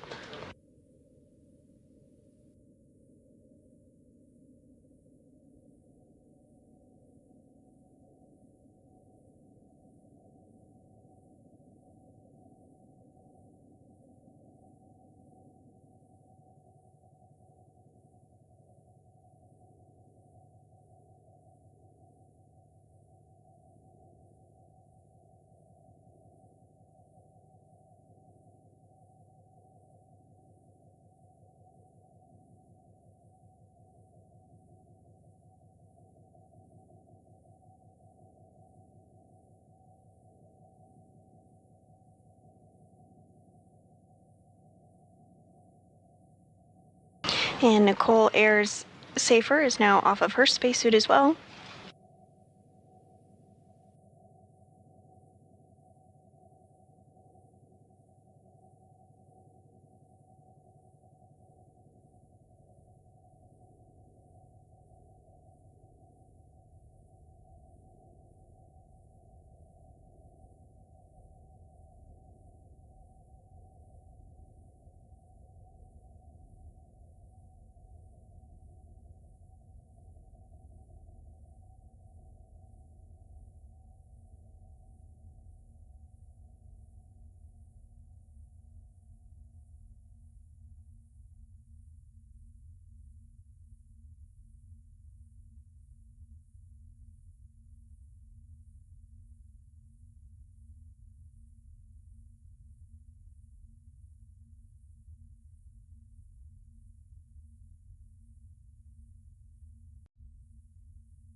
Again, today's spacewalk was 5 hours and 44 minutes long and was the 275th spacewalk in support of space station maintenance, assembly, and upgrades.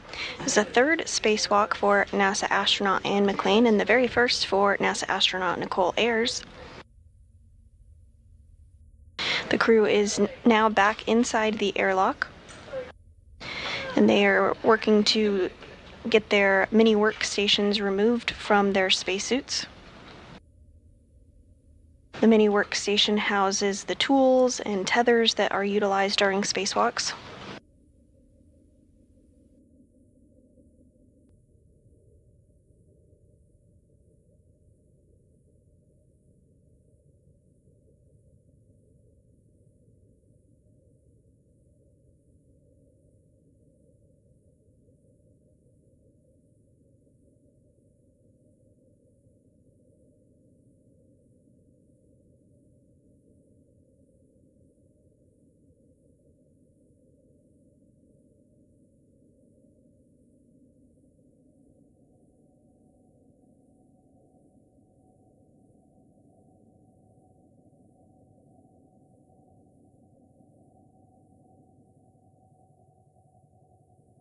Station on Segui on 1.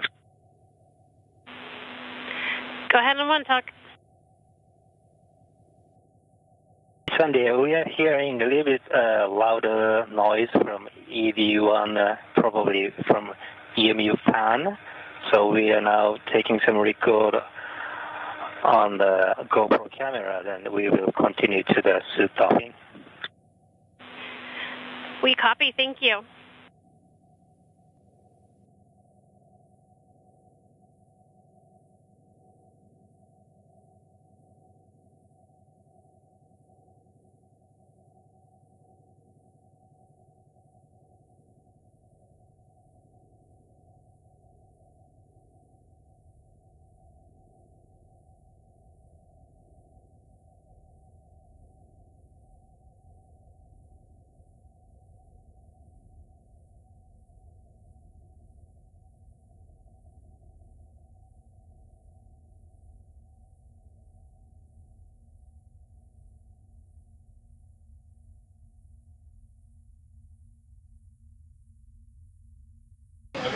And JAXA astronaut Takuya Onishi has removed the mini workstation from Nicole Air's spacesuit.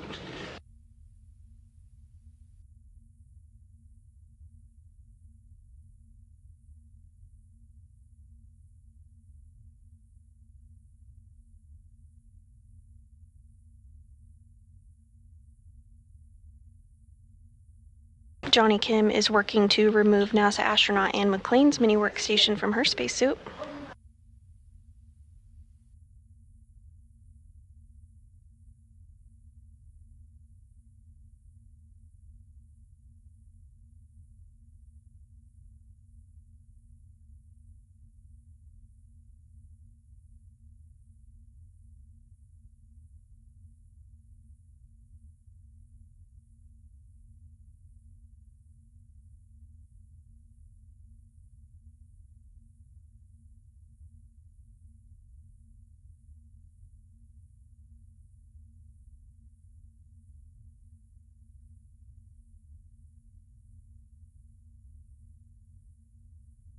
And Anne McClain's mini workstation has also been removed from her spacesuit.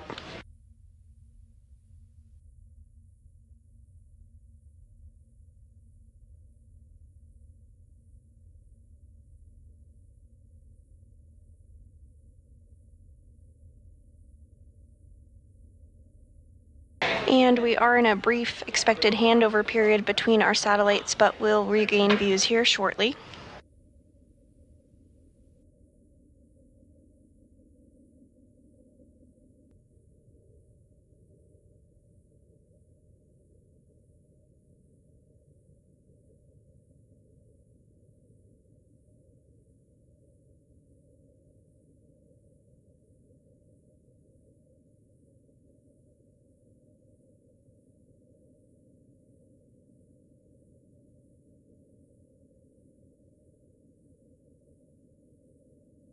You're looking at a live view of the flight control room here at the International Space Station Flight Control Room at the Johnson Space Center in Houston, Texas. Today's Orbit 2 team has been led by Diana Trujillo during this 5-hour and 44-minute spacewalk. In the center of your screen there is also the EV, the ground IV, who is NASA astronaut Marcos Berrios.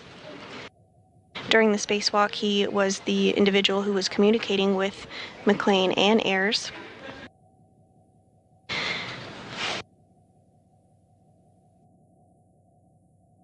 And back inside the International Space Station, continuing to step through procedures to take some imagery of the spacesuits following the 5-hour, 44-minute spacewalk.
JAXA astronaut Takuya Onishi on the left of your screen there is working with NASA astronaut Anne McClain and will soon be able to remove her helmet.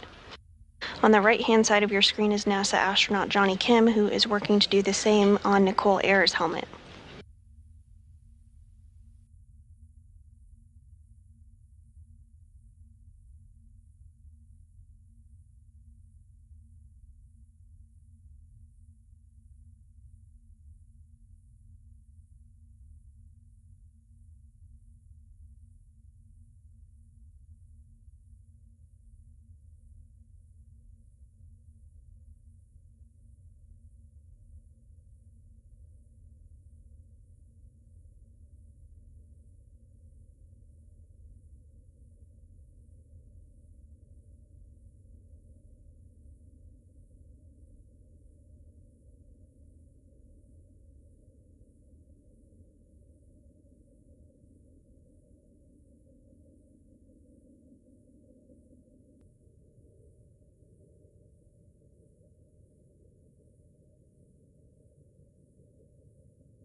Continuing to step through procedures on the International Space Station to remove the helmets and gloves of the spacewalkers today after their 5-hour and 44-minute spacewalk.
And NASA astronaut Johnny Kim working to remove the gloves from Nicole Ayers during her very first spacewalk today, lasting 5 hours, 44 minutes.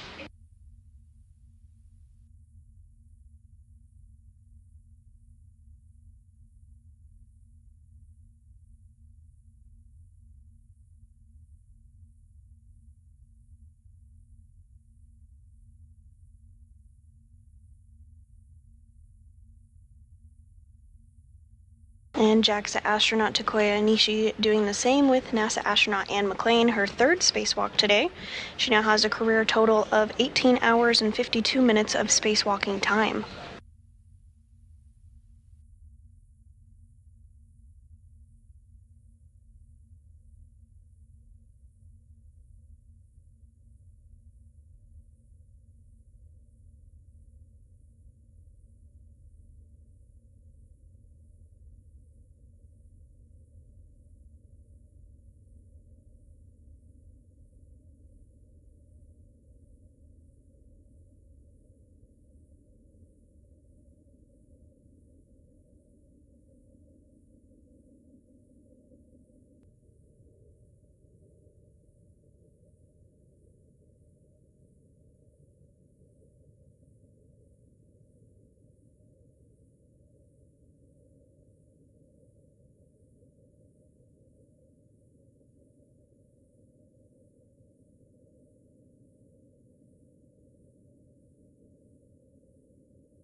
Both gloves off of Anne McClain. Johnny Kim now going to work to get the second glove off of NASA astronaut Nicole Ayers.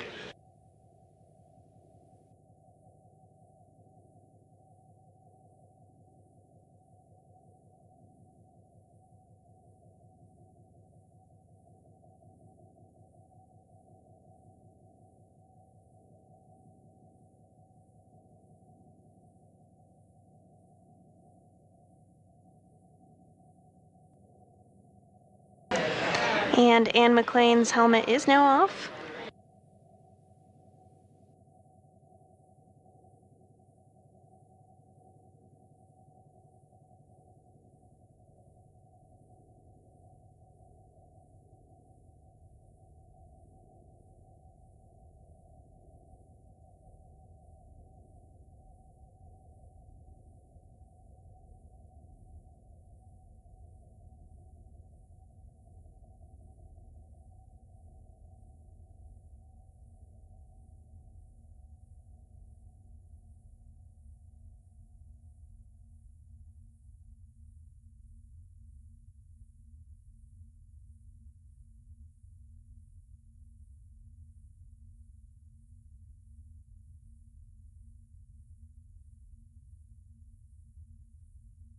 During today's spacewalk, which was the 275th in support of space station maintenance, assembly, and upgrades, NASA astronaut Anne McClain and Nicole Ayers worked to build a modification kit that will be used to install an ISS rollout solar array, or IROSA.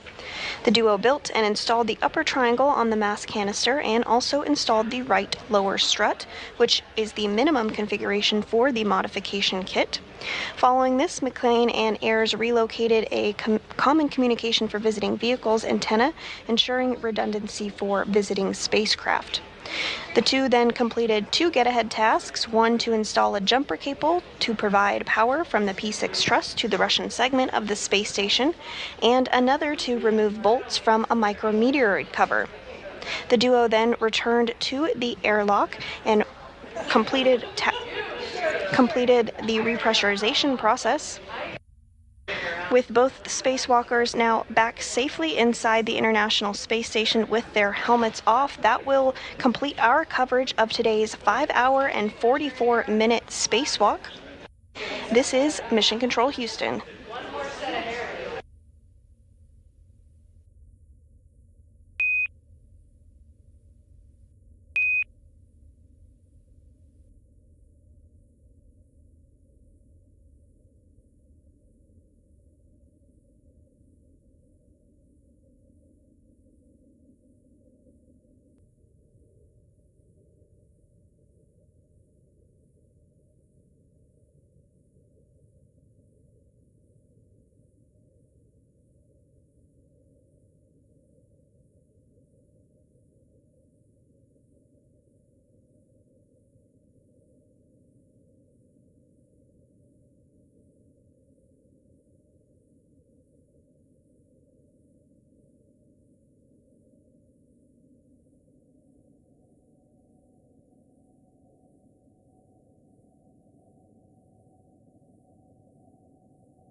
Three, two, one, start exercise.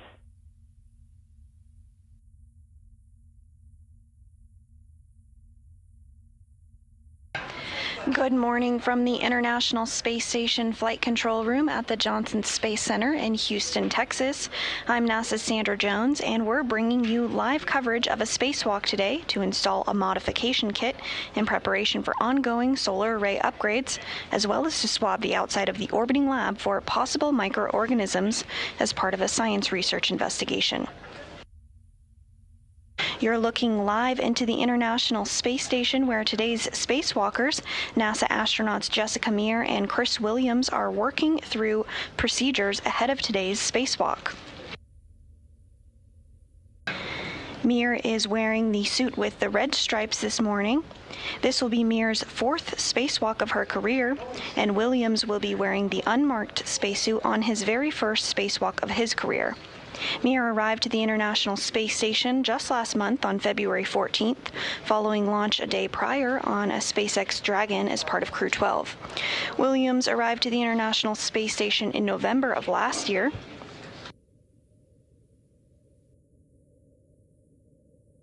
And this view on your screen here, you do see of NASA astronaut Chris Williams as he works to configure some tools that will be utilized during today's spacewalk.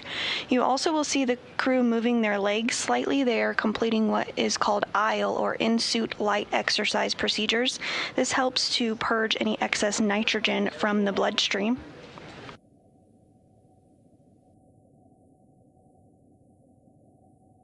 During today's spacewalk, Meir and Williams will complete tasks to build and install a mounting bracket on the 2A power channel in preparation for the next delivery of ISS rollout solar arrays, or IROSAs, that will be delivered on a future flight. You may recall that over the past few years we have continued to work on upgrading the power channels on Space Station, and we have already completed the 1A, 1B, 3A, 4B, 4A, and 2B areas of the Space Station, leaving just 2 power channels remaining to be upgraded.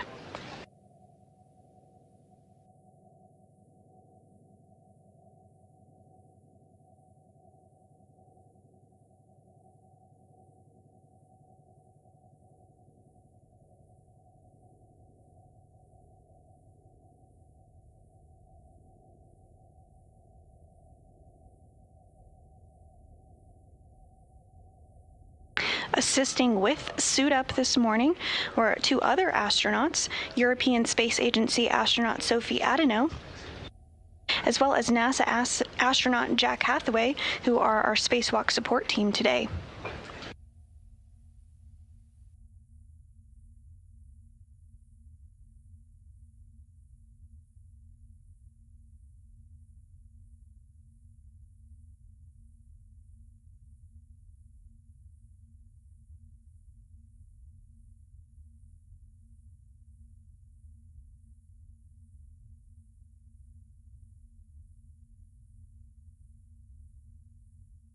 Once our spacewalkers complete these aisle exercises or in-suit light exercise procedures, they will move into the crew lock portion of the International Space Station and begin depressurization. Once the crew lock is depressurized down to vacuum or 0 pounds per square inch, they'll have the go to open up the hatch and venture out for today's spacewalk. 3, 2, 1, end exercise.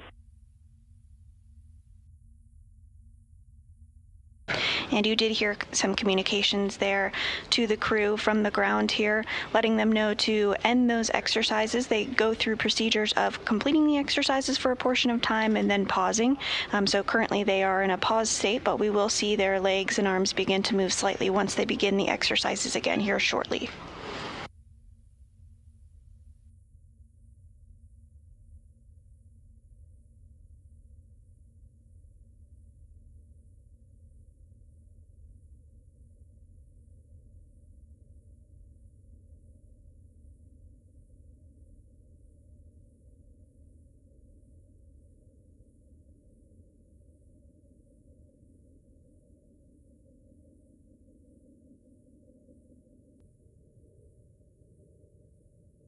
Three, two, one, start exercise. Cycle 8.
You're looking at a live view of NASA astronaut Chris Williams as he continues to step through those procedures of the aisle exercises.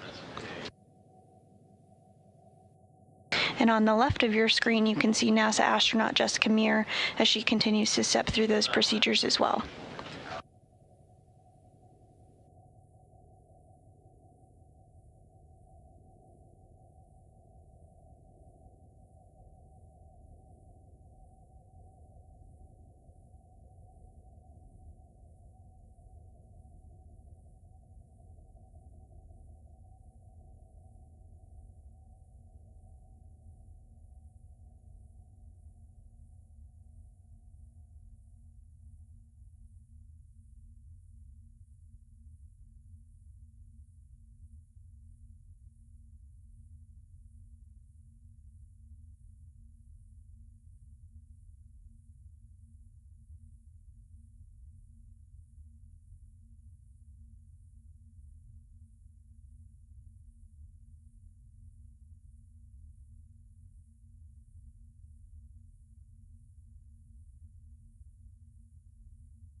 NASA astronauts Chris Williams and Jessica Meir continuing to step through procedures ahead of venturing outside the space station's hatch today. At the beginning of today's spacewalk, the duo will be working together to install the bracket that the new solar arrays will be installed upon, and that will be installed to the 2A truss this morning. This bracket had previous work done to build portions back during a spacewalk last year with NASA astronauts Anne McClain and Nicole Ayers. 2, 1, end exercise. And on your screen here, you can see the areas that have already been built. They are the white and gray portions on your screen there. Today, the red, blue, and green areas are the portions of the mod kit that are going to be built by NASA astronauts Jessica Meir and Chris Williams during today's spacewalk, following the previous work done by Anne McClain and Nicole Ayers on May 1st of 2025.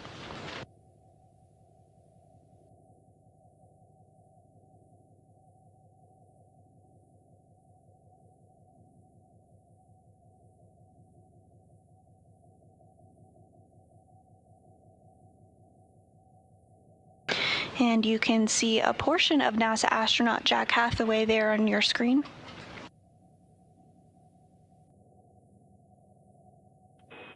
Three, two, one, start exercise, cycle 9.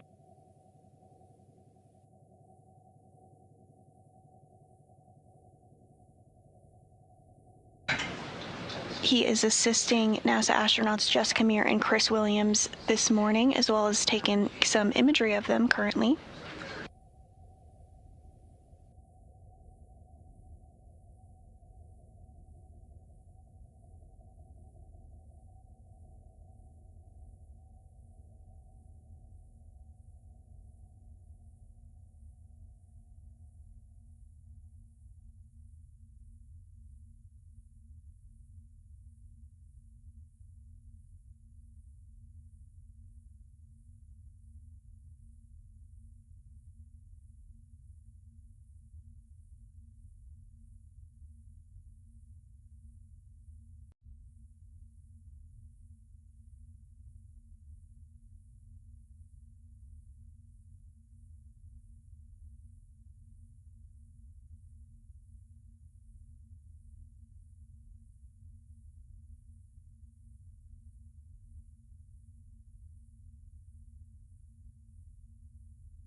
Today's spacewalk will be the 278th in support of space station assembly, maintenance, and upgrades, and will be the first of 2026.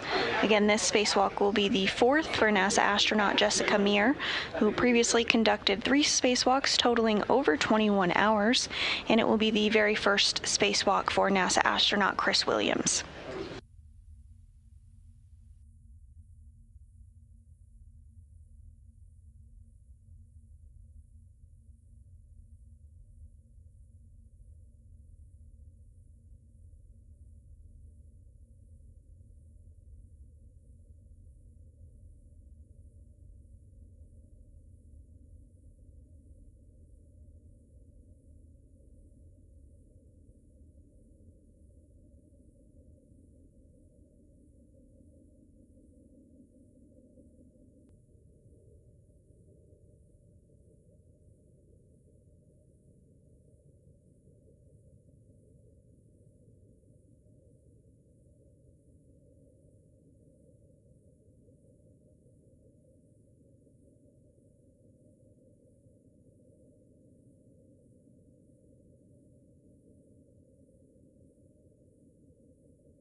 In addition to the 2A mod kit build, today's spacewalk will include sampling as part of the ISS external microorganisms experiment, which tests samples collected from life support system vents on the outside of the space station, as well as other areas, to examine whether the spacecraft may release microorganisms, how many, and how far they may travel.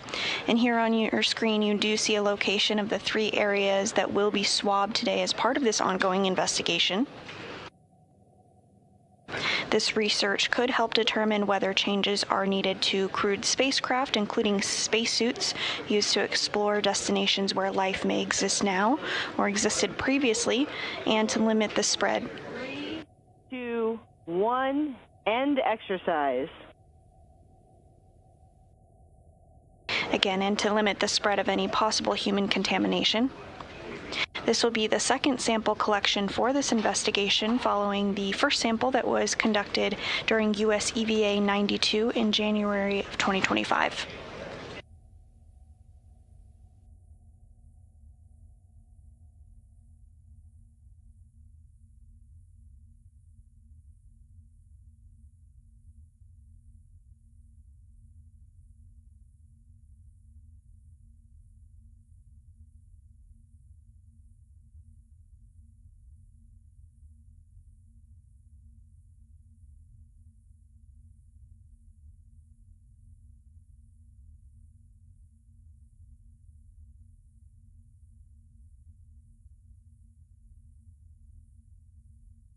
Three, 2, 1, start exercise. Cycle 10, last cycle.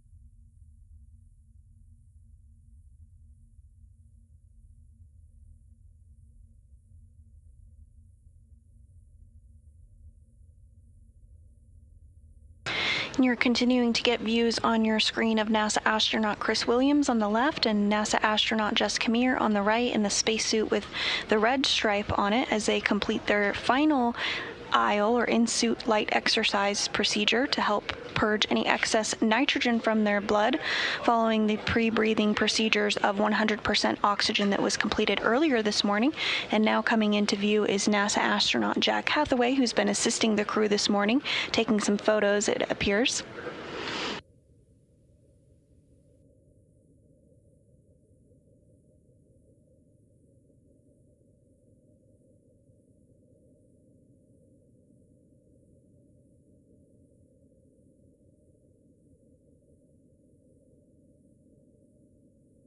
Both Meir and Hathaway arrived to the International Space Station just last month on NASA's SpaceX Crew 12 mission.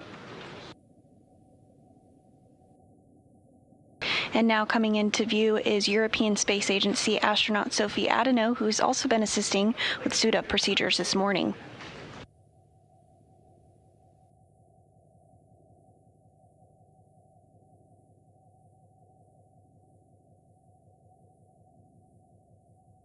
Later on during today's spacewalk, Hathaway and Adano will work together to utilize the Canadarm2 into a configuration to allow a lens cap to be installed by today's spacewalkers.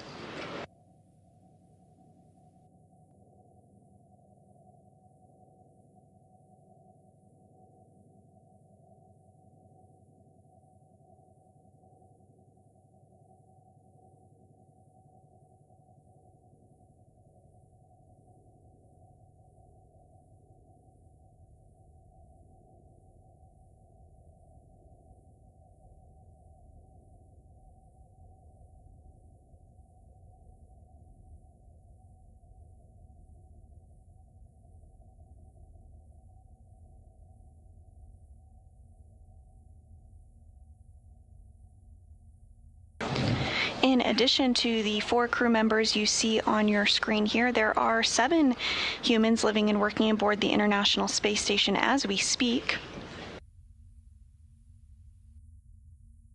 That includes current Space Station Commander Sergei Krutskvorchkov, as well as Roscosmos cosmonaut Sergei Mikheyev and Andrei Fedyaev. Fedyaev on your screen there taking some imagery of Williams, Adeno, Hathaway, and Mir.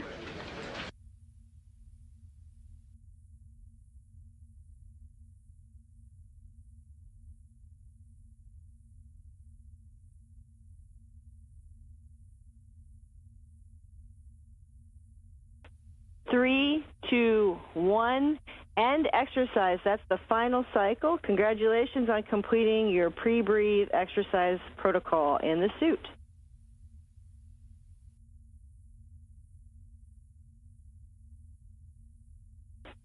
Copy, thumbs up.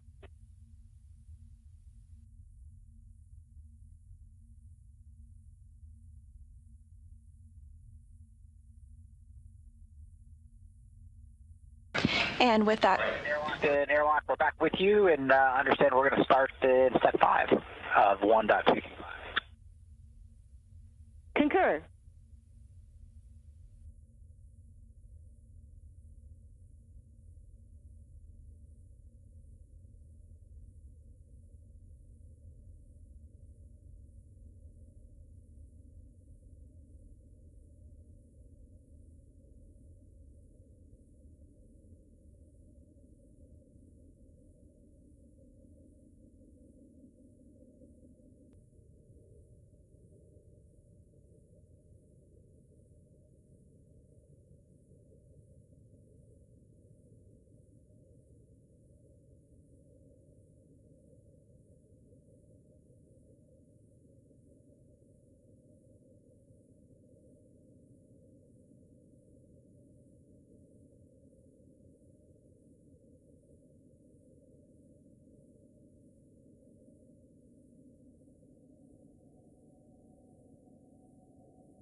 And a short time ago, we did hear the call that the aisle or in-suit light exercise procedures are complete. Now that this is complete, the crew, namely NASA astronaut Jack Hathaway and European Space Agency astronaut Sophie Adeno, will work to get helmet cameras installed to both NASA astronaut Chris Williams and Jessica Meir this morning.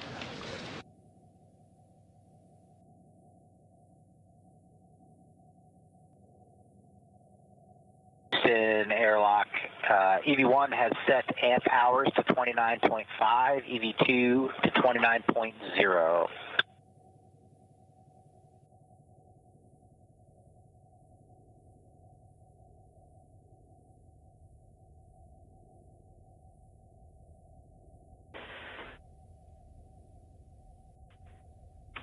Copy that. Those are good numbers right there. And just let us know when you turn the HECAs on.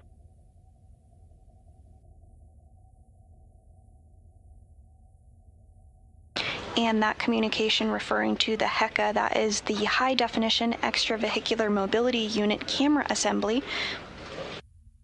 Again, those cameras we were referring to that are being worked to be installed as we speak.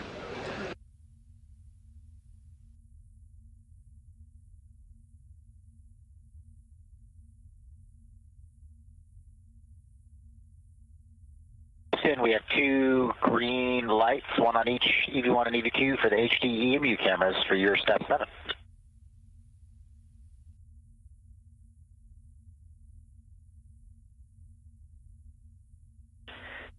Copy that. Thanks, Jack. Hold right here. We'll do some work on the ground, get right back to you.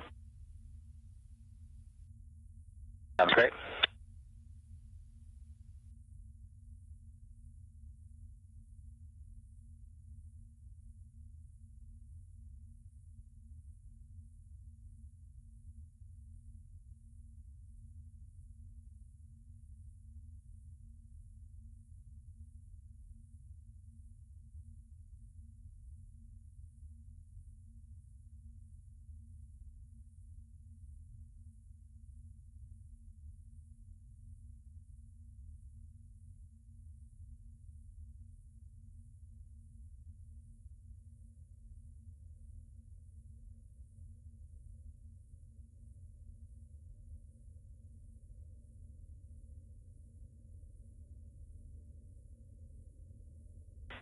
And Jack, back with you on here. While we're working on the ground steps in step 8, you are go to complete steps 9 through 15.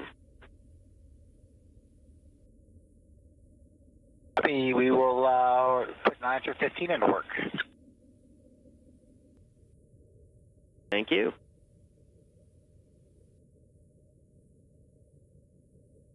And those communications from here on the ground inside Mission Control Houston by today's Capcom, or capsule communicator, Scott Segui, up to NASA astronaut Jack Hathaway. Scott will be prime for communicating with the crew inside the International Space Station once today's spacewalk begins, and while they are outside performing the spacewalk today, NASA astronaut Tracy Dyson will be the spacewalk communicator. And in addition to the spacewalk communicator and Capcom, there are several other team members here on your screen that are all being led by NASA Flight Director Deanna Trujillo during today's Orbit 2 shift.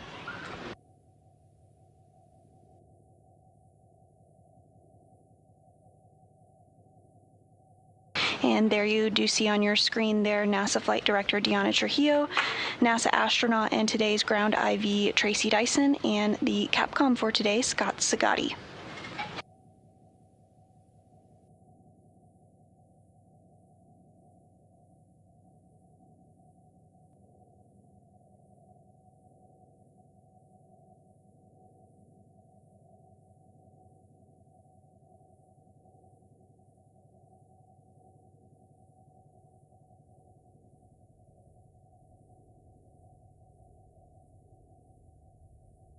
Houston airlock TCV setting for EV1 is now 6.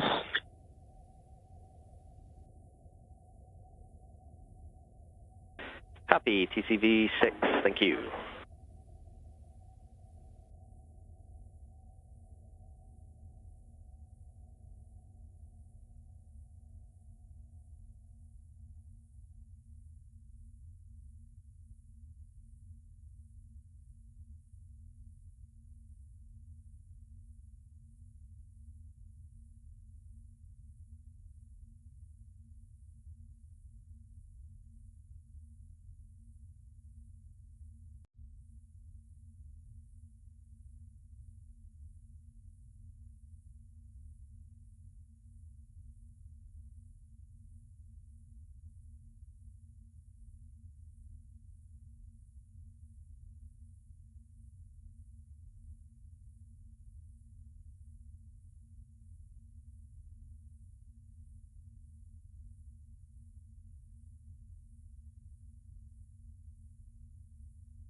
And you're looking at a view from inside NASA astronaut Jessica Mears' helmet cam as they work to continue configuring tools and tethers, getting everything ready to go ahead of today's spacewalk. On the left of your screen there is NASA astronaut Jack Hathaway, and on the right is European Space Agency astronaut Sophie Adeno, who are assisting. And directly across from NASA astronaut Jessica Mears is Chris Williams. He will be completing his very first spacewalk today. Again, this will be the 4th spacewalk for Mears.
Houston airlock, we are complete through step 15.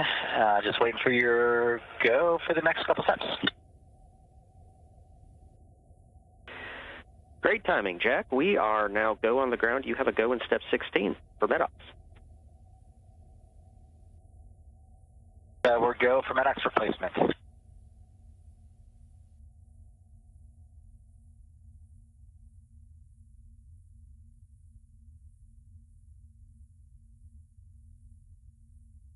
And you're getting another bird's eye view perspective, this time from inside NASA astronaut. We're just double checking our steps here. We think we also need to do step 8, where we're going to turn the HECA power buttons to off before we move on to the MEDOX. Is that right?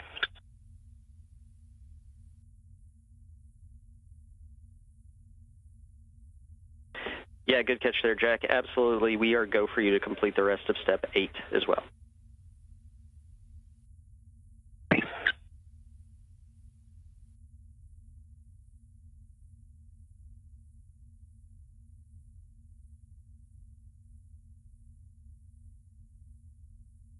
And we did hear some communications between the crew on the space station and the ground discussing MEDOX canisters. That is the metal oxide canister, which is used inside the spacesuit to remove carbon dioxide during spacewalks.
Houston airlock, we're going to put serial number 1031 into Jessica. Copy that. 1031, that's a good number.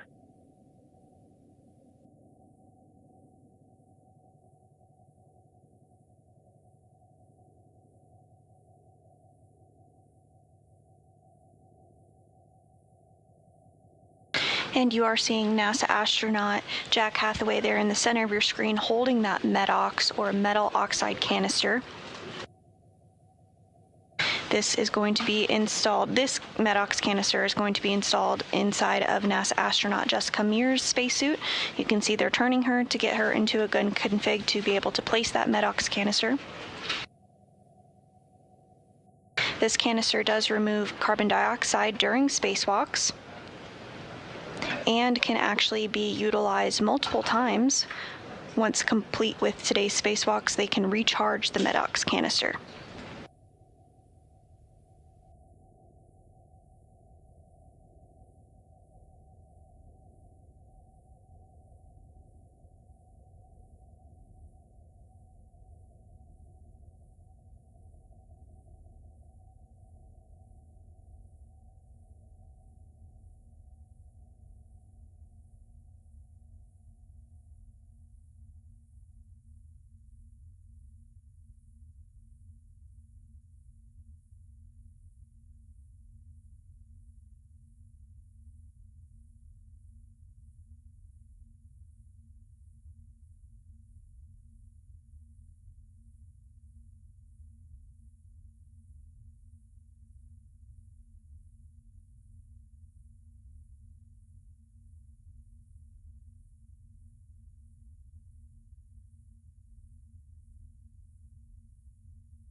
And if you're just joining us, we are continuing to bring you live views inside the International Space Station as two NASA astronauts are suited up and preparing to venture outside the space station's hatch to prepare the 2A power channel for future installation of International Space Station rollout solar arrays.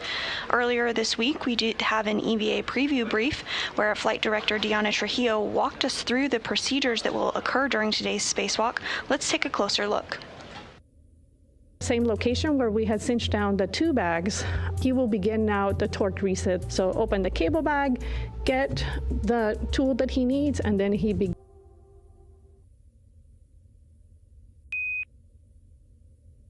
A closer look at what we can expect during today's spacewalk. On your screen, you're now seeing European Space Agency astronaut Sophie Adano working to get the MEDOX canister installed inside Chris Williams' spacesuit.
And we are in a brief expected handover between our satellites, but we'll regain views and communications here shortly with the crew.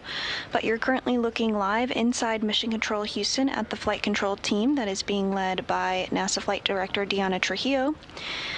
Next to Diana, you see NASA astronaut Tracy Dyson, who will be our ground IV and communicating with today's spacewalkers once the spacewalk is underway and the crew is outside the International Space Station. And to Tracy's right, you see NASA Capcom Scott Zagatti.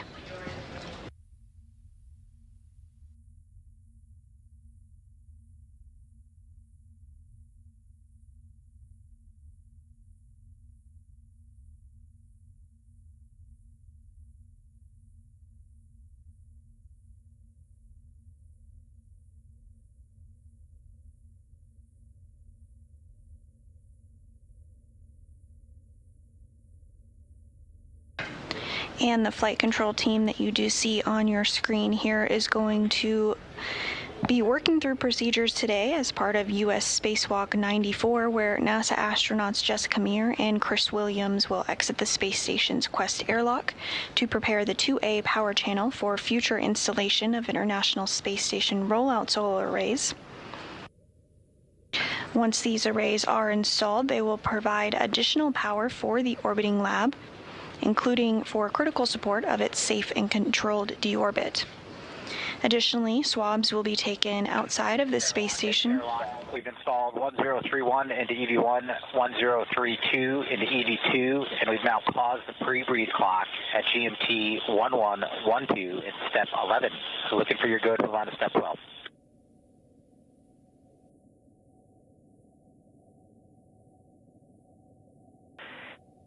Copy that, Jack. All good numbers right there. You are go to pick up in step 12.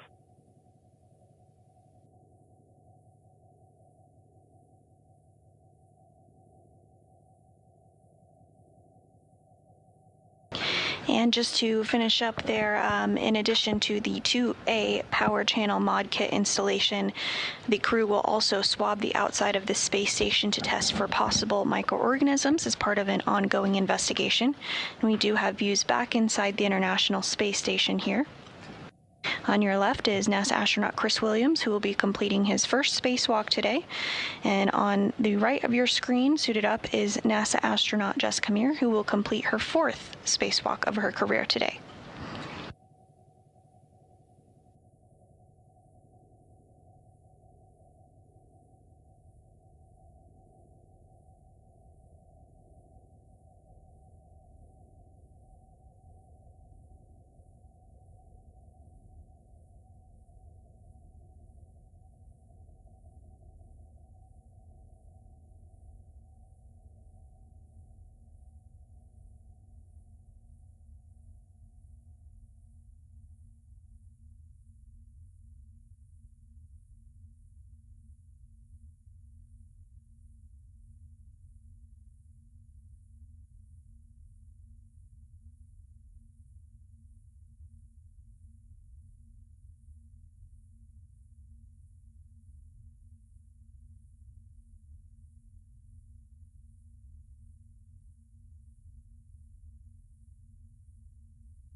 And a few more photos taking place as NASA astronaut Jack Hathaway and European Space Agency astronaut Sophie Adeneau continue to step through procedures ahead of today's start of the spacewalk. Stand airlock, step 18. We pulled out detox canisters 0 to 5.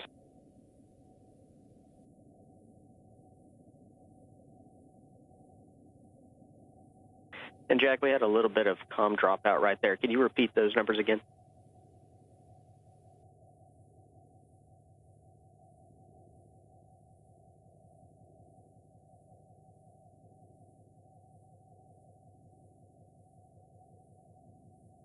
Not being made fun of for saying detox instead of medox.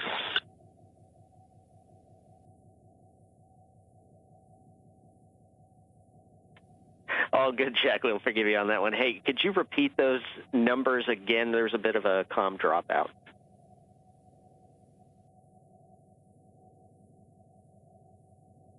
All right, those serial numbers were 0005, and the second serial number 0010.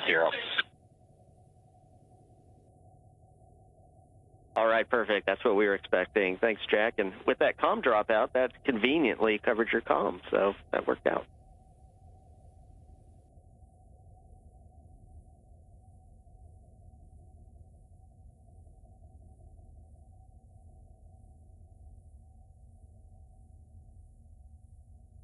Sorry, Houston, we just stepped on you. Can you repeat your last?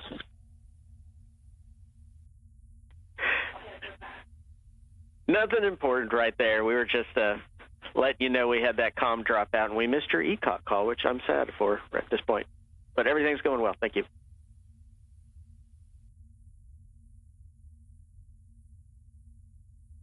What kind of ECOC call I was supposed to make, so what are you looking for there? Nothing needed right there, so forget we even talked about it. Copy.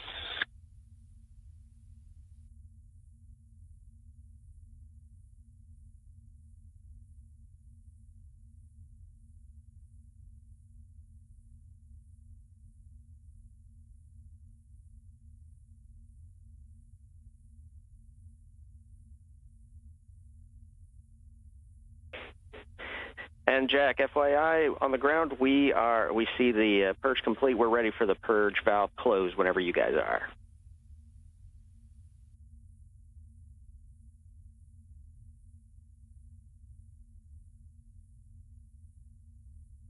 Purge valves are now down and locked. EMU pre-breathe into pre-breathe clock restarted. GMT 1119. 1119. Thank you.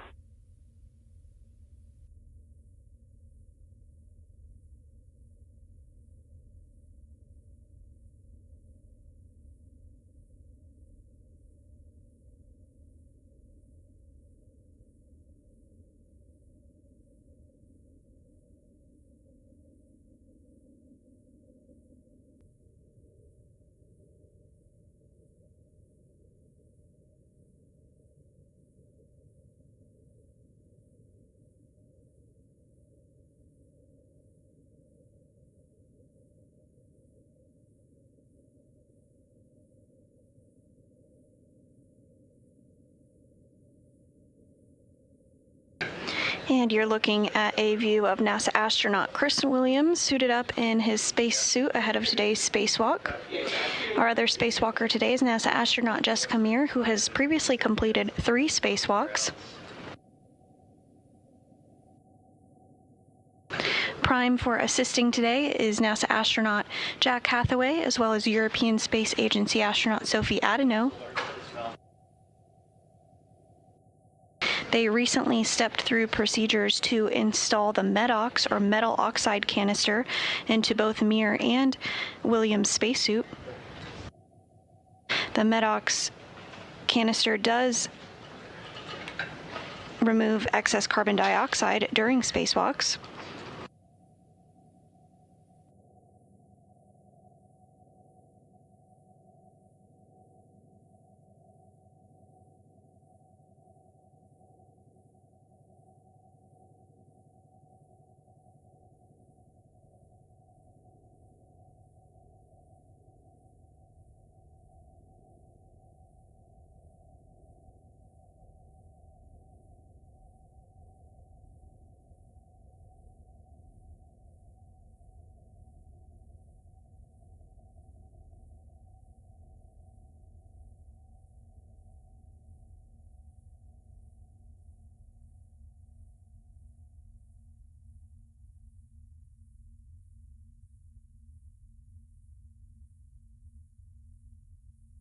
And also on your screen there on the left, you see Roscosmos cosmonaut Sergei Kutsverchkov, who is the current Expedition 74 commander.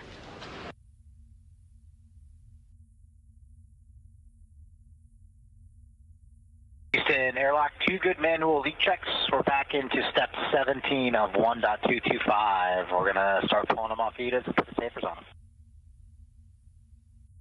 Copy that, Jack. We see the same. Back to step 17. Thank you, sir. Okay, and then one other data piece to add. Chris has had quite a bit of trouble today moving his O2 actuator from off to press. He's been able to do it on his own, but we just want to give you a heads up that it's been sticky and it's been a little bit difficult for him to get it into that position. He's happy with it. We just want you guys to be tracking it.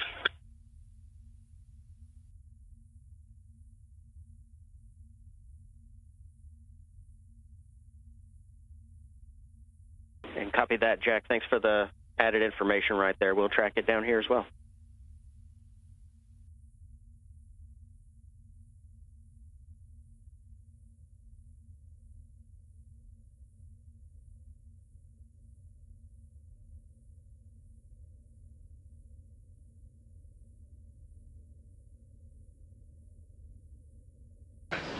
And with those communications, the next procedures that NASA astronaut Jack Hathaway and European Space Agency astronaut Sophie Adeneau will help step through with the crew ahead of this spacewalk is getting their SAFERs installed.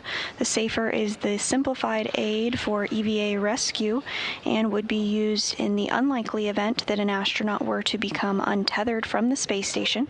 The SAFER would allow the crew member to safely propel them back to the space station.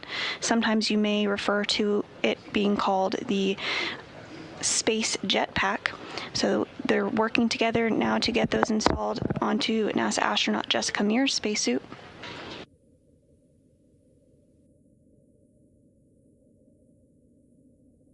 And once the SAFERs are successfully installed, the astronauts will move through the equipment lock portion of the airlock into the crew lock section. Now coming into view is one of those SAFERs, or simplified aid for EVA rescue.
Adeneau and Hathaway continuing to work together to install the SAFER onto NASA astronaut Jessica Mears' spacesuit. This will be her 4th spacewalk of her career.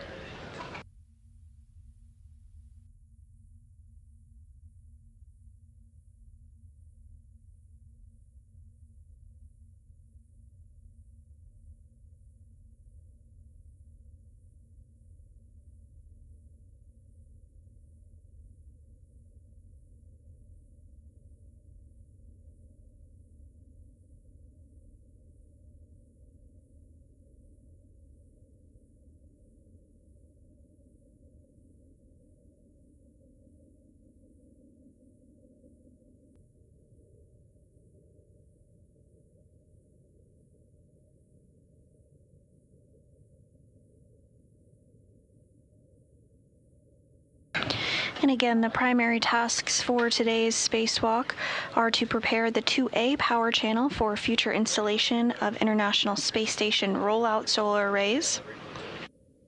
Once installed, these arrays will provide additional power for the orbiting laboratory. Additionally, swabs will be taken outside of the space station to test for possible microorganisms.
Adeno and Hathaway continuing to work to install that safer to Jessica Meir's spacesuit. Earlier this morning, the crew worked through procedures to pre-breathe 100% oxygen in order to purge any excess nitrogen from their bodies, and then they completed their in-suit light exercise or ISL activities.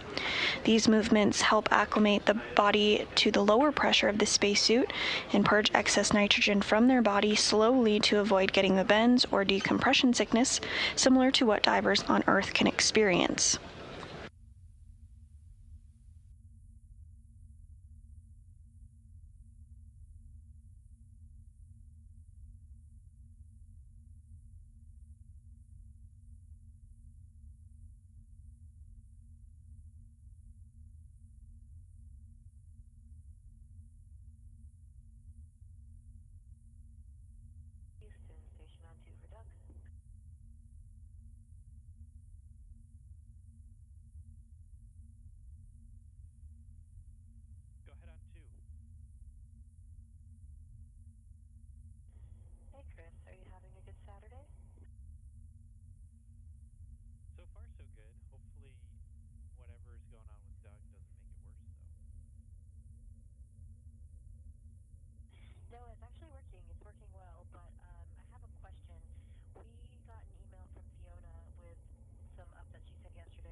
Once Meir's safer is successfully installed, she will be moved into the crew lock. Inside the crew lock currently, you see on the top of your screen there is the strut bag. The strut bag is about 8 feet long. It weighs over 300 pounds and contains the pieces of the mid struts and left lower strut, which will be assembled and installed during today's spacewalk.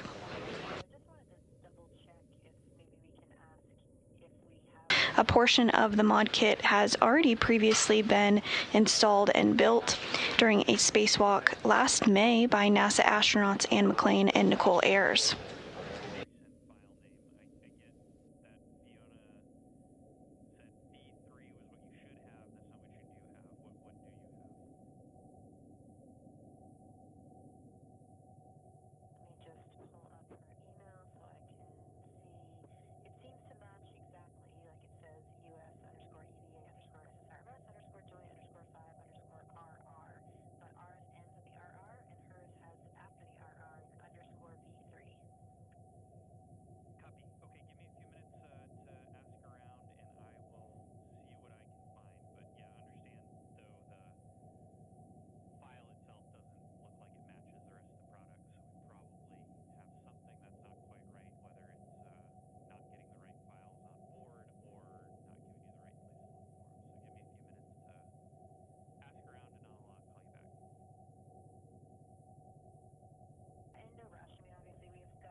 And NASA astronaut Jessica Meir now being moved into that crew lock portion of the International Space Station by NASA astronaut Jack Hathaway, who you can see there on the bottom of your screen, as well as European Space Agency astronaut Sophie Adno a little further back.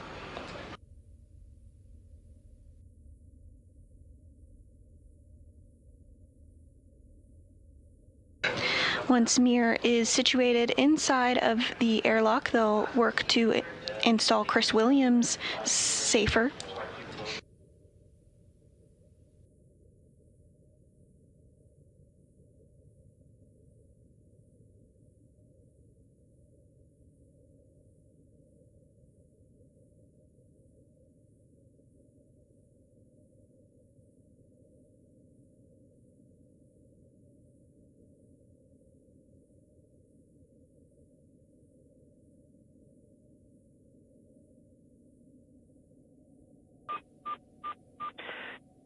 And Jack, Houston on 1 on here. We're watching the safer dawn on here just to make sure that we're all in sync. We'd like you to verify the upper mounting pins on EV1's safer. Make sure that they're fully in the groove and they're locked.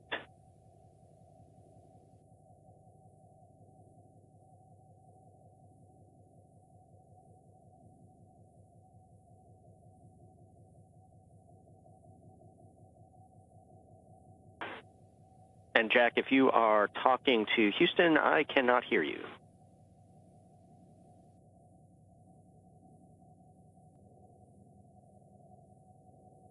Hey, Houston, sorry about that. Just so we're on the same page, on the safer, there's a pin at the top, alignment pin at the bottom, and the latch in the center. And you're asking us to check the alignment pin at the top on both sides to make sure it's seated in the rail. Affirm, that's exactly what we're looking for. FYI, 50 seconds to a handover. It'll work.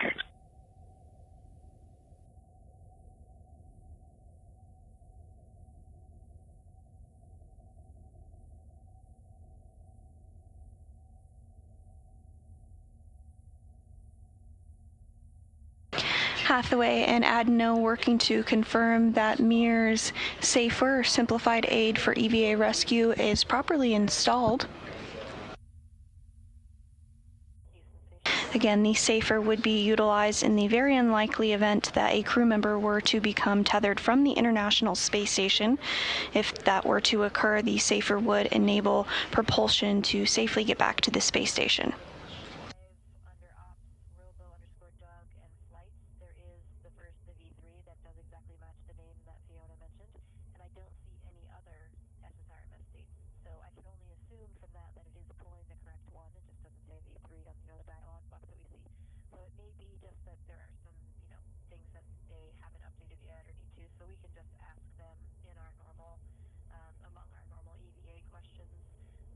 And we are in a brief handover between our satellite communication system. You're looking at a live view inside Mission Control Houston.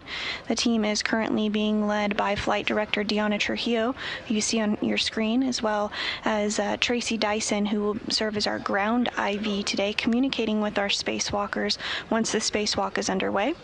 Today's Capcom, or capsule communicator, is Scott Sagatti, and he'll be primed for communicating with the crew inside the International Space Station.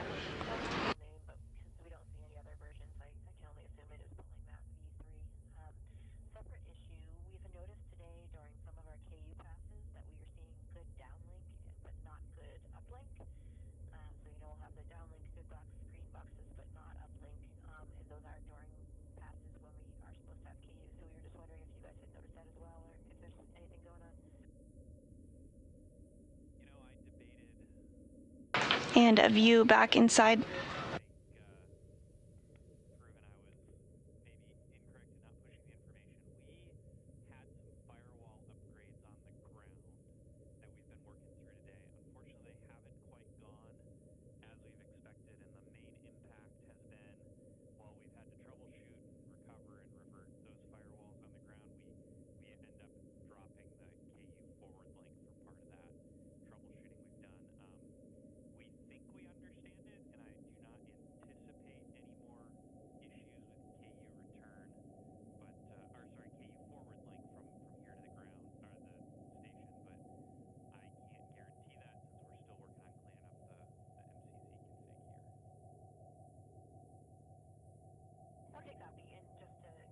And airlock, we're back with you.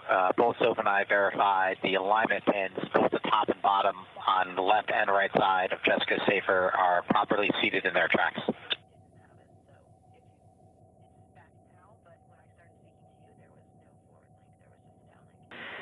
Copy that, Jack. Thanks for the check on that. Go to continue.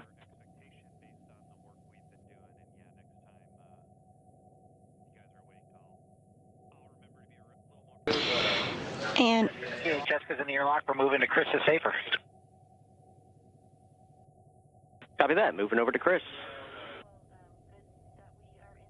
And with the confirmation that Mir's Safer is installed, Hathaway now is going to work to do the same to NASA astronaut Chris Williams' spacesuit. Again, this will be Williams' first spacewalk of his career.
And we are in another handover period between our satellites here.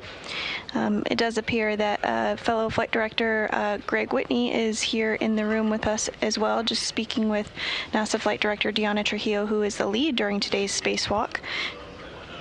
The main tasks of today's spacewalk are to prepare the 2A power channel for future installation of International Space Station rollout solar arrays, which will provide additional power for the orbiting lab. In addition to this, there will be an ongoing science experiment sampling of the outside of the International Space Station to test for possible microorganisms.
And on your screen, you are seeing NASA astronaut Jack Hathaway on the left there, continuing to work to get the safer installed on NASA astronaut Chris Williams' spacesuit and then move him into the crew lock.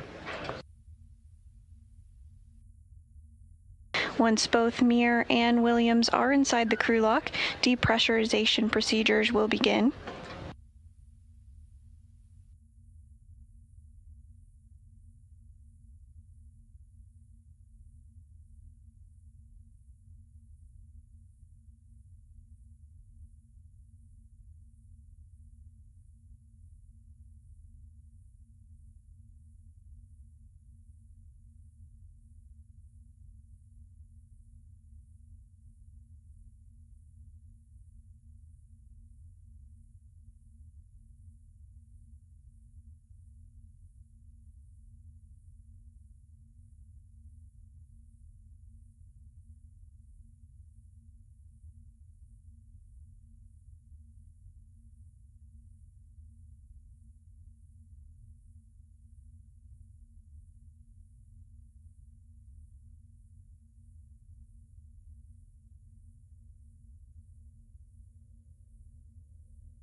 And we are seeing both Williams and Mir inside the crew lock now.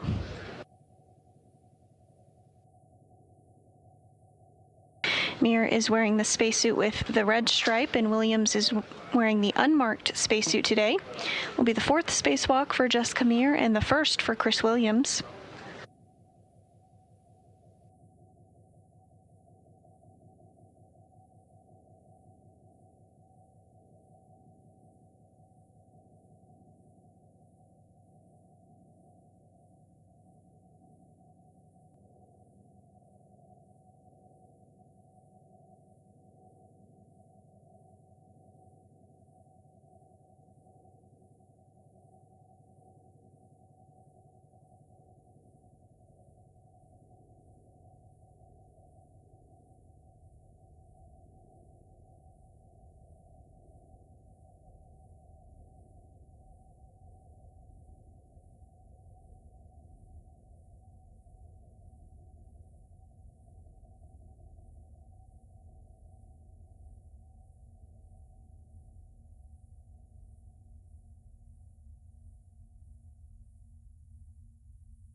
And if you're just joining us this morning, we are continuing to bring you live coverage ahead of the start of a spacewalk outside the International Space Station, where NASA astronauts Jessica Mir and Chris Williams will exit the station's Quest airlock to prepare the 2A power channel for future installation of International Space Station rollout solar arrays. This will be the 278th spacewalk in support of space station assembly, maintenance, and upgrades, and the very first of 2026. This will be the 4th spacewalk for Mir and the 1st for Williams.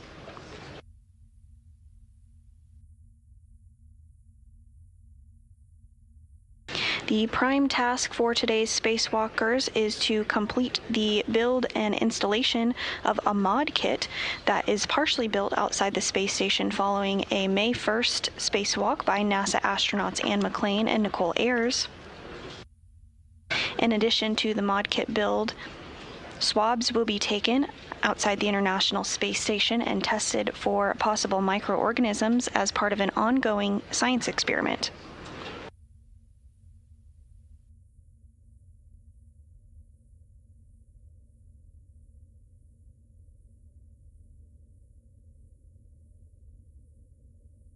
Station, we are reviewing this config, and we'll verbalize it to you, so follow along.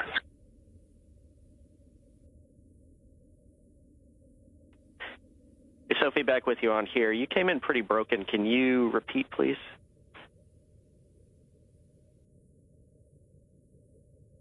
We are starting now the tethers config, check of all of the tethers.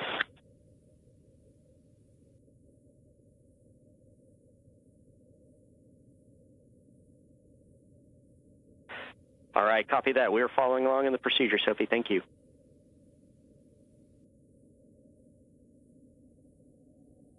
Okay, so to start with the airlock gearing extender, this is hooked to the big hook of the waist tether, which is to the right of Chris.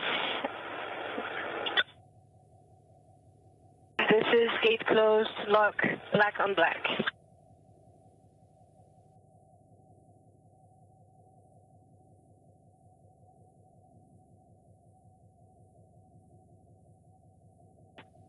And we copy that, Sophie.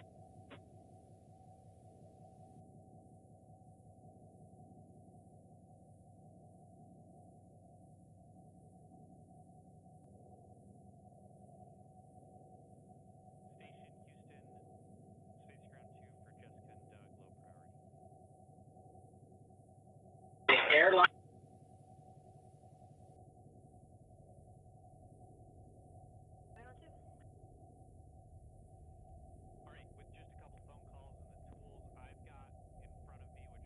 Both hooks on the airlock gearing extender are gate closed, locked, black on black.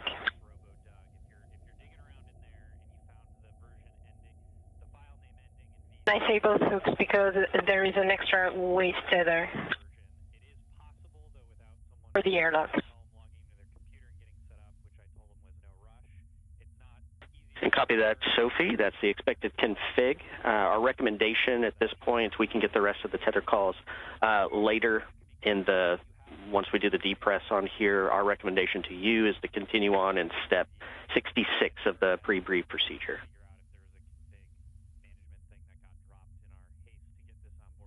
Yeah, we're just assisting them a few moves with the tethers, and we'll move very soon.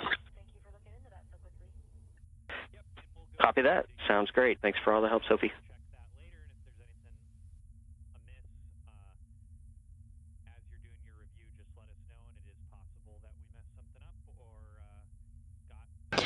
And those communications from the ground to European Space Agency astronaut Sophie Adeno continuing to step through procedures. You heard some communications about configuring tethers to make sure everything is good to go before the crew steps outside of the International Space Station for today's spacewalk. Going to step 66. Copy that. Following along.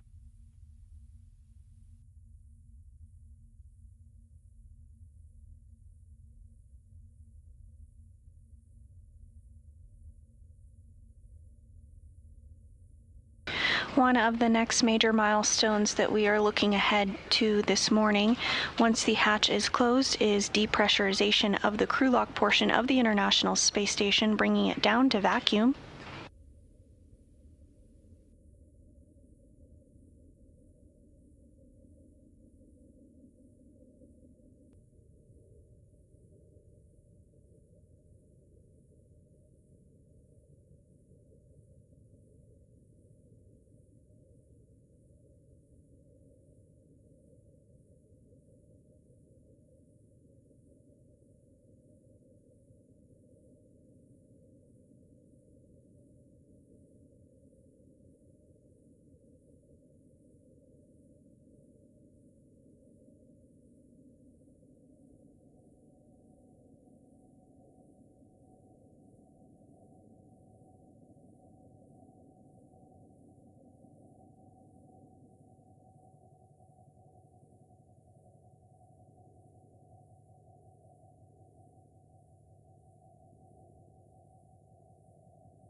And here in the room in Mission Control Houston, NASA Flight Director Deanna Trujillo is polling the team, go or no go, for today's spacewalk.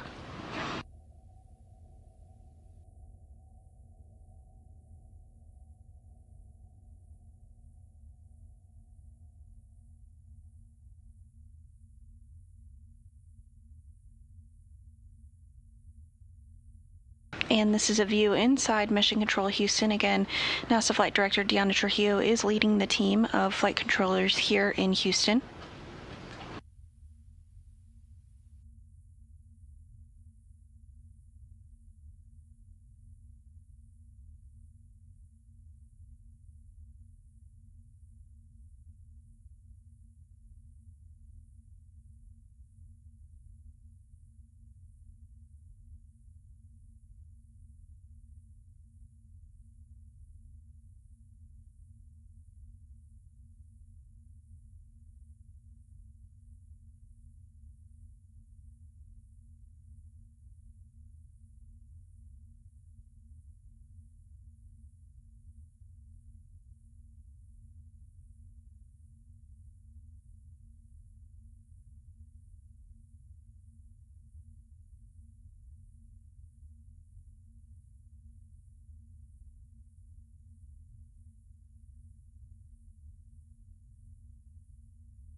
This view back inside the International Space Station with both Mir and Hathaway, today's spacewalkers, inside the crew log portion of the International Space Station.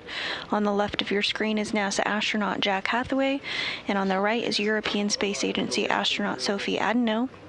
They've been primed for stepping through the procedures to get the crew suited up and ready to go for today's spacewalk. Next up, they'll be closing the hatch and depressurization will take place.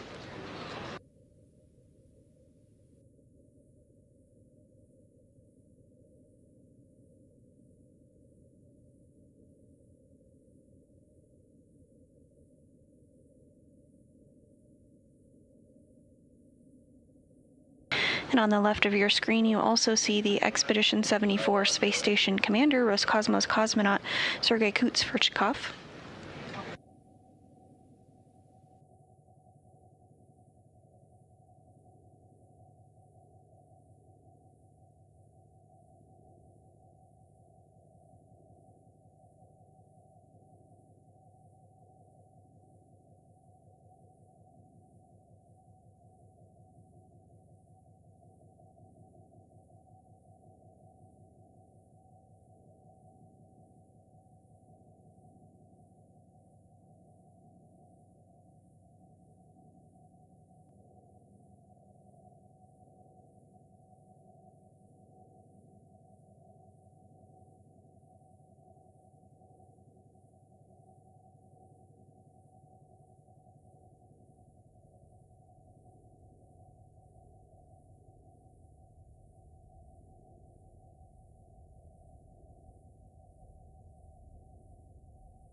And Adeno and Hathaway now working to get the hatch closed.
And Flight Director Diana Trujillo confirms the team here on the ground is go for today's spacewalk.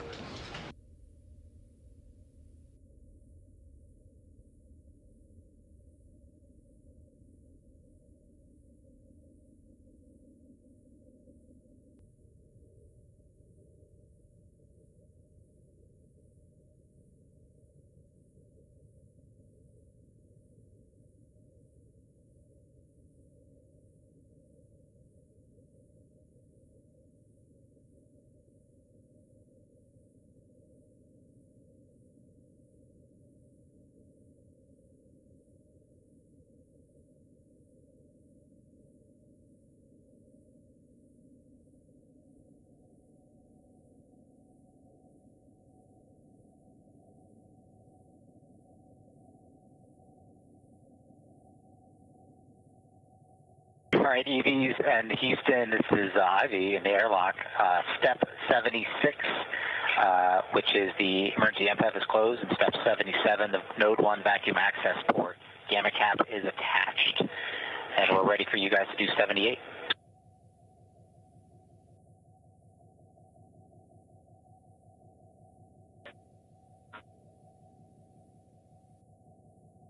right, Jack, thank you very much. Good job with all of that. We'll go ahead and take care of the next 3 steps and the procedure. Stand by. We'll let you know when we're ready for you to proceed.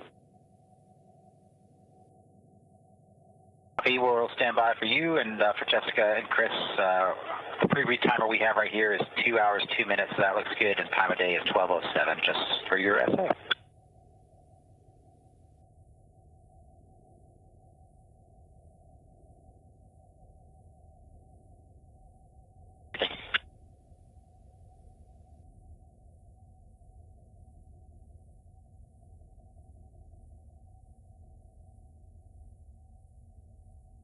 Currently night for another 35 minutes or so.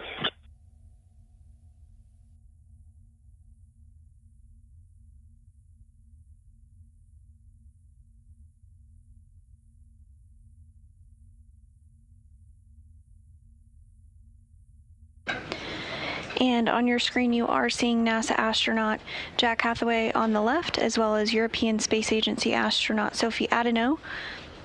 The hatch is now closed to the crew airlock where NASA astronauts Jessica Meir and Chris Williams, today's spacewalkers, are currently located.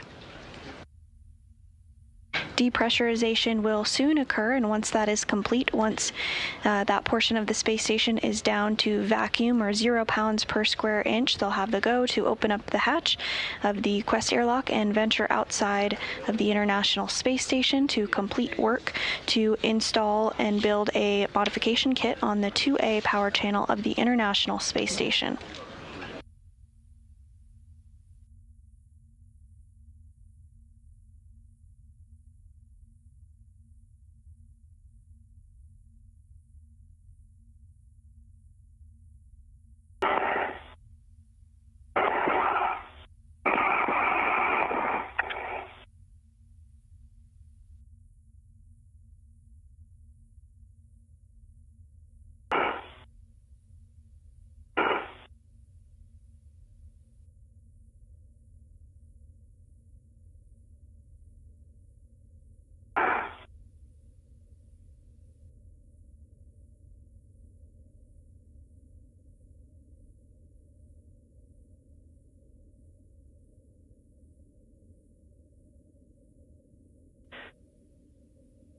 All right. For everybody on here, we have step 80.1 complete. FYI, for the EV crew, you are now hot mic'd on space to ground 1, and you are go to pick up in step 81. 81 copies. EV2 copies. EV copies, and we got step 81 complete. So step 82, Chris, I'd like you on the UIA to check the depress pump power switch off. Okay, depress pump power switch is coming on the UIA. Sorry, Chris. Check that the depress pump power is off. All right, depress pump power is off. Okay, so the depress pump power is off, and the next step is to verify the depress pump enable LED is on. Depress pump enable LED is on. Okay, that sounds good, and now we're waiting for a Houston go to move into the crew lock depress Q card. And Houston is go to move into the Q card. And stand by 1. Don't move into the Q card quite yet. All right, I'm on the crew lock depress Q card, and Chris on the UIA, take stand the depress by 1. Pump power switch to on. Stand by 1 on Q card. Stand by.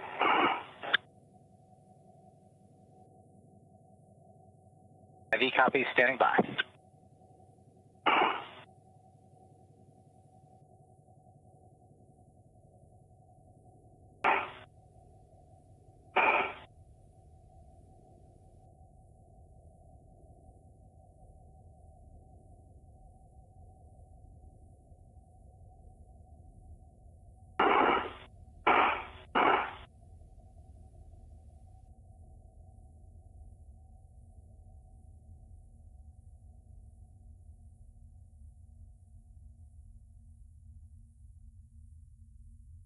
NASA astronaut Jack Hathaway continuing to lead NASA astronauts Jessica Meir and Chris Williams through procedures this morning ahead of depressurization.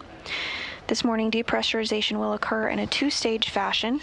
First, the crew lock will be taken down to 5 pounds per square inch of pressure, at which point depressurization will be paused to perform a systems check, and then depressurization will resume to get the crew lock all the way down to vacuum.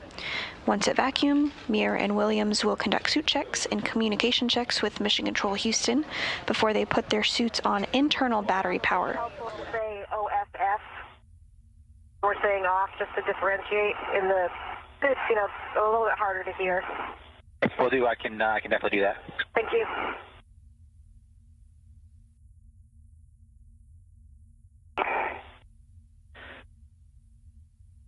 Airlock Houston, thanks for your patience right there. We just wanted to double check the depress pump status on here. We are now go to proceed to the Q card per step 84.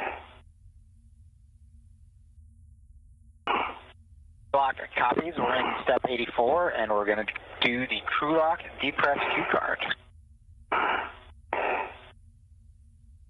All right, Chris, on the UIA, switch the depress pump power switch to on. Depress pump power switch is coming to on ON. Depress pump power switch has been switched to on. Okay, I'm looking at my timer for the 10 seconds.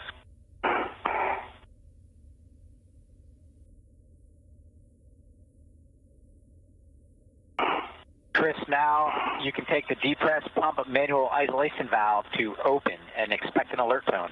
Copy. Depress pump man ISO valve coming to open. It is open. Expect alert tone. EV1 and EV2, monitor your suit P gauge to make sure it stays below 5.5. V1 copies. EV2.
And if you're just joining us this morning, we're continuing to bring you live coverage ahead of the start of a spacewalk today. This will be the first of 2026 and the 278th in support of space station assembly, maintenance, and upgrades. NASA astronauts Chris Williams and Jessica Meir are suited up and in... My pressure is tagged at 5. My suit's very loud. Yes, I hear the, Can you hear me? yeah, I can hear you, Jessica. Ivy can hear you as well. I understand that what is your suit P gauge saying? My suit P gauge is above 5. And EV2, my suit gauge is right at 5. Keep monitoring. It says it should stay below 5.5.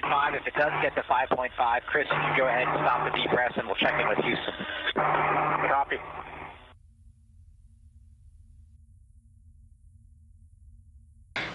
Again, NASA astronauts Chris Williams and Jessica Meir are inside the crew lock portion of the International Space Station that is currently undergoing depressurization, now at about 10.4 pounds per square inch.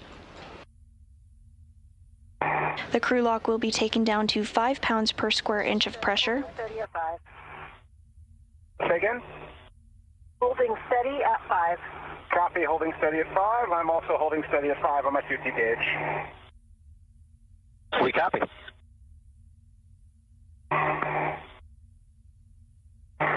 And now that the crew lock is at 5 pounds per square inch of pressure. There will be a pause for depressurization checks and system checks.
Once the crew lock does reach vacuum, Jessica Meir and Chris Williams will conduct suit checks and communication checks with Mission Control Houston before they put their suits on internal battery power, which will mark the official start of today's spacewalk.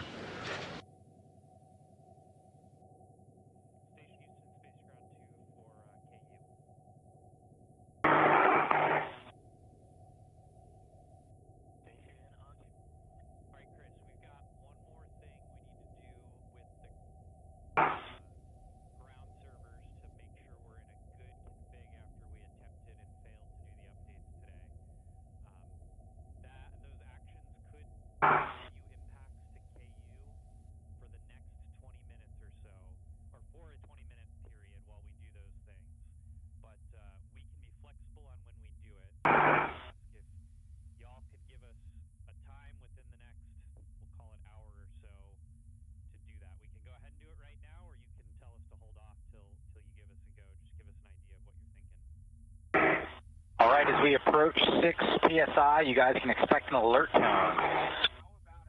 EV1 copies? EV2 copies.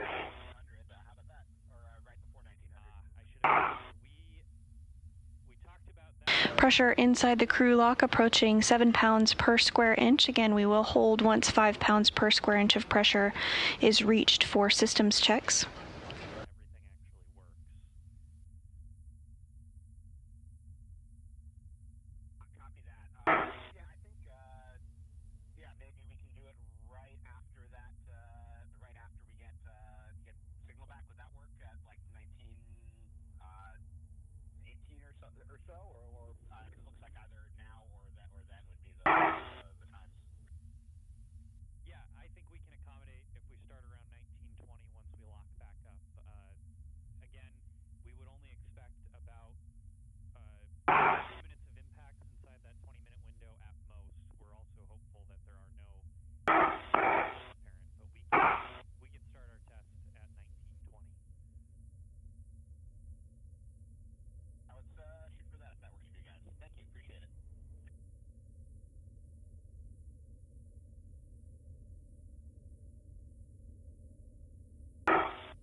Crew lock pressure now at 6.5 pounds per square inch.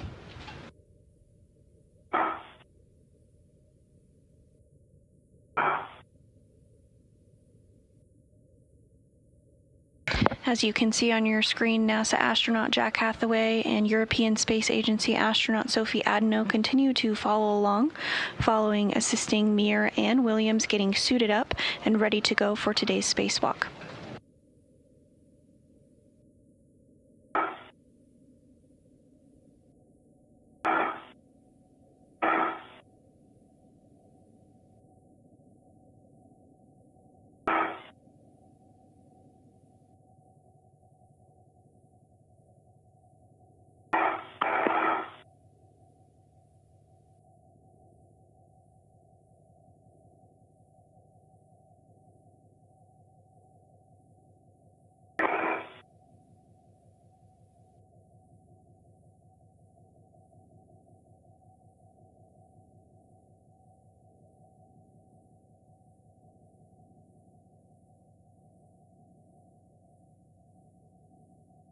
Pressure inside the crew lock nearing in on 5 pounds per square inch. Again, we will pause once that pressure is 5 pounds per square inch for systems checks and communication checks. All right, Chris, we still have a little bit to go. We're just decreasing through 300 millimeters now. When we get to 260, I'm going to have you take the pump isolation valve to close. So just a minute or two away from that. EV2 copies and is standing by, still showing just under 5 on my CP gauge.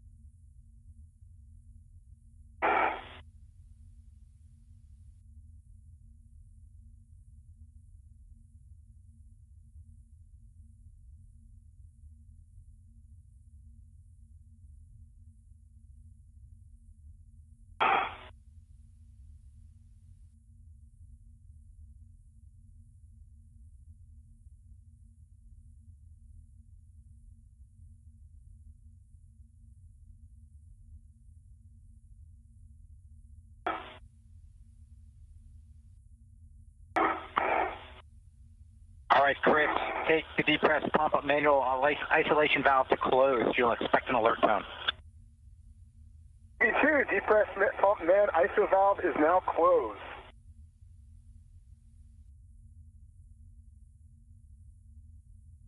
Right, we're seeing crew lock pressure right around 260. So we're going to go into a leak check. So for both EV1 and EV2, take your display switch to status until you see leak check ? And then a long yes. You'll follow the displayed instructions. V1 has leak check and long yes. V2 leak check and long yes.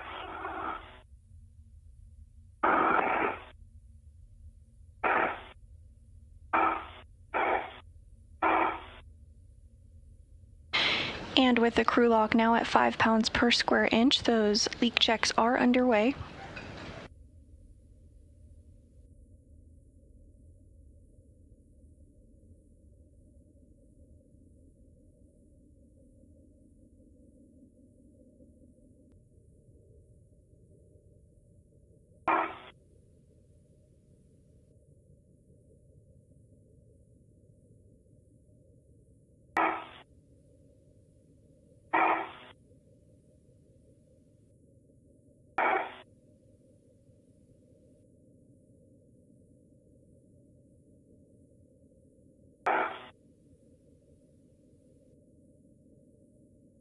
EV1 leak check complete. Suit pressure 4.8. Set oxygen actuator to EVA. And EV2 leak check complete. Suit P 4.7 and setting oxygen to EVA. Okay, that's great news, guys. And just let me know that you both do indeed have your O2 actuator and EVA. EV1 in work.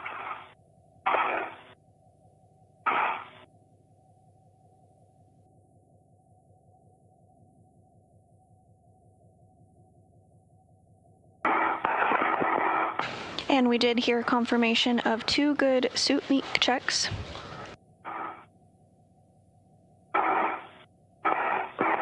In work for EV2.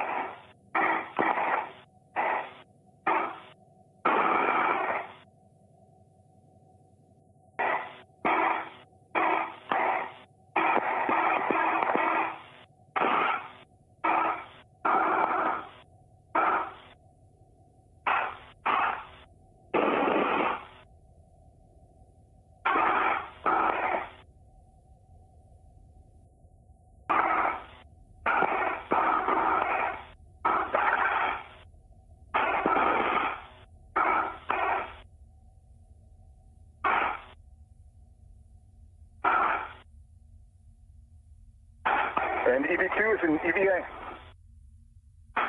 Copy, EV2 is in EVA. In work for EV1. IV copy.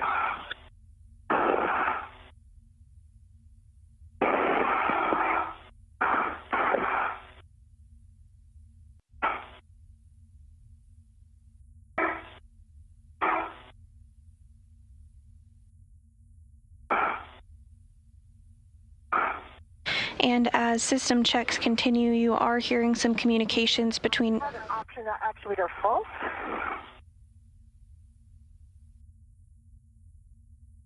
All right, we didn't quite copy that, EV1. I have an oxygen actuator fault currently. Oxygen actuator false. Yeah, I'm back in press now.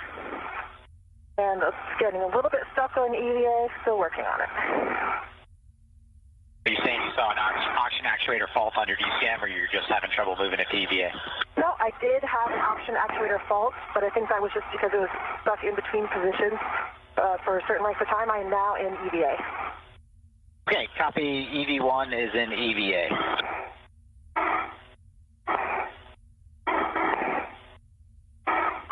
From IV, we just want to double check with you before we move on that you guys are happy with that configuration.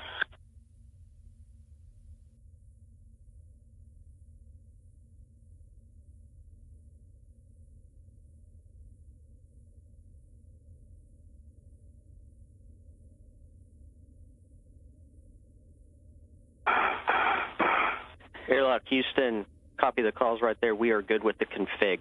Go to proceed. Airlock copies. All right, Chris, on the UIA, take the depress pump manual isolation valve to open. You'll get an alert tone. The depress pump man ISO valve is coming to open. Press pump man ISO valve is open. And Sophie's going to check the emergency MPEG to open out here.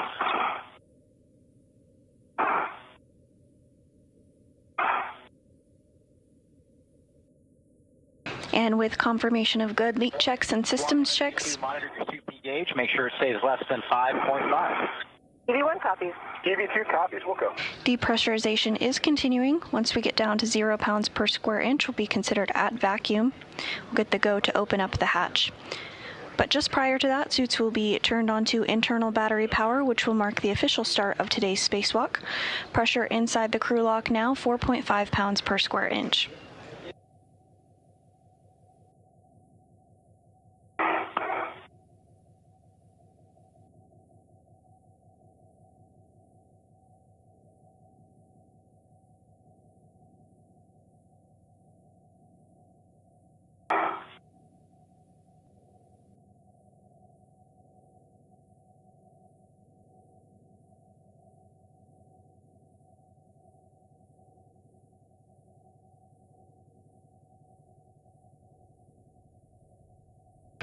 Now under 4 pounds of pressure per square inch inside the crew lock.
Pressure inside the crew lock now approaching 2.75 pounds per square inch.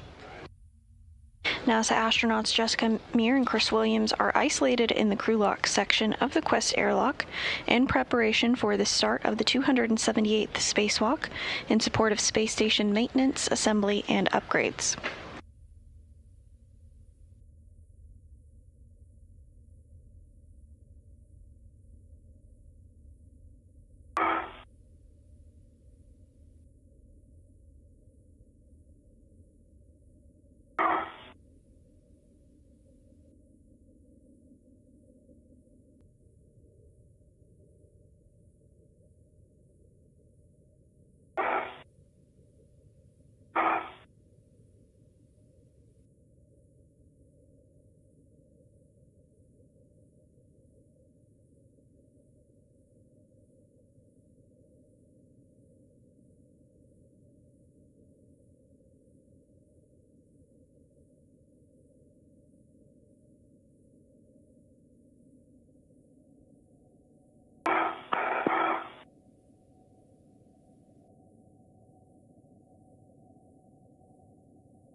2 showing airlock P1.9 on my DCM. EV2 from airlock, we're seeing about 2 psi out here, so you can take the depress pump manual isolation valve to close. EV2, depress pump man ISO valve is closed. Copy that, and on the UIA, switch the depress pump power to off. All right, on the UIA, depress pump power is coming to off OFF. Copy OFF. And it's been great seeing you guys up out there. Good luck out there. Take care of business, and we will pass you over to Ground IB in Houston. Thank you, Jack. Thank you, Sophie. Hello, Houston. Hey, Jessica, Chris. Great to hear your voice. Jack, Sophie, nice work. Thanks a lot. We are ready for your initial tether config when you're ready. All right, TC, it's great to hear your voice as well. I will give you our setup. I will start with my right gearing extender. I see my red hook is on my right gearing extender, gate closed and sliders locked. My waist tether is also gate closed, slider locked on that same right gearing extender.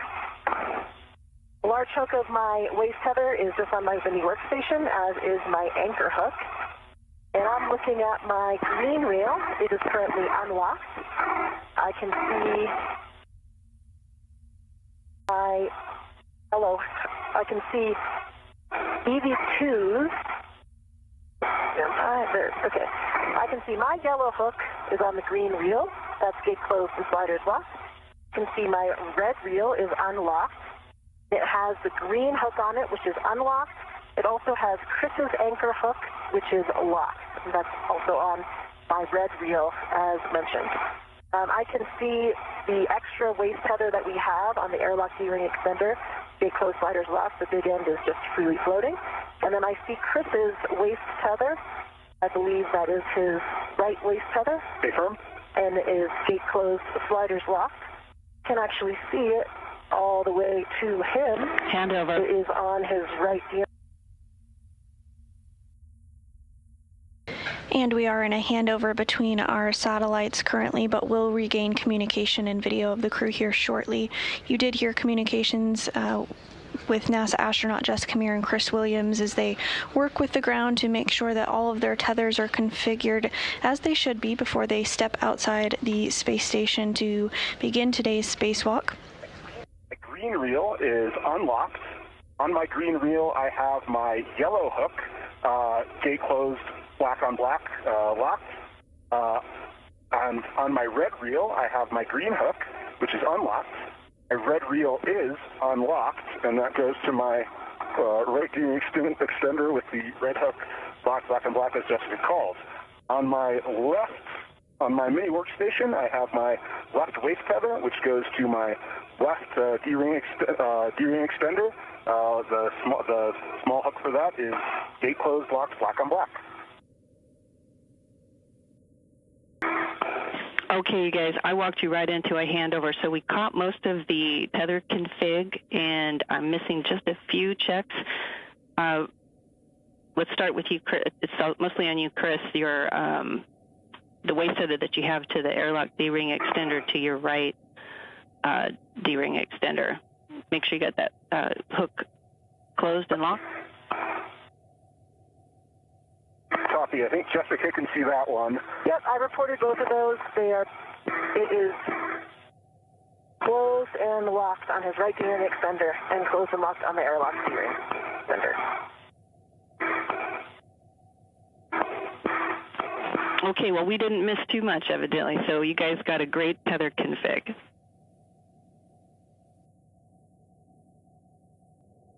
DB1 copies. DB2 copies. And now closing in on 1 pound per square inch of pressure inside the crew lock. On the B-Press Q card, when crew lock BPDT is about 0, you can expect a learn tone. I don't know if you got one yet. Negative. No alert tone. DB2 negative. I haven't received any of the expected alert tones.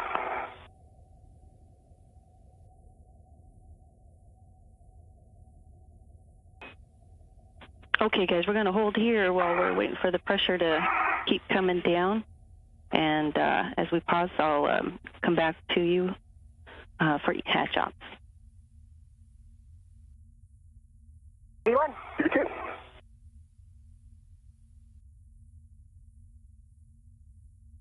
And as we await pressure to reach 0 pounds per square inch or vacuum, you are hearing communications where the crew is mentioning EV1 and EV2. EV1 this morning is NASA astronaut Jessica Meir.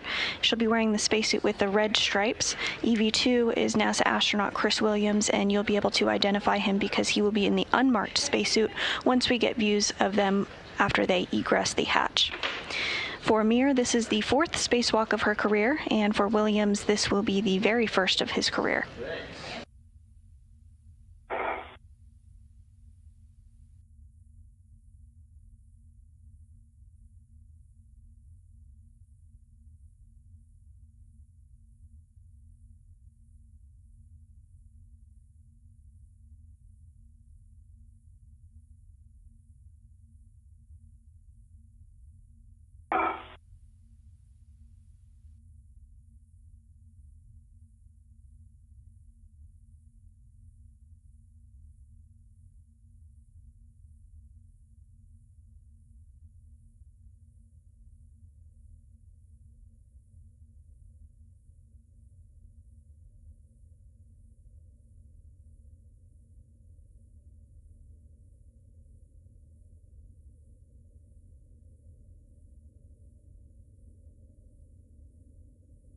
And back inside the International Space Station on your left, you do see European Space Agency astronaut Sophie Adeneau. And on the right, NASA astronaut Jack Hathaway. They have been primed to get the crew suited up and step through procedures this morning ahead of the start of today's spacewalk. Once pressure inside of the crew lock reaches 0 pounds per square inch, some system checks will occur, and then the spacesuits will be switched onto battery power, which will mark the official start of today's spacewalk. Pressure inside the crew lock now less than 1 pound per square inch, 0.93 pounds per square inch currently.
And if you're just joining us this morning, we are nearing the start of today's spacewalk, U.S. Spacewalk 94, where NASA astronauts Jessica Meir and Chris Williams will exit the station's Quest airlock to prepare the 2A power channel for future installation of International Space Station rollout solar arrays.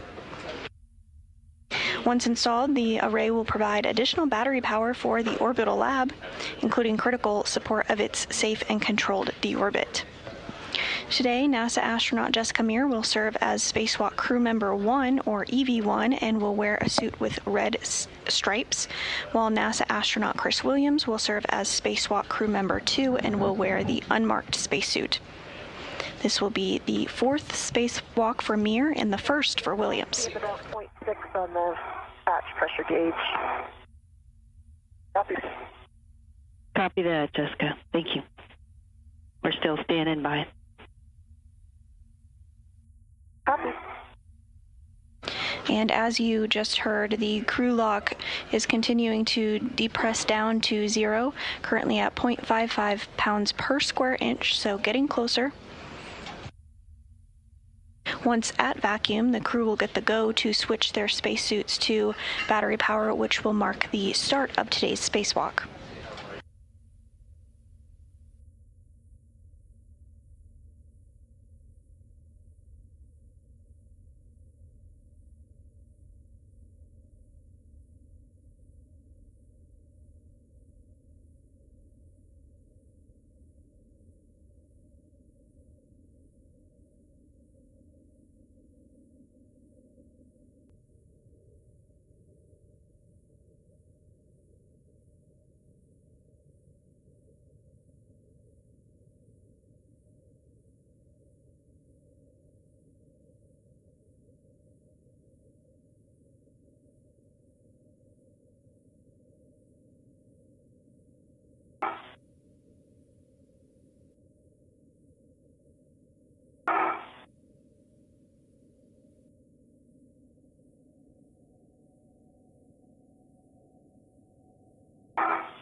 All right, Jessica, big moment. Your suit data is nominal, both of you, and we are showing 0.5 PSI on the hatch. You verified for us 0.6 on the hatch gauge. You have a go to open and stow the EV hatch. Okay, copy. Go to open and stow the hatch.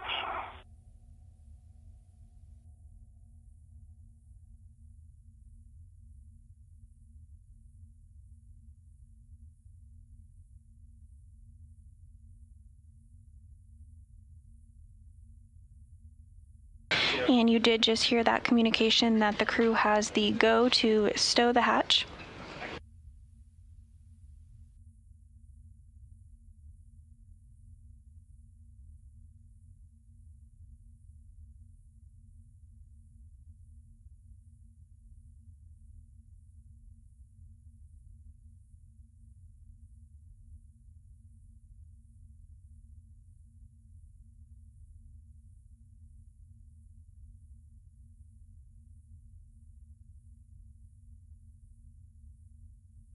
Nicely done, Jessica.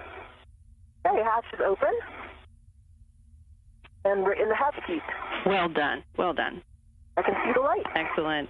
Okay, for Jack in the airlock, you can put step 15 into work, emergency MPEV to closed.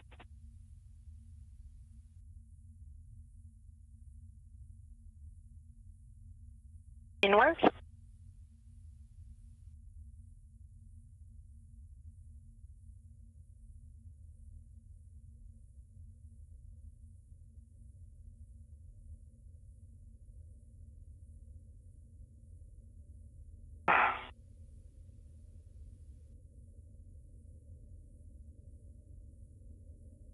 complete.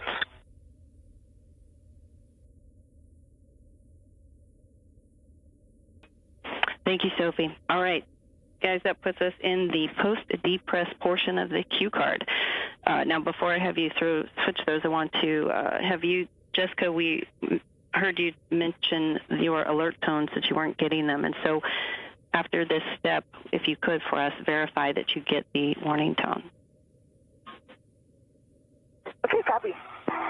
So with that, on your DCM, switch power to bat, stagger your switch those, and expect the warning tone. Okay, copy. EV1 is going power to bat. Power to bat, and I do have my power restart message with tone. EV2 is switching power to bat.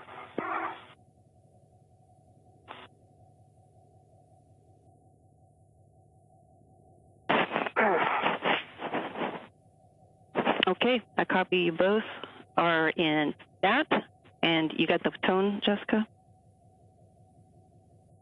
Awesome. Okay. And EV2 also has a CP high that I just proed. Same expected CP high message. Those are expected. You can pro, and in fact, that's the next step to switch your display to pro to verify a functional display. EV1 functional. EV2 functional. Excellent. Okay, Chris, for you on the UIA, you can switch power EV1 to 2 switches to off. Copy, in work. Power EV1 and EV2 coming to off. EV1 off, EV2 off. And check power EV1 to LEDs, 4 of them are off. All 4 LEDs, EV1 and EV2 power, are off. All right, switching to your DCMs, you can now disconnect your SCU from your DCMs, install the DCM cover, and stow your SCU in the pouch. EV1 copies in work. EV2 copies in work.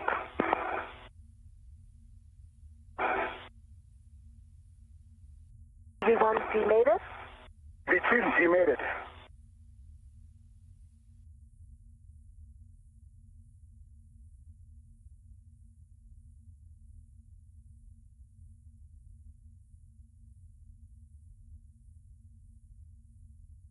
And with suits now on internal battery power, the next major milestone that we are looking ahead towards is seeing the hatch open.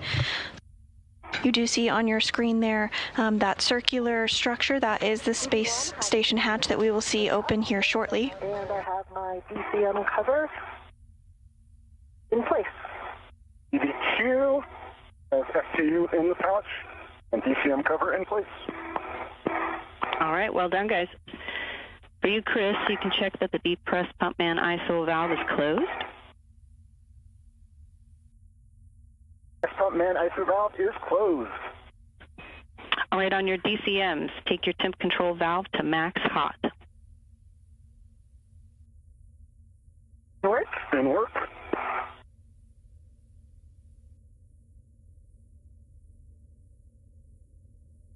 EV1 max hot. EV2 max hot. Switch water on. EV1 water on. EV2 water on. All right, check DCM blank, bite off.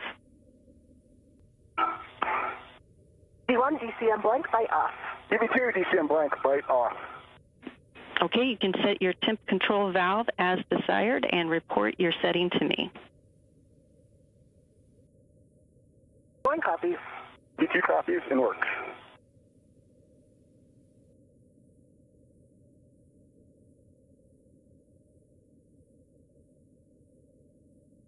EV1's currently at 8. EV2 has TCV set to 6. Copy. EV1 is at 8, EV2 is at 6, and if you will, report all subsequent TCV changes to me as we go along. And then report your suit key gauge. EV1 suit key gauge is 4.2. The EV2 suit key gauge 4.4. Copy 4.2 and 4.4, EV1, EV2.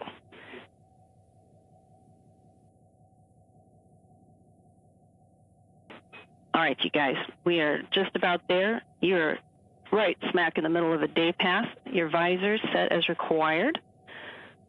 Step 14 is not required. We will need from our suit IVs, step 15. Never mind, suit IVs, we're going to do that from the ground. And TC, I've actually brought my TCB down to a setting of 6 right now. I'm going to leave it there. Copy that, 6 for EV1.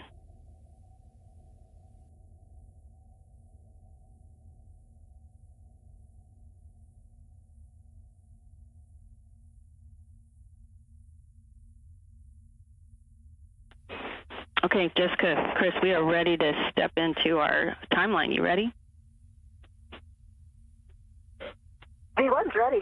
EV2, ready to go. You sound ready. Okay, Jessica, you can open the hatch thermal cover and release the hook from the magnetic plate D-ring.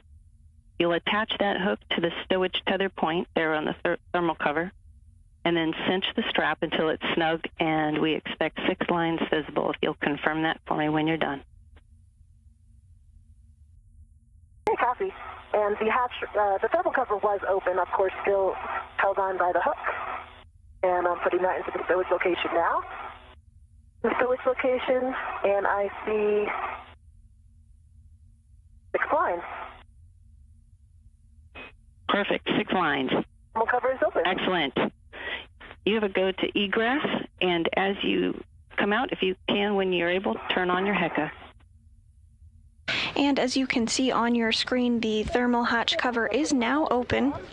Today's spacewalk officially began at 7:52 a.m. Central Time this morning, the 278th in support of space station assembly, maintenance, and upgrades. Copy. And when you come out, you are taking your anchor to airlock handrail 0554. EV1 copies. I have that in sight. Just jamming. Okay, check for me. Gate closed, hook lock. No, I don't have it on yet. It didn't work. And first out of the hatch today is NASA astronaut Jessica Meir, completing the 4th spacewalk of her career. You'll be able to identify her throughout today because she's wearing the spacesuit with the red stripes, as you can see on your screen. Okay, I have my anchor hook on the port D-ring of 554, gate closed and slider locked.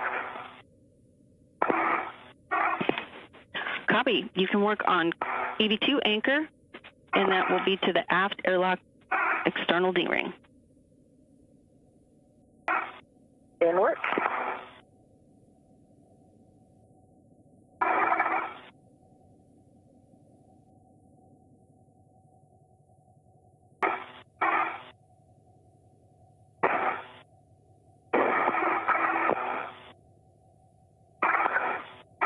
I have EV2's anchor hook on the aft D-ring of the airlock, gate closed and slider locked.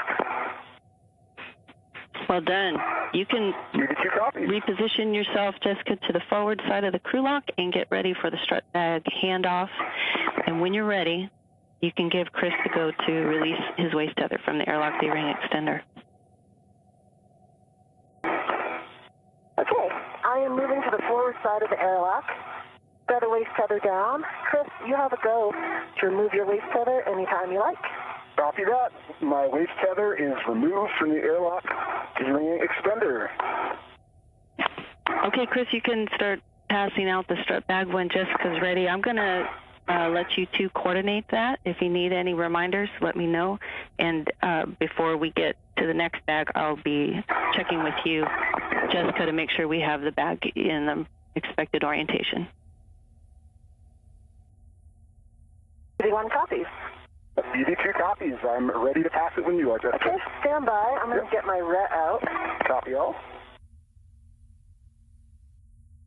And next up, NASA astronaut Chris Williams, still inside the hatch, is going to pass the strut bag to Mir. The strut bag is about 8 feet long and weighs over 300 pounds and contains the mid-struts and the left lower strut that will be assembled and installed during today's spacewalk.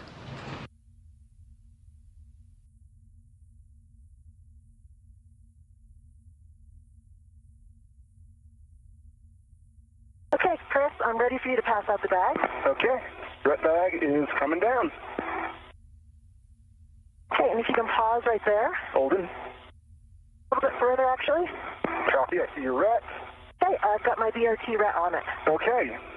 I hear you have your ret on it. I am going to take the airlock ret and remove it from strut bag.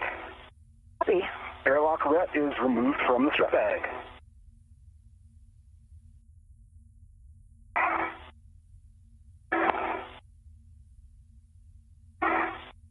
That airlock ret has been reattached to the airlock gearing extender. Okay, copy.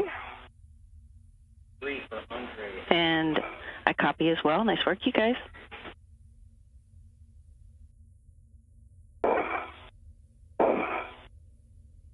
Chris, it's going to take me a few minutes to get this situated. Yep, copy all. Need to untangle a ret from my wire ties on my BRT, so I will be there in 1 second. All right, you guys take your time.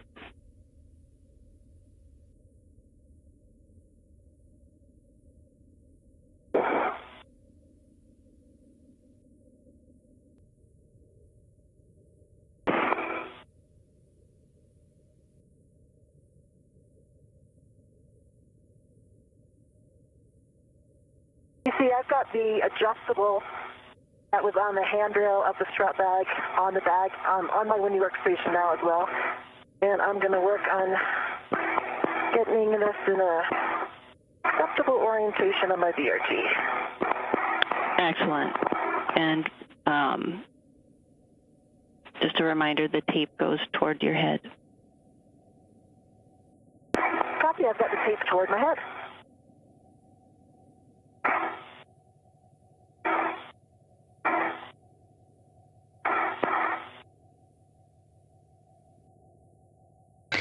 And if you're just joining us this morning, we now are over 11 minutes into the first spacewalk of 2026, the 278th in support of space station assembly, maintenance, and upgrades. On your screen, you see one of our spacewalkers, NASA astronaut Jessica Mir, who has egressed the airlock this morning and is working to get the strut bag, that 8-foot-long bag you see on your screen, configured. Still inside the airlock, but soon to exit, is NASA astronaut Chris Williams. This is Mir's fourth spacewalk and the first for Williams. The duo will work together today to prepare the 2A power channel for future installation of International Space Station rollout solar arrays. Once installed, these arrays will provide additional power for the orbiting lab. Okay. Chris, I'm on the forward side, and I've got the strut bag. Copy. I think how I like it for now. Copy. And I see the cable bag coming out. Okay. Okay, stand by right there. Copy. It's a good location for me to take the red off, too. Okay, and I'm following along, you guys. I heard what you said, Jessica, about the strut bag, and I assume you got your mini workstation red to the non-taped end of the handrail. Negative, I decided to use my BRT rat there, so I have my BRT rat on the non-taped side. Yeah. I have my BRT on the handrail, and I have the adjustable on the taped side. That's right. You did say BRT. I got it written down. Okay, we got all your checks, and I see you passing out the cable bag. And do you need any words on this? You guys got the choreography? Got a rat on the cable bag. I think we got it. All right, you got a red on it? Chris, I have a red on it. Okay, I am just grabbing it for a second to take this airlock ret off. Okay, and I did use the bag ret? Yes, the bag ret that we talked about. It's released from the airlock, and its ret is back on the airlock gearing extender. Nice copy. And from this view of NASA astronaut Jessica Meir's helmet cam, we're getting a nice peek inside of the airlock where NASA astronaut Chris Williams is still, but soon will be exiting. They just worked to pass over the tether bag where all of the tethers and cables are located that will be utilized during today's spacewalk. All of the ret calls. Chris, just a heads up for you, when you come out, you'll be biased toward the aft side of the crew lock. Copy that. Aft on egress. And the bag's floating up a little bit, but I have a hand on it, so you can just hit it with your foot if it's in your way coming out. Okay, copy that. I am ready to egress if you guys are ready for it. We are totally ready for it. Okay, I've got my visor down and I've got my Heka on. I see you coming out. Thanks, Chris.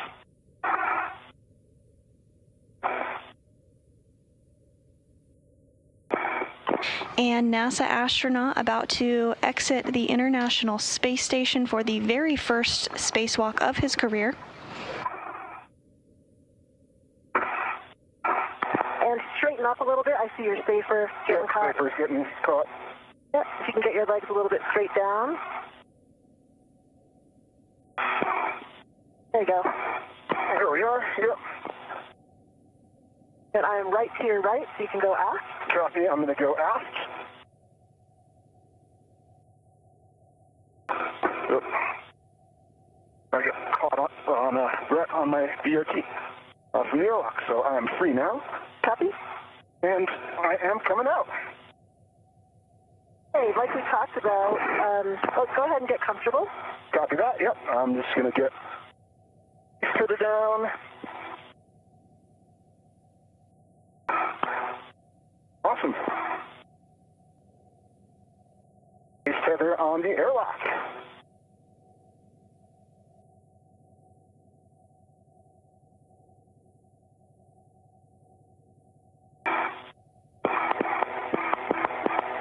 Okay, and I got my end effector down.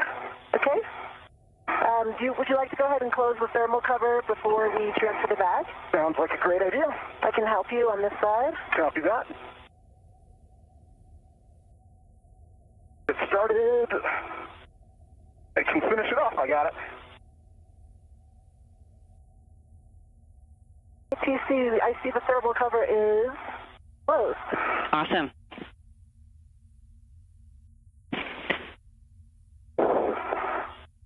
Okay, I'm coming over towards you a little bit to see the cable bag.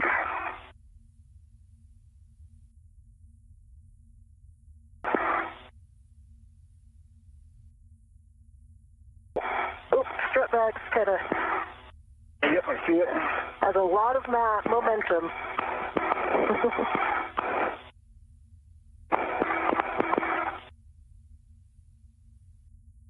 Lock that out.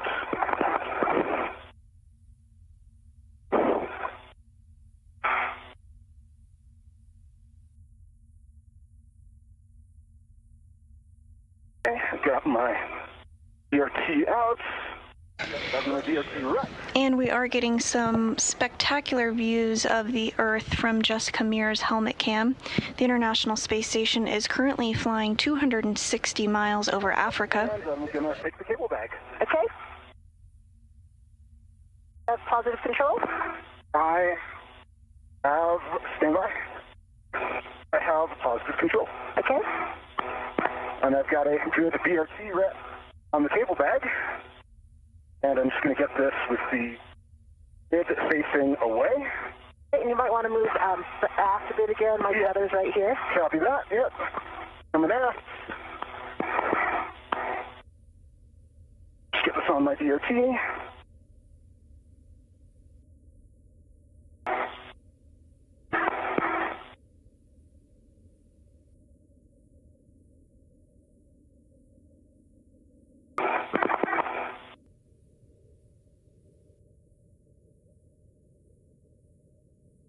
Cable bag is on my DRT. Okay, are you ready for me to release? Do you have a ret on it? I have my BRT ret on the cable bag. Good connection. Okay, you ready to receive the ret back? I am ready to receive the back. I got it. Here it comes. Yep. Just let it go. Yep. Okay. Feather it back to the bag. All right, guys. Nicely done. Nicely done. And I see that you got the lid oriented away from your body, all the proper checks. When you guys are ready, you can perform your body checks, and we'll just be listening to what you're saying, and if you miss anything, I'll let you know. All right, Chris. Let me just get into a better orientation.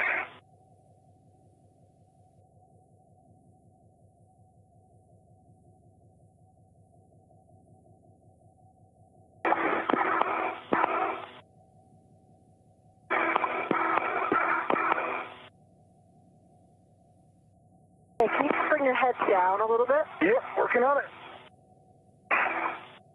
Okay, I see a green light on your HECA. Copy. Lights are not on yet, neither are mine. Copy. I see 3, 1, 2, can you roll? Okay, I got it actually, 1, 2, 3 tabs up. Copy. And actually, your left safer handle is up. Copy, left handle is up. Working on it.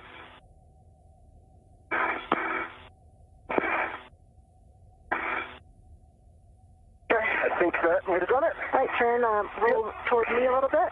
Yes, foot down now, and I can see that the right side is also down. Copy that. I see you've got the bag on your DRT, and you've got a good tether config. Copy all. All right, and I am, look at you. I see your HECA light is on. I see your helmet lights are off. Just get a little more stable here. Okay, I see you've got 1, 2, if you can, if you're on your left, 3 taps. The left safer handle down, and I see right safer handle down. I see you've got the strut bag on your left. All your tethers look to be in good order. And I've got a nominal hat and I'm a glove inspection. Hey, and I didn't give you my hat or gloves yet either. My hat is dry and nominal gloves. Okay.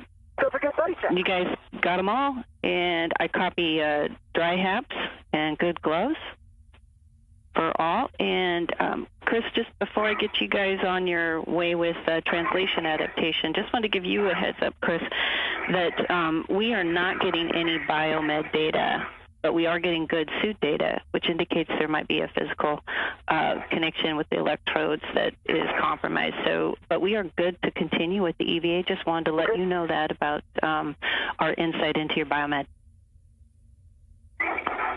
Okay, copy that. I'll let you know I'm feeling great. Well, that's exactly what we want to hear, so keep it up. Okay, with that, you can perform translation adaptation as required. Copy that.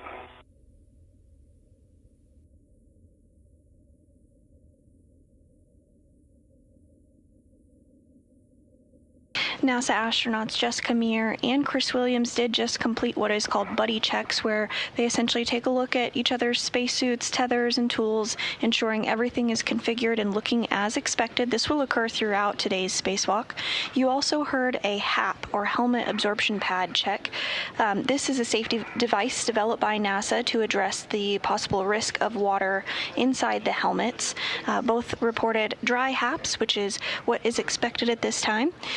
So now Meir and Williams will begin to translate or move over to their first work site of today's spacewalk. We're now 22 minutes into the first spacewalk outside the International Space Station of 2026.